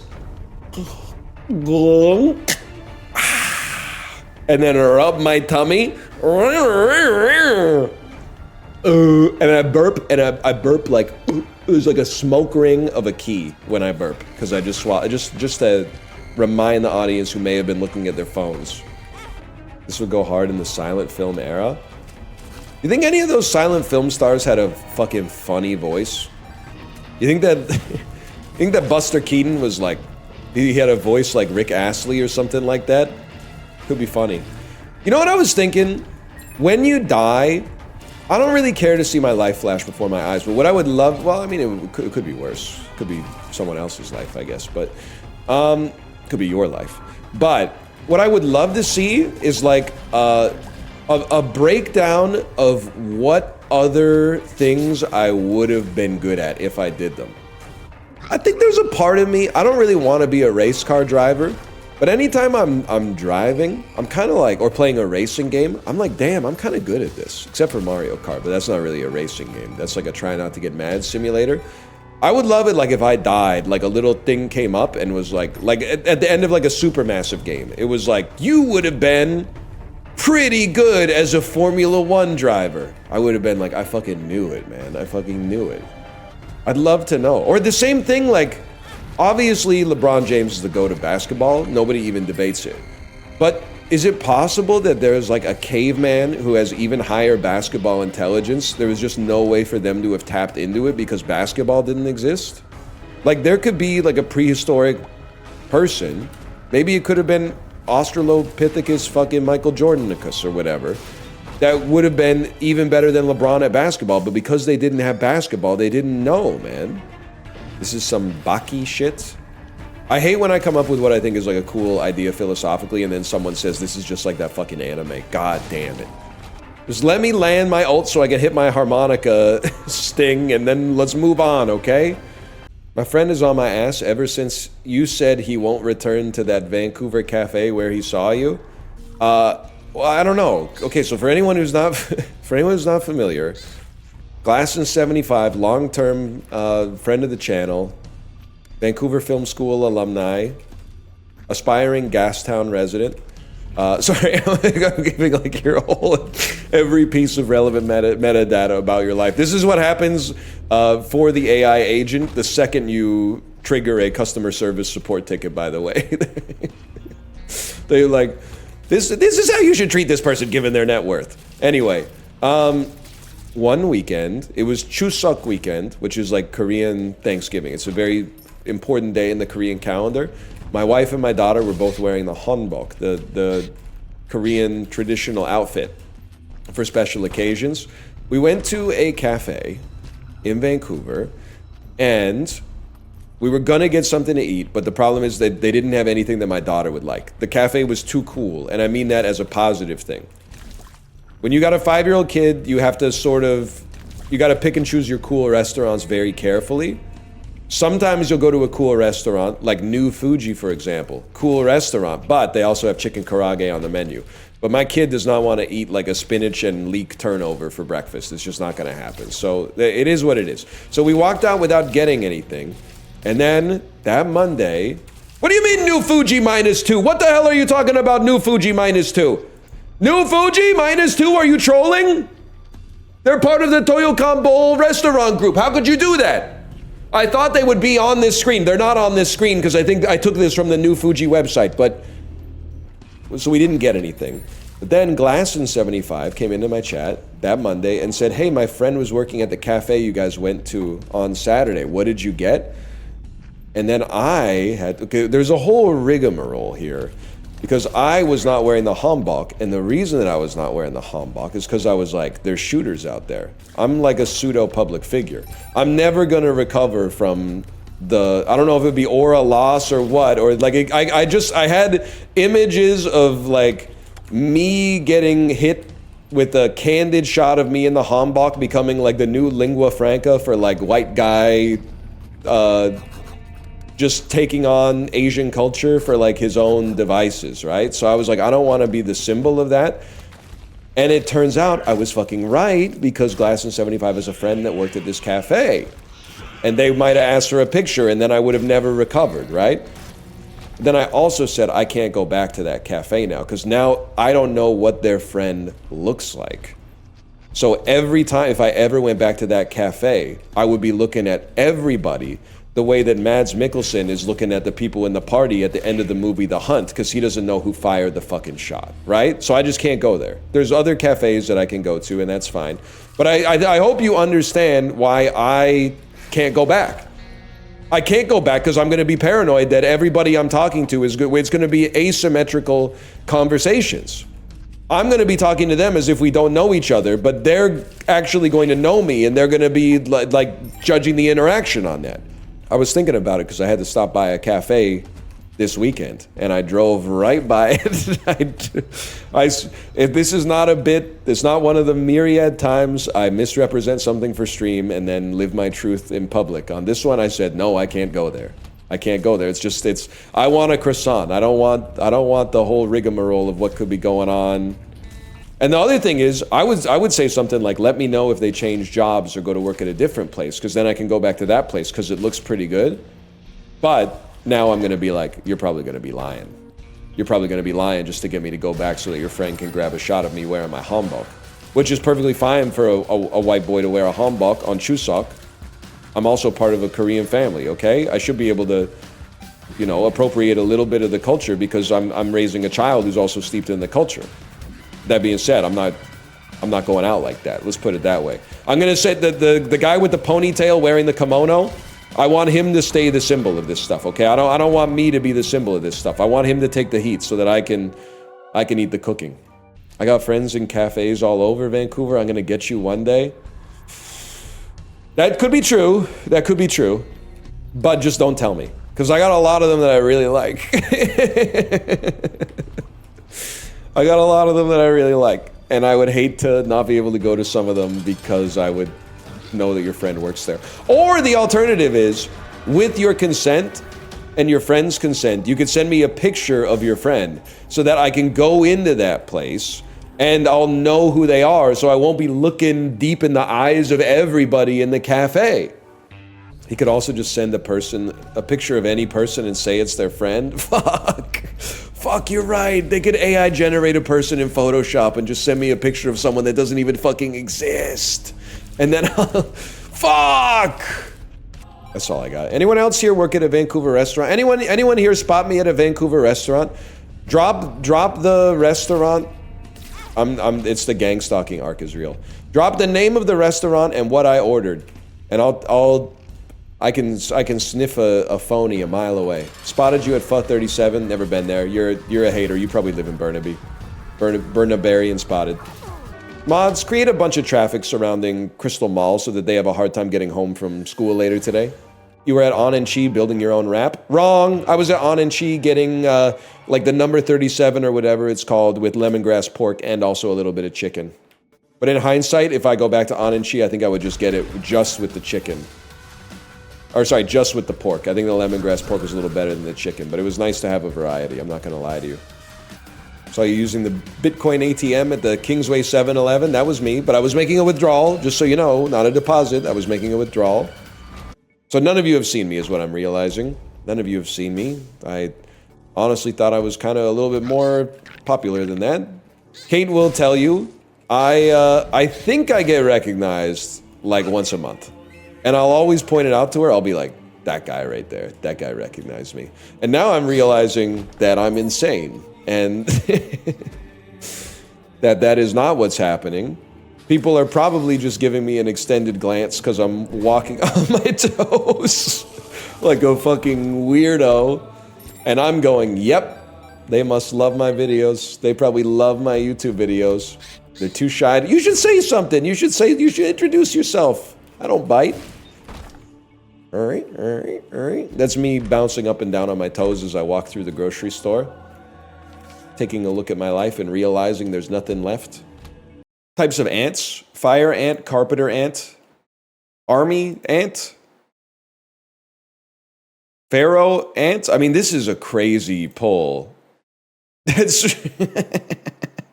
I don't know. I have no idea what an army ant or a pharaoh ant is. It just seemed to fit, man. Pasta cat writer. Cat right. I have no idea on this one. Copy pasta. The New York Times just hit copy pasta, man. You are so real. Nominative determinism did save me on pharaoh ants. It couldn't be anything else. In 1919, Ohio restaurateur, this is why you need a copy editor, Ohio restaurateur Joe Marzetti began selling one of America's first prepared, bottled sodas. Kraft Cheese Company started a new line of products starting with French salad dressing. Oh, salad dressing. That's how you spell restaurateur? 1 second. Are Thrice mogging me? How many diet sodas has Thrice had to drink today? Restaurateur. Okay, now this shit returns something from a French language dictionary. Spécialiste de la restauration des œuvres d'art. Okay, let's see what Merriam-Webster says. Restaurateur are French words from Latin, meaning to restore. Of the two words, restaurateur is more common, but some people prefer restaurateur. Okay, well, fair enough. It's still on the menu as an acceptable word choice. They got me. Last name Letourneau? Yeah, but you got to remember, like, that just means there was probably one French dude with Riz somewhere in the genetic line. I definitely think it was probably, like, mostly Chinese and maybe, like, a little bit German. And then one French dude with Riz got into the family tree, and now for the rest of my life, every time I'm traveling through a Canadian airport, they always say, bonjour, monsieur Letourneau, and I have to be like, I'm actually stupid. I'm actually dumb, so don't talk to me like I'm smart. I kind of, well, listen, Librarian, thank you for the gifted subs, but it sends a chill up my spine knowing that you probably just got footage for some kind of compilation that you were making. And as a reward for that, you're giving out gifted subscriptions. And also it serves as a data point for, like, a marker for you to go back and be like, here's where he said it. Here's where he said it. Go check it. Is your daughter French? Bro, she's even less French than I am, which might be 0 or it might be like 90%. I have no idea. I keep asking my grandma, what's our lineage? And she's like, well, my grandfather was, like, from Quebec. And I'm like, what about, like, your grandma? And she's like, I didn't know. And I'm like, well, you know nothing. You know nothing here. You're no help to me at all. Thanks a lot, bro. Genetics is a scam. Your food preference says it all. I don't know. If food preference says it all, I think I might be Scandinavian-Chinese, man. I might be Scandinavian-Chinese then. I was having a great time in Norway. My wife and daughter were not. Can somebody tell me, by the way, why are we mad at Toby Keith for making courtesy of the red, white, and blue, but apparently it's okay for the BTS members to serve in the military? Isn't that a bit of a double standard, guys? Anyone want to join me on this flyer? Anyone want to join me on this bit and hit me with a yes end, and we'll start working on it together? Oh, you listen to BTS? BTS? Oh, the Korean military band? The Korean military group? Yes, and I hear you on that one. Low key, chat. Did the bird masks in the bubonic plague actually do anything? I guess it it's like forced social distancing. Like it forced you to stay 2 meters away from the person that was in line in front of you at the grocery store because it had like a 1.5 meter long nose. I hope. Well, listen, we're probably doing some shit like that and not realizing it just because it seems normalized to us. But I don't want to know, man. I hope when you die, I do want to know when I die. I want God to be like, here's how you would have done as a race car driver. Because I do think there's a chance that in another life, I could have been a sick race car driver. But I don't want him to be like, oh, by the way, when do you think the earth is going to figure out that eating bread is what's giving you all the diseases? They've been knocking at the door for bro, in 100 years, they're going to be like, remember when everybody ate bread? Oh, it's lunchtime, time for my dose of poison. We're going to be up in heaven like, fuck, okay. Like all the people who died of like cholera in England, and then it turns out that it was like one rusty water pump or something like that. And people kept being like, hey, maybe it's related to this water pump. And they were like, that guy thinks he's smarter than us. Let's kill him. Let's kill him in public. It's the mob fear trickling in again. I don't think it's an irrational fear for a guy who streams for like 10,000 people to be afraid of being ripped apart in a crowd of 10,000 people. That one, I don't think you need to have a degree in psychiatry to understand where, like, the root cause of that anxiety. I think that one makes perfect sense. Would you rather be antagonized by a mob or drink a bottle of water that contains a bunch of diatoms in it? Oh, fuck. That's like the worst. A mob of people forcing me to drink the bottle. Going, like, and then they're like a couple of them are like holding my arms down and a couple of them are holding my legs down and then a few of them are like propping my mouth open and there's all the fucking, like, these types of organisms going up and down in the water bottle. I don't like that. You know what that's like? That's why it's the same weird ass feeling I get in The Matrix 2 when Agent Smith starts inserting his fucking karate chop into people's solar plexus and turning them into Agent Smith, and they know they're being turned into Agent Smith. You would never survive as a woman? No, I think I'd make it. I'm not gonna deny there'd probably be like an adjustment period, but lots of people dumber than me are making it work. I think I'd be able to handle it. You gotta give me some time to get used to the idea, but I think I'd figure it out over time. I mean, life's a journey like that. That's not misogynistic to say that Gwyneth Paltrow's stupid. That's just like using my senses to observe the world around me and draw conclusions, bro. Name 100 stupid women? Okay, I would never. That's too real. That's a step too far. The world, I'm ready for that. The world's not ready for that, unfortunately. That's the consequence of gender equality, man. Women can be stupid too. It's misogynist to say that women can't be stupid because women can do anything that men can do. And there's a lot of stupid dudes out there. Ergo,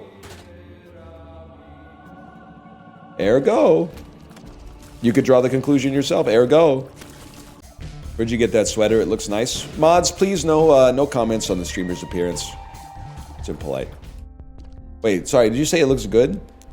Yeah. Alright, keep going. You would love Good Boy Mommy ASMR? I don't think I would, honestly. And I'm just being real with you. I find it uncomfortable when I'm being praised for some shit that's just within the bounds of like normal behavior. I think I honestly, I don't know what the vibe is. I'm not this online. I think I have more of the vibe of like, not bratty. What's bratty, but instead of like a little sister phenotype, it's more like the headmistress of a British school. No, degradation is a step too far. I don't want to be degraded. Just like mildly insulted to like light a fire in me to like be better to earn her approval. Not like personally insulted for shit about myself that I can't change. That's no, I don't think it's a Dom thing. I don't know. I mean, there's a power dynamic thing involved. I wouldn't say it's not at that level though. I don't want anyone like stepping on my scrotum with high heels or whatever. Maybe that's a misrepresentation of what it's all about. J.K. Simmons and Whiplash? Yeah, but like with stockings on or something. Yeah, we can find you something. Gooner John Wick staying at the porn hotel. I'm looking for an accessory for tonight. Voila, Mr. Wick, voila.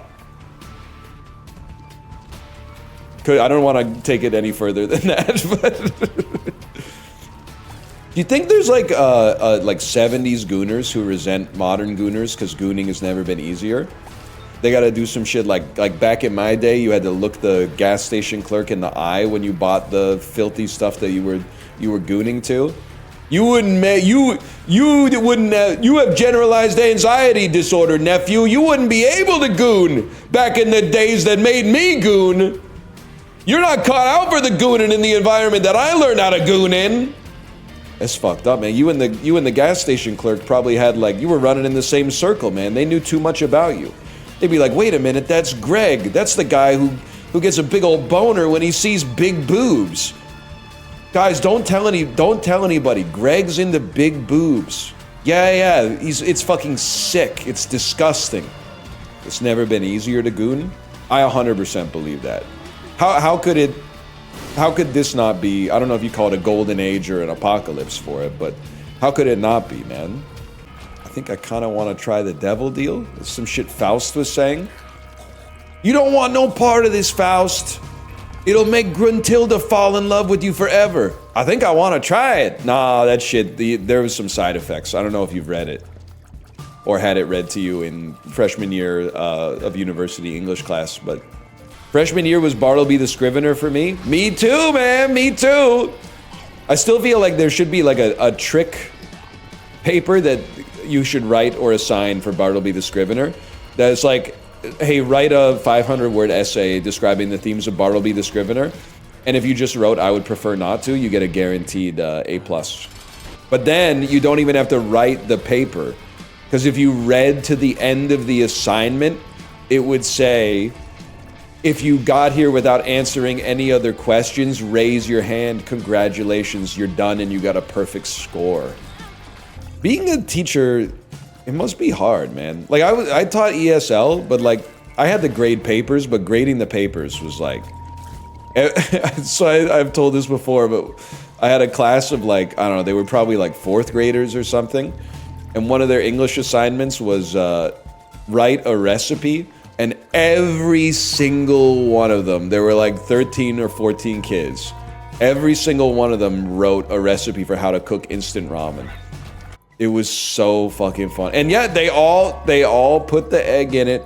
They all chopped up a little green onion and put it in it. I mean, I was asking for a recipe from a bunch of middle schoolers. So like, it's not like I expected, you know, beef Wellington or something like that. But I thought like maybe one kid would make like a sandwich or like a rice bowl or something like that. But either way, but that was easy because those were like, it was a list of like 10 things. And I was mostly just looking for like grammatical errors. But I can't imagine, like your nuts are to the fire if you're like an English professor in university, right? Because you're reading some shit that's relatively smart adults made, and then you gotta be like, guess what? Actually, this fucking sucks.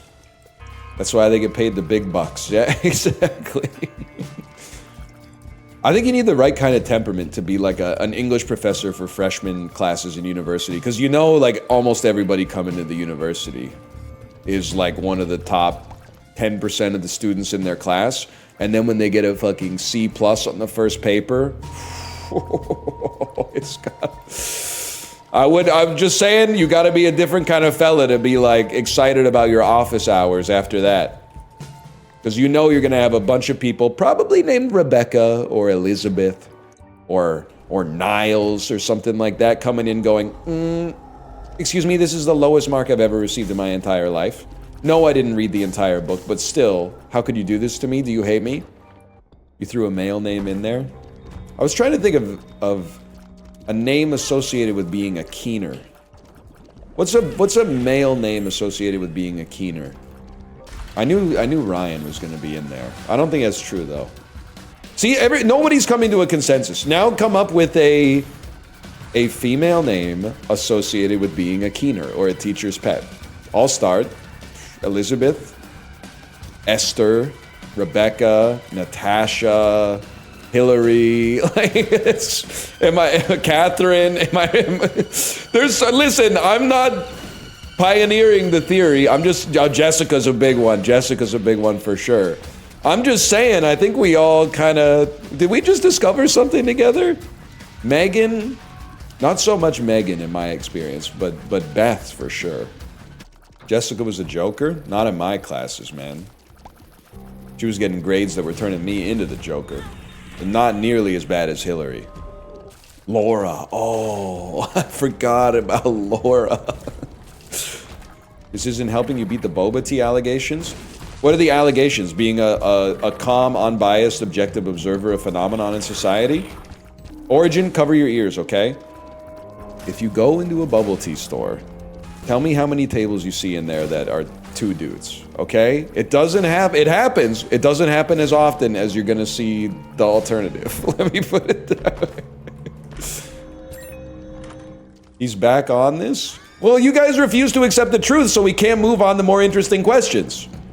Because you keep, like, what's the word I'm looking for here? You keep flinching at obvious observations. We can't get on to more interesting topics because you refuse to accept reality. It's fine. I like this argument better than name women who suck. Excuse me, it was not name women who suck. It was name women who are good at school, which is annoying because you want to be the best without trying that hard. They're literally, it's hating them because we ain't them, okay? If anything, if your name was listed in annoying classmate names, you should be flattered because it means you were probably valedictorian. It's literally a compliment to be insulted like that. And all the Jessicas out there are smart enough to have known that. Mansplaining.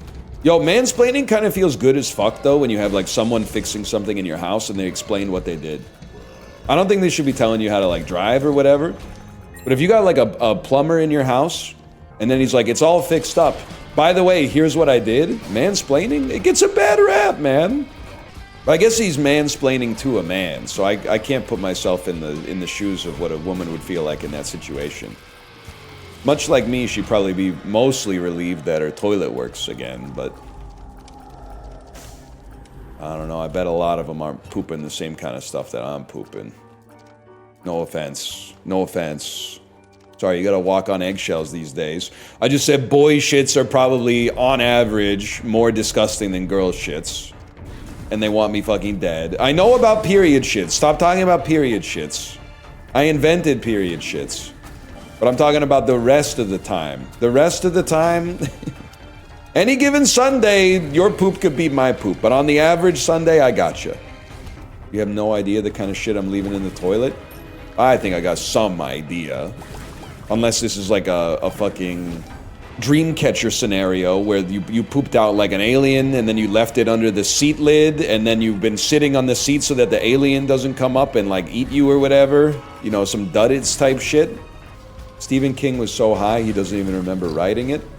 Well, it's okay because I was so young and bored that I don't even really remember watching it that much, so I'm not that bent out of shape. I don't think it cost me any money. It was on the movie channel, I think. He writes a book in 2 months.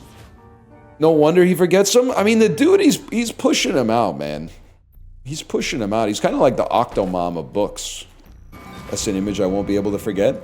Are you picturing like Stephen King pushing 8 books out of his undercarriage right now? Because I'm picturing Stephen King on a gurney and the doctor's going like, push, push, and then every time he pushes, like 2 to 3 hardcover books are falling out of him. I'm basically picturing an AI-generated video in my head right now, which is not a good vibe, to be honest. But I can like see it, like it doesn't quite look right, like his face is not right. He has an expression that like no human has ever had on their face before, but that's called an imagination. No. I'm picturing it as if it was. I'm picturing the prompted image. I'm not daydreaming. I'm picturing that somebody wrote Stephen King pushing books out of his pussy into Grok, and then that's the image that got spat out. Like he's crying, but his face looks like him if he was a baby, and it's got that weird AI smear on it. Like it's bad, man. By the way, a lot of people said you're evil for making a reservation for 4 and showing up with 5. You show me the fucking incentives, I'll show you the fucking outcomes, okay? If you go with the fuck-ass middleware open table software that makes you call if you have a party that's more than 4, then you get what you fucking sow, man. You reap what you fucking sow. Because here's the thing. I know you're like, well, you should just call. Yeah. I should just call. But the thing is, I'm not first Googling the name of the website, clicking on the Google link, clicking on reservation. Then it opens up a third-party app. All of a sudden, I'm in Open Table. So Open Table, I find the right day. Then I find the right time, and then I click on the button, and it says, okay, we're holding your table for 5 minutes. And then I go, okay. I forget what the sun does here, by the way. How many people you got? And then I go 5, and it goes, if you got 5, just call us instead. Guess what, buddy? We got 4. We're showing up with 5, but in your system, it's gonna be 4. Gosh, life's a struggle. Okay, fucking Dr. Pangloss. Everything sucks, and it's exactly as good as it could ever be. What the fuck are you talking about, Louis? You've been around a long time. You've been around a long time, Louis. You know, you should know by now how things work around here. I also think it's totally fine because she's 5 years old, and I agree with you on that one. Worst case scenario, I could be like, it's chill, just put her on my lap. What are they gonna say? It's a safety violation? This ain't a damn airplane, bro. It's fire safety. The kid can't sit on their parents' lap because of fire safety. Bro, if anything, it's probably safer for them to be on my lap. They're further away from the fire. Assuming the fire is on the ground. We should all be sitting on each other's laps. You'd be grabbing her to run out anyway? I don't know. Don't they say, like, get yourself out of the fire before you get your kids out of the fire? Don't clip that. I am daring the universe to kill me in a fire. It's true.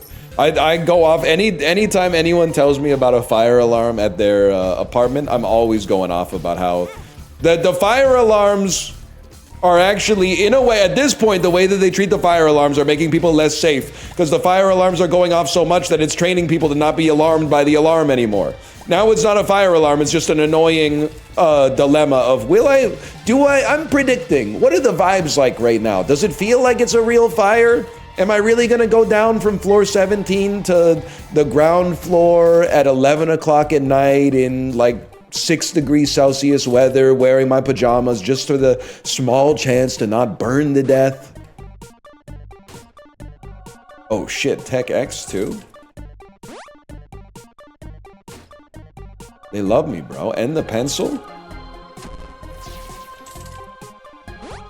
Yeah, bro, we got floor 17s here. Where the fuck do you think I live? Bellingham, Washington? Where they don't have a single escalator in the entire town? They do have an airport, but no escalator. Oh my god, they love me. It's a sign that everything I'm saying is true and valid.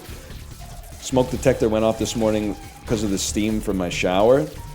See, that's what I'm talking about, man. I mean, if you're in a house and your fire alarm goes, I guess the first thing you should do is look around and be like, where's the fire? But then you should probably, like, you know, call 911 and get out. But I understand why people don't if they've lived in an apartment for a while. Now, legally, I have to say that you should. Always. And oftentimes I did, like, the workflow that we had is whenever there was a fire alarm, I would go down and then I would, my wife would say, text me if it's a real fire. So the new fire alarm is no longer the one that goes wee-oo, wee-oo, wee-oo. The new fire alarm is the one, it's the message you receive from your husband that you send down to actually see if there's a fire that says, hey, there's a fire, get out. You think Isaac's mom was just a little stressed out? I think you can't really understand where she's coming from unless you are a parent yourself. There's just some times that you need a little me time, even if it does mean that your kid's gotta, like, get in a... I don't really know what happens with Isaac. Isaac gets in the chest, and he stays in it for so long that he, like, dies of starvation or something. Like, why? Just, bro, just leave. Just get out the chest and go to the fridge or something. Like, what's going on? I would... You could chill in there for, like, a little bit, but... Otherwise, as soon as my tummy started to hurt, I'd be bouncing out of there asking for, like, an Uncrustable or something, man. His mom was gonna stab him, bro. Oh, she was probably cutting up carrots for a delicious snack. What do we fucking do here? What happens here? Are we supposed to go in here? This is where you fight Hush? Who's Hush? The hell is this? Greed mode? Please stop acting like you don't know. There's too much shit in the game, man. I don't know anymore. You did this hundreds of times? Yeah, you sucked on your mom's titties hundreds of times. You probably don't remember that. If you did, could you describe it to me in great detail? People forget stuff, bro. Remember? Bro? Why? You're the one doing that shit and I gotta apologize for it? You're literally, you were doing that. You were doing that and you want me to say sorry. So nothing's ever your fault? Do you hate me? I remember this. I remember blowing this stuff up because you can get a fucking black market or something. I'm praying that nobody noticed when you said the word wrong, but knowing it's just a matter of seconds until someone says it. Fuck. My parents, like, they're still fairly, I think, they're not even that old, right? Like, they're 60 even, but they're fairly tech savvy for their age. They're new old. Yeah, they're new to being old. In fact, a little bit, one of their gripes that they've had so far is, like, where they used to live, seniors pricing often happened at age 60, but for some reason in most places in Vancouver, it happens at 65. So they've actually, at a couple of places that they shop at, they've had to go back to like normal prices. Because they're old, but they're not like BC old, I guess. Luckily for them, Vancouver's very cheap. Louis, what's your problem with me, man? It's just the story. We don't have to bring all the cost of living stuff into it, Louis. What? You're beefing with? Do you hate me? You're talking like you hate me. God, gaslight. I get why people gaslight now. I'm not. You literally are, but okay. God, no wonder it feels so good. It feels so good to gaslight people. I've always been like, why would anyone gaslight anyone? And now that I'm doing it, I'm like, wait, it actually rules. Oh man, you're okay, Louis. You're okay. I was mad at you earlier. I don't remember what for though, so I think I shouldn't hold on to that. I've been such a polite chatter, and this is what I get. My Joker arc starts now. I actually like that a lot. I like the idea of a guy who calmly announces his Joker arc. And I'm not even being facetious. I think that guy, like the demure Joker. I actually banned a dude in pre-chat, because just out of nowhere, they typed, he hates Quebec. They said NL hates Quebec, and I banned them. And then someone said, it was kind of messed up to ban somebody because they can't see chat and see what they were banned for. And I was like, what do you mean what they were banned for saying I hate Quebec? If anything, I have positive associations with the province and nation of Quebec. And you're gonna say, why? Well, it's something I said in chat, right at, he hates the nickel. Listen, guys, listen.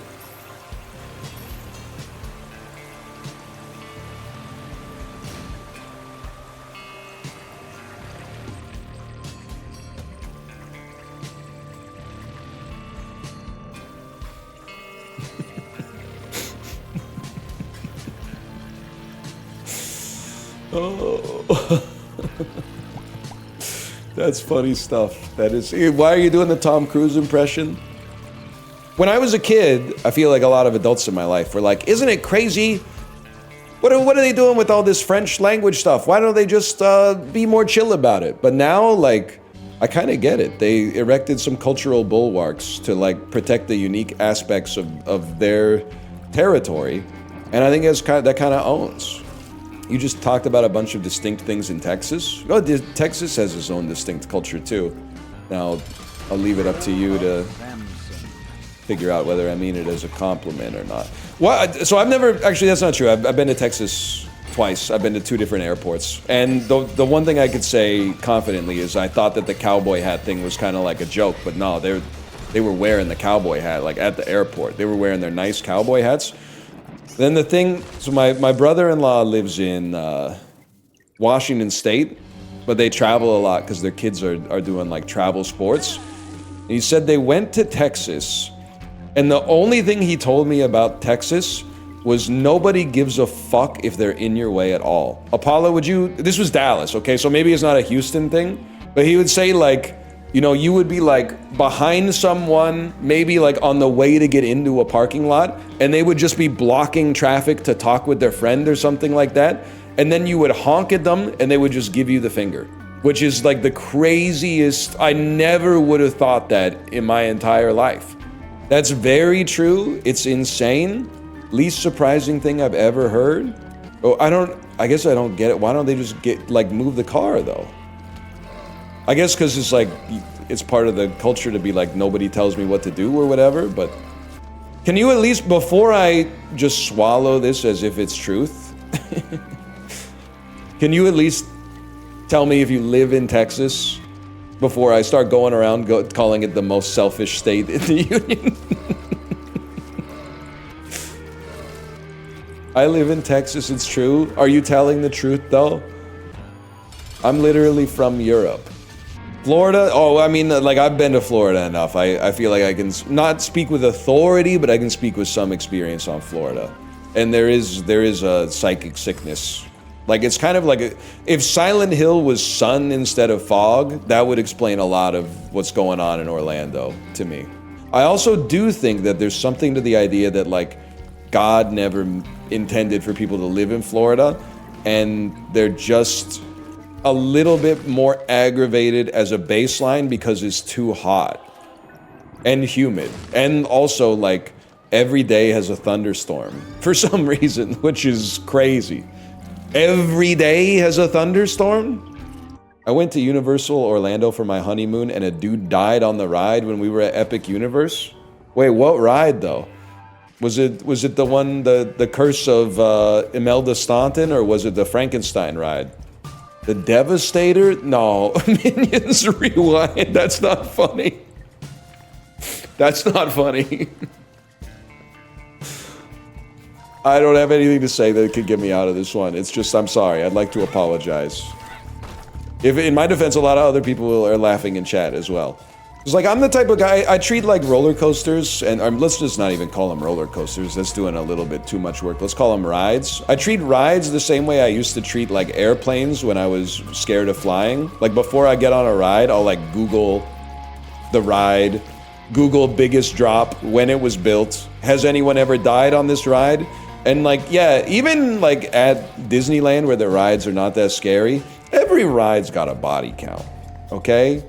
There's people that have died on like my kid's favorite ride. It's just it's a roll of the dice. A lot of old people riding Big Thunder Mountain Railroad, okay? And it's honestly, I'm not trying to defend the Disney Corporation, but if you are old and you have a heart attack on a roller coaster, I don't think that's the roller coaster's fault. I think that that's like, it was just your time. I'm sorry, if you're an 82-year-old guy and you're riding Slinky Dog Dash and you have a heart attack, that your heart could have just done that. That might not have been even related to the roller coaster at all. That shit might have just happened even if you weren't on it. So now they gotta close down the ride for a day and have some people go look at it to make sure there's nothing about the ride that induces heart attacks. The ride is already long as fuck, bro. It fills up instantly. Favorite roller coaster, the Bullet Train. I know what you're trying to suggest. You're trying to suggest something by saying that I find it more exciting to be on the Shinkansen than I find it to be on a roller coaster. And I'm rebuking your claim, or the intimation, the implication you're suggesting, because I took the test and I didn't score high at all. I didn't score high at all. Because, to be honest with you, I don't get freaked out when people are making eating sounds with their mouth. That's one of the things you do with your mouth. It seems normal. I don't eat just the same food every single day. I do eat a lot of pierogies, but I don't eat the same food every day. I do freak out from that. Skill difference. Wouldn't be me. You said you would eat the same thing every day? Yeah, that's true. But I don't. It's a spectrum. Sorry, I don't have cable. That's not true. I do have cable, but I think it's Shaw. I don't know. I get confused sometimes. Why is everyone typing Shaw? Did I accidentally reference an anime? I fucking hate when this happens, man. It's from Silk Song. Oh my god, it is an anime. No! Australian anime. Throw another bug on the Barbie is what they'd be saying in that game. Throw another bug on the Barbie. Turning off the fridge at the house party goes crazy. Never done that. Honestly, it sounds kind of fun though. We used to just like, if we would go to a kegger at somebody's house, we'd just eat a little food out of their fridge, like without being offered. So I don't know if it still goes down like this. I'm assuming it did, but like in university, you didn't necessarily have to be like invited to a kegger. You would just see a bunch of people at a house and be like, I bet they're having a kegger, and then you would give the dude at the door $10 and you would get in. You didn't need anybody to like vouch for you or be like, I know this person and they're cool. So sometimes you'd be at a kegger at like your friend's house and you would be like, let's get that guy, he's eating shit out of our fridge. But then most of the time you were at a kegger at a stranger's house that you were never ever gonna see again. So you'd be like, let's raid the fridge really quick when no one's looking. Kick the guy out for waving my bottle of alcohol around and acting like it's his. That's a party foul. I still think about, did they actually have a keg at every kegger you went to? Yeah, I think so. I mean, sometimes they would just make the purple Jesus or whatever, but there's a high incidence of kegs for sure. I mean, if you want to get like 200 people intoxicated, you kind of got to buy in bulk. But there's really, at some point, they're just running a business, I guess. What's Purple Jesus? I just put a bunch of shit in like a Rubbermaid tub and then start drinking it. You guys probably wouldn't do that now because of germs or whatever, but You never grabbed a ladle of purple Jesus from the room temperature Rubbermaid tub in the center of the room and then just put it in a glass? No. All right, well, you know, things have changed, you know, because of sanitation codes and stuff like that. I still think, I think it's a funny bit, even though a lot of people have told me to die because of it, right? And Librarian, you may know where I'm going with this before I even know where I'm going with this, but there used to be a restaurant in my hometown called the Slip, and it had a front door, which is common, but it also had a back door, and you could use the back door to just like walk out onto like the seawall, the waterfront at Confederation Basin. We did not dine and dash. What we would do was we would give them the slip. You know, it might be like 5 o'clock on a Friday. We'd be like, you know, how do you feel about giving them the slip? And we like a mischievous smile would run across all our faces. We'd be like, oh, we can't keep doing it, man. They're gonna start recognizing us. Okay, one more. Let's do it. One more. So we would go, and we would be like table for 3 or whatever, and then they would seat us. And sometimes we would say like, maybe can we be closer to the window because that's closer to the door. And then they would bring us our water, and then they would say, you guys ready to order, or do you need some more time? We'd say, I think we need a minute. And then when they weren't looking, we would just walk out the back door. And to us, we would leave, and the adrenaline would hit, and we would go, holy shit! Holy shit, I can't believe we just did that. Oh my god, dude, you were a fucking legend in there. I'm sure at the restaurant, they were probably like, oh, I guess they decided the restaurant's too expensive for them. I guess hey, what happened to those broke guys who came in earlier? Oh, I guess they took one look at the menu and escaped when they thought we weren't looking. Oh, I'd give anything to go back, man. I'd give anything to go back. Is the restaurant still open? No, it's changed names like 100 times. I don't even know what it is anymore. I'm gonna find like a Facebook post that's like, we're shutting the restaurant down because all the trolls and haters have led us to shut down our restaurant. It wasn't that big of a deal. It was like the head chef was like 98 years old. It was like her lifelong dream to have a restaurant or whatever. It wasn't that serious. You think English commentaries goated to non-English speakers? That's not a Tinted Rock. I don't know, but that's a great pivot point. Do you ever see that guy in Afghanistan doing an impression of how people sound when they speak English, but he doesn't speak English? That's an all-timer video for sure. Librarian, you got a link for that one? He sounds just like a dude calling like a Major League Baseball game. You got something, Librarian? You got something for me? Where's Librarian? I need them to find video. I don't want to type this shit. It's gonna ruin my algorithm, man. I don't want to type in Afghani man speaking English. Like, I'm gonna be getting some fucked up videos on my timeline. I need you to tank it for me. Oh, it's true. It's past overtime. Could be getting paid time and a half right now. Thanks for ignoring the link. Guess I'll go fuck myself. I literally was 1 hit away from death, bro. Chill. Where's the link? Can you post it again? I'm looking. Do you hate me? Oh, there it is. Reddit.com/r/interesting as fuck. Today we have to the honoring of Afghanistan we near after. He fucking got us, man. He fucking got us with that one. That is what we sound like. That's fucking funny. Pakistan Patan. Today we have to the honoring of Afghanistan we near after the Afghani OCC border area. We have to their rocket launcher firing after the people 3,500 of Boston. They're having such a good time, man. They're having such a good time. Oh shit, it's just a dude sitting on the grass.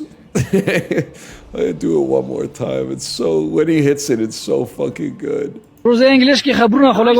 Pakistan Patan. Today we have to the honoring of Afghanistan we near after the Afghani OCC border area. We have to their rocket launcher firing after the people 3,500 of Boston. Oh. Holy fuck, that's funny. I think they should be allowed to do it. We obviously can't do it. We lost the privilege. We were probably, before I was born, we were probably doing it too much. We were probably doing it too much that we were no longer allowed. But I think they should be allowed to do it. Don't say it sounds like Joe Biden.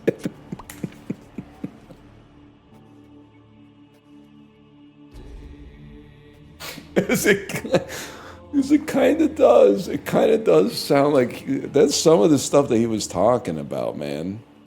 That's some of the stuff that he was talking about. I still like. Listen, it's sad, but it's also funny that like towards the end of his first term, because I still got hope that he's gonna come back and save us. But towards the end of his first term, he would just go up there and start saying some shit, and you'd have to be like.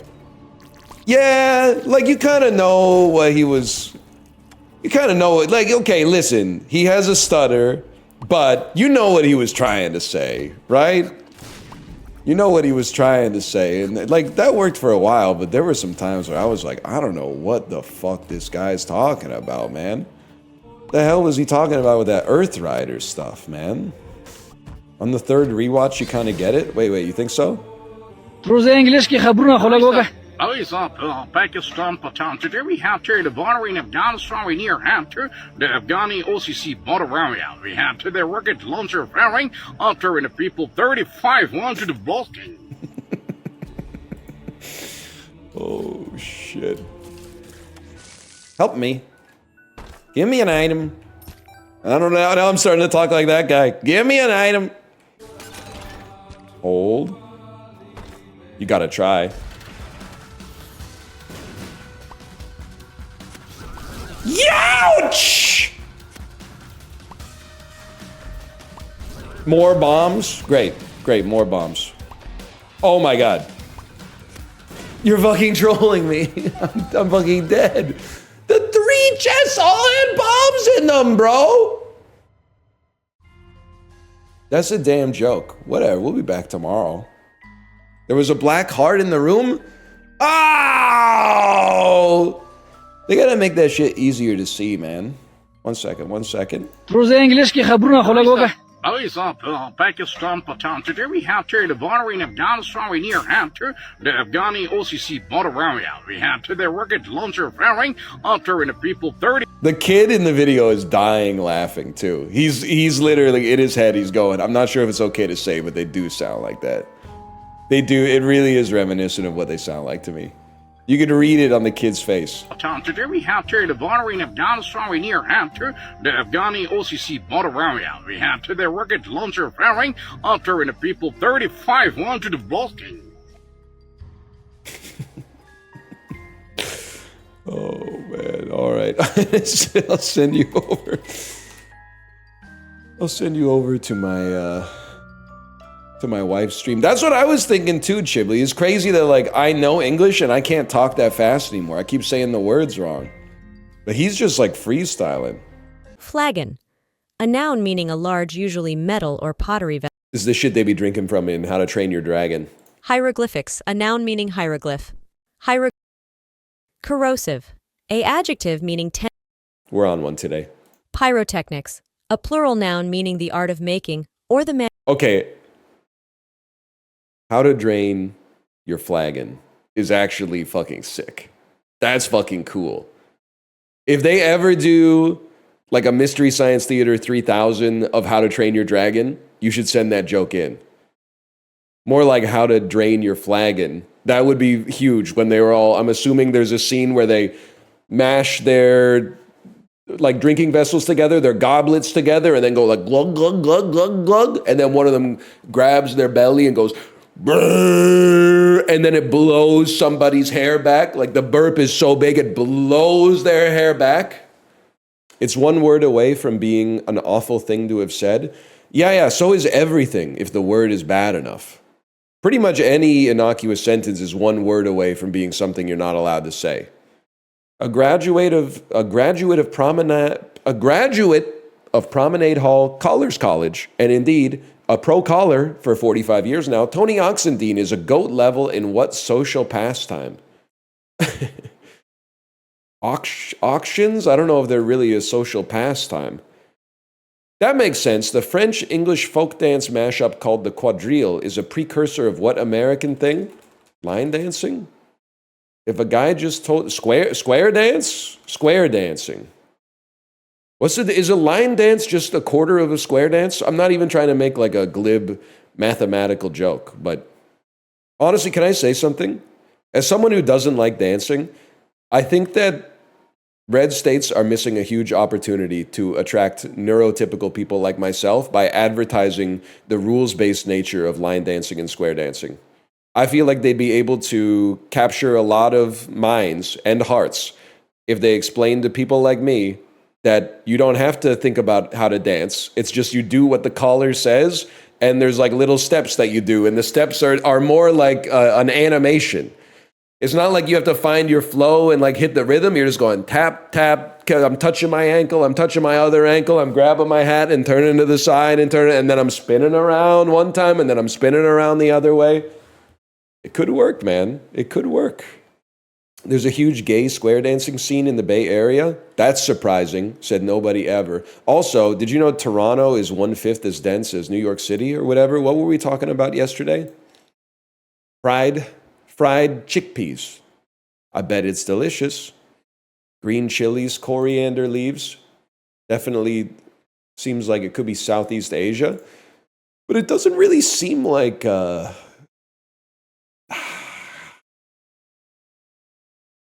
I don't know, man. I want to say Myanmar. I'll tell you why. Chickpeas, I associate, if we're talking about Asia, I associate chickpeas more with like South Asia.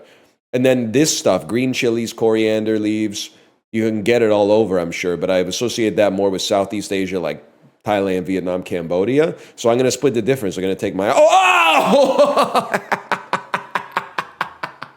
You just add one country to another country, divide by 2, and pick the country that shows up as the result, bro. That's it. That's of course I would yum it. I love chickpeas. Pork ears, pork face. I feel calamansi from the nation of the Philippines. I probably would pass on that one. Just up now. I've had the sweetbreads and I've had the brain before, and if the chef's bringing it out, that's one thing. I'm not gonna order it though. Rye whiskey, Fernet Branca, simple syrup, Angostura bitters, classic cocktail featuring rye. I mean, when I think of rye, I think of Canada, man. It's called a Toronto. I would in aggregate, I would yum it. That's a perfect score, bro. I mean, I eat every day, so it's not really fair, but CZ almost ruined you. Yeah, but CZN saved me. Hello. You need to prank me without my headphones? Okay. Ah! I made you do that. You did make me scream into the microphone. For those of you who can't see what's happening, she has a head massager. Okay, here. Get me with the head massager. This will be a good clip. Oh. Ah! Okay, too fast. I saw the face of God for a second there. That's pretty fun. It's a great prank because I forgot we even had it. And it really works the best when you sneak up behind somebody and get them with it. It's probably what it feels like they think they're dying. 2024 albums? This is Brat, bro. Kamala Harris 2024 presidential campaign. Yeah, Kamala's Brat. Unironically, Kamala's Brat. Also, the coconut tree line is fire. If you've been laughing at the coconut tree line because you think that it's stupid, it's actually one of the craziest lines that anybody has ever come up with on the top of their head. And the way that she said it made it even crazier. Like, she actually hit like an ult with a 1% RNG to double the damage from the ult, and she got it. Damn, that's wild, man. I think it's like a 264 degree angle. There's a 257 degree angle. Wow! Yes! I'm going to be so good at angles after like 2 years of playing this game, man. Coincidence? 365 days in a year, 360 degrees of angles in a circle. Coincidence?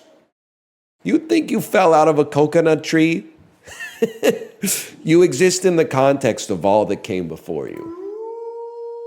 God, she ult's so good, man. Like, maybe I like it because it sounds like something I could have said on stream. Oh, you piece of crap. This is such a bad game to be playing when I have to go pee, too. Wanted. At large. At large! Because the ad is large. I saw that the A and the T were capitalized. I saw that this was 2 letters. I thought it would be at. Then I said wanted. Wanted's like at large, but also at is large. I get it now. I get it now. What do you think you would be in a heist? What you're asking what class I would play in a heist? I'm the bus driver, I think. I think I'm the bus driver. The guy who nothing bad could possibly happen to. Hostage. I don't think the hostage is really what they meant when they said, what role would you play in a heist? I think it's funny, but I also think that they probably meant, are you the European guy who's like the brains of the operation? You know, you're like the figurehead of the criminal organization. Are you the getaway driver? Are you the muscle? Are you the computer hacker? I don't know. On the honest answer, I don't know. I don't know who. I'm not the unstable guy who would screw up the whole situation by doming a hostage. I'll tell you that for sure. That's not me. You got the wrong guy. I think, you know what I might be? I think I could be the guy who cases the joint. I think I could be the guy who sits in a car outside of the place that's going to be heisted and writes down information about the comings and goings of the security and the staff and oh, they leave the back door unlocked. Hey, I could be the guy. I'll be the guy who's like, yeah, I've got your information. I did what you asked. Every night the cook takes a cigarette break at 12:15 a.m. And you know what? He leaves the back door unlocked. And then I go, what are you doing? You told me I do. And I'm getting blasted because they can't leave any witnesses. But I'm not a loose end. I'm not a loose end. You should choose 2 chatters to fight to the death every stream. Not gonna lie, that would go really hard. Especially like, I've waited my whole life to say something like, if nobody volunteers, then I guess I'll have to volunteer for you. And then having like a freaky laugh, like a... I could be kind of like, I don't think I would be a big bad in a movie, but I think I could be like the first lieutenant of the big bad. If no one's gonna volunteer, then I guess I'll have to volunteer for you.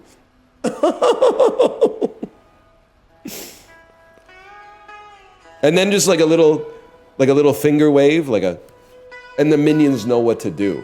The minions, like, they go, conk, conk, conk, conk. They go out of the audience and just grab a dude by his shoulders. Yes, you, any last words? Bust that laugh out at dad's night. They ain't ready for that. Let's be honest, they ain't ready for that one. Overwatch streamer has a channel point reward that lets someone 1v1 a VIP to take their VIP status. Okay, that's actually sick. That's drumline, bro. That's chat drumline. That is kind of awesome. They 1v1 in Overwatch? How do you 1v1 in Overwatch, though? There's 1v1 maps? But isn't it like, I guess you would, and you gotta be the same character? Because I'm gonna be Soldier 76, you don't even have to aim as that guy. My Anna's nasty. 4 freaking Anna mains? Soldier 7, maybe 6. I like that, I like that. Can't wait to break. Me versus Librarian, who you got? I'm gonna be honest with you, Joe. I've played with and against you in a lot of video games, and I feel like I would bet on Librarian. I think if the odds are evens, I think I'll be betting on Librarian in that one. Especially if it's Rumbleverse. If it's Rumbleverse, you got some serious problems. What about Headbangers? Headbangers, you might have a shot. I feel like Librarian probably listens to Sonic the Hedgehog music and Neutral Milk Hotel. Can't believe CZN's down for maintenance. They literally love me. One thing I haven't thought about until playing Asian gacha games is that actually one of the main reasons to play them is when they do maintenance, it's when you're asleep or otherwise working. It's actually kind of peak. Take it from someone, I mean, we buried the beef, okay? But the bazaar went down for maintenance 7 times a week, and it was always during my office hours. And I get that's Tiny Tomo. I get that's also like when their workers were like working, man. But like playing a horse racing gacha game made in Japan is way better because they're like, oh my god, we're so sorry. We're gonna do some maintenance. And I go, no, what time? And they go, oh, it's 1 to 2 a.m. your time. And I go, oh, no sweat, bro, no sweat. Take your time, honestly. Do 1 to 3 if you want. It doesn't bother me. And then you wake up and they're like, we're so sorry for the shameful server maintenance that we had to do. Here's a bunch of in-game rewards. And I go, thank you so much. You're too good to me. Meanwhile, and just to be clear, I don't know if you know this, I'm from the West, so I would probably respond this way too. But like, if your game is made in Asia and it has a problem, the developers will say, we're so sorry that our game had a problem. This is unacceptable. How can we make it up to you? Here's some in-game rewards. If your game is made by Western developers and it doesn't work, they say, well, what's the matter? Don't you have a job? Are you unemployed or something? Why are you playing our game? And just to be clear, that's probably how I would be tempted to respond to.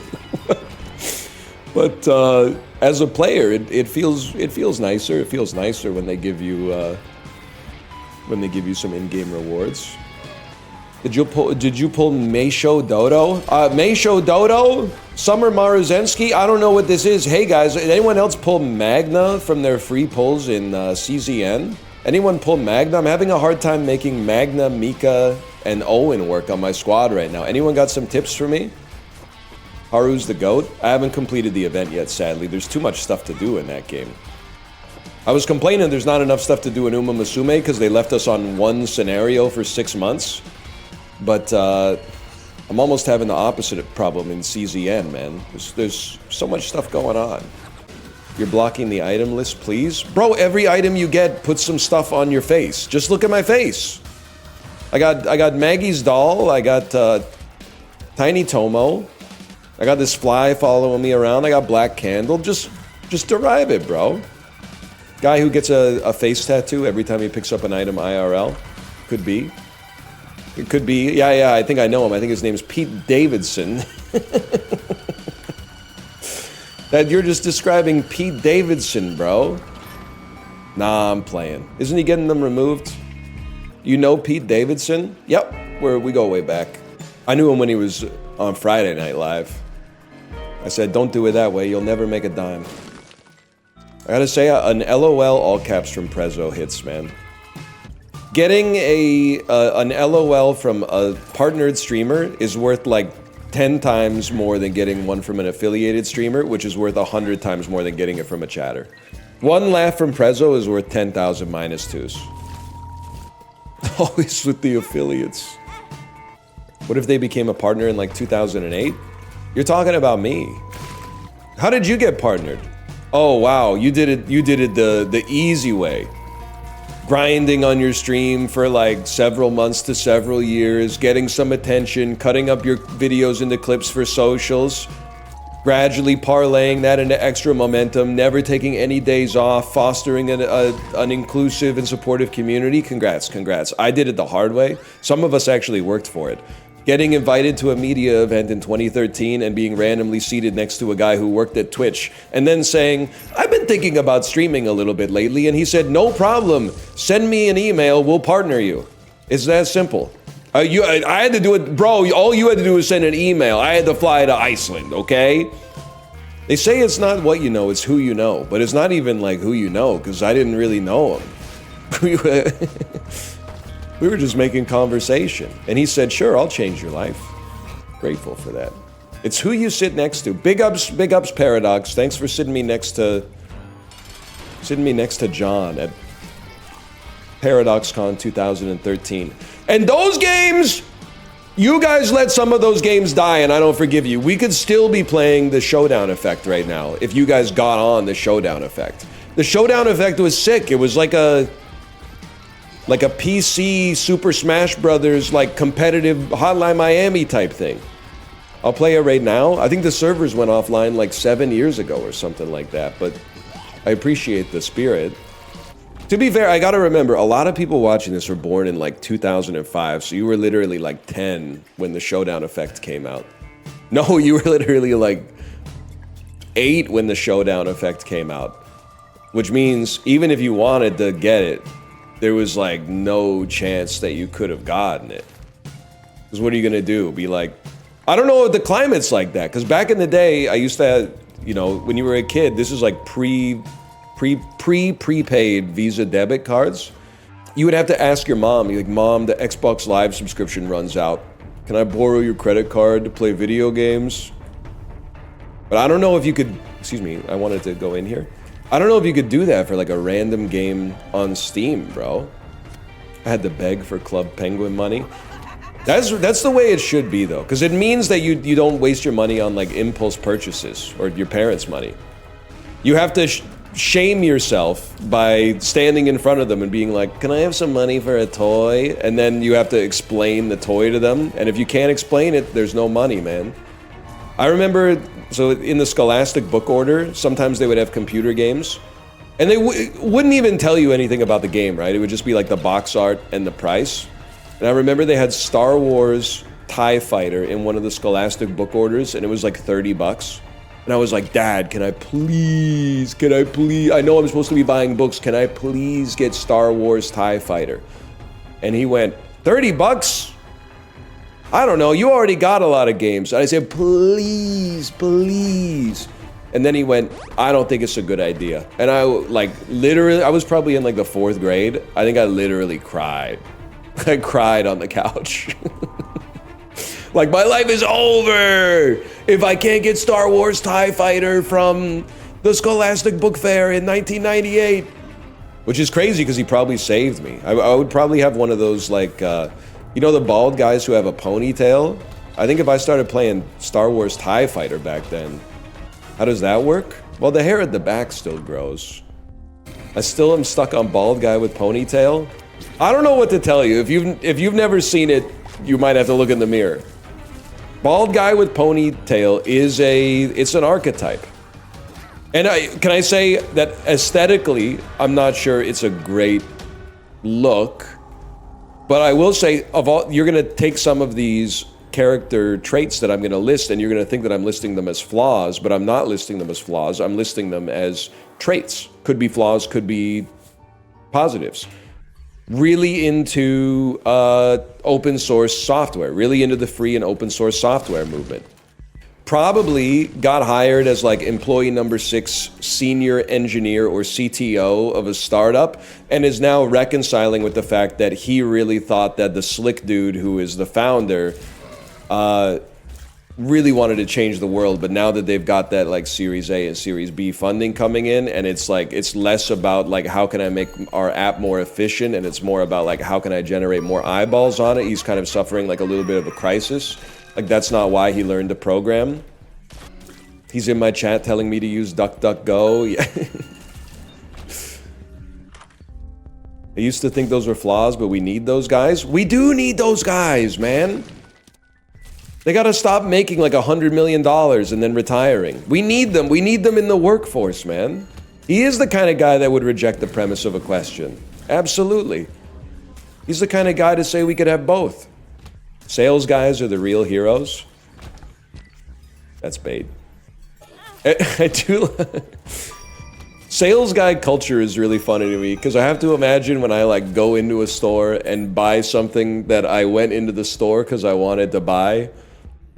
But then after, I know that's, like if you buy a fridge at Best Buy or something, you know that dude's going into the break room after like, hey, guess who got another live one? Bring, Dave got a sale, bro. Oh, how'd you close him? The dude came in and said, hey, I need a fridge. I said, check it out, our fridges are over here. He looked up 6 of them on his phone and then said, I'll take that one. That's crazy, dude. That's insane. You're the best to ever do it. Did they get the warranty? Well, no. And I'll tell you why I never buy the warranty.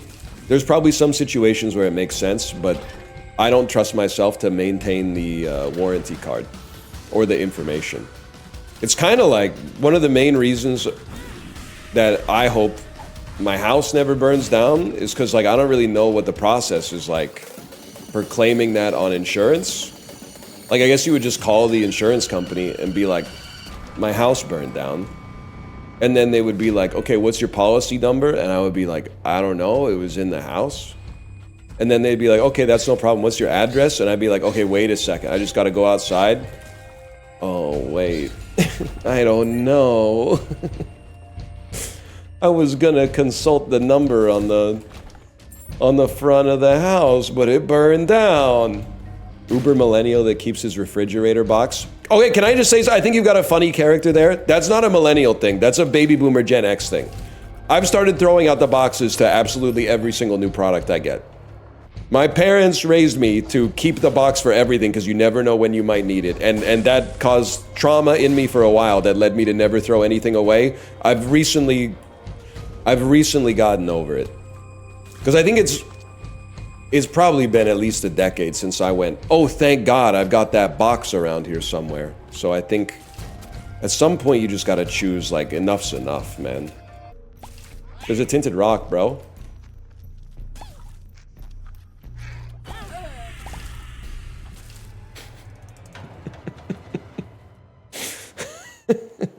I just needed a second. I just needed a second. This is classic Isaac, though. When you lose one, you lose two. But now that we've lost one, we're running it back. Giga Boomer move. I'm gonna relish so much when you're old. It's gonna be so sick. And the thing is, like, it's gonna seem unfair to you, even though we all get what we deserve in the end. Because, like, if you're like 26 and you're like, I'm young. Well, first, keep dreaming. Everybody's nephew's an uncle to someone's nephew. Secondly, in 10 years, I'm gonna be a little bit older, but when you go from 36 to 46, it's like once you're past the threshold of being old, it's not like people are like, wow, first I thought you were old, but now you're really old. Like, old is kind of like a Boolean true false. So in 10 years, you're gonna say, it's insane that I've gotten so much older, and you're pretty much just the same dude. And I'm gonna literally say, that's what you get. I'm gonna say that doesn't happen to everybody, even though it does. I'm gonna say it's cosmic punishment from the Almighty for acting like you were never gonna be old. I'm gonna say that it's because you have an evil spirit. It's because you have an impure spirit which ages the flesh prematurely. I'm gonna get in your head, I'm gonna give you a complex. And I gave myself a complex, but I tanked it. Yeah, we're all gonna die someday, so what? Big whoop. You hear it, but you don't internalize it as truth. You're like, yeah, we're all gonna die someday. But you, in your head, you're like, oh, I'm 26. I might not die for 70 years. That's not that far, bro. 70 years? That's how long it took for Blade Runner 2049 to come out after Blade Runner 1 came out. It's not that long. I'm gonna ruin your life via words. I'm gonna give you a cognito hazard that makes you live every day as if it's your last, but not in a cool, like, feel the rain on your skin sort of way, but in a melancholy way where you're looking around your shoulder at every corner, waiting for the specter of death. Then you'll know. Then you'll know the error of your ways. Only you can let it in. That might be, if I may, that might be my favorite girl boss song. I'm trying to think of what else would be in the category. A lot of Alicia Keys songs in that category I do not care for. Paper Planes? I mean, I get where you would call I don't consider that a girl boss song. Because now you're gonna get me in trouble.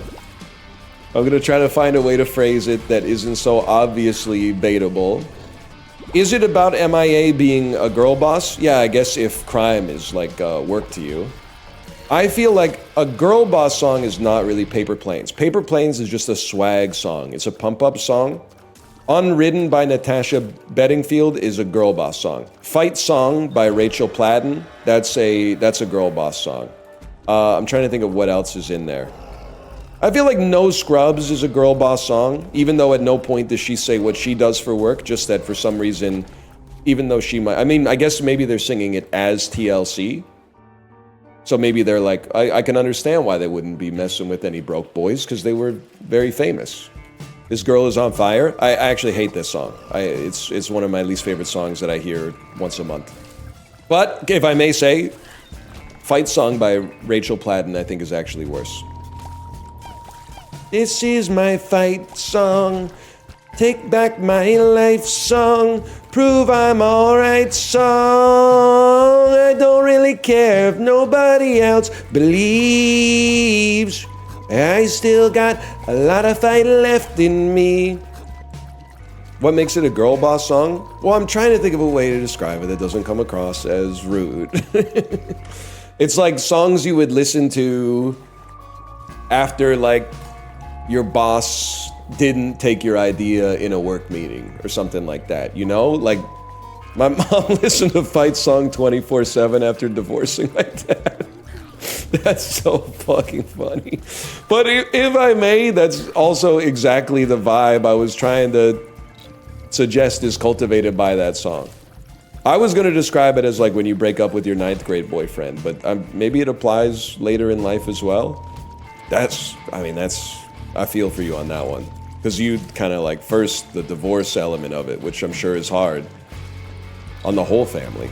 But then also, like, the fight song, man. And it's much worse. Like, hearing one bad song over and over and over is bad enough. But knowing your mom is listening to it because she's going through some shit makes it so much worse. I don't want my mom to be so sad that she's listening to this fuck-ass Rachel Platten song 10 times a day, man. Divorcees love Linkin Park. I said it when I was going to the gym, and I still mean it. Divorced dads have the craziest energy at the gym. The 50-year-old dads with the tight salt and pepper beards, it's always over the ear headphones, and just when they walk by, it's like the ambient sound coming out of the headphones is so loud that it actually, like, you can feel the air hit you. You're like, it's just one person's not gonna put their plates back, and this dude's either he's gonna do something violent or he's gonna break down in tears. I don't want to get on the bad side of the divorced dads at the gym, man. Brick people that don't put the plates back. It is bad. The worst part, I almost feel like it's the closest I get to seeing human beings as animals, even though we obviously are, is when someone leaves like a really impressive weight on the ground and they're not around anymore. They're literally, it's like when a cat kills a bird and leaves like the headless carcass in front of your back door. And you're like, okay, I get it, you lifted the big thing, like, what do you want me to do? Do you want me to, what? Whoa, guys! Who was deadlifting 535? Did you guys see this? Good. Who's a good boy? Who's a good boy? There's no way you deadlift that much and don't know gym etiquette? Well, I mean, you don't... Sorry, I don't want to give anybody social anxiety about going to the gym. You don't need gym etiquette. When you take something, you put it back. That's like everywhere etiquette, man. Nobody walks in and is like, is this one of the gyms where they bring the weights to your table? I hate when I don't know whether I'm supposed to bust my own plates. I mean, a lot of people are in the gym to get healthy, but a lot of people are in the gym because they have mental illness. And it's not like a legally distinct border between the camps. +2, +2, +2. I mean, let me just put it this way. The inciting incident that gets people to go to the gym is rarely something like, wow, everything's awesome. I don't know if there's anything in my life that could possibly get better. Oh wait, I know. I'll get physically healthy as well.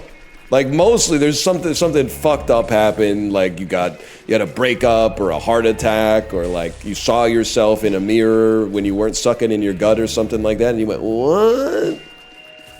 Is it normal to look at what you see in the mirror with unmatched disdain? Well, that depends. Send a pic.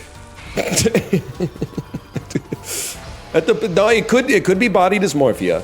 I'm not gonna lie to you, there's a non-zero chance that you're just busted beyond belief. But it probably, in all likelihood, all people are beautiful in their own way, but I haven't seen every person, so I don't feel comfortable saying that. It seems non-scientific to say that.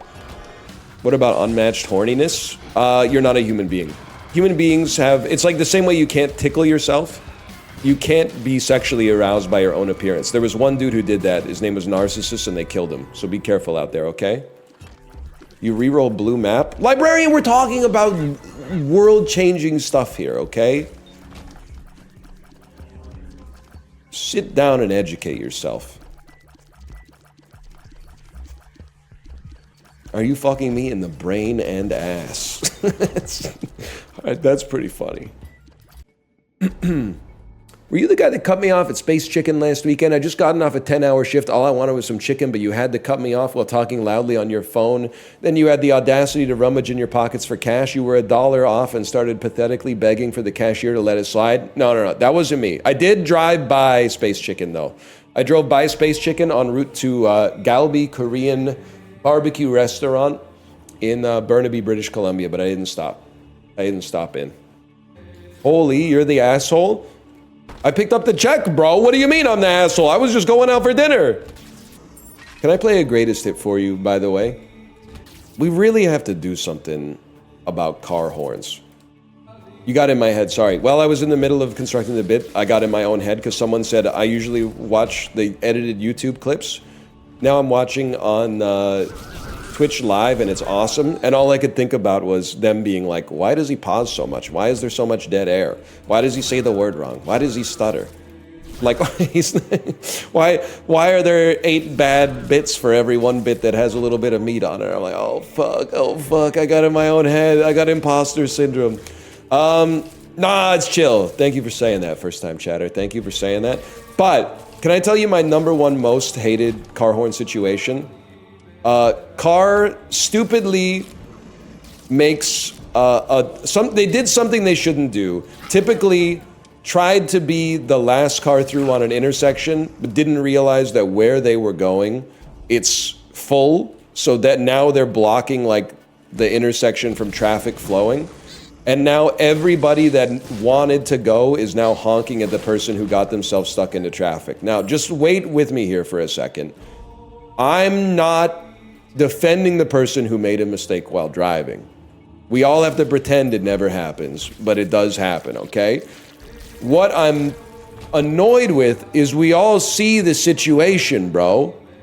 We can all see that the car's in the intersection. We know they made a mistake. There's literally nothing they can do about the situation. Why are you stressing everybody out by laying on your horn, being like, you screwed us!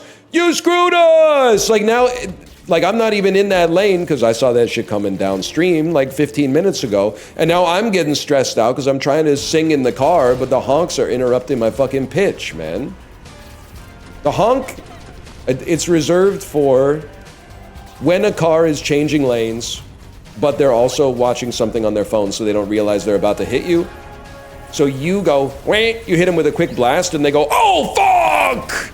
Oh, shit! And then you give them a quick little wave to say, yeah, you almost killed me, no problem. It's not just to express your displeasure. Because a honk is not targeted. If a honk had lock on, so you could only hear a honk that was directed towards you, and the only person who could be affected by a honk is the person you're honking at, that would be a different story. But instead, it's an AoE, so everybody else around you gets startled too. Plus, I have to think, like, I mean, this is elaborate. Probably one of the most frustrating ways to die would be, I'm a passenger crossing the street, somebody plugged the intersection up, and then they ran me over because everyone's honking at them and they got nervous and just went, I gotta, oh sorry, not a passenger, a pedestrian, sorry, pedestrian. They got nervous and flustered because they were getting honked at, so they tried to squeeze they tried to squeeze 12 inches up in the intersection and pinned me to the car in front of them because they were just trying to like make people not be as upset. Same thing.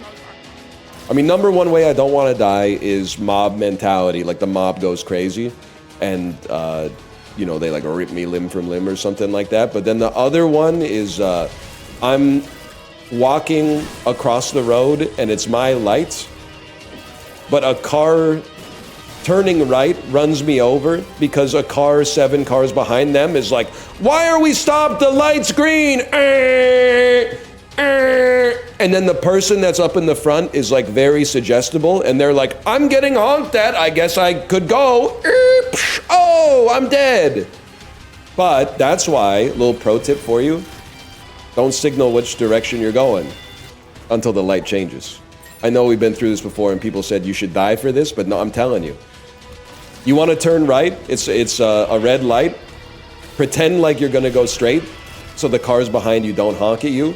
And then as soon as the light turns green and it's safe to go, turn on your right signal light and then be like, actually, I was turning right the whole time. It feels so good.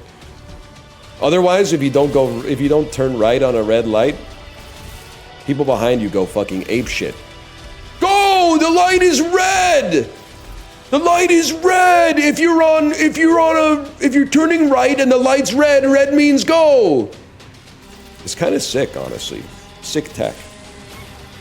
Also, I have to say, more and more people are doing the 4-way flashers to say thank you for letting me into traffic. I think I started a trend. And not a single time, people said if you do that, someone's gonna get out of their car and kill you, because they're gonna think that they let you into traffic. And now you're leaving your car in the middle of the road with the 4-ways on.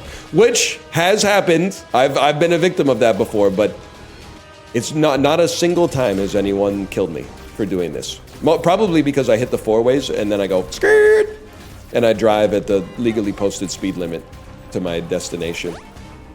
Letting someone in on a busy road feels so good. It makes you feel like a hero, and it feels even better to let someone into traffic when you can look in your rear view mirror and see the guy behind you fucking hulking out on his steering wheel because he had to stop for like 3 seconds. We're already like barely moving in traffic and you're just getting 1 car length behind, and then the dude behind you is going, ah! Ah! And you're just going, it's so good. But sometimes you do feel like it's too much power. Because sometimes you let someone into traffic like from the right lane, and then as soon as they get into traffic, they make no effort to merge seamlessly. So they are now, like, they get in the right lane, and then you realize, oh God, in the next half block, they have to get 4 more lanes over, and they fuck up traffic for everyone, and then you gotta be like, oh my God, my bad. My bad, guys, I didn't realize I let in someone that fucking sucks at driving. This is a disaster. I vouched for you by letting you into traffic, and now all of a sudden you're cutting off 4 lanes of traffic to get to the left turning lane? I don't trust the average person to go on red. Yeah, I actually think, like, Americans cover your ears. I think they should make it, like, federally mandated that you don't turn right on red. It will take you a little bit longer, but, like, every Vancouver dashcam video that I see where a pedestrian gets hit, it's only, like, there's 2 situations. One is a guy turning left on a yellow light hits a pedestrian that was crossing a little late because both of them are in a rush and not paying attention. The other one, which is more common, is like the light turns red, the car in the right turning lane turns and just like steamrolls a guy who had the right of way. And I know you're gonna say some shit like he's probably looking at his phone. You're allowed to look at your phone outside, bro. That's why they made them. The driver should not be looking at his phone.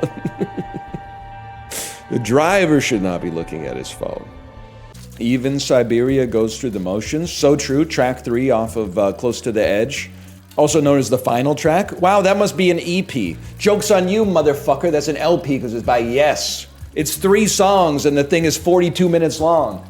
I think the real question, if this was an RPG in real life, you would have 4 answers here, okay? Here's your 4 dialogue options. An NPC in an RPG asks you, what's your favorite song off of Close to the Edge? Dialogue option 1, the eponymous title track. Track 1, Close to the Edge. Option number 2, NUNI. Option number 3, Siberian Catru. Option number 4 is What the Hell is Close to the Edge by Yes. If you choose options 1, 2, or 3, they say there's no wrong answer. Here's 8 levels of free experience and a full heal. if you pick what is close to the edge, the game locks you in place. Manacles come out from your chair and it forces you to listen to the entire album. You can't interact with your computer at all. You're stuck in your chair. It forces you to listen to the entire album until it's done, and you can't look at your phone a single time. And then you get to pick, you repeat the event. You get to pick one of 4. And you can catch me mashing number 4 over and over so I can keep hearing the whole album back to back to back, man. For free? That shit would be like $3 on iTunes. Guy who thinks iTunes is still $1 a song, so he only listens to prog rock because he's frugal. r/frugal post. To save money on iTunes, I only buy long songs. There's something that we're spinning. We're back. We're bouncing off the walls. Guy who got into Guided by Voices when iTunes was $1 a song. I like that, just to flex, yeah. Hey, check this. Check this out. He holds his phone up, but it says he's got an 18 streak in the coin flip or a farm. Oh shit, you didn't see that. Okay, I was trying to show you my iTunes library. You see that? Yeah. What about it? You see that shit? You see that shit? I got Bob Pollard's discography on my fucking phone. That's like 8 G's right there. I got fucking 8 racks of Bob Pollard hanging out in my music library right now. Check that shit out. Average song length, 22 seconds. Me when I pay $1 for fucking, on my dumb luck and all my misgivings, I've trusted in the heart of the dead of the living. Oh, fuck. That was $1. At least it does. You can listen to it over and over. Trudeau, Katy Perry takes drop them. I think I dropped them when the photos first came out. It just feels like it feels like the most 2010s couple that could possibly exist. But good for Justin Trudeau, man. You know. I get that he's going through it. People might say it's a rebound, but yeah, but most of us, when we went through a rebound, we didn't date an astronaut. So, I mean, more power to him is all I'm saying. More power to him. She's literally an astronaut, bro. She's been to outer. Have you been to outer space? It's crazy how good her music has gotten.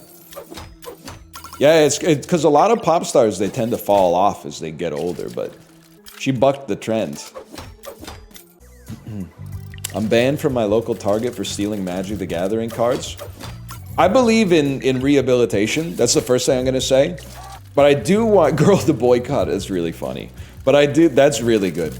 But I do want to ask, and you can just lie, okay? But how did you steal the cards? You can be redeemed if you just stole the packs outright. But if you did that sophisticated nonsense where you like opened the pack, grabbed the rare, shoved the common in, and then like resealed the pack with a glue stick so that some little kid is gonna buy the pack and be like, where's my rare? That's gonna be really tough for me personally to get over. The other thing, dude, I mean, I'm still kind of crashing out over when I went to the bookstore and I bought my daughter like a Lego Star Wars book that came with a minifigurine, and ours had a minifigurine, but like half the ones on the shelf have had the minifigurine ripped out of the front of the book. Like, who goes into the fucking bookstore and goes, oh, free minifig, clunk, I'll just steal it. Like, it's some fucked up behavior. Like, I almost have more respect for you if you like steal someone's car than if you steal, because that you need, in order to do anything with the minifigurine, like you have to be an old nerd. You have to have like an old nerd fence that hey, I got the fucking Asuka Tano minifig from Indigo, bro. Damn, $10. I thought I was gonna get at least a Robert Borden for that, man. Are you secretly religious? Yep. God first, family second. The reason I got into streaming, that's huge for a guy like me, was to spread the Lord's message. Like, streaming is important. I want to make people laugh, but the most important thing is spreading God's message, because I want to go to heaven. I'm not sure if I believe in it, but like, it's Pascal's wager. So, exclamation point God in chat, by the way. It does remind me, I'm not necessarily anti-religion. I just don't really care. Except going to the potlucks would be kind of sick, but it'd be sick if I had a referral link from God. That sounds like a modern country song. Like and sub to God. That could be fucking shit. That could be fucking sweet, man. Anyone up smashing the like button for the Lord or whatever? Don't kill me. There's two genres of fashion that really, they feel like, I think I fucking hate the 2020s, by the way. And it's been like, life's been good, and also like it's fucked up to say because that's like the only time my kid's been alive. But I'm very concerned about the state of our culture. Like 10 years ago, but even more like 20 years ago, people were just like wearing clothes. Nowadays, why is it that so many people are wearing clothes that say shit like saw a lady this weekend. I saw the back of her shirt. It said, look at the front of my shirt for some good news. So I was like, I gotta see where this goes. I waited a little while, moved my head a little bit. She turned around, front of the shirt, Jesus loves you. Talk about a fucking bait and switch, bro. And like when we were in London, I saw the dude with the shirt that said like, ask me anything about Jesus. Like, is that part of is that the modern ecosystem? Is like, you might be like a good Christian, but you didn't have the shirt. But even that is not as bad. I have to make this anti-male because I want to get some +2s in chat. Is not as bad as a new guy that I see around all the time. And it's an archetype, okay? It's not one individual guy that I hate. It's an archetype. It's like 10% of males my age outside. Middle-aged man, tight salt and pepper beard, shirt that says he works out. Like a shirt that says like no bull or like no days off when he's like not in the gym. Like a shirt that James Gunn hair, yes, James Gunn hair.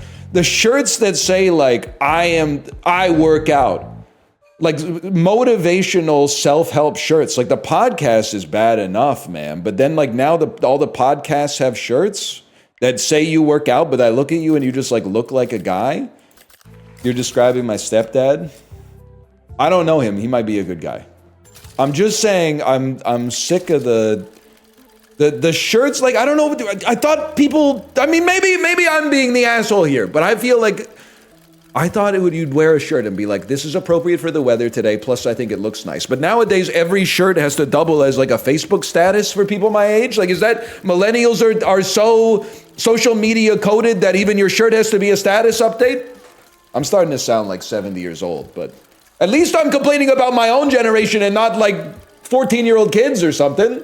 My generation is out here wearing shirts that are like, my kid calls me bruh. Okay, who asked, bro? Who asked? Maybe the oversized Triforce shirts weren't so bad. Yeah, you know what? I didn't. Michelle Branch was right, man. Don't it always seem to go? You don't know what you got till it's gone. Any last words? We need the cargo shorts guys back. Yeah, we do. We got 1.5 feet of snow last night. Shit's crazy. Wait till you hear winter comes around every year. This is me paraphrasing 2 messages from chat. You know what? I have to back up the chatter who had the snow though, and I'll tell you why. Human brain is interesting. Every year there's been a summer and a winter. When I'm in the winter, I can't remember what the summer is like.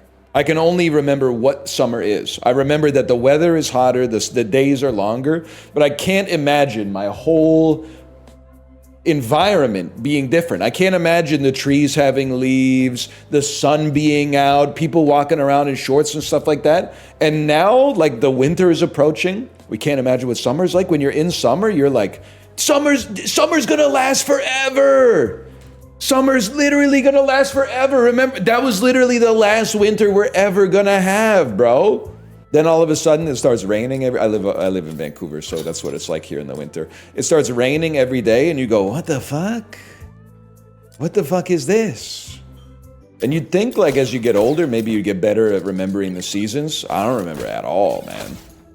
It'd be cool if we had seasons like Westeros. I do kind of think we have seasons like, well, you're talking about how like you might live your whole life and it would only be the summertime. I think we have seasons like Westeros, but they're not related to the weather. They're related to like macroeconomic trends, unfortunately. Like I think if you were born in the United States in like 1951, you've kind of experienced like an endless summer of your economy. And maybe there's a little hiccup in it and it keeps going, but I don't know, maybe winter's coming. I'm not really one of those guys. It's just Just something to think about, just something to keep the juices turning. If you worked outside, you'd remember the seasons. Yep, I've never left my house. Also, the thing is, not having a real job is awesome because you can just take like a Monday off and you don't even have to explain why you took the Monday off because it's not a real job.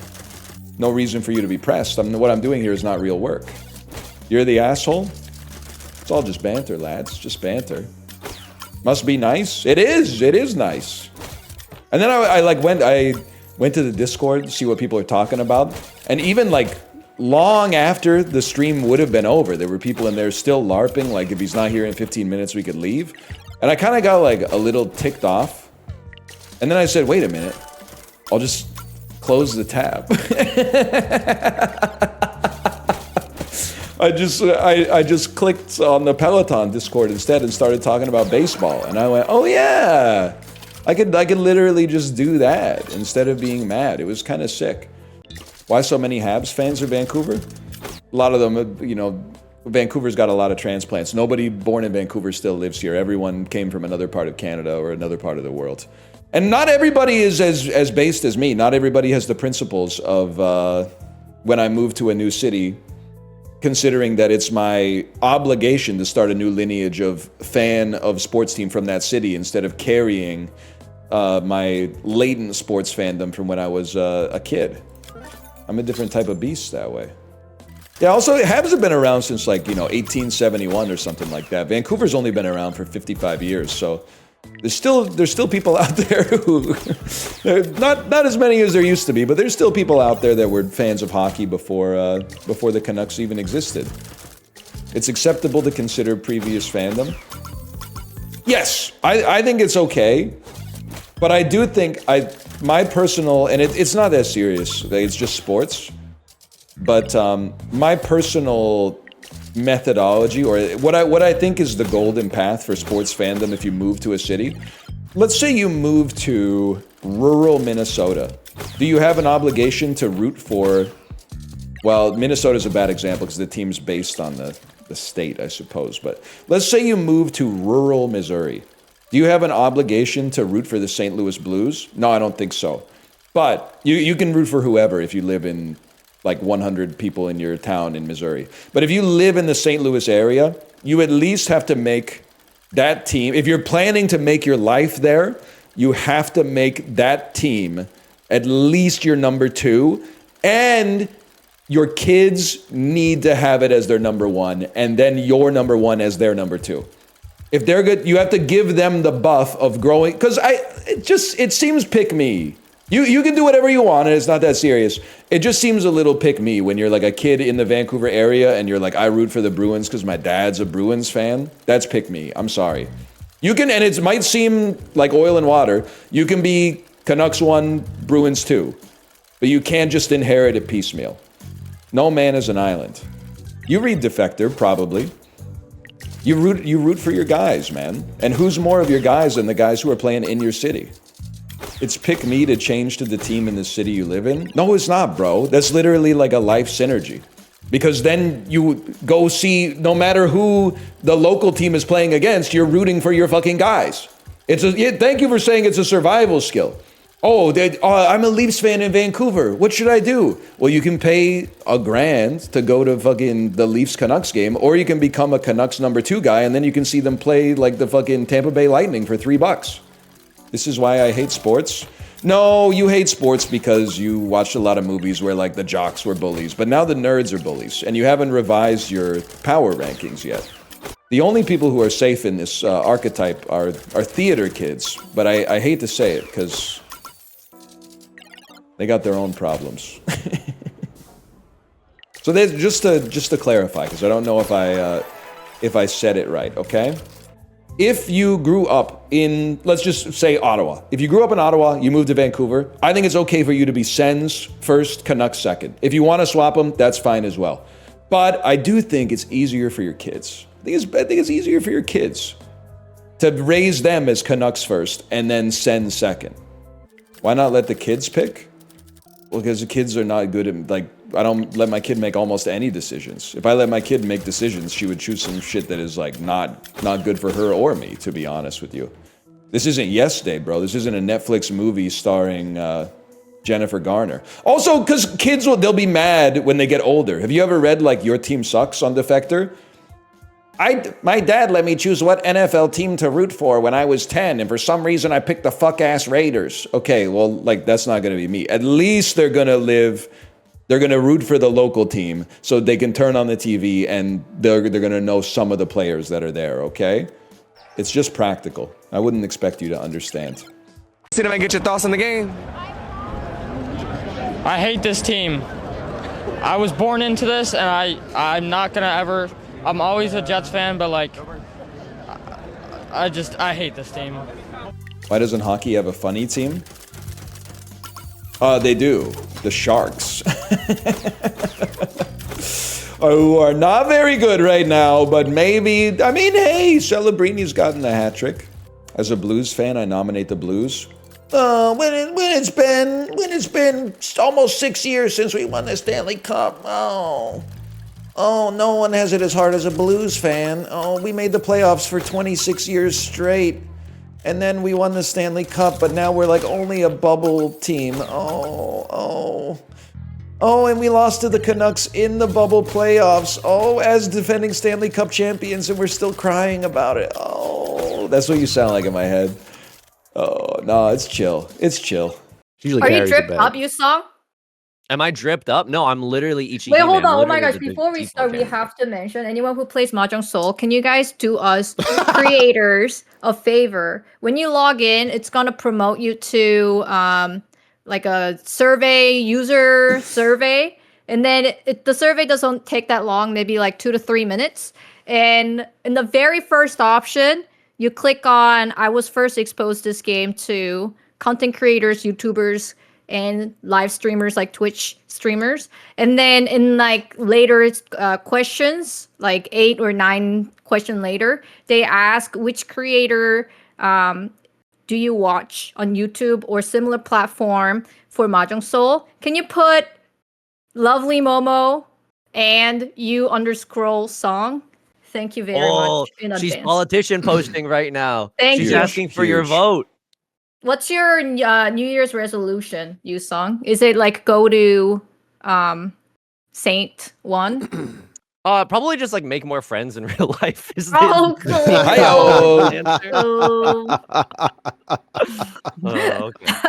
That's what I meant. That's what I meant. Did your I was obviously I know of the Road to Empress game, but did your parents also watch a lot of like period dramas growing up?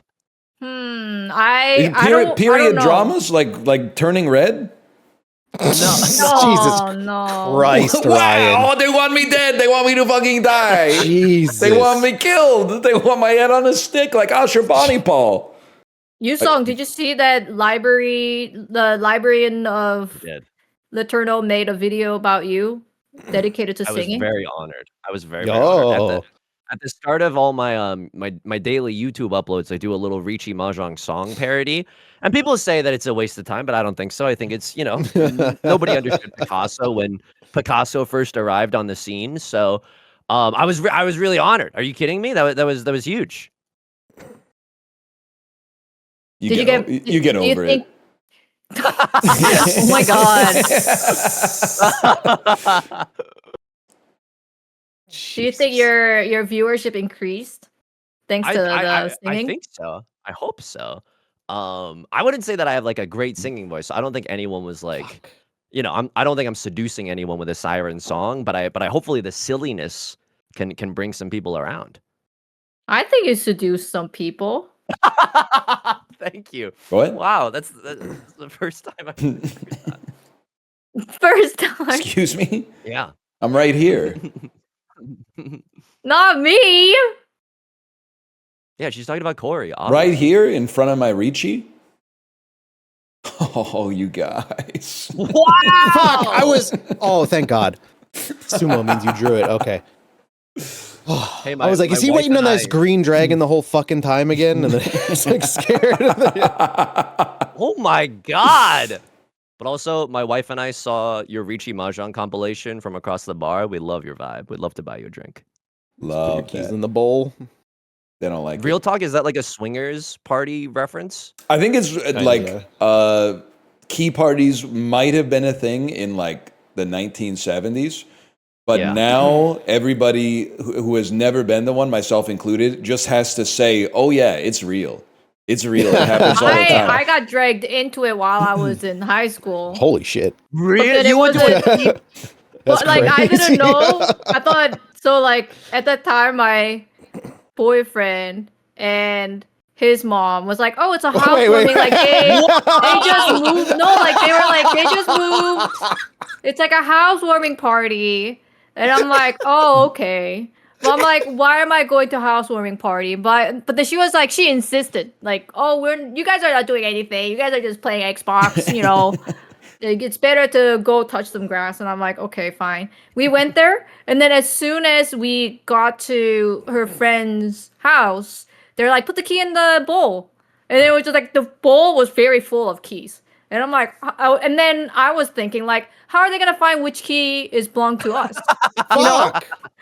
And then like my boyfriend and I were just sitting on the couch in the living room, and we're just like confused as fuck. We're just like, what's going on? And then I don't know, like 3 minutes later, we sat down. His mom was like, get up, we're leaving the house right now. And I'm like, what the shit happened? Like, is the house on fire? And they're like, I'll explain it later. Just get in the car right now.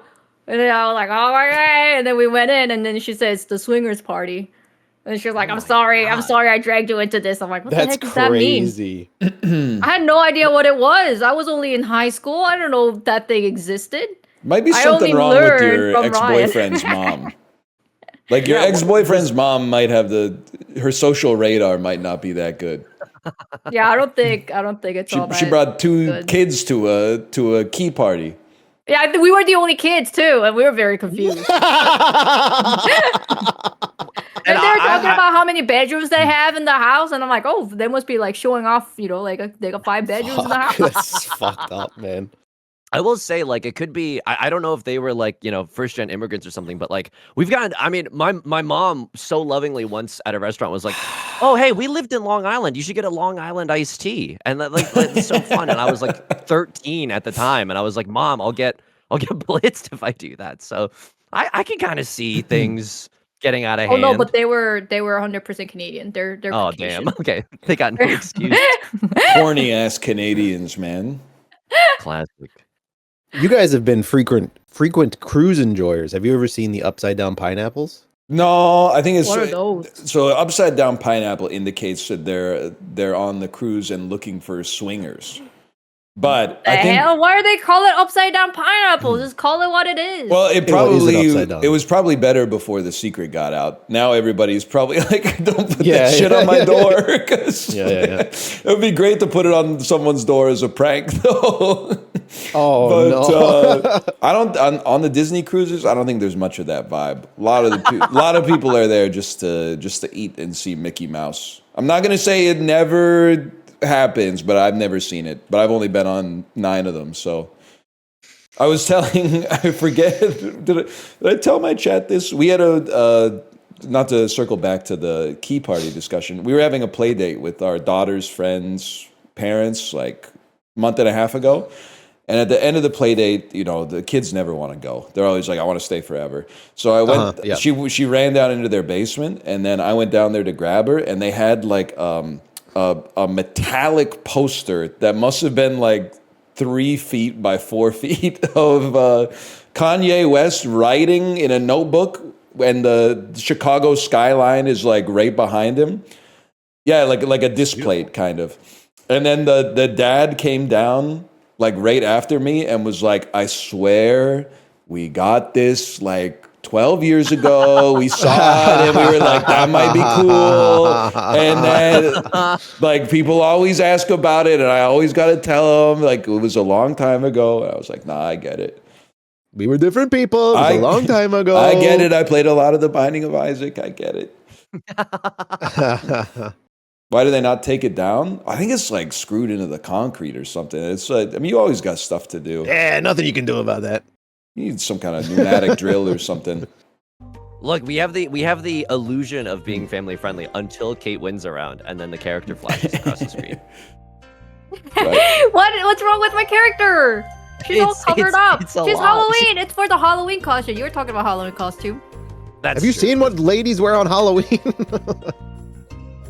They go, some of that stuff is not safe for work, ladies man. is really funny. Women, you are a people. 1920s Yeah, like. Shut up! I like put my trilby. prohibition. I'm not wearing my trilby. Ladies. Oh man. I think Corey was just pretending to understand the menopause joke earlier. There, Right, yeah. Oh, understand this! Oh, the Suji trap. He's Suji trap. The Swanson for one Ricci. Ricci, no, me, Wow. That was me. Everyone's hand is That crazy. was me when I apparently. was They just watching start with Scary Movie crazy 2. hand. That was me when I was watching Scary Movie 2. Don't give it to him. Don't Whoa. give it to him. Don't laugh. Don't laugh. Early Don't laugh. porn. Whoa. Take my strong hand. The Chris hell? Elliott, remember that? My germs? I have not seen. Yes, a lot iced of him. Iced him. Iced him. Yes. I'll keep yes, saying it. iced I'll him. keep saying it. Fucking iced him. I can do it myself. Remember that? David Cross threw his legs over his damn shoulders. Sucked himself off in the haunted house. Do you remember that? Remember that when they did the Nike parody? When they did the Nike parody? Where they make the music with the squeaking of their shoes and the dribbling of the basketball? Remember Tim Curry? What was that He had sound? Tim Curry had really, really big nipples in that one. Is that Kate laughing that I'm hearing, or you saw? I think, it's just like, please don't take this the wrong way. I don't mean this to be insulting, but it's like, it's just nice to hear Grandpa talk about the good old days. A plant was possessed by a ghost, and then it rolled up Marlon Wayans and smoked him. And then he was like burning to death. And they're trying to save him, but he says, no, Cindy, you gotta hit this shit. I'm getting higher than a motherfucker. No. Wow. Oh my gosh, fuck. Ryan. How can you, there's no defense to that. Wow. He's feeding this whole game. There's no defense to that. I don't know what a safe weight is when he reaches so fast. I don't know your hand, but I'm sure you could have figured it out. Nothing to do but throw your legs up over your shoulder and just kind of do what you need to do. Like a continental soldier. That's the original lyrics. Not many people know that. Ice him, guys. They weren't talking. They were not talking about ears. Was it ears? Is that what the fuck this was? It through your... I don't know what I'm talking about.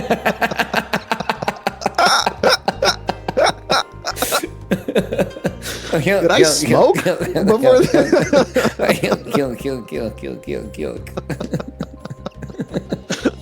What the heck is going on? You've never seen Skype chain the funniest laughs? Oh no, what is this? You've never seen Skype chain the funniest laughs, man? Skype chain? Is this some like COVID era?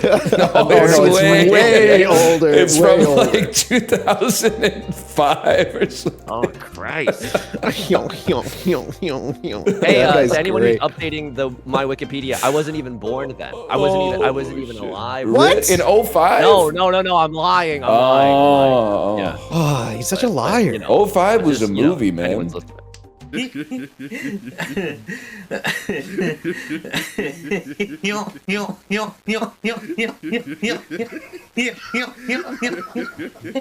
Corey, are you a cigarette smoker?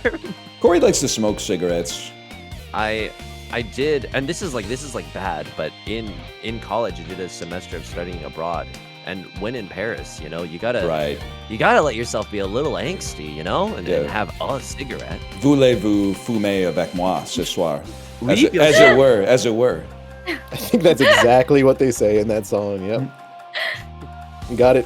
Perfect. They say you've mastered a language when you can tell a joke in it, so... That's his favorite line.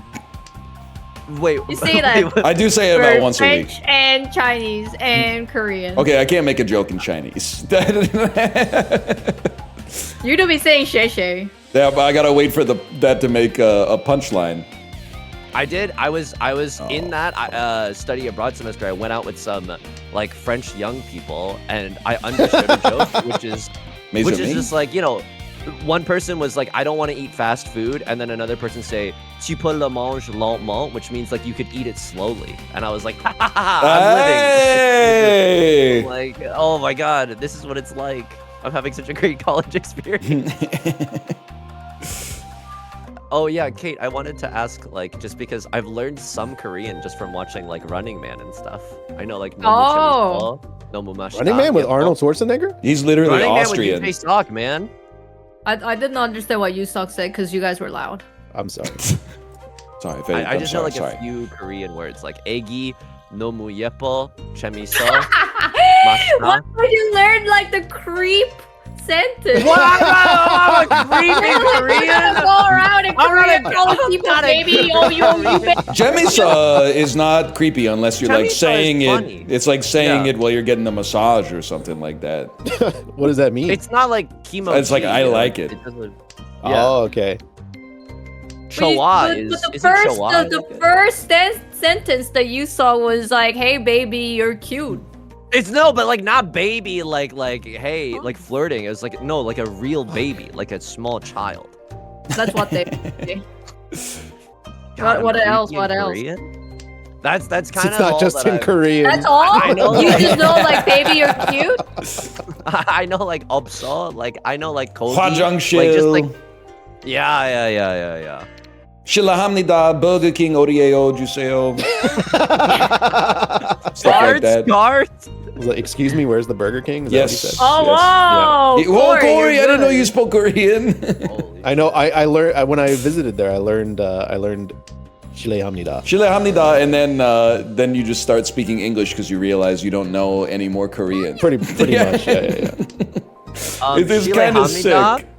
Oh, didn't realize I was playing with two Korean perverts that at this table. What the hell? I think you know the only foreigner would say 실례합니다. No one in Korea would say 실례합니다. Because they're rude or what? Well, it's just kind of like weird. We don't really, Is it really? use that word. Yeah. Yeah, It's they 'cause just if you you guys need wanna help, say, you just look at your "Excuse me." phone. You just look at your phone. No, you're just gonna say, "Excuse me, where is the bathroom?" But then the "excuse me" is very like a Western word. You don't go like "excuse me." You just go like, "Oh, sorry, where's the bathroom?" More like that than like "excuse me." Excuse me is such even if don't you feel like it's kind of like a Westerner's words, even I from mean, you like gotta hit him a- with Someone's the, gonna take that. you gotta hit him with the miyane before anything else. That's impolite. God. God damn it. When you're a foreigner, you have to start with Shilahamnida, Mionhamnida. And then you ask them in English where the Starbucks is. How do you say I don't speak Korean? 한국말 없어요. No, 못해요. Oh, that's I said Korean doesn't exist. That one might get you in trouble. You said you don't have Korean. So you're like Korean language. So funny. Yo, So you're these telling- imperialists are hardcore. They just erased my identity. My bad, You're y'all. telling me the Korean tour guide was lying to me when I asked him what's like sumimasen in Korean. No. I think you're legit, Corey. That being That's said, what Kate might be more of an authoritative source on the Korean language than me. Yeah. What does Kate I wasn't know gonna say about it. being Korean? Everything. I am Korean. My No. great grandmother was the queen. Really? Yeah. Holy. The queen of farts. I will imprison you. Fucking got her, dude. Oh shit. I would drink the soup of though. farts, If the, I mean, I would drink the soup. It's true, you gotta drink the soup now. If the soup was gamjatang, I would drink the soup. If it's bude jjigae, I'll pass, please. I'll just give me the poison. No, give me the beans and the cheese. I will say, like, I think I have a Korean vibe because every time I go into a Korean restaurant, they first start speaking to me in Korean, and then everyone is so disappointed when I walk. Soseo, did you do something like that when you walk in? Yeah. That's really funny.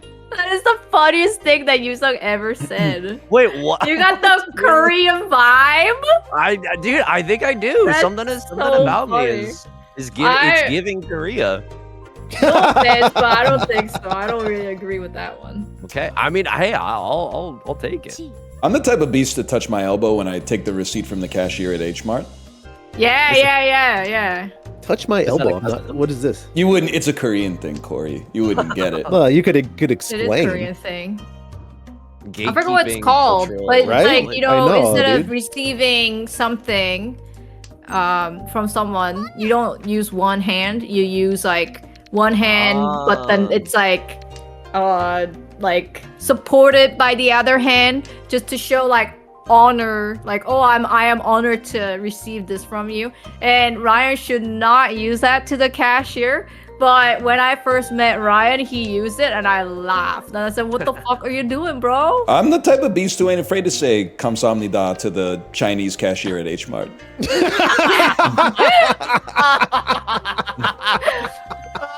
I'm a different type of fella. They ain't ever seen a guy like me before. I think they've seen that you're type of guy. He's the guy who's going in there and paying $3.50 for the canned coffee. Yeah, I've seen a lot of that guy in H Mart for sure. You see even more of him in Korea and Japan for sure. Me at the key party, respectfully taking the key of the people I'm about to swing with both hands, just to make sure that they know that I'm honored. That's pretty good. Love that. That's pretty good.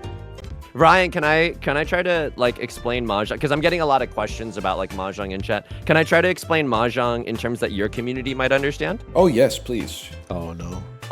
OK， 如尔泰人，如果我们想学会麻将，我们必须得先学会怎么能碰和吃和看。So that should like cover it up for the people in your community. That's pretty good. That's pretty good. I see what he did there. Can you give me some like a Mandarin phrase I could drop? Yeah. Maybe at like at Chinese New Year I could drop it and get a lot of like aura farming off of it. Dude, aura farming. Okay, this is real. So I speak Chinese at like a 4th grade level, and I'm really bad at it. But if you say 不好意思, which means like I don't even know how to translate it, but it's just like I don't mean to be rude. Like it just means like I don't mean to be rude, but it's just a really polite thing to say. So when like an elder is handing you some tea and you didn't pour them some, you can say like 不好意思,谢谢, and that is like some serious aura farming. Oh shit. But then how do I stop them from saying a bunch of shit to me in Chinese after? And then Dude, Ryan, you're explaining my life. Man, when I go out with in-laws, this past weekend we went out for dim sum. It's me. I'm the only white guy in the crew. And then you gotta laugh when everyone else laughs. My whole like, my partner's family. They're all like, I think, well, all but one are Hong Kong Chinese descendants. So is it Cantonese maybe? Cantonese? Yeah. Her father's there. They're all speaking Cantonese, and then his partner, his girlfriend, I don't know what she is. His old lady speaks Mandarin, so she doesn't really understand what anyone's talking about. And this week, apparently, she called my brother-in-law a monkey because his hair is long and got angry and left in the middle of dim sum. Oh, no. I was like, she yelled really loud and I laughed because I thought she was making a joke. You plus two'd like a horrible. Oh, that's so good, man. You know, you like try to like pick up on like the vibe, and I was wrong. Yeah. That is great. That's my first blunder in those situations. She loved me before that. She hated him, the one she called the word. Corey, back me up here. It's kind of sick having in-laws where you guys don't share much of a common language, because when you like go to their house for dinner, you can just look at your phone. Like, you just smile. And I'll be looking at my. I'll just be looking at my phone, thinking about stuff in my own world, man. Well, that's rude. Oh, how is it rude? It's not like I'm gonna lock in and be like, oh, I understand Korean now. I might as well be looking at my phone. You doing Uma Musume dailies at Thanksgiving? Nah, that would be heinous. I have to do my free poll later today though. What was the straight shot moment this last weekend, Ryan? You cut the end off of your straw and then blew the paper and it hit me in the neck. Okay. And then our daughter went straight shot because she's straight shot. She picks up all of our mannerisms for better and for worse. Straight shot. Holy fuck.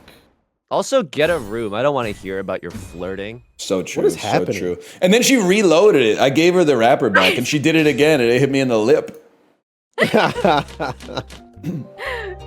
Yo, I've started watching baseball. I'm like, I'm slowly dude, he's a Dodgers fan. Last night, bro. I am a Dodgers versus fan. LA. It's so easy. It's Front so runner, easy front to be a runner, Dodgers front fan. runner.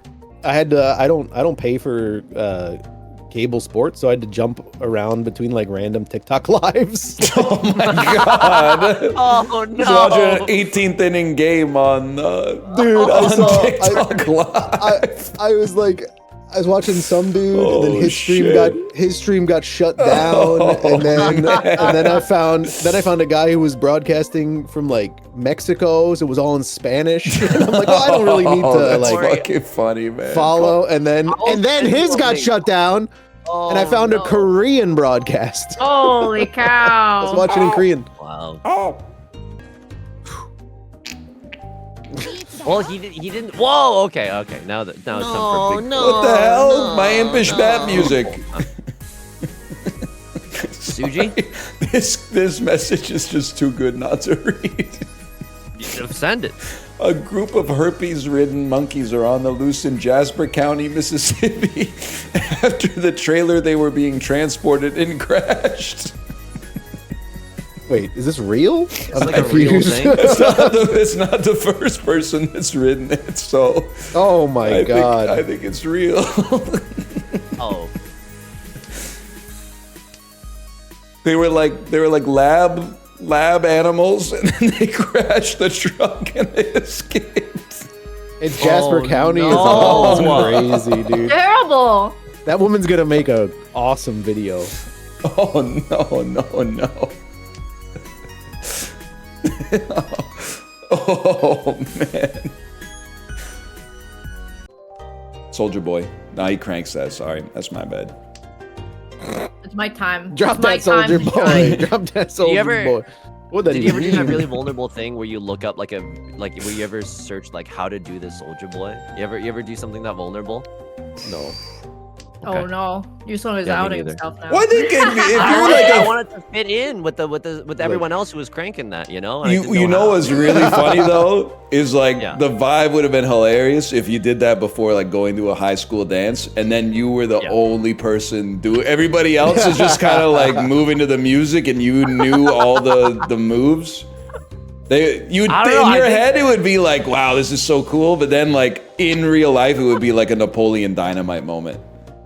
Very true. But you know, I think he won people over. I mean, in high school, I guess like the coolest thing that I did in high school, and this really says a lot, is that I was in like a Christian rock band. But I'm not like I wasn't religious at the time. I just thought it'd be a good. That's literally, you actually are in your Korean era, because that's exactly what Steven Yeun does in Beef. Have you seen that they're making season 2? I did. Yeah, Beyond Beef. Wait, is it real? Or did you make that up? That's really good. Kate, no. That's really good though. That's really good. They should use that. It's different people, right? I didn't even know they were making a season 2, honestly. I think so, yeah. I think it's like a new cast. Oh no, we can. Okay, well now I have to. Yeah, you can watch it on Amazon Prime Rib. Hey, did you stick your tongue out when you hit that? It really sounded like you went. I knew the delivery had to eclipse everything else. Oh man, Amazon Prime Rib. All of this, That's man. pretty good. Check your PayPal after the stream. I don't need the. Well, that's pretty good. That's pretty good. Damn, how much you hit him with? That one's on the house. Oh, he's generous. Do you have a good zoo in Vancouver? No. I always forget that it even exists, to be honest with you. I think like historically bad, actually. I think. Because of the climate, or just like. No, I think it's just like a zoo that makes you sad when you go. I've never been because that's all I've heard. It's just like really depressing. Wait, wasn't there recently like a coyote out on the run? Like coyote jumped the fence? Oh, Kate, I think you're thinking about the herpes coyote in the zoo. No. Wait, they have coyotes at the zoo? That's kind of lame. They had the coyote. You can just see You them can outside. see that shit. Yeah. You cannot just see them outside. When was the last time you saw a coyote? I don't know, maybe like 2 years ago. Yeah, you cannot just see them. I've seen them. My parents. This I is swear like, to God, I've seen them. Like 3 or 4 years ago, my never mind.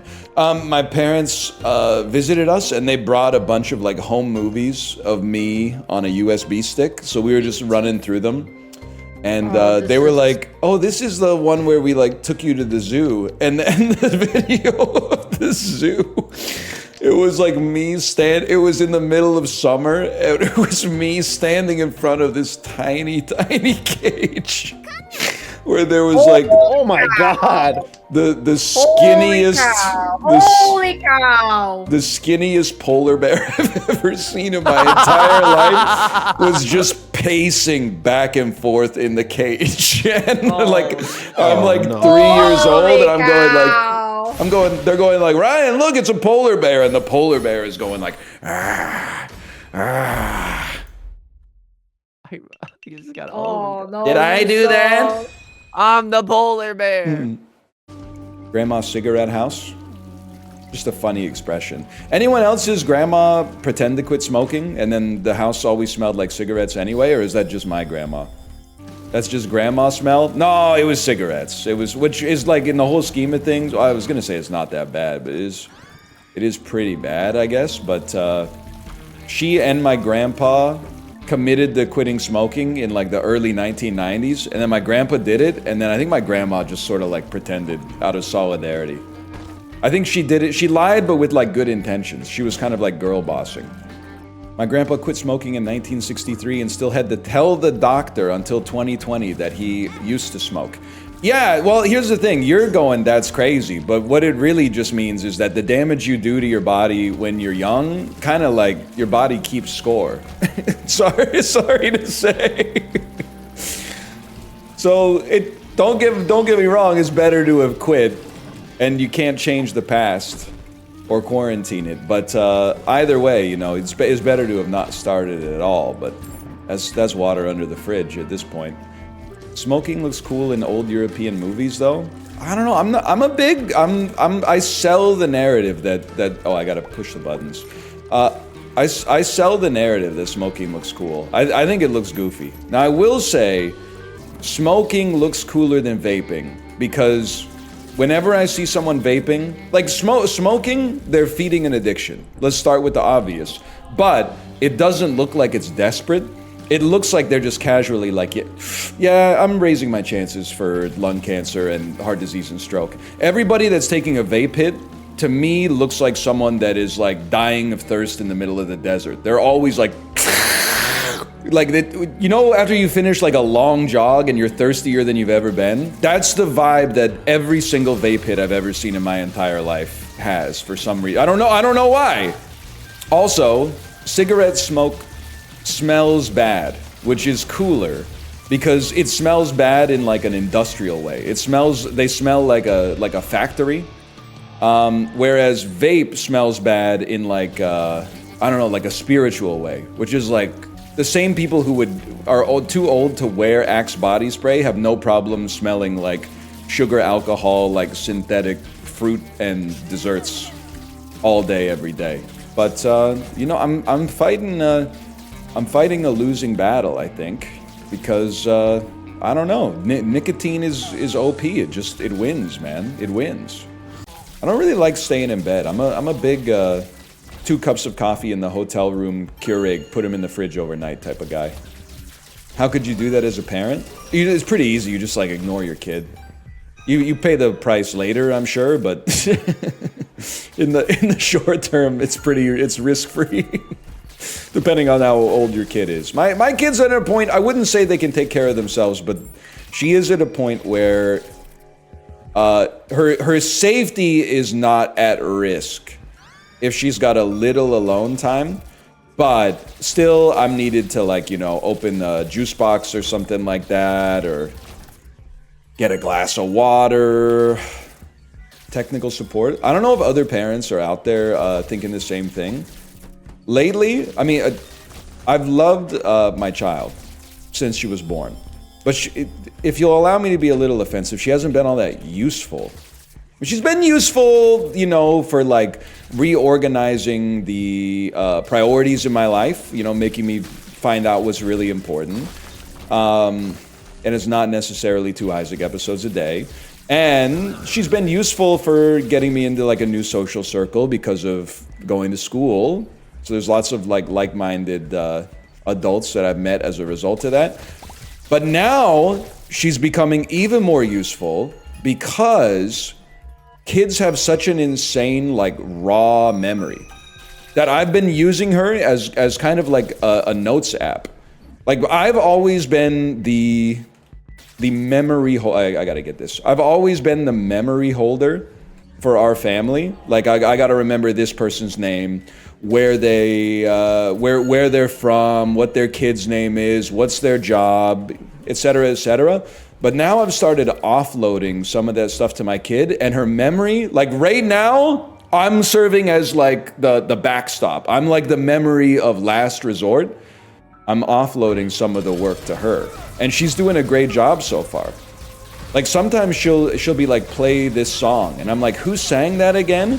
And she hits me with the name of the singer, which is also reinforcing the memory for her so that it's going to be stickier in her brain as well. And as a result, like it's been kind of sick, man, because honestly, like her high level decision making and strategic ability to like make good family and business decisions is pretty low. I'm not trying to insult her, but it's pretty low right now. I have to assume that it'll probably come up. But her cold storage, like I don't even think it's a hard drive, actually. I think it's her RAM. Her RAM is insane. Is there like a Polgar family for Jeopardy? That could be the next thing, man. You know how the patriarch of the Polgar family was like, I'm gonna perform a sociological experiment on my own children. I'm gonna force them to play chess like 16 hours a day, and then they all became grandmasters, and Judith became like the highest rated female chess player in history. Has anyone ever done that for Jeopardy? I feel like it'd be way easier, because all you'd have to do is like get them like a platinum subscription to Wikipedia. Would pay better too. Dude, imagine the generational handoff if you had like 3 daughters and you trained them all to be good at Jeopardy, and then you just had one of them run the table for like 2 years, and then she wants to retire, and the next one steps in. Oh, that would be sick. That would be sick, man. Jeopardy daughter or Fear Factor son? Jeopardy daughter, because when you win Fear Factor, you only get 50 grand, which is like, I mean, it's a lot of money, but I mean, if you go nuclear on Jeopardy, you can make a lot more money. You could even be the host, apparently, if you're good enough at Jeopardy. You could be the host. Fear Factor, even before the horse semen stuff, Fear Factor pissed me off. Season 1 of Fear Factor, you can kind of understand that the contestants were like, I don't want to eat this disgusting shit. I'm not gonna do it. But then like season 2 and 3 of Fear Factor, they were still like, bull testicles. I don't want to eat that. I'm going home. And you're like, well, haven't you seen the show before? Like, why'd you even try out for the show if you're not gonna? Challenge 1 was always like some courageous stuff, and then challenge 2 was always like a eat some shit that sucks. Eat literal shit? Yeah, like what? They're like, I'm not gonna eat the shit. Why did you go on Fear Factor then? What'd you think? They were gonna be like, we're taking challenge 2 off this week? And then challenge 3 was always crazy. Challenge 3 was like, you know, hey, get in this MRI machine and then we'll fill it with fucking rattlesnakes. Like that. That's the one where I was like, I'm not sure I do that. Can I just do the horse cum again? I don't really, I'd much rather do that than, you know, be stung by like 1,000 wasps or something like that. I mean, at least after the horse stuff, I could just throw up. My friend worked with a multiple-time champion of Naked and Afraid. That is kind of, I always feel like they must be crazy. Really outdoor survivalist types and van life people are like, I think that might be the hobby group that I just don't have anything in common with. All level, because sometimes they have a lot of like overlap, I feel like, with like doomsday prep and stuff like that, and I'm like, brother, if the apocalypse happens, I am fucking, I don't know if I can say it, but let's just say I'm not gonna have to worry about the ramifications of it for too long. I've had a good time. You know, I'll do what I can, but if push comes to shove, I could live with, well, maybe pun intended, but I don't have to worry about that, man. I don't know. That's for you to worry about. That's for the crazy people to worry about. I will be dead. And the van life stuff, I just don't get. And I'm probably like pandering a little bit here, but every time I see something about van life on TV, it's always about like how nice it is to be away from the hustle and bustle of the city. And I'm like, okay, but who took the picture of you meditating on the mountain and posted it on social media? Not Swankie's innocent, okay? Swankie's innocent. Swankie was doing that shit before there was even an industry surrounding it, okay? Swankie's an OG. You're the kind of guy to fail shopping cart theory? You really don't know me at all, huh? And I honestly, search the spirits, not the hard drives. They haven't done anything that wrong. Search the souls and spirits of the people who type sure for impurities. Because one thing I know is that selfish actors always want, that their worldview is predicated on the belief that everybody's selfish, they're just better at it than other people. Not true. I believe that a third of people are innately selfish, 1/3 of people are just following the rules, and 1/3 of people are innately good. You're right, the people should be walking on the right side of the street, man. It ain't that serious, but that's why it's serious. Because if they could just start walking on the right side of the street, we could start worrying about bigger problems. What about in the UK? I'm a believer that you walk the way you drive. But I'm also a believer that if you travel to another country, you should handle things the way that they handle them. So I don't know what side they walk on in the UK. I listen to the announcements. Wrong, walk towards oncoming traffic. Okay, Skylar, that's if you live in where Ma and Pa Kent lived, in Kansas, and you're walking in a place where there's no sidewalks. In the civilized part of the world, we're talking about like walking with two-way traffic on a sidewalk in civilization. I know the rules because I grew up there too, but like, I think you're conflating two unique situations here. Also, people shouldn't be standing right in front of the elevator/bus doors. Another classic. You have to not be at the boarding door when people are getting off because they have to like dodge you to get off. Very irritating. You're not wrong. And you got to take your backpack off and put it between your feet, bro. Is this just Larry David-isms? Well, it's just like, you know, it makes you realize like how many people in the world just like don't think about how they're impeding others at all. Whereas like for me, it's almost all I think about. That's social anxiety? Nope. I don't have social anxiety. Maybe I did at one point. I don't have social anxiety. I just like, and I guess I'm just maybe a better person. I guess I'm just a better person, not than everybody, but a better person than the average individual. Because like if I ever find myself like getting stopped by someone on the street to have a conversation, the first thing I think of is, who is this person? And then once I figure that out, I go, if this conversation is going to last more than 30 seconds, we better pull off to the side so we don't block the sidewalk for everybody else. But a lot of people out there are not going to that step. A lot of people out there are just going, yeah, I'll just stand right here. This is where I was walking when that person stopped me. Why should I move? Why should I spend 1/10 of a calorie to get out of the way so that other people can actually move by? How does this work? Something like that. Oh! Richard Abaddon would certainly approve. Thank you, Stephen Malcolmus. I dislike pavement. Oh yeah? Say that next time you're walking somewhere. Probably you don't even dislike the music, you just dislike it because all the jocks were listening to it in high school and you associate everything that they did with having your lunch money stolen, even though some of the shit that they did is stuff that you do too, like breathing fucking oxygen and drinking water. The jocks aren't listening to pavement? Yeah, they are, bro! You ever been to a football practice? They're always going, what about the voice of Geddy Lee? How did it get so high? I wonder if he speaks like an ordinary guy. They're always saying shit like that. I'm biased. My sister's named after a pavement song. I'm trying to think what. So there. I'm trying to think of what would be the funniest name for your fucking sister to be. Carrot Rope is really good.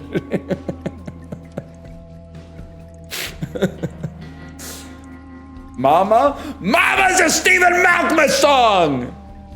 Are you fucking trolling? That's on the, I think the second or the third Stephen Malkmus solo album. Jesus Christ! You're talking about old people shit just to piss us off today? No, I'm talking about it to piss me on, bro. This is what it's like to be 36. You like to talk about shit from when you were like 24. I get it if you're like, you know, 17, you don't have that luxury. What are you gonna do, talk about shit from like when you were 12? Doubtful. And you stay the same age? Me, if I was that guy who drinks his son's blood or whatever, he does. He's doing something. You reference him every stream? Oh, he's recently been onboarded as my mentor and my CAO. He's my chief aging, well, CAAO. He's my chief anti-aging officer. I've long been like an aspiring Steve Jobs type, and it used to just be like, hey, I got an idea for an app. Nowadays, if you want to emulate Steve Jobs, you have to be like, we're trying to usher in an era of human immortality for some reason. My first company added liquidity to online payment processors. My second company is going to solve death. We're going to eliminate the nagging problem of eternal oblivion, I think, with the help of some venture capital. What the hell is even that? That's Big Mushroom that stomps on things. I remember that. You got to see the Chainsaw Man movie.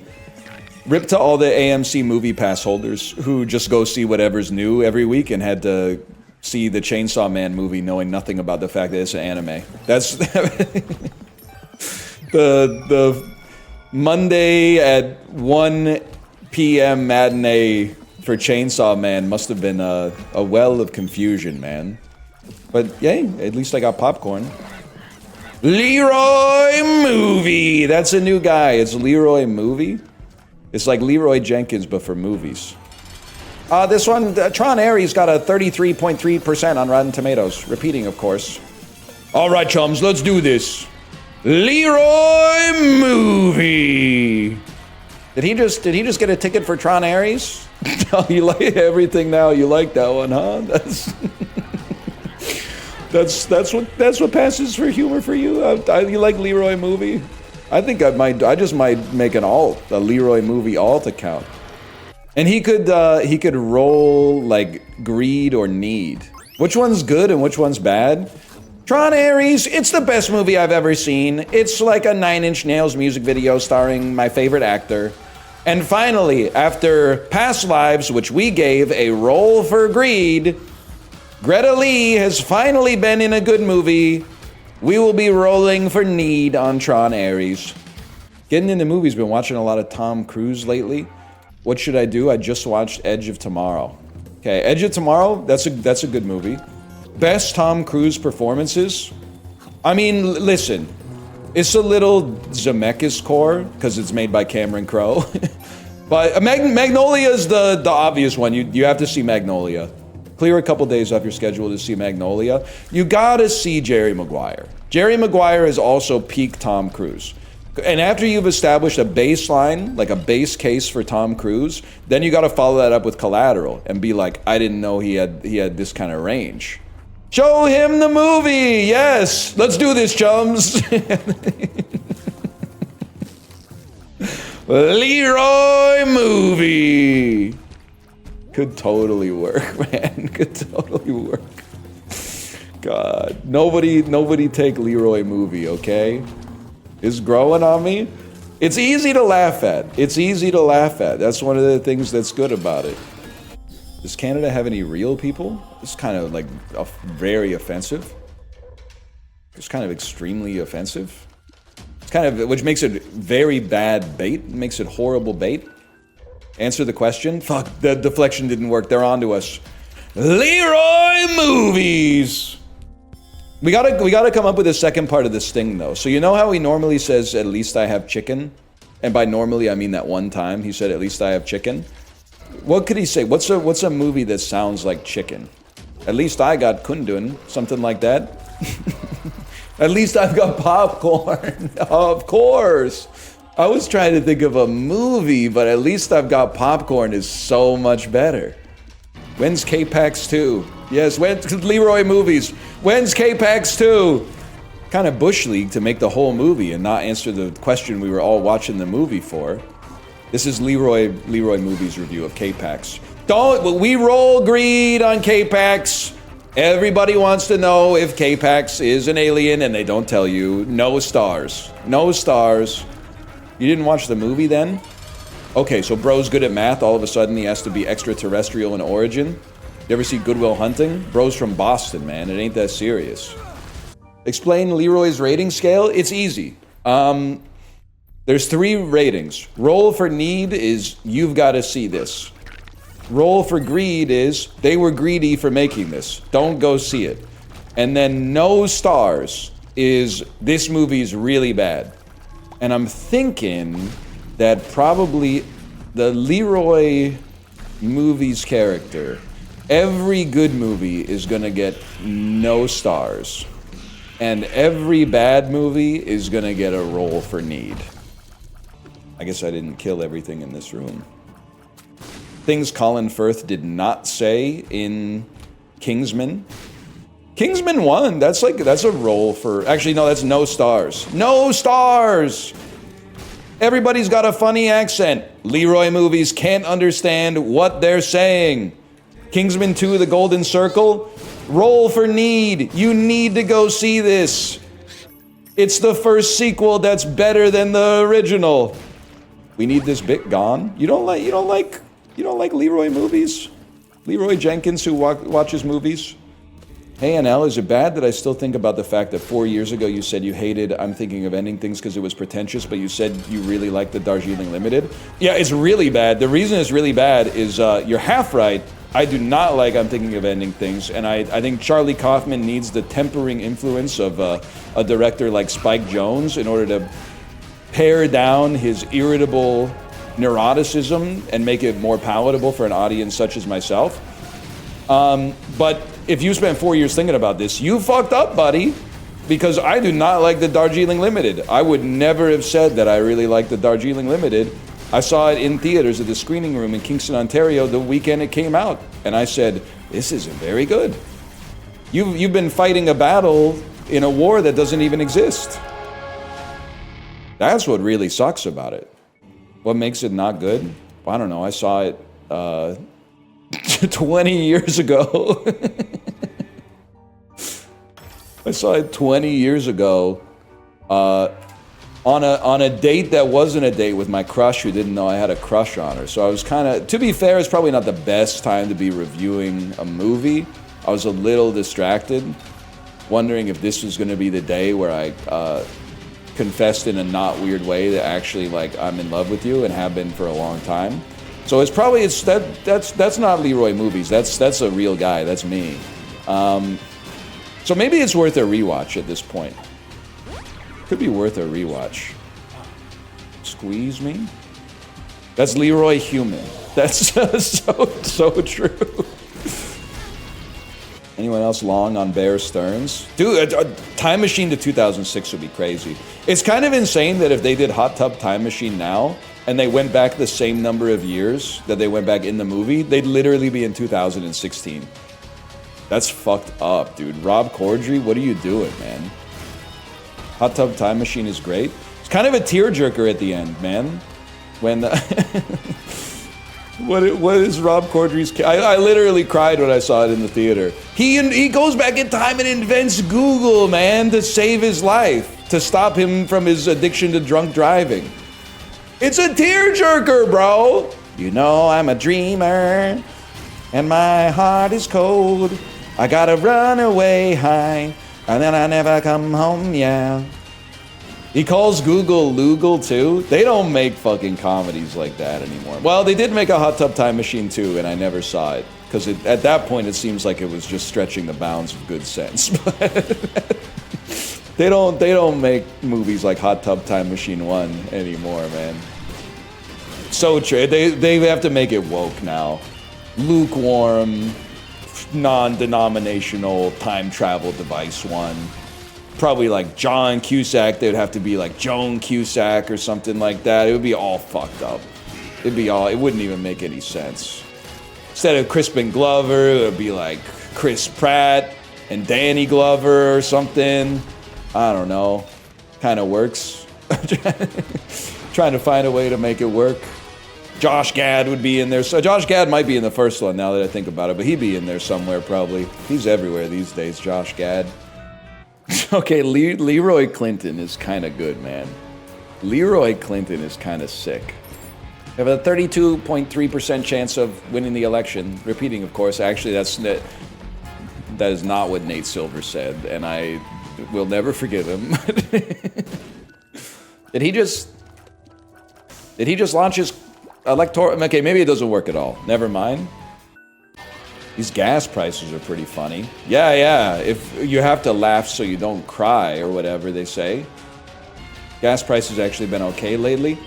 Is it a good time to buy West Texas crude?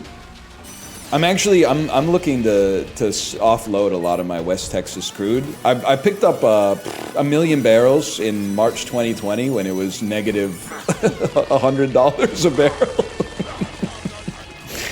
And I gotta tell you, the storage costs are eating me alive, man. I think anybody need a million barrels of West Texas crude?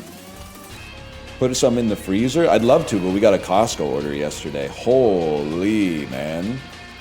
You get any non-food items? Toilet paper? I'll answer like I'm under oath. How much ply?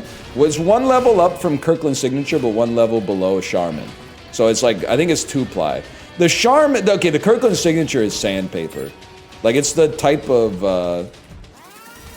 toilet paper they use at like a restaurant where they don't care if you ever come back. But then the Charmin, I don't mind mistreating my asshole a little bit, but 3 ply is just, it's not too much necessarily, but it's more than I need. The second ply makes a huge difference. The third ply is just, now you're just playing with it. Now you should have nice things, but for me, I would rather get nice things in different domains. I can live with the 2 ply. Because at some point you're gonna be wiping your ass with wood. Like if 3 ply is even better, then why not go to 5 ply? And then you end up with like a Gillette razor situation. They're gonna have toilet paper that has like a moisturizing strip or something like that on it. No, thank you, bro. We've gone too far. What are you, Caligula? Thank you. You brought it back. 3 ply. Okay, Caligula. Something's wrong with that. I know I've said this before. I really actually feel, you know how I've been talking about how I want to see when I die if I would have been a good race car driver, if I'd been born under a different circumstance, because I just think I got that dog in me. I think I can just see the racing line really well. Naturally, and it's untapped. I've never had any kind of formal training, so imagine with like a little bit of training what I could have accomplished. But I think actually my most realistic like alternate life, I could see myself being the maestro of public bathroom organization. Every time I go into a public bathroom, I'm like, this industry needs me, man. They're not fucking thinking when they make the bathrooms. Problem number 1 with the bathrooms, it's 2025. We shouldn't have to look under the stall door to see if somebody's in the stall. There should be like a little like light above the stall that's either green or red. And if it's green, the door is not locked, ergo it's vacant, hopefully. And if it's red, the door is locked. We have these abilities. Also, I'm sorry to tell you this because I'm done being like I'm the problem and I should fit into the world. The world should give nice things to more people, such as myself, as a reward for being spiritually pure. We should take the number of urinals and the number of stalls and invert them. If there's 16 urinals, 4 stalls, I want to see 16 stalls, 4 urinals. I don't care about throughput, okay? Throughput is that's like the airport's problem. My problem is I don't want to stand there with my dick hanging out waiting for the guy next to me to start pissing so it covers up the sound of me not pissing. We need more stalls, less urinals. Now also, again, I don't give a shit if you have a PhD in Factorio. However many stalls there are, that's how many sinks there are. And however many sinks there are, that's how many hand dryers or paper towel receptacles there are. Because I know it's like, well, most of the time you don't need that much. Well, yeah, but if you're in a busy place and you're using a public bathroom, all of a sudden you got twice as many sinks as hand dryers and everybody's got to wait an extra minute and a half for the dude to dry his hands. Get over it! Next thing, you need to unify the UX of the bathroom, okay? And you have to pick a fucking lane. Are you gonna pick old school, the shit actually works and is cheap? I.e., manual sinks and faucets, manual soap dispensers, manual lever on the paper towel machine that you smash like this and the paper towels come out? Or you can go all expensive, inefficient, hands-free. You can go automatic sink that barely works, automatic soap dispenser that never has soap in it, that has a manual soap dispenser next to it that you actually have to use, hand dryer that has a HEPA filter but is actually shooting poop particles like right into your lungs directly. But you have to choose one. No more manual tap, automatic soap, manual paper towel. It's mixed messages and it doesn't make any sense. It doesn't make any fucking sense. And that's just the very start. The other thing is, and I'm tired of our shit has to suck because there's like bad people out there. Let's make good shit for good people and the bad people can benefit too. I don't care. So what am I talking about? We got to do something about the auto flushers, okay? The auto flusher is a good idea because you don't necessarily want to be touching the flusher, although I'm not that serious about it. But you can't be having the auto flusher flush 4 times while I'm still mid-piss. That's if we're gonna virtue signal in the bathroom that you can only take 1 paper towel because we want to save the planet. You can't be flushing 60 liters of water for every single piss. And you're standing there like, maybe it's my fault. Maybe my piss is so long. That's society fucking with you, man. They built it for us and they fucked it up. And the other fucking thing is, because yes, right, we're starting this episode with a continuation of what we were talking about in the last episode. I forgot what I was talking about. Fuck. Oh, no, I remember now. Can we live in, like, the richest society that's ever existed in human history? Can we just get 2-ply in every public bathroom? Can we, like, pass a local regulation or a bylaw or something? Why is it that you're out in public, you have to debase yourself with the 1-ply? Like, they're out there saying, let me know if I can get anything for you. Then you go to the bathroom and they're like, we fucking hate you. Get out of our bathroom. Plus, I mean, don't get me wrong. Obviously, it's cheaper to buy 1-ply than 2-ply. But I feel like you're not getting, A, it's not half the cost. And B, people are going to be using more TP because the 1-ply just sucks. That's just like, that's what I mean. Like, I think I would be a goated, like, guy who makes a company that consults on bathroom construction for airports and train stations. That's probably like a job that exists, man. If you're building an airport or something, you probably like, what are we gonna do with the bathrooms? Like, somebody's gotta deal with it. And I don't know why I'm passionate about it. And they probably have good reasons. I mean, they've been iterating on the bathrooms for like centuries, right? But like, it just pisses me off. Maybe the reason that I care so much is because it pisses me off that like, it seems like it's easy to do it right. So why are you doing it wrong? What percentage of guys actually wash their hands in public bathrooms? I think it's 75. And I'm not saying 75 bullish. I think it should be higher, but definitely, I mean, the airport is just, if you're not washing your hands in the airport, you're basically like Typhoid Mary. Like, what are you doing?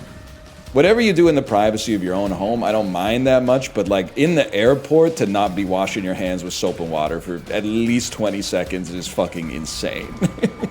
Like, you're just not very good at making decisions, I think, at that point. Like, the calculus of that is real easy for a fellow like me.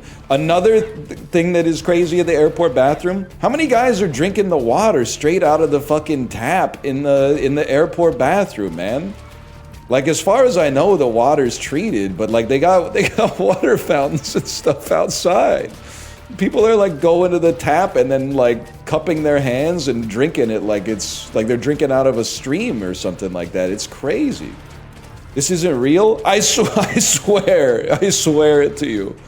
I wouldn't say I see it every time, but I see it enough to remark upon. I don't have to deal with this as a bald guy, but the number of people you see leave the stall and then not wash their hands and go straight to the mirror and touch their hair is crazy. Your hands are dirtier than your dick, though? Okay, go wash your hands and your dick in the sink then. Okay, I'm not doing this 2012 ass argument in 2025. When we not the alts, because this is not fair, but after we had the shit that went down in 2020, I'm not doing this bullshit Reddit argument again, okay? The whole fucking culture was raised on Harry Potter and Machinima, who would win in a fight, Goku versus Superman videos, and now I gotta pay the price for the rest of my goddamn life? I don't think so, kid, okay? You gotta reconcile what domain you're in versus the domain you think you're in, because there is a delta between them. Dadcraft again when? This is a crazy thing to say about a game that's mostly played by like 11-year-olds, but Minecraft is too fucking complicated now, man. Just do the speedrun, there's no gimmicks. The whole speedrun's a gimmick, bro. I was playing before the Nether existed. Kids these days couldn't fucking hack it, man. They couldn't hack it the way I was hacking it back then. Going down in the mines in fall 2010 to get a bunch of iron to make a railroad while listening to Sufjan Stevens' The Age of Ads like 500 times in a row. I know I've caused you trouble. I know I've caused you pain. I'm like, and then pausing the album to listen to the Minecraft music when the day-night cycle makes it morning again. Because the Minecraft music is honestly unskippable. Can't even have an original experience anymore. Well, get it twisted. You think you fell out of a coconut tree? You exist in the context of all that came before you. Yeah, I encountered Herobrine back in the day. I actually killed Herobrine. Which I didn't realize that was like a server instance, like a one and done server instance. So I might be responsible for like nobody else ever seeing Herobrine. I didn't know, man. What item did I just take, by the way? I saved you. I thought Herobrine... See, I'm such an unk. I don't understand why the nephews are scared of Herobrine. I thought the thing was Herobrine was like a... it was like a friendly spirit if you saw him in your game. It was the spirit of like Notch's brother or something like that. Here to bless you with good diamonds. Oh, he's a yokai. Damn. Shit, you know what? I'm not fucking with Herobrine anymore. I didn't know he was a malevolent Japanese ghost. I thought he was like one of those like helper ghosts, like the Red Skull in Infinity War. Thought he was like maybe guiding others to a treasure he couldn't possess type shit. I didn't realize he had like some unresolved trauma still on his to-do list from when he was still, I don't know, mining or whatever. I didn't know all that. I think I shouldn't be penalized for being tall on the airplane. Okay, I think you should start acting like your age instead of your fucking shoe size. Is that what people say when someone's being churlish? Why is everyone such a baby? Oh, my chair is a little uncomfortable. The chair that I bought and knew what it was gonna be because they had a fucking diagram when I bought it. The chair I chose for myself isn't that comfortable. Okay, well, like, nobody's really thrilled to be on the airplane, bro, except for, you know, people like me who are like, oh shit, it's an MD-80. I thought they stopped flying these things. Everything's made for short people. You literally sound like a little baby. You sound like a little kid who's like, they should make a car for toddlers or something. What about they should make something special just for me so I never have to experience any sort of friction in my life? What are you talking about? As a short person, no, it isn't. Oh, you can shut up too. It's not that. There's problems in the world for sure. I'm not going Dr. Pangloss on you, but like, it's not that big of a deal.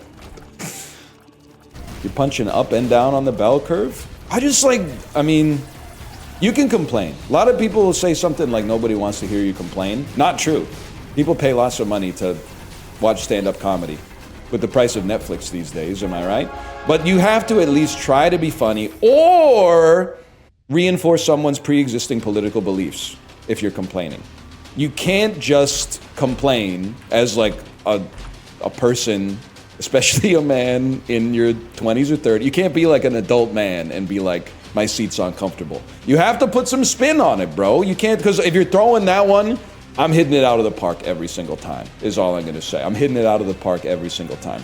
If you leave a little complaint like that, a fucking meatball, like an 81 mile an hour change up high in the zone, that's going out of the park. You gotta at least put some movement on it.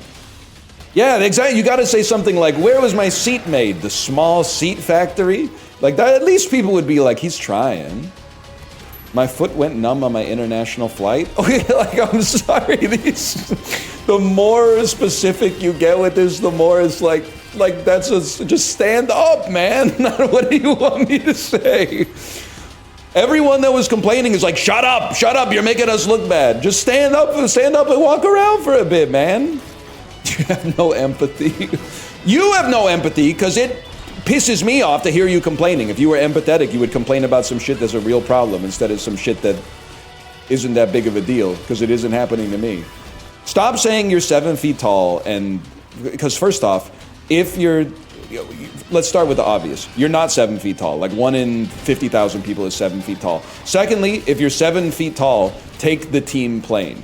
Oh, I'm bad at basketball? Okay, skill difference. You literally got handed like a dream job on a silver platter and somehow you couldn't even collect on that. So I don't want, if you're literally 7 feet tall, I don't want to hear you complaining about how annoying it is to be on an airplane. You're literally supposed to be on a chartered plane with Victor Wembanyama right now. I'm a woman though? Okay, well you should be fucking riding the team bus with Cameron Brink then. And the buses, they maybe don't have ample leg room, but it's certainly better than the economy class on the airplane. If a plane ticket to your sibling's wedding is $900, are you still buying a gift? Okay, well, like, do you want to argue or do you want the answer? The answer, if you want to argue, no, the gift is me just being there. If you want the real answer, yes, you have to buy the gift because you're going to the wedding. So it's like, I can't tell how much of this is like, you really want an answer and how much of this is like, you just want to complain about the fact that your sister's getting married or whatever. Which sucks, don't get me wrong. Well, I mean, it's also beautiful or whatever, but like, it'd be nicer if it was like at your house or something like that. Or even better, a house just down the street so you didn't have to clean up so much after. But like, you know, that's life, man. People live in different places. My brother had a destination wedding and we didn't buy gifts. I think, listen, life is funny like that. I think that actually makes sense. If you're forcing everybody to fly to your wedding, maybe there's less of an expectation that there will be a gift from everybody. In that case, everybody's already in for a grand, right? Now, you might say, well, what's the difference? Well, if you got the fuck out of your hometown and she didn't, but all of her friends still live there, I mean, that's kind of a you problem. So you gotta pay for it. I'm sorry, a gift is default. It's like being like, if you flew into town for your friend's birthday, do you still have to pick up the check? Yeah, bro, like, of course you, I didn't make the rules, I'm just observing the situation. But yeah, of course you gotta pick up the check, it's their birthday. You provide a gift and pick up the check? At 36, if I was having dinner with my friend for their birthday, I would not give them a gift. The gift is the check.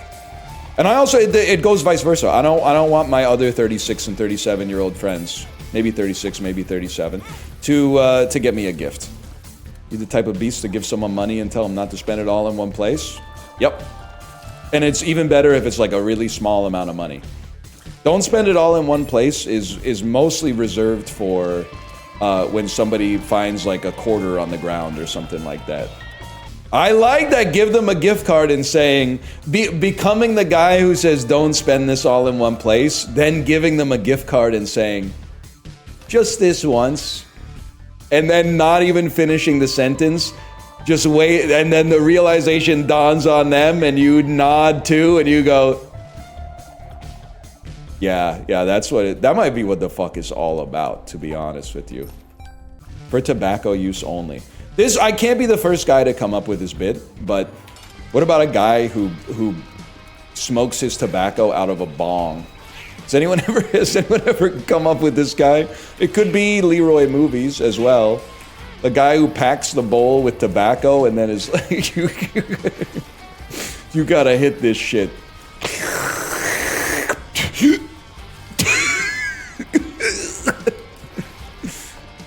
That's just hookah? Okay, that's true. And you're gonna say Unk's never been to a hookah bar. I have. I've been to a couple combination hookah bars / pizzerias in Southern Ontario, and I did not get it at all. And I still don't to this day. I don't get it. I'm not saying it's fake, I'm just saying I don't get it. I literally only smoke tobacco from my bong. It would go fucking crazy to take a cigarette break at work and load up your fucking bong and then hit that shit behind the Best Buy. And you know what? It would be a day. It would be the best day of all time if the cops like, skitch! Hey you! What do you got there, officer? Officer, it's just tobacco. Yeah. I bet. No, here. Imagine top 10 times the police got owned by you.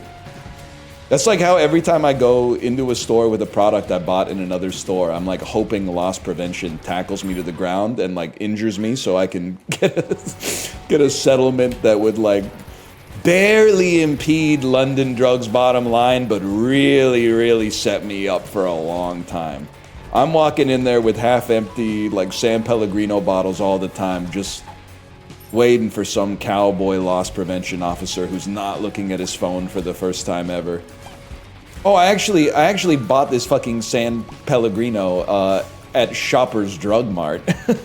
Oh, really? Show me the receipt. Oh, I didn't get the receipt. I could show you on my credit statement. Oh, it hasn't actually registered. They haven't run the charge yet. Can you just give me a minute? You give me like 1 to 36 hours here. I walk around UBC hoping a security guard hits me with their car. You're taking your life into your own hands. There's a lot of new drivers with Lamborghinis out there. That's too risky. What I would do is do what I've seen people do a lot. Just leave your toes over the intersection at like Canby and West 8th near the Whole Foods. Just here's what I would recommend, okay? When the walk light is off, sprint on the sidewalk as if you're going to run into the intersection and get hit by a car and die. And then abruptly stop, dig your heels into the sidewalk like a cartoon character. So it goes, ee! And then like it bunches up the sidewalk as if it's like a carpet or a rug that you had stopped on. But just leave your toes out over the intersection just to tease the drivers who are turning right that maybe, just maybe, I'm gonna sever all 10 of your toes when I turn right onto 8th, okay? Is it possible that I didn't say abruptly and I actually said abruptly, but every single one of you heard the word wrong? You literally can't mention when I say the word wrong. I think I have COVID again. My mental brain age is like, I mean, this is like COVID 7 or 9, so 6 or 7, I should say. So I think that my brain age is like 92 or something. Doesn't it age you like a decade every time you get it? That would be cracked for 5-year-olds. That's a good point, man. If a 5-year-old got COVID twice, they could, I mean, at that point, they basically got their bachelor's degree. Did you know that Canada Post is striking again? Is that true? I mean, honestly, I don't even mind, because A, we support our mail carriers here, and our female mail carriers, and our non-binary mail carriers. Sorry, I think I put one too many males in there. Judd Apatow, when he's doing his casting for his every movie. Sorry, I don't know, I got lost. But it's actually bullish because the BC General Employees Union actually finished their strike. And by finished, I mean came to a tentative agreement. So now, it was a problem when there were 2 strikes at the same time. That was causing some issues. But like one at a time, I can tank one at a time. BCGEU has stopped my wife from changing her last name. No, I hear you. And I know you're going to say, how could you possibly? Because my mom, and my dad, moved here, but because of our patriarchal society, it's only a problem for my mom. She's been trying to get her driver's license moved from Ontario to BC, but she's having a little bit of a snafu because here's something you wouldn't have expected. When she got married 40 years ago, she changed her name. So she brings her birth certificate to the ICBC, and they go, the names don't match. And then she goes, yeah, I got married. And then they go, well, you need a special document that shows that the name change is like legal. And then my mom is very prepared, and she goes, here it is right here. And that, no disrespect if this is literally you in chat, but from what I've heard, they go, and then basically tell her that they can't get it done And then, this happened a lot. And she just kept going back until she got an employee that was like, oh yeah, this happens all the time and it's not a big deal at all. Here you go. And then they just ran it through for her. My mom's actually teaching me a lot about how to deal with bureaucracy. One of the things you can do is just ignore it when they tell you can't do something, and just keep trying until you get someone who's like, yeah, that makes sense. We'll make that happen. Which is interesting. I think she would probably be a big asset for the slide, but honestly, the slide it pisses me off. Like it's not my problem to fix. So I'm like, I feel like the city should fix that one, but I need your mom to make a podcast about this. Same thing happened at Life Labs. So like the way healthcare works in Canada, I believe your provincial taxes go towards healthcare, but there's like a provision where you're cross-covered in every province, no matter what province you reside in. So if you get hurt in Saskatchewan, but you live in British Columbia, you don't pay out of pocket because they're like, you're good for it.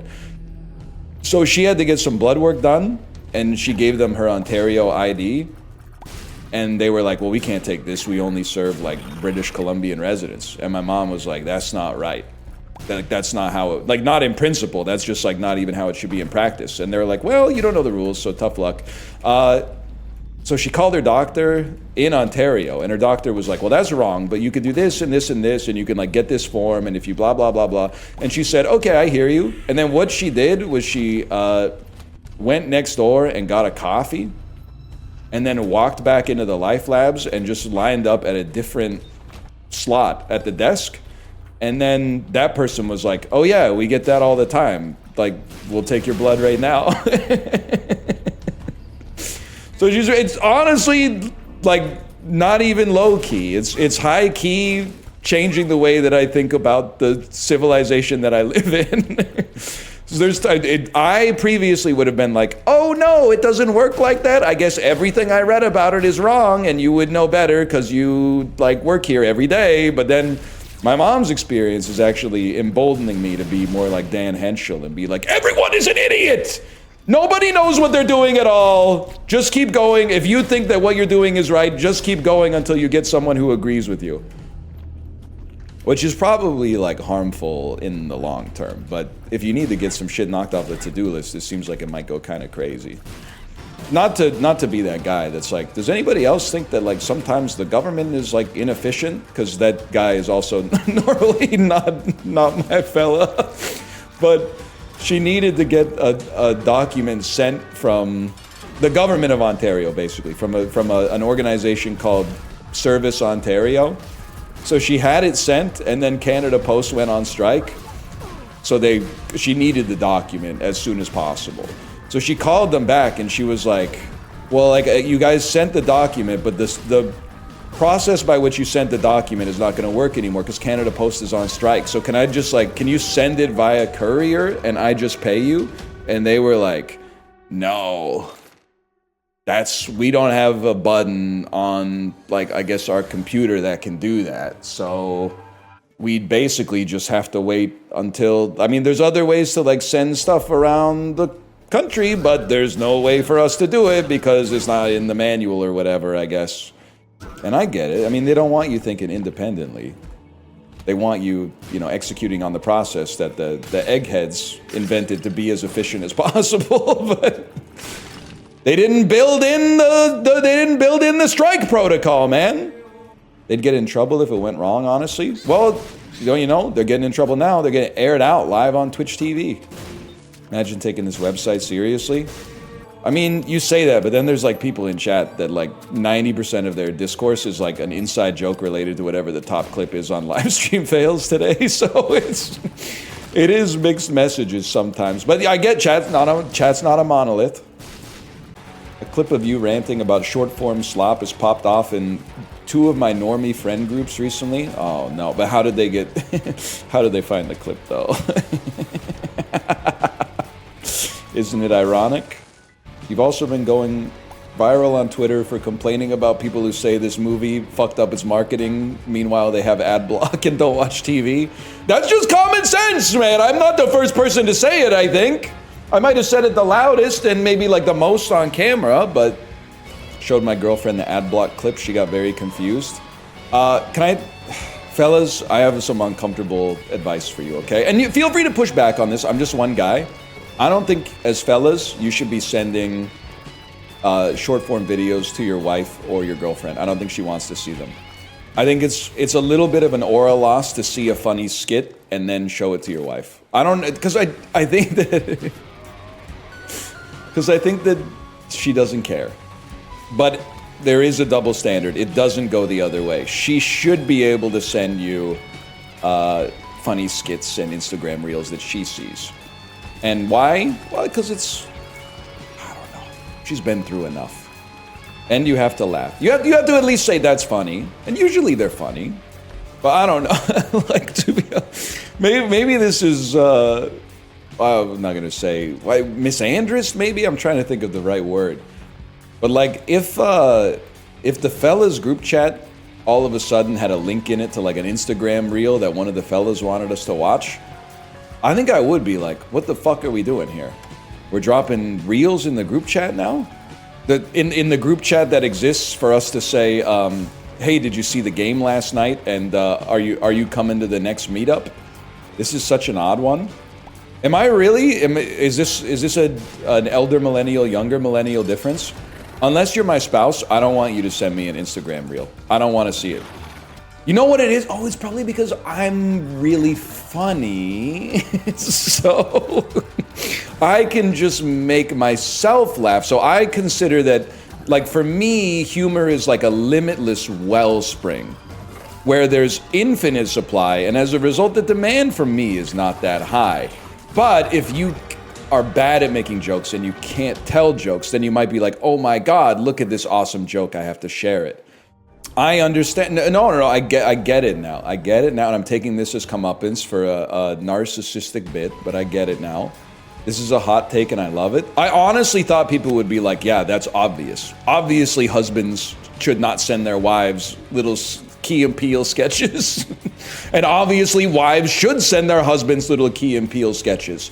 Why? Obviously, we don't really know, but it just feels right. It just feels right. You're gonna make me go insane. You're gonna make me say some shit like, oh yeah, because you're sending lots of like QAnon clips to your wife, and your wife is going, wow, I love this. This is really smart. This is really smart and good stuff, bro. My wife loves the InfoWars shit that I send her. I'm educating her. I'm deprogramming her, bro. Yeah, okay. Okay, I bet she does. Me when I'm wrong and I have to invent a straw man? That's a real guy none of us have ever met. My posts are good. My wife likes my posts. Imagine if she left you for a better poster. Babe, I don't understand. It's not you. It's your reels. You've sent me reels that are freebooted from Vine. I need someone who sends me better reels. Babe, I could follow different accounts. I could police my algorithm better and make sure I only respond to high quality content. Oh, I've heard that before. I actually did get ghosted because a guy was sending better memes than me. Were you trying to court Elon Musk? Like, is this what it's like now? To be fair, this might be what it's like now. I honestly don't know. It is? Flirting is sending memes to each other? That's wild. Things have changed a little bit. It's kind of what it's like now. I guess I wouldn't know, man. There's some Quirk Chungus stuff. Well, not if the memes are dank, obviously. If the memes suck, yeah. But if the meme is like a Bit Crushed minion with next to a jar of Skippy peanut butter and it says, peanut butter, that's like, I mean, I get it. I can't be mad. I get it too. I'm only fucking with Chris Hansen if he was hungry. That's a good video. You didn't think I'd be such a hungry guy? That you didn't think I'd want a slice? I brought pizza. How about I take a slice? Why don't you have a seat for me? Who are you? Well, I'm Chris Hansen with Dateline NBC. Oh, no. I sure could use a slice of that pizza. Oh, I knew it. It looks like you weren't expecting such a hungry guy. It looks like you were expecting a 13-year-old boy. Oh, man, I should have stayed home, man. Let me get a slice of that pizza. Look, I've never done this before, okay? I know I should have stayed home, man. Oh. Is that sausage or pepperoni? My hungry ass will eat just about anything. You think Chris ever ate the pizza? Bro, if once they turn the cameras off, if I was Chris Hansen, I'd be eating all that. I'd be drinking the wine coolers. I'd be eating the pizza. Why not? You're probably hungry, man. I mean, because you're building up a mighty appetite, because that's a nerve-wracking fucking situation, man. You're about to, like, don't say using the condoms. Oh, shit. Men are meant to be stupid. It is that's the ideal. We're meant to, like, hit things and they're meant to fix things. It's the way of the world. We're meant to be brutes and they're meant to be refined. Get it twisted. The ideal relationship dynamic is billionaire pop star wife, multi-millionaire tight end, NFL tight end husband. NFL tight end and podcaster. All I could think about while I was on vacation in Greece was guy in Greece saying when in Rome. That is fucking good. that is good. Maybe I should go to Greece and be that guy. It's called buttery spread if it's less than 80% fat. What is it called if it's more than 80% fat? I guess I'm going to say margarine. Guys, I'm going to die. Not like hopefully in the next like 10 years or whatever, but I ate so much margarine as a kid. My parents bought it instead of butter because margarine was like more spreadable. So I grew up eating margarine like almost every day on toast. And then maybe like mid 2000s, reports came out that were like, it's giga bad for you. It's so much worse than butter. Like not only does it just congeal in your arteries, but also it's like full of partially hydrogenated trans fats. And to my credit, or to my parents' credit, they stopped buying it like right away. But in the most formative years of my life, I was mindlessly eating a lot of margarine for sure. Because they screwed up my parents' generation by telling them butter was bad, man. I was like every few days I was having a salami sandwich that was buttered, but the butter was margarine, man. That's like a colon cancer cocktail. And I was eating that shit when I was like 5. That's not good. I didn't have any control over that, man. That's just what I was being fed because my parents were like, don't give him butter. Butter gives you heart disease. Butter is good. We need fat to survive. Yeah, bro, we all know, okay? I'm talking about what the world was like before you fucking got here. The science was different back then because the scientists were worse.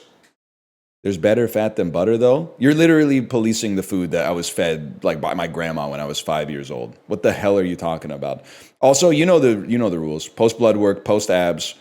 By the way, you need to have some social intelligence here. Read between the lines because a dude did join the Discord and then post a picture of his abs, and then everyone just kind of went, "You're not actually supposed to do it." That's like that means you failed the test twice. And I apologize if that person is in here and they're now realizing that they crossed the line, but everybody just kind of went.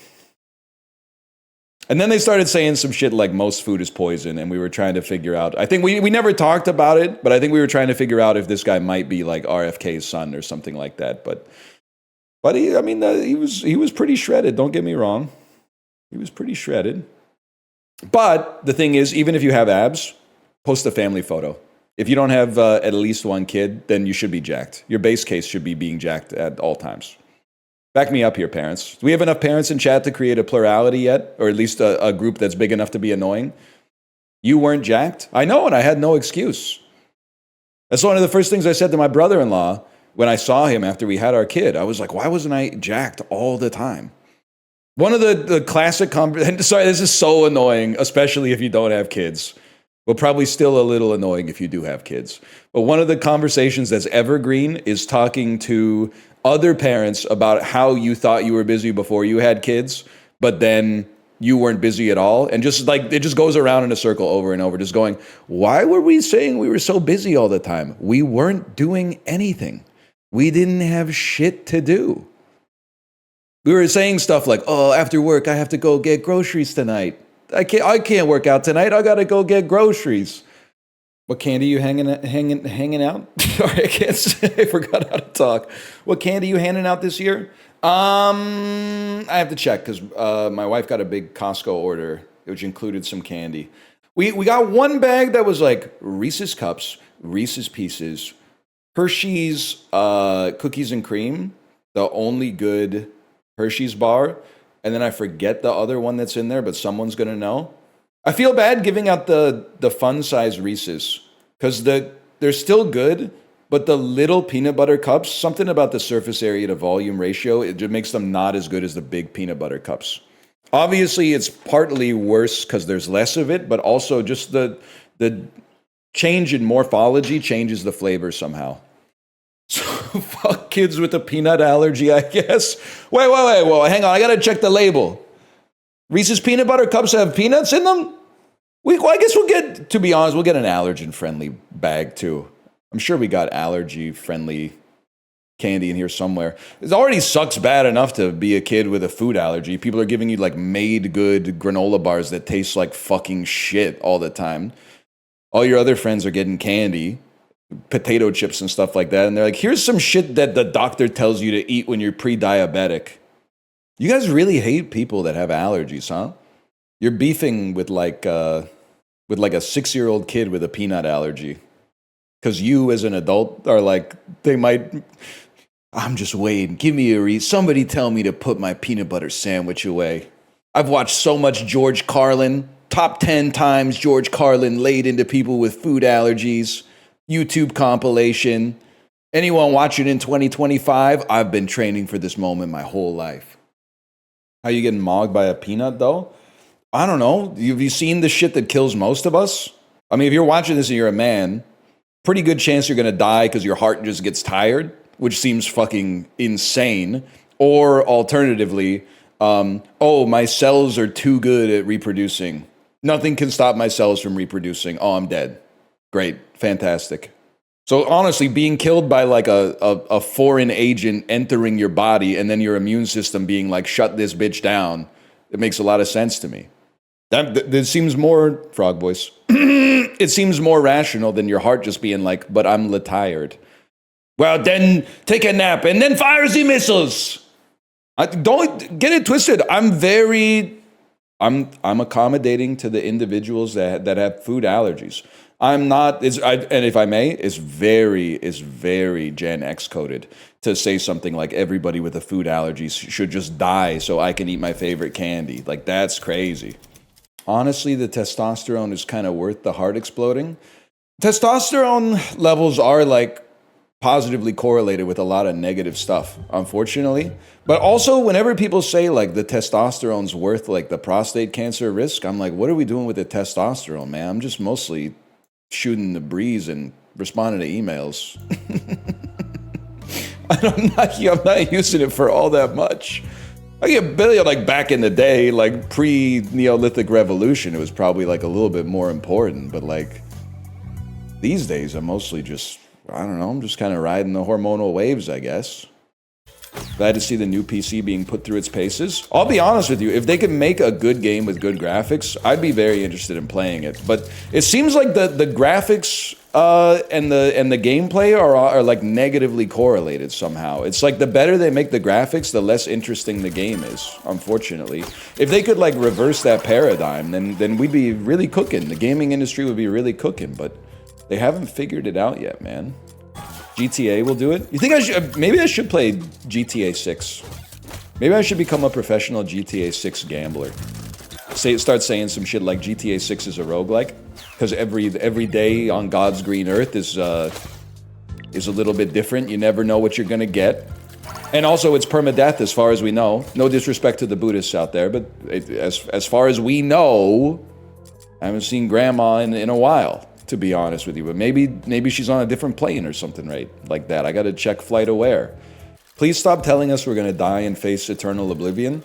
No, because you need to learn, because it's going to change your decisions. You're gonna, I mean, I'm not saying it's gonna save your life, but it at least should be background noise for every decision you ever make is one day I ain't gonna be here. And even worse than one day I'm not gonna be here is that like, even if you're like a little bit famous, in like 100 years, no one's gonna know who the fuck you are.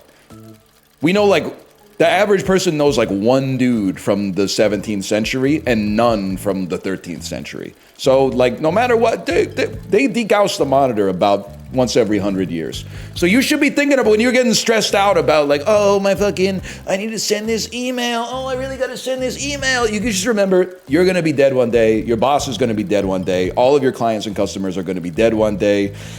Everything you're working on now is going to be a joke about 2 generations from now. If not, a lot of what what I'm doing right now, it's probably gonna be a joke in like 2 years. I don't even have like a 40-year runway before kids start going like, remember when that used to be a thing?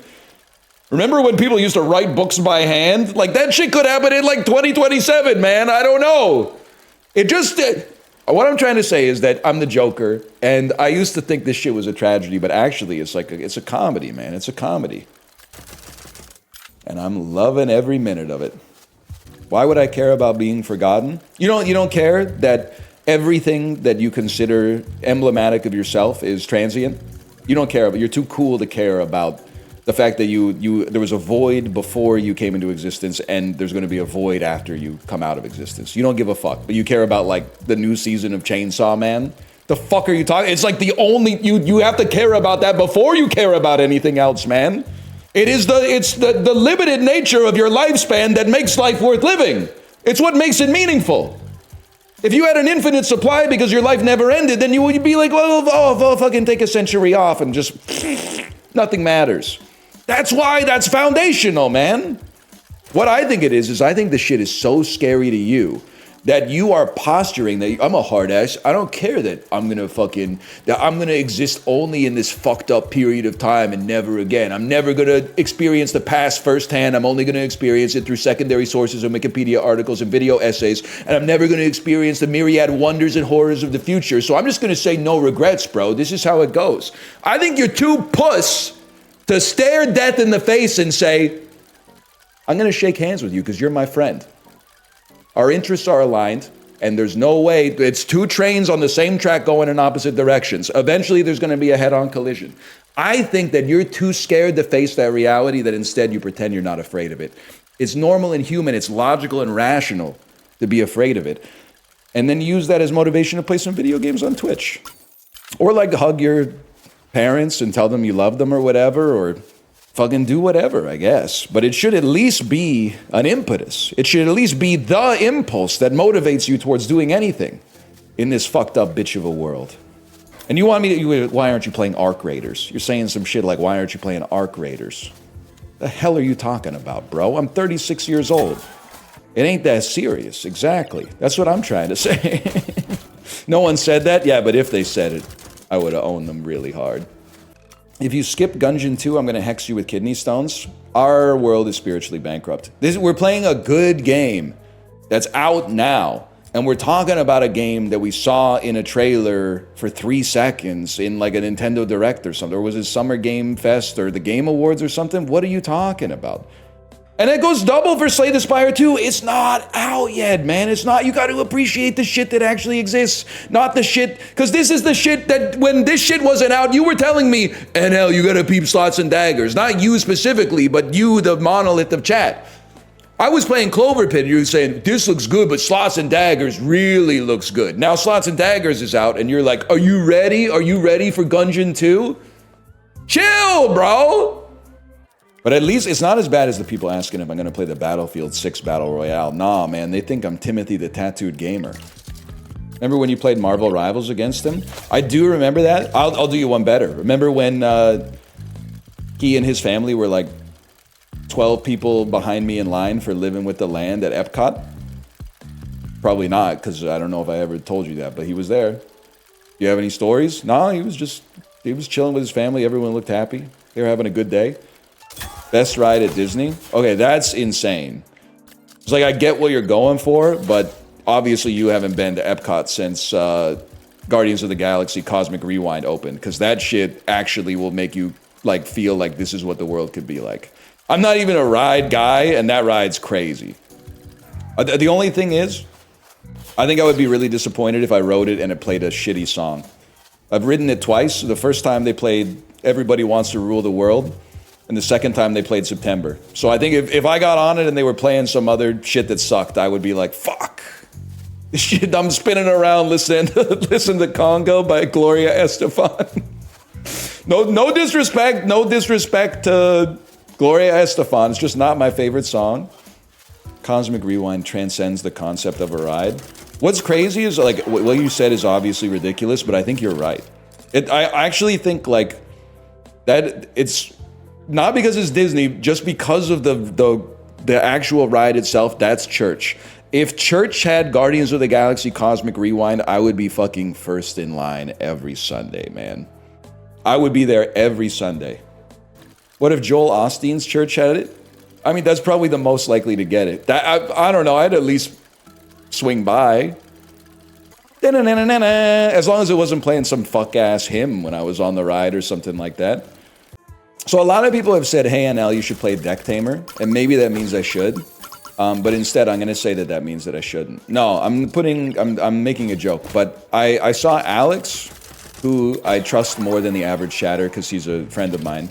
I saw him playing it, and I said, well, I'll give this a look. And then I went to the Steam page, if I may, and I don't mean this to be insulting. It's a little auraless in screenshots. It has a lack of sauce. You know that there's sauce in this with the QuickTime events. There's sauce in Balatro with the hype moments and aura, exactly. That's how I felt about it, but once I played, the sauce unveiled itself. But also, I don't give a fuck about Pokemon is the other thing. Hang on. Drop the coin bag.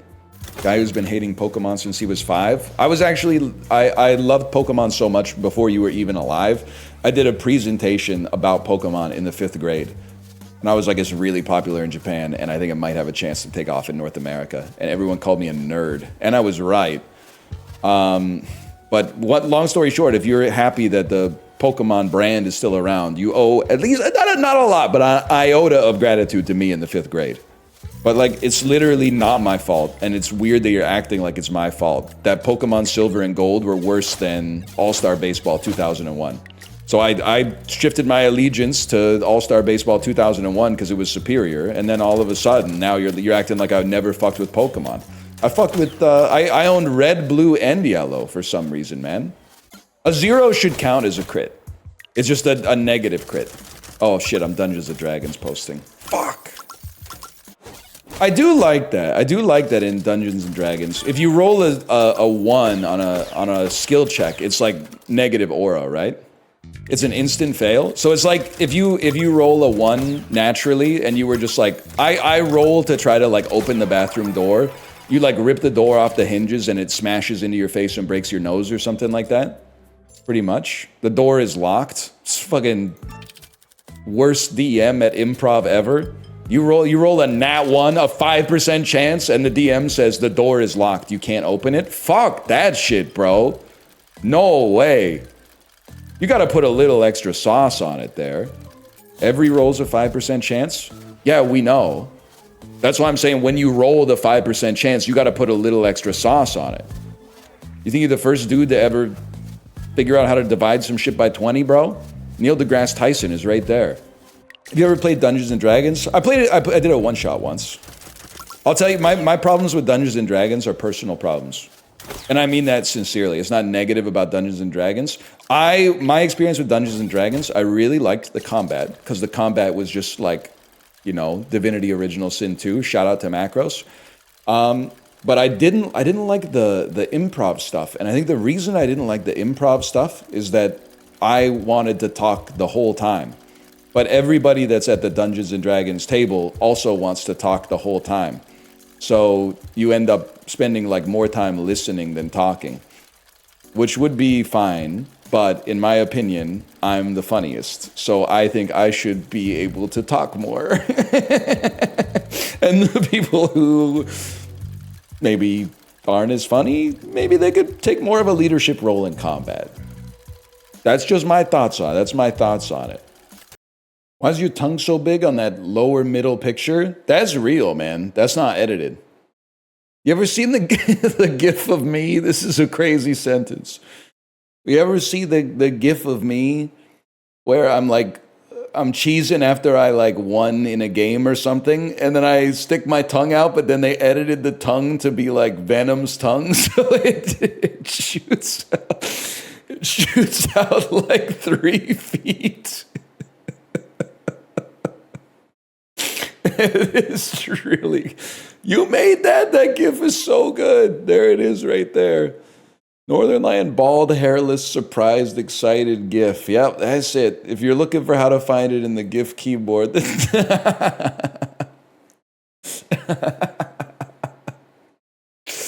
Oh, shit.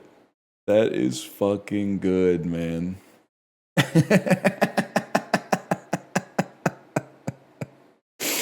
Oh, and I've watched it like 15 times already. Oh, dude, now I posted it in the content creator Discord, but it posted as a PNG. So now I just look like a fucking idiot who posted like a low-res image of myself looking surprised in the fucking... Okay, well, delete message. Now I go to the tenor keyboard. Northernlion, hairless, bald, tongue, excited. There it is. There it is. Should I drop an at everyone too? Oh shit, that's fucking good. I already know Corey's cooking something up. Corey's gonna say, "What? What the hell is that?" I know he's gonna say, "Whoa," and then Chibley's gonna go, "Is that real?" Yeah, Chibley's gonna chime in and say, "Is that real?" Guy who uses the Pomodoro technique for jerking off.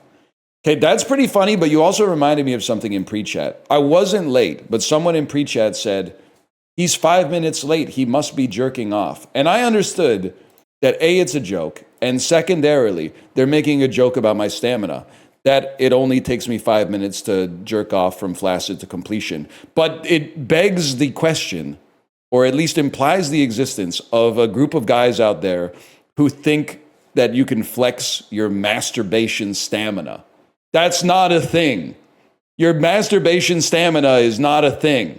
Your sexual stamina is a thing, but you should not feel good about yourself if you can jerk off for 20 minutes or 40 minutes or an hour or 6 hours. I'm not saying you shouldn't enjoy yourself, but there's also, you got shit to do, bro. That's more like knocking a task off the to-do list. I can't believe you would flex your sexual stamina like, oh, it takes me 25 minutes to ejaculate when I'm masturbating. Honestly, it sounds like you got the wrong person holding the shaft, to be honest. Yeah, just say you suck at whacking it. Exactly. Like, what do you mean you suck at giving a hand job? You have a dick. You're literally like teacher and pupil, bro. You must learn the self. That's true. And I guess to be fair, the Buddha says that the root of all bad feelings is expectation. So just think on that for a second. Why do I keep hearing Kingdom Hearts sounds? You might have the Steam page for Kingdom Hearts open in the background. I say that as someone who, I was watching Justin play a little Arc Raiders, and he got into a team fight, and Pump It by the Black Eyed Peas started to play. And I literally typed in his chat, where the hell is the Black Eyed Peas coming from? And then I thought about it for a second, and I checked my Chrome tabs, and I had the Arc Raiders store page open, and it was playing the Black Eyed Peas. So I literally, for about 5 to 10 seconds, I was like, the game plays the Black Eyed Peas when you get into a team fight? I was like, this is a very... I don't really like the Black Eyed Peas, but I have to admire it as a very audacious decision for in-game design. Maybe it could be cool, but then nah, that's not how it went down. Did you know Avril personally? Well, she's still alive, so why'd you phrase it like that? Secondarily, no. But in my hometown, because she was basically from there. She's from the next town over, but the towns are not big. She did not get replaced, I think. And if you think that she got replaced, how do you think I feel? I grew up knowing Avril as the teenager who sang country music and like Emmylou Harris songs at local folk festivals. Then all of a sudden I hear, wait a second, a new song by Avril Lavigne is coming on. That's crazy. What is it gonna be? Like a cover of some Joni Mitchell shit? And then she's going, chill out, what you yelling for? Lay back, it's all been done before. That's when I thought she got replaced, man. I think she got replaced back then. Did you call up your friends and they already know? Yeah. And they had a problem with his baggy clothes. I mean, they've got her tickets to see his show. Anyway, well, no, I didn't know her personally, but every, well, I have a couple of kids I was friends with in school who, they had like Avril stories. But the Avril stories are not salacious. The story is like, my older brother dated Avril for 2 weeks in high school. I have to imagine that's what like a lot of stories about famous people before they were famous are. By the way, dude, excuse me, I did not say she got around. You're gonna get me in trouble. Me and Avril are basically at the same level of fame. You're gonna get me in trouble. It's not what I said. Just because she had a boyfriend in high school does not mean she quote unquote got around. As if there was, wait, I'm gonna turn it back around on you. What's the problem with getting around? Ain't nothing wrong with getting around. I thought we were sex positive here. As long as everybody's on the same page, I don't think there's any problem with it. Whoa, are you being sex negative? So she did get around? I wouldn't know, bro. Like, she got famous when I was in the 8th grade and she was in like the 12th grade or something like that. That's a huge difference. You're basically colleagues? Nah, man, she went to NDSS, not the NLSS. Okay, please be careful, because like, old heads know what the NLSS is, but new heads might only relate that to the spray paint clip, and you're gonna get me in trouble. This round's got me feeling like Michael Scott after the first time he broke up with Jan Levinson Gould, man. No Gould, sorry, yeah, no Gould. That's also true of real life right now. Rip Elliott. I love Gould. Gold member movies. I love Gould. The look of him, the sound of him. Gould member. Yeah, that's why you're doing what you're doing, everything now. I couldn't quite land the plane on that one, but Gould member makes a lot more sense than Gold member movies. Gold member movies. What was I fucking thinking, man? You ever been working in the lab late one night? Yeah. With the fly nap? Any bioheads out there know what I'm talking about? No. You get some fruit flies, you put them in a test tube with like some nutrient paste at the bottom, and then like you let them sort of like breed in there, and then you put them in the, I can't remember if you put them in the oven or the fridge. The oven is not very hot if it's an oven. I think it's an oven to make them go fucking insane.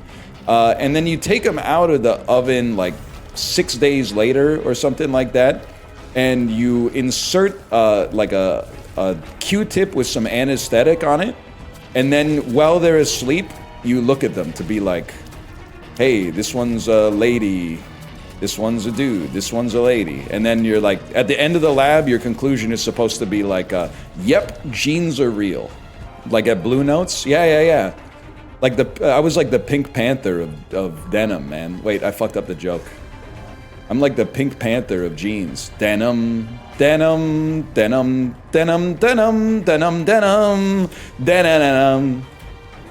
they love that one. You have very bad taste. That's indefensible, to be honest with you. It's like an Old Navy ad? No, it's not. Every Old Navy ad is like, come on in, shirts are $1. Where else are you getting a collared shirt for $1? H&M? True, that's true. One of the best places to buy like disposable clothes. Goodwill? I was crashing out. I think it was in Chibley's chat. I was crashing out. His chat was talking about Goodwill. I gotta remember, like, the world's a scary place when you don't go outside. They were talking about Goodwill and they said something like, oh, don't buy that at Goodwill. That's how they get you. And I was like, I worked at Goodwill. The store made like negative $10,000 a day. They do not get you, man. The store, Goodwill, that could be, I mean, I'm sure there was one, I hope. Otherwise, you know, that shit might be like property of the state right now, but Goodwill sucks for men's clothes. I'm gonna be honest with you, as someone who worked there, it sucks for everything, basically. I mean, as far as thrift stores go, I don't know if it's different like regionally, but Goodwill is like pretty close to the bottom of the barrel. Goodwill employees take all the good shit before it reaches inventory. Bro, I worked in the unpacking department, like the donation receiving department at Goodwill. What good shit What are you talking about? People don't give their good shit to Goodwill. They keep it or they sell it on eBay. They give their garbage to Goodwill. They go, well, this is disgusting. I would never wear this. That was from a different time in my life when I was less successful. But maybe some poor unfortunate sack out there would enjoy this. Not me. No. I'm far too good to wear this stuff at this stage of my life. But you, this might look good on you. Like I look at thrift stores. People think I'm thrift store negative. I'm not. I actually look at them as a public service because I really do see it as like, obviously sometimes they get nice clothes, and even more rarely they might even get nice clothes that are kind of clean.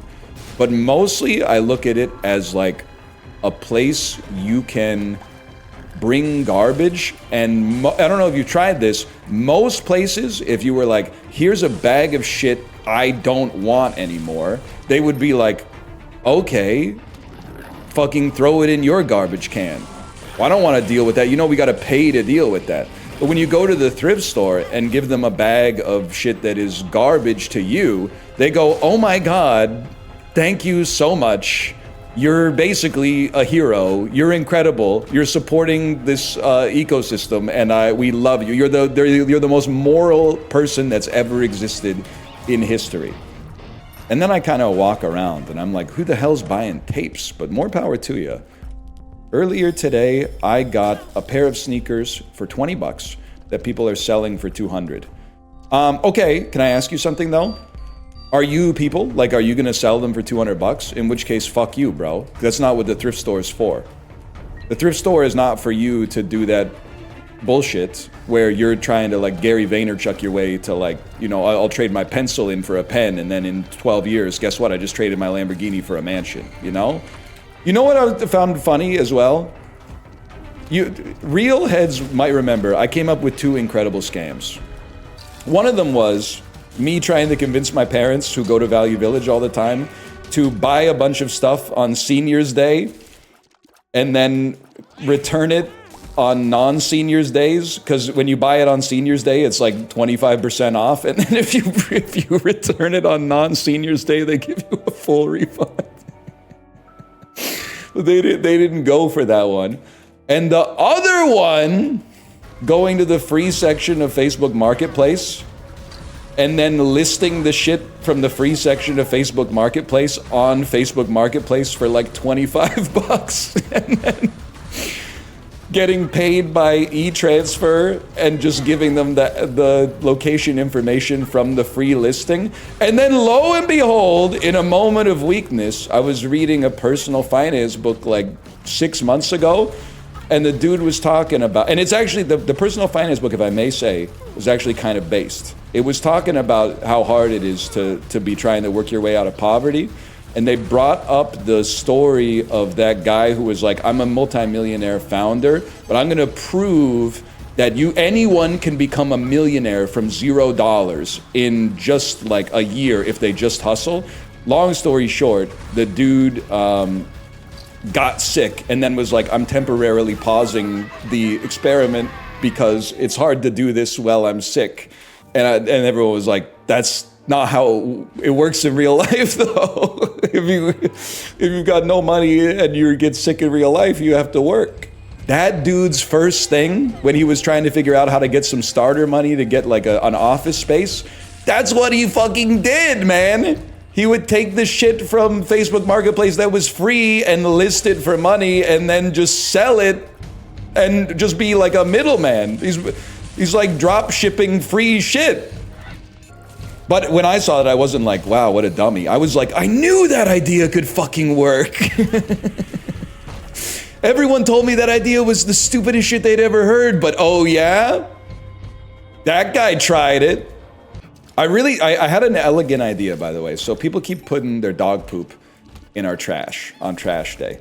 It's not that big of a deal, but I won't be taken advantage of like that. So one thing I thought of, and chat told me not to do this because I'm gonna get sued, is to put a really loud recording of someone screaming when they open it. So when if they open the garbage can, it would go like, ah! And then they'd go, because they always do this shit at like 5:15 in the morning. They would go, oh, fuck! And then they'd be scared and maybe think twice. But I thought about, because I don't want to scare the garbage people. I just want to scare the people who are garbage, you know? So what I was thinking is, what if I just got a custom mirror that was like exactly the size of the interior of my garbage can lid, and I affixed it to the underside of the lid, so when they open the lid to throw in their garbage, they see their own fucking face. And I think the average person will be like, weird, throw the garbage out. But 1 in 10 people might be like, oh my God, is this what I've become? I feel like the bomb idea would work better. Well, sorry, I know that this is like how empaths think these days, but I don't really think they should die for using my garbage can to put garbage in. For me personally, it's just like, it's a slight, and the reason it's a slight, you might say, who cares? It makes the can really, really, really stinky, and then also, because it's like throwing a garbage bag full of poop into a garbage can on garbage day, in a city where they take the garbage once every 2 weeks, means there's 14 full days for the shit to fester in the can, right? So like, that's rough. Also, if you throw a garbage bag on top of the poop, then it squishes the poop into like a poop pancake that sometimes just gets stuck to the bottom of the can. So on the next garbage day, the poop doesn't even get taken out of the can. It's just kind of stuck there. And it could be stuck there for like months. Rational thing would be to put a note on a bin. Yeah, that would work if people knew how to read these days. No, I mean, but then I can't help but feel that they're gonna get the wrong lesson. They're not gonna be, first off, they're gonna be like, I wouldn't have thrown this out, but that was passive aggressive. So now I'm gonna throw out twice as much poop because we live in a world that's devoid of personal responsibility and self-reflection. But then secondarily, I think that's just basically getting them to fuck off from my can at best, and then they're gonna just go to my neighbor's can and throw it out. And I wanna fix the problem at its root level. I don't wanna just save myself, man. The dog didn't do anything wrong. The dog literally just defecated outside. It's our society that now says you have to pick it up, which you should. Hence the bomb. But you know what I should do? Follow them home and then throw a diaper I pooped in into their trash can with a note attached to it that says, how do you like it? Whoa, whoa, whoa, I thought we were a community here. I was just out for a hike. I was hiking, and then I had to take a shit, and I bagged up the shit and I threw it in the closest garbage can I found. We live in a society, bro. Shit in the can directly. If I put like a bowling ball in the bottom of the can, I bet I could squat on the top of it and poop in the can directly. How about a DVD copy of Tron Ares? Could be the play. Be careful out there, everybody. Be careful out there. I had 2 tickets for Tron Ares in my car. Someone smashed the window and left 2 more. You know that old chestnut? Happened to me recently. I opened my bin and I couldn't see any trash, only maggots. Yeah, it's like, it's not nice. Not to mention, I already can't put a 12-foot skeleton on my lawn with eyes that light up and a voice box in it that is motion censored that goes, "You're gonna fucking die tonight!" I can't put that out on my front yard because the neighbors are like, oh, it scares the dogs. I was walking my dog and my dog got really scared by your house. It's called Halloween, bro. Your dog's supposed to get scared. Get in the spirit of things. And then leaving it up till March.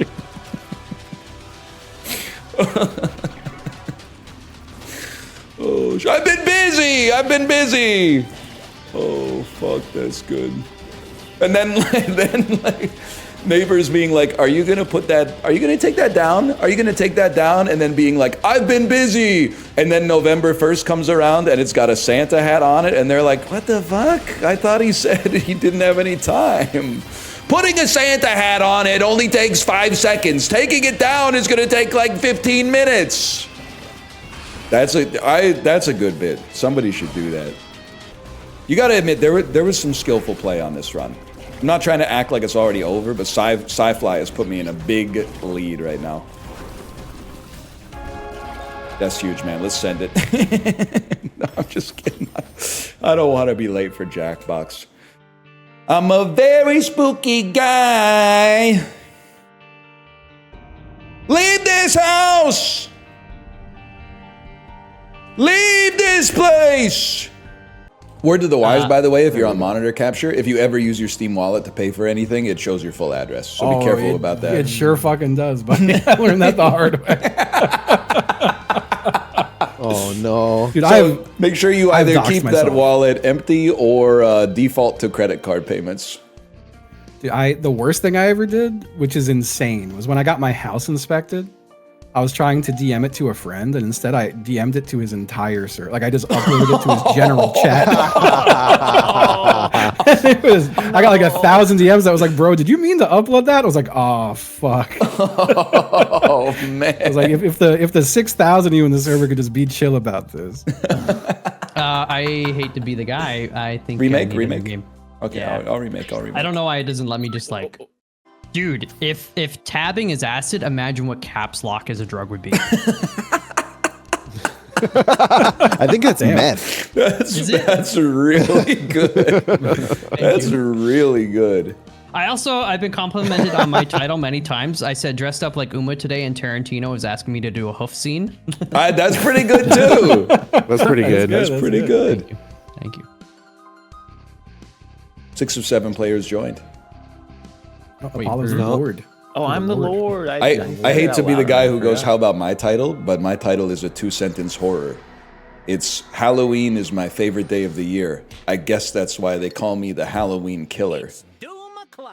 Nobody likes it at all. Holy shit. Don't get it. It's too much for me, man. Nobody likes it at all. What is it? You're I did not like it. You're a murderer? They fucking hate it, man. Did you hit skip? I don't hate it. I don't get it. Dude, before I forget it, at 1:47 today, some people dinged on my dong door and they tried to trick or treat. I came to the door and they're like, trick or treat. And I'm like, the chocolate's not ready yet. Come back in a few hours. Holy shit, man. Someone wishing you congratulations when you shoot your load. I'd be okay with that. Or gets leg amputated. Congrats on losing the weight. Are we going to talk about him saying they dinged on my dong door? I couldn't make He did say that, yeah. Sorry. He did say I it made sense to me. Doorbell for a second. I was also sentence, man. I was looking at the clock on my PC. I was like, what's happening at 1:47? Me too, I did that. Warm pie and hot coffee. In the film American Pie, or it's Mentos pie and Diet Coke coffee and it blew me up. Oh shit. That's pretty good.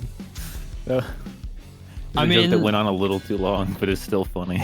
The implication of mine is that you're fucking a hot cup of coffee. 60-40. Oh, well, I thought you meant you were eating the pie from Are you fucking trolling after me? he fucked You got a it. ton of points. That was a good looking Chill pie. out. They blew up, man. They blew up. I know exactly what my avatar is going to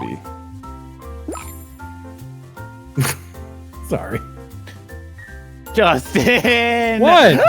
That's What? disgusting. What? It's only disgusting over the last one. Oh, there's no He made the cookie. blue. How did you like so quickly come to this conclusion of like I'm gonna do this? And it's Dude, gonna it's gonna look perfect. It is always the first thing I think when someone says the word cookie, which is really fucking bad. Oh my god. What the fuck did you do? I wanted to make joy emoji. Ryan! I wanted to make joy emoji, but then they don't have blue. So instead, it just looks like a surprised, embarrassed person, I guess. I think your cookie and my cookie go hand in hand. That's it. That's the Halloween killer. I think your cookie and almost all of these cookies go hand in hand, Justin. I suppose. Corey's is really good. Corey's is very Lenny face. I'm gonna level with you. You guys are actually fucked on this one. I've seen so much goddamn Sesame Street. Damn! Damn! Screwy versus the Gator guy. fuck. Oh Nice. shit! Yeah. They're both good. Got a certain soft spot for one of these. The gator guy. It's the gator guy. The gator guy. He has a gator mouth, but he also has a mouth, like a normal mouth. That's because he's the gator guy. Wow, these are both amazing. Yeah, they're both really good. Oscar the Grouch, a little derivative, but large bird. Large The fact that bird. it's Oscar the motherfucking Grouch. Oscar the motherfucking Grouch. That really To be fair, it sold me says on it. real or your own, so like, yeah. You didn't vote. Large bird is a completely original creation.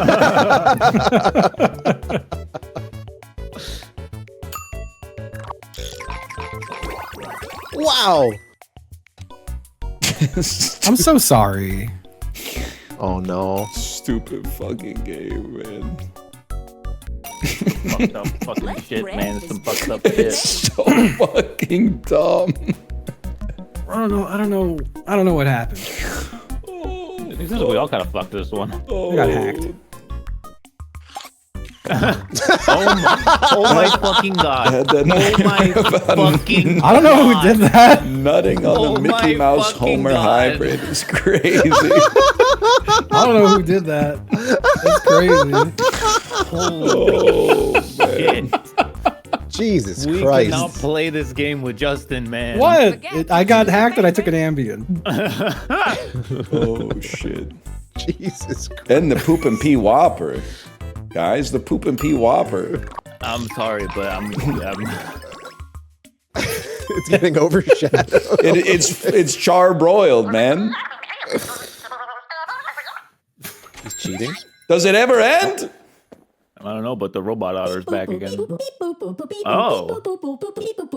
Oh fuck. Oh, they're remixing it.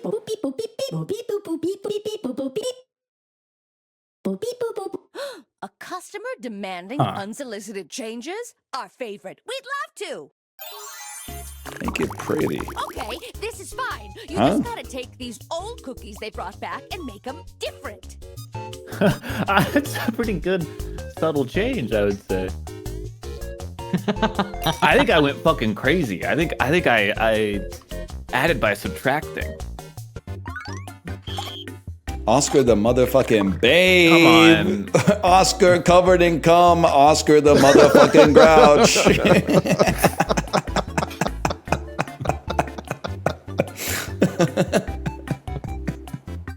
I promise it's not me. Oh man. That's pretty good. That's not. Those aren't my cum know patterns. it's hard, but you have to choose one. I'd recognize those cum That patterns cum, that's anyway. AI cum. Real cum doesn't That's splatter like that. Generative cum. Oh, you beat it. I thought Oscar the motherfucking babe was inspired, man. That's good. Oh. Well, that's also that's still really good. Joy. It's This is pretty really good. It's funny. pretty Still good. really good.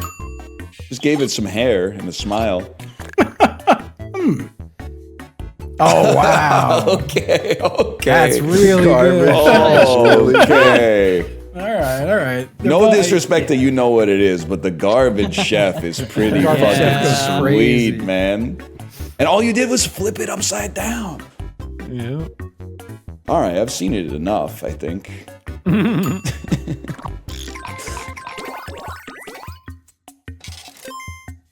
Someone didn't vote.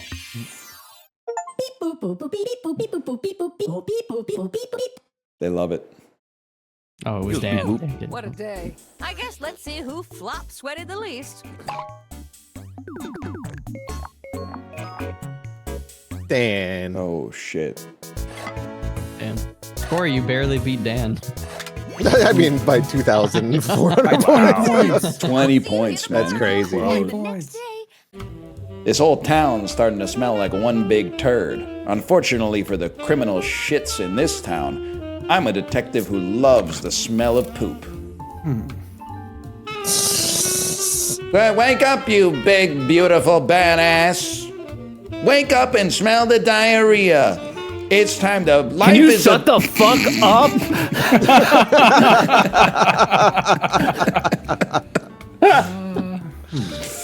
What else did you? Oh, come on, they ask you for like one word, man. Yeah, I don't know what to pick. I'm done. They ask you for one word. Answer the survey questions on your controller? Why does it say that? Almost, I called it a controller. It's a phone. Stupid phone. The fuck? I guess I'll just fucking die. I'll just fucking die. Let's get those answers in. This coffee ain't How do you getting any survive when you're warmer. talking to yourself, man? I don't get it. I laugh at everything I say. Laughing all the time. When you die, I'm gonna start calling my stream the Alive Northernlion. You have my permission. Thank you. You got my permission. When you die. Now you have 9 seconds left. When you die in 3 weeks. Oh fuck! Oh shit, dude! That's like exactly my birthday. What just happened? One of you did this, and until we find out who, You can no one's reveal on your going controller if you're the criminal. Okay. Maybe don't say it out loud. Guys, if I'm the fascist, does that mean You'll get that, like... 7 pieces of evidence, which are the criminals' answers to the surveys you just took, and a chance to question each other and see who fits the evidence before a final vote. Oh, not all evidence can be trusted. One piece of it is phony, a survey answer from a player who's not the criminal. It's there to throw you off the track. Keep it in mind. Now let's get to work. The one piece of evidence. Boss, I'm here at the crime scene. The first piece of evidence is coming in. Go ahead, Charlie. We got this back from forensics. Oh, this narrows it down. No need to cut We can off. just skip to the next one, right? I think I figured it out. Looks like you'll be starting us off. Here's how we'll do Choose this. who to You'll question? take turns questioning each other to see who matches the Oh, evidence. interesting. So choose another player you want to interrogate. Okay. The most likely to answer this way? Time for baby's first interrogation. Ask your subject shit. questions to see if they match the evidence. Need a question to get started? Check your controller. If you're being questioned, Oh, talk about the no! evidence doesn't apply to you, even if you're the criminal and it actually That mustache looks does. fake. Your time starts now. Oh, it's just literally you ask them questions. Okay, Ryan, why is this not you? This is me. I did say social media made my life worse. A likely story. And I also said that I would steal from an electronics store, but I'm not the criminal. I think that this could. Maybe. I honestly think that both of the answers so far could have been unanimous. Because the electronics store just had the best EV, because you could steal something that's like expensive. He's talking too much. Oh, I can pick whether I think you're suspicious or not. I'm gonna say I'm done. You are raising some eyebrows. Consensus. Some more evidence for you, boss. How do you spell A local consensus? business owner told us this. Now, who do you think Oh! this is? One vote for Only every player one this player matches. chose this answer. I know who I would interrogate. Any front I have to runners interrogate in the someone? voting get a Shit. spotlight, you know, so we can keep an eye on you. Seems like everyone agrees. Hey, boss, the ready to solve button is active. Right. Any of you hot shots want to solve this early? Hit that on your controller. With a majority, you can jump to final voting. But keep in mind, that's a one-way trip. If you got voted a strong match for recent evidence, we kept the spotlight on you. Smile. Oh. What do you think? They put the damn under the spotlight Like on you. ready to solve. It could be fake evidence, bro. It could be the phony Oh, one. right, there's a Could be the fake phony one. one. There's a shit. phony one. You can use your controller to add time, or end this early if you've heard enough. The rest of you, let us know what you think. And if you want to chime in, be my guest. This Why am can I be being a group interrogated? effort. I said I'm a smooth talker because it's true. That doesn't mean I'm a criminal. Oh, it's Corey. I can't. What's I don't fucking even know what to ask in this Do situation. you yield your time, Corey, to someone else who might be able to interrogate better? Sure, how do you do that? No, I was joking. It's an informal table talk rule. So I'm a streamer. You have to talk a little bit smooth, okay? How do you feel about social media, Mouth? I hate it. Fuck. Checks out. Well, look, he's saying that he said that, and they said that only one person said that. So either it very much is the fake evidence, or he is the crime man. Oh, I didn't mean to click that. Sorry, crime dog. So I'm gonna keep. Justin, I'm gonna fucking kill you. I'm not gonna stop. I'm not gonna stop. The room did not have a good feeling about you. Yeah, I would say that's. I'd say that's a little suspicious. Forensics just turned up this. What the fuck? Sound like anyone? Okay, that's insane. Oh, I thought it was most trash. This dude is the criminal, man. He just said it's him. I read it very quickly because Ryan was going all like, oh, yelling and stuff. I was so distracted. We gotta vote. We gotta restart. It's definitely not me. I think you click ready to solve. Yeah. You're gonna regret it. I swear to God. Vote for your top suspects. Each player gets up to 2 votes. Oh shit, man! I'm gonna lock in my vote. I'll choose up to 1 suspect. Oh. It's either Dumb Dog or Northernlion. Come on, man. Come on. Because you guys are all chomping at the bit to vote for me. Anyone with no votes? But there's only one piece of fake evidence, and you said you picked all 3 of the ones that they had. Final vote. Why were there more votes than people playing? How did that work? You can vote twice. Yeah, you can vote twice. I thought we had to pick 2. Let's see the verdict. You're under arrest. What? I told you. What? Who beat you? Who did that? Holy shit. See, I I told voted you you guys second. it was one of them. Way to go. I guess I just don't get the game. It's Among Us. I thought it was a lock-in though because I thought no it was way guaranteed. You were the only one who put Starbucks. No, Mouth didn't say Starbucks. I don't know why he Oh said my that. god! What the fuck? Starbucks. I didn't say. Wait.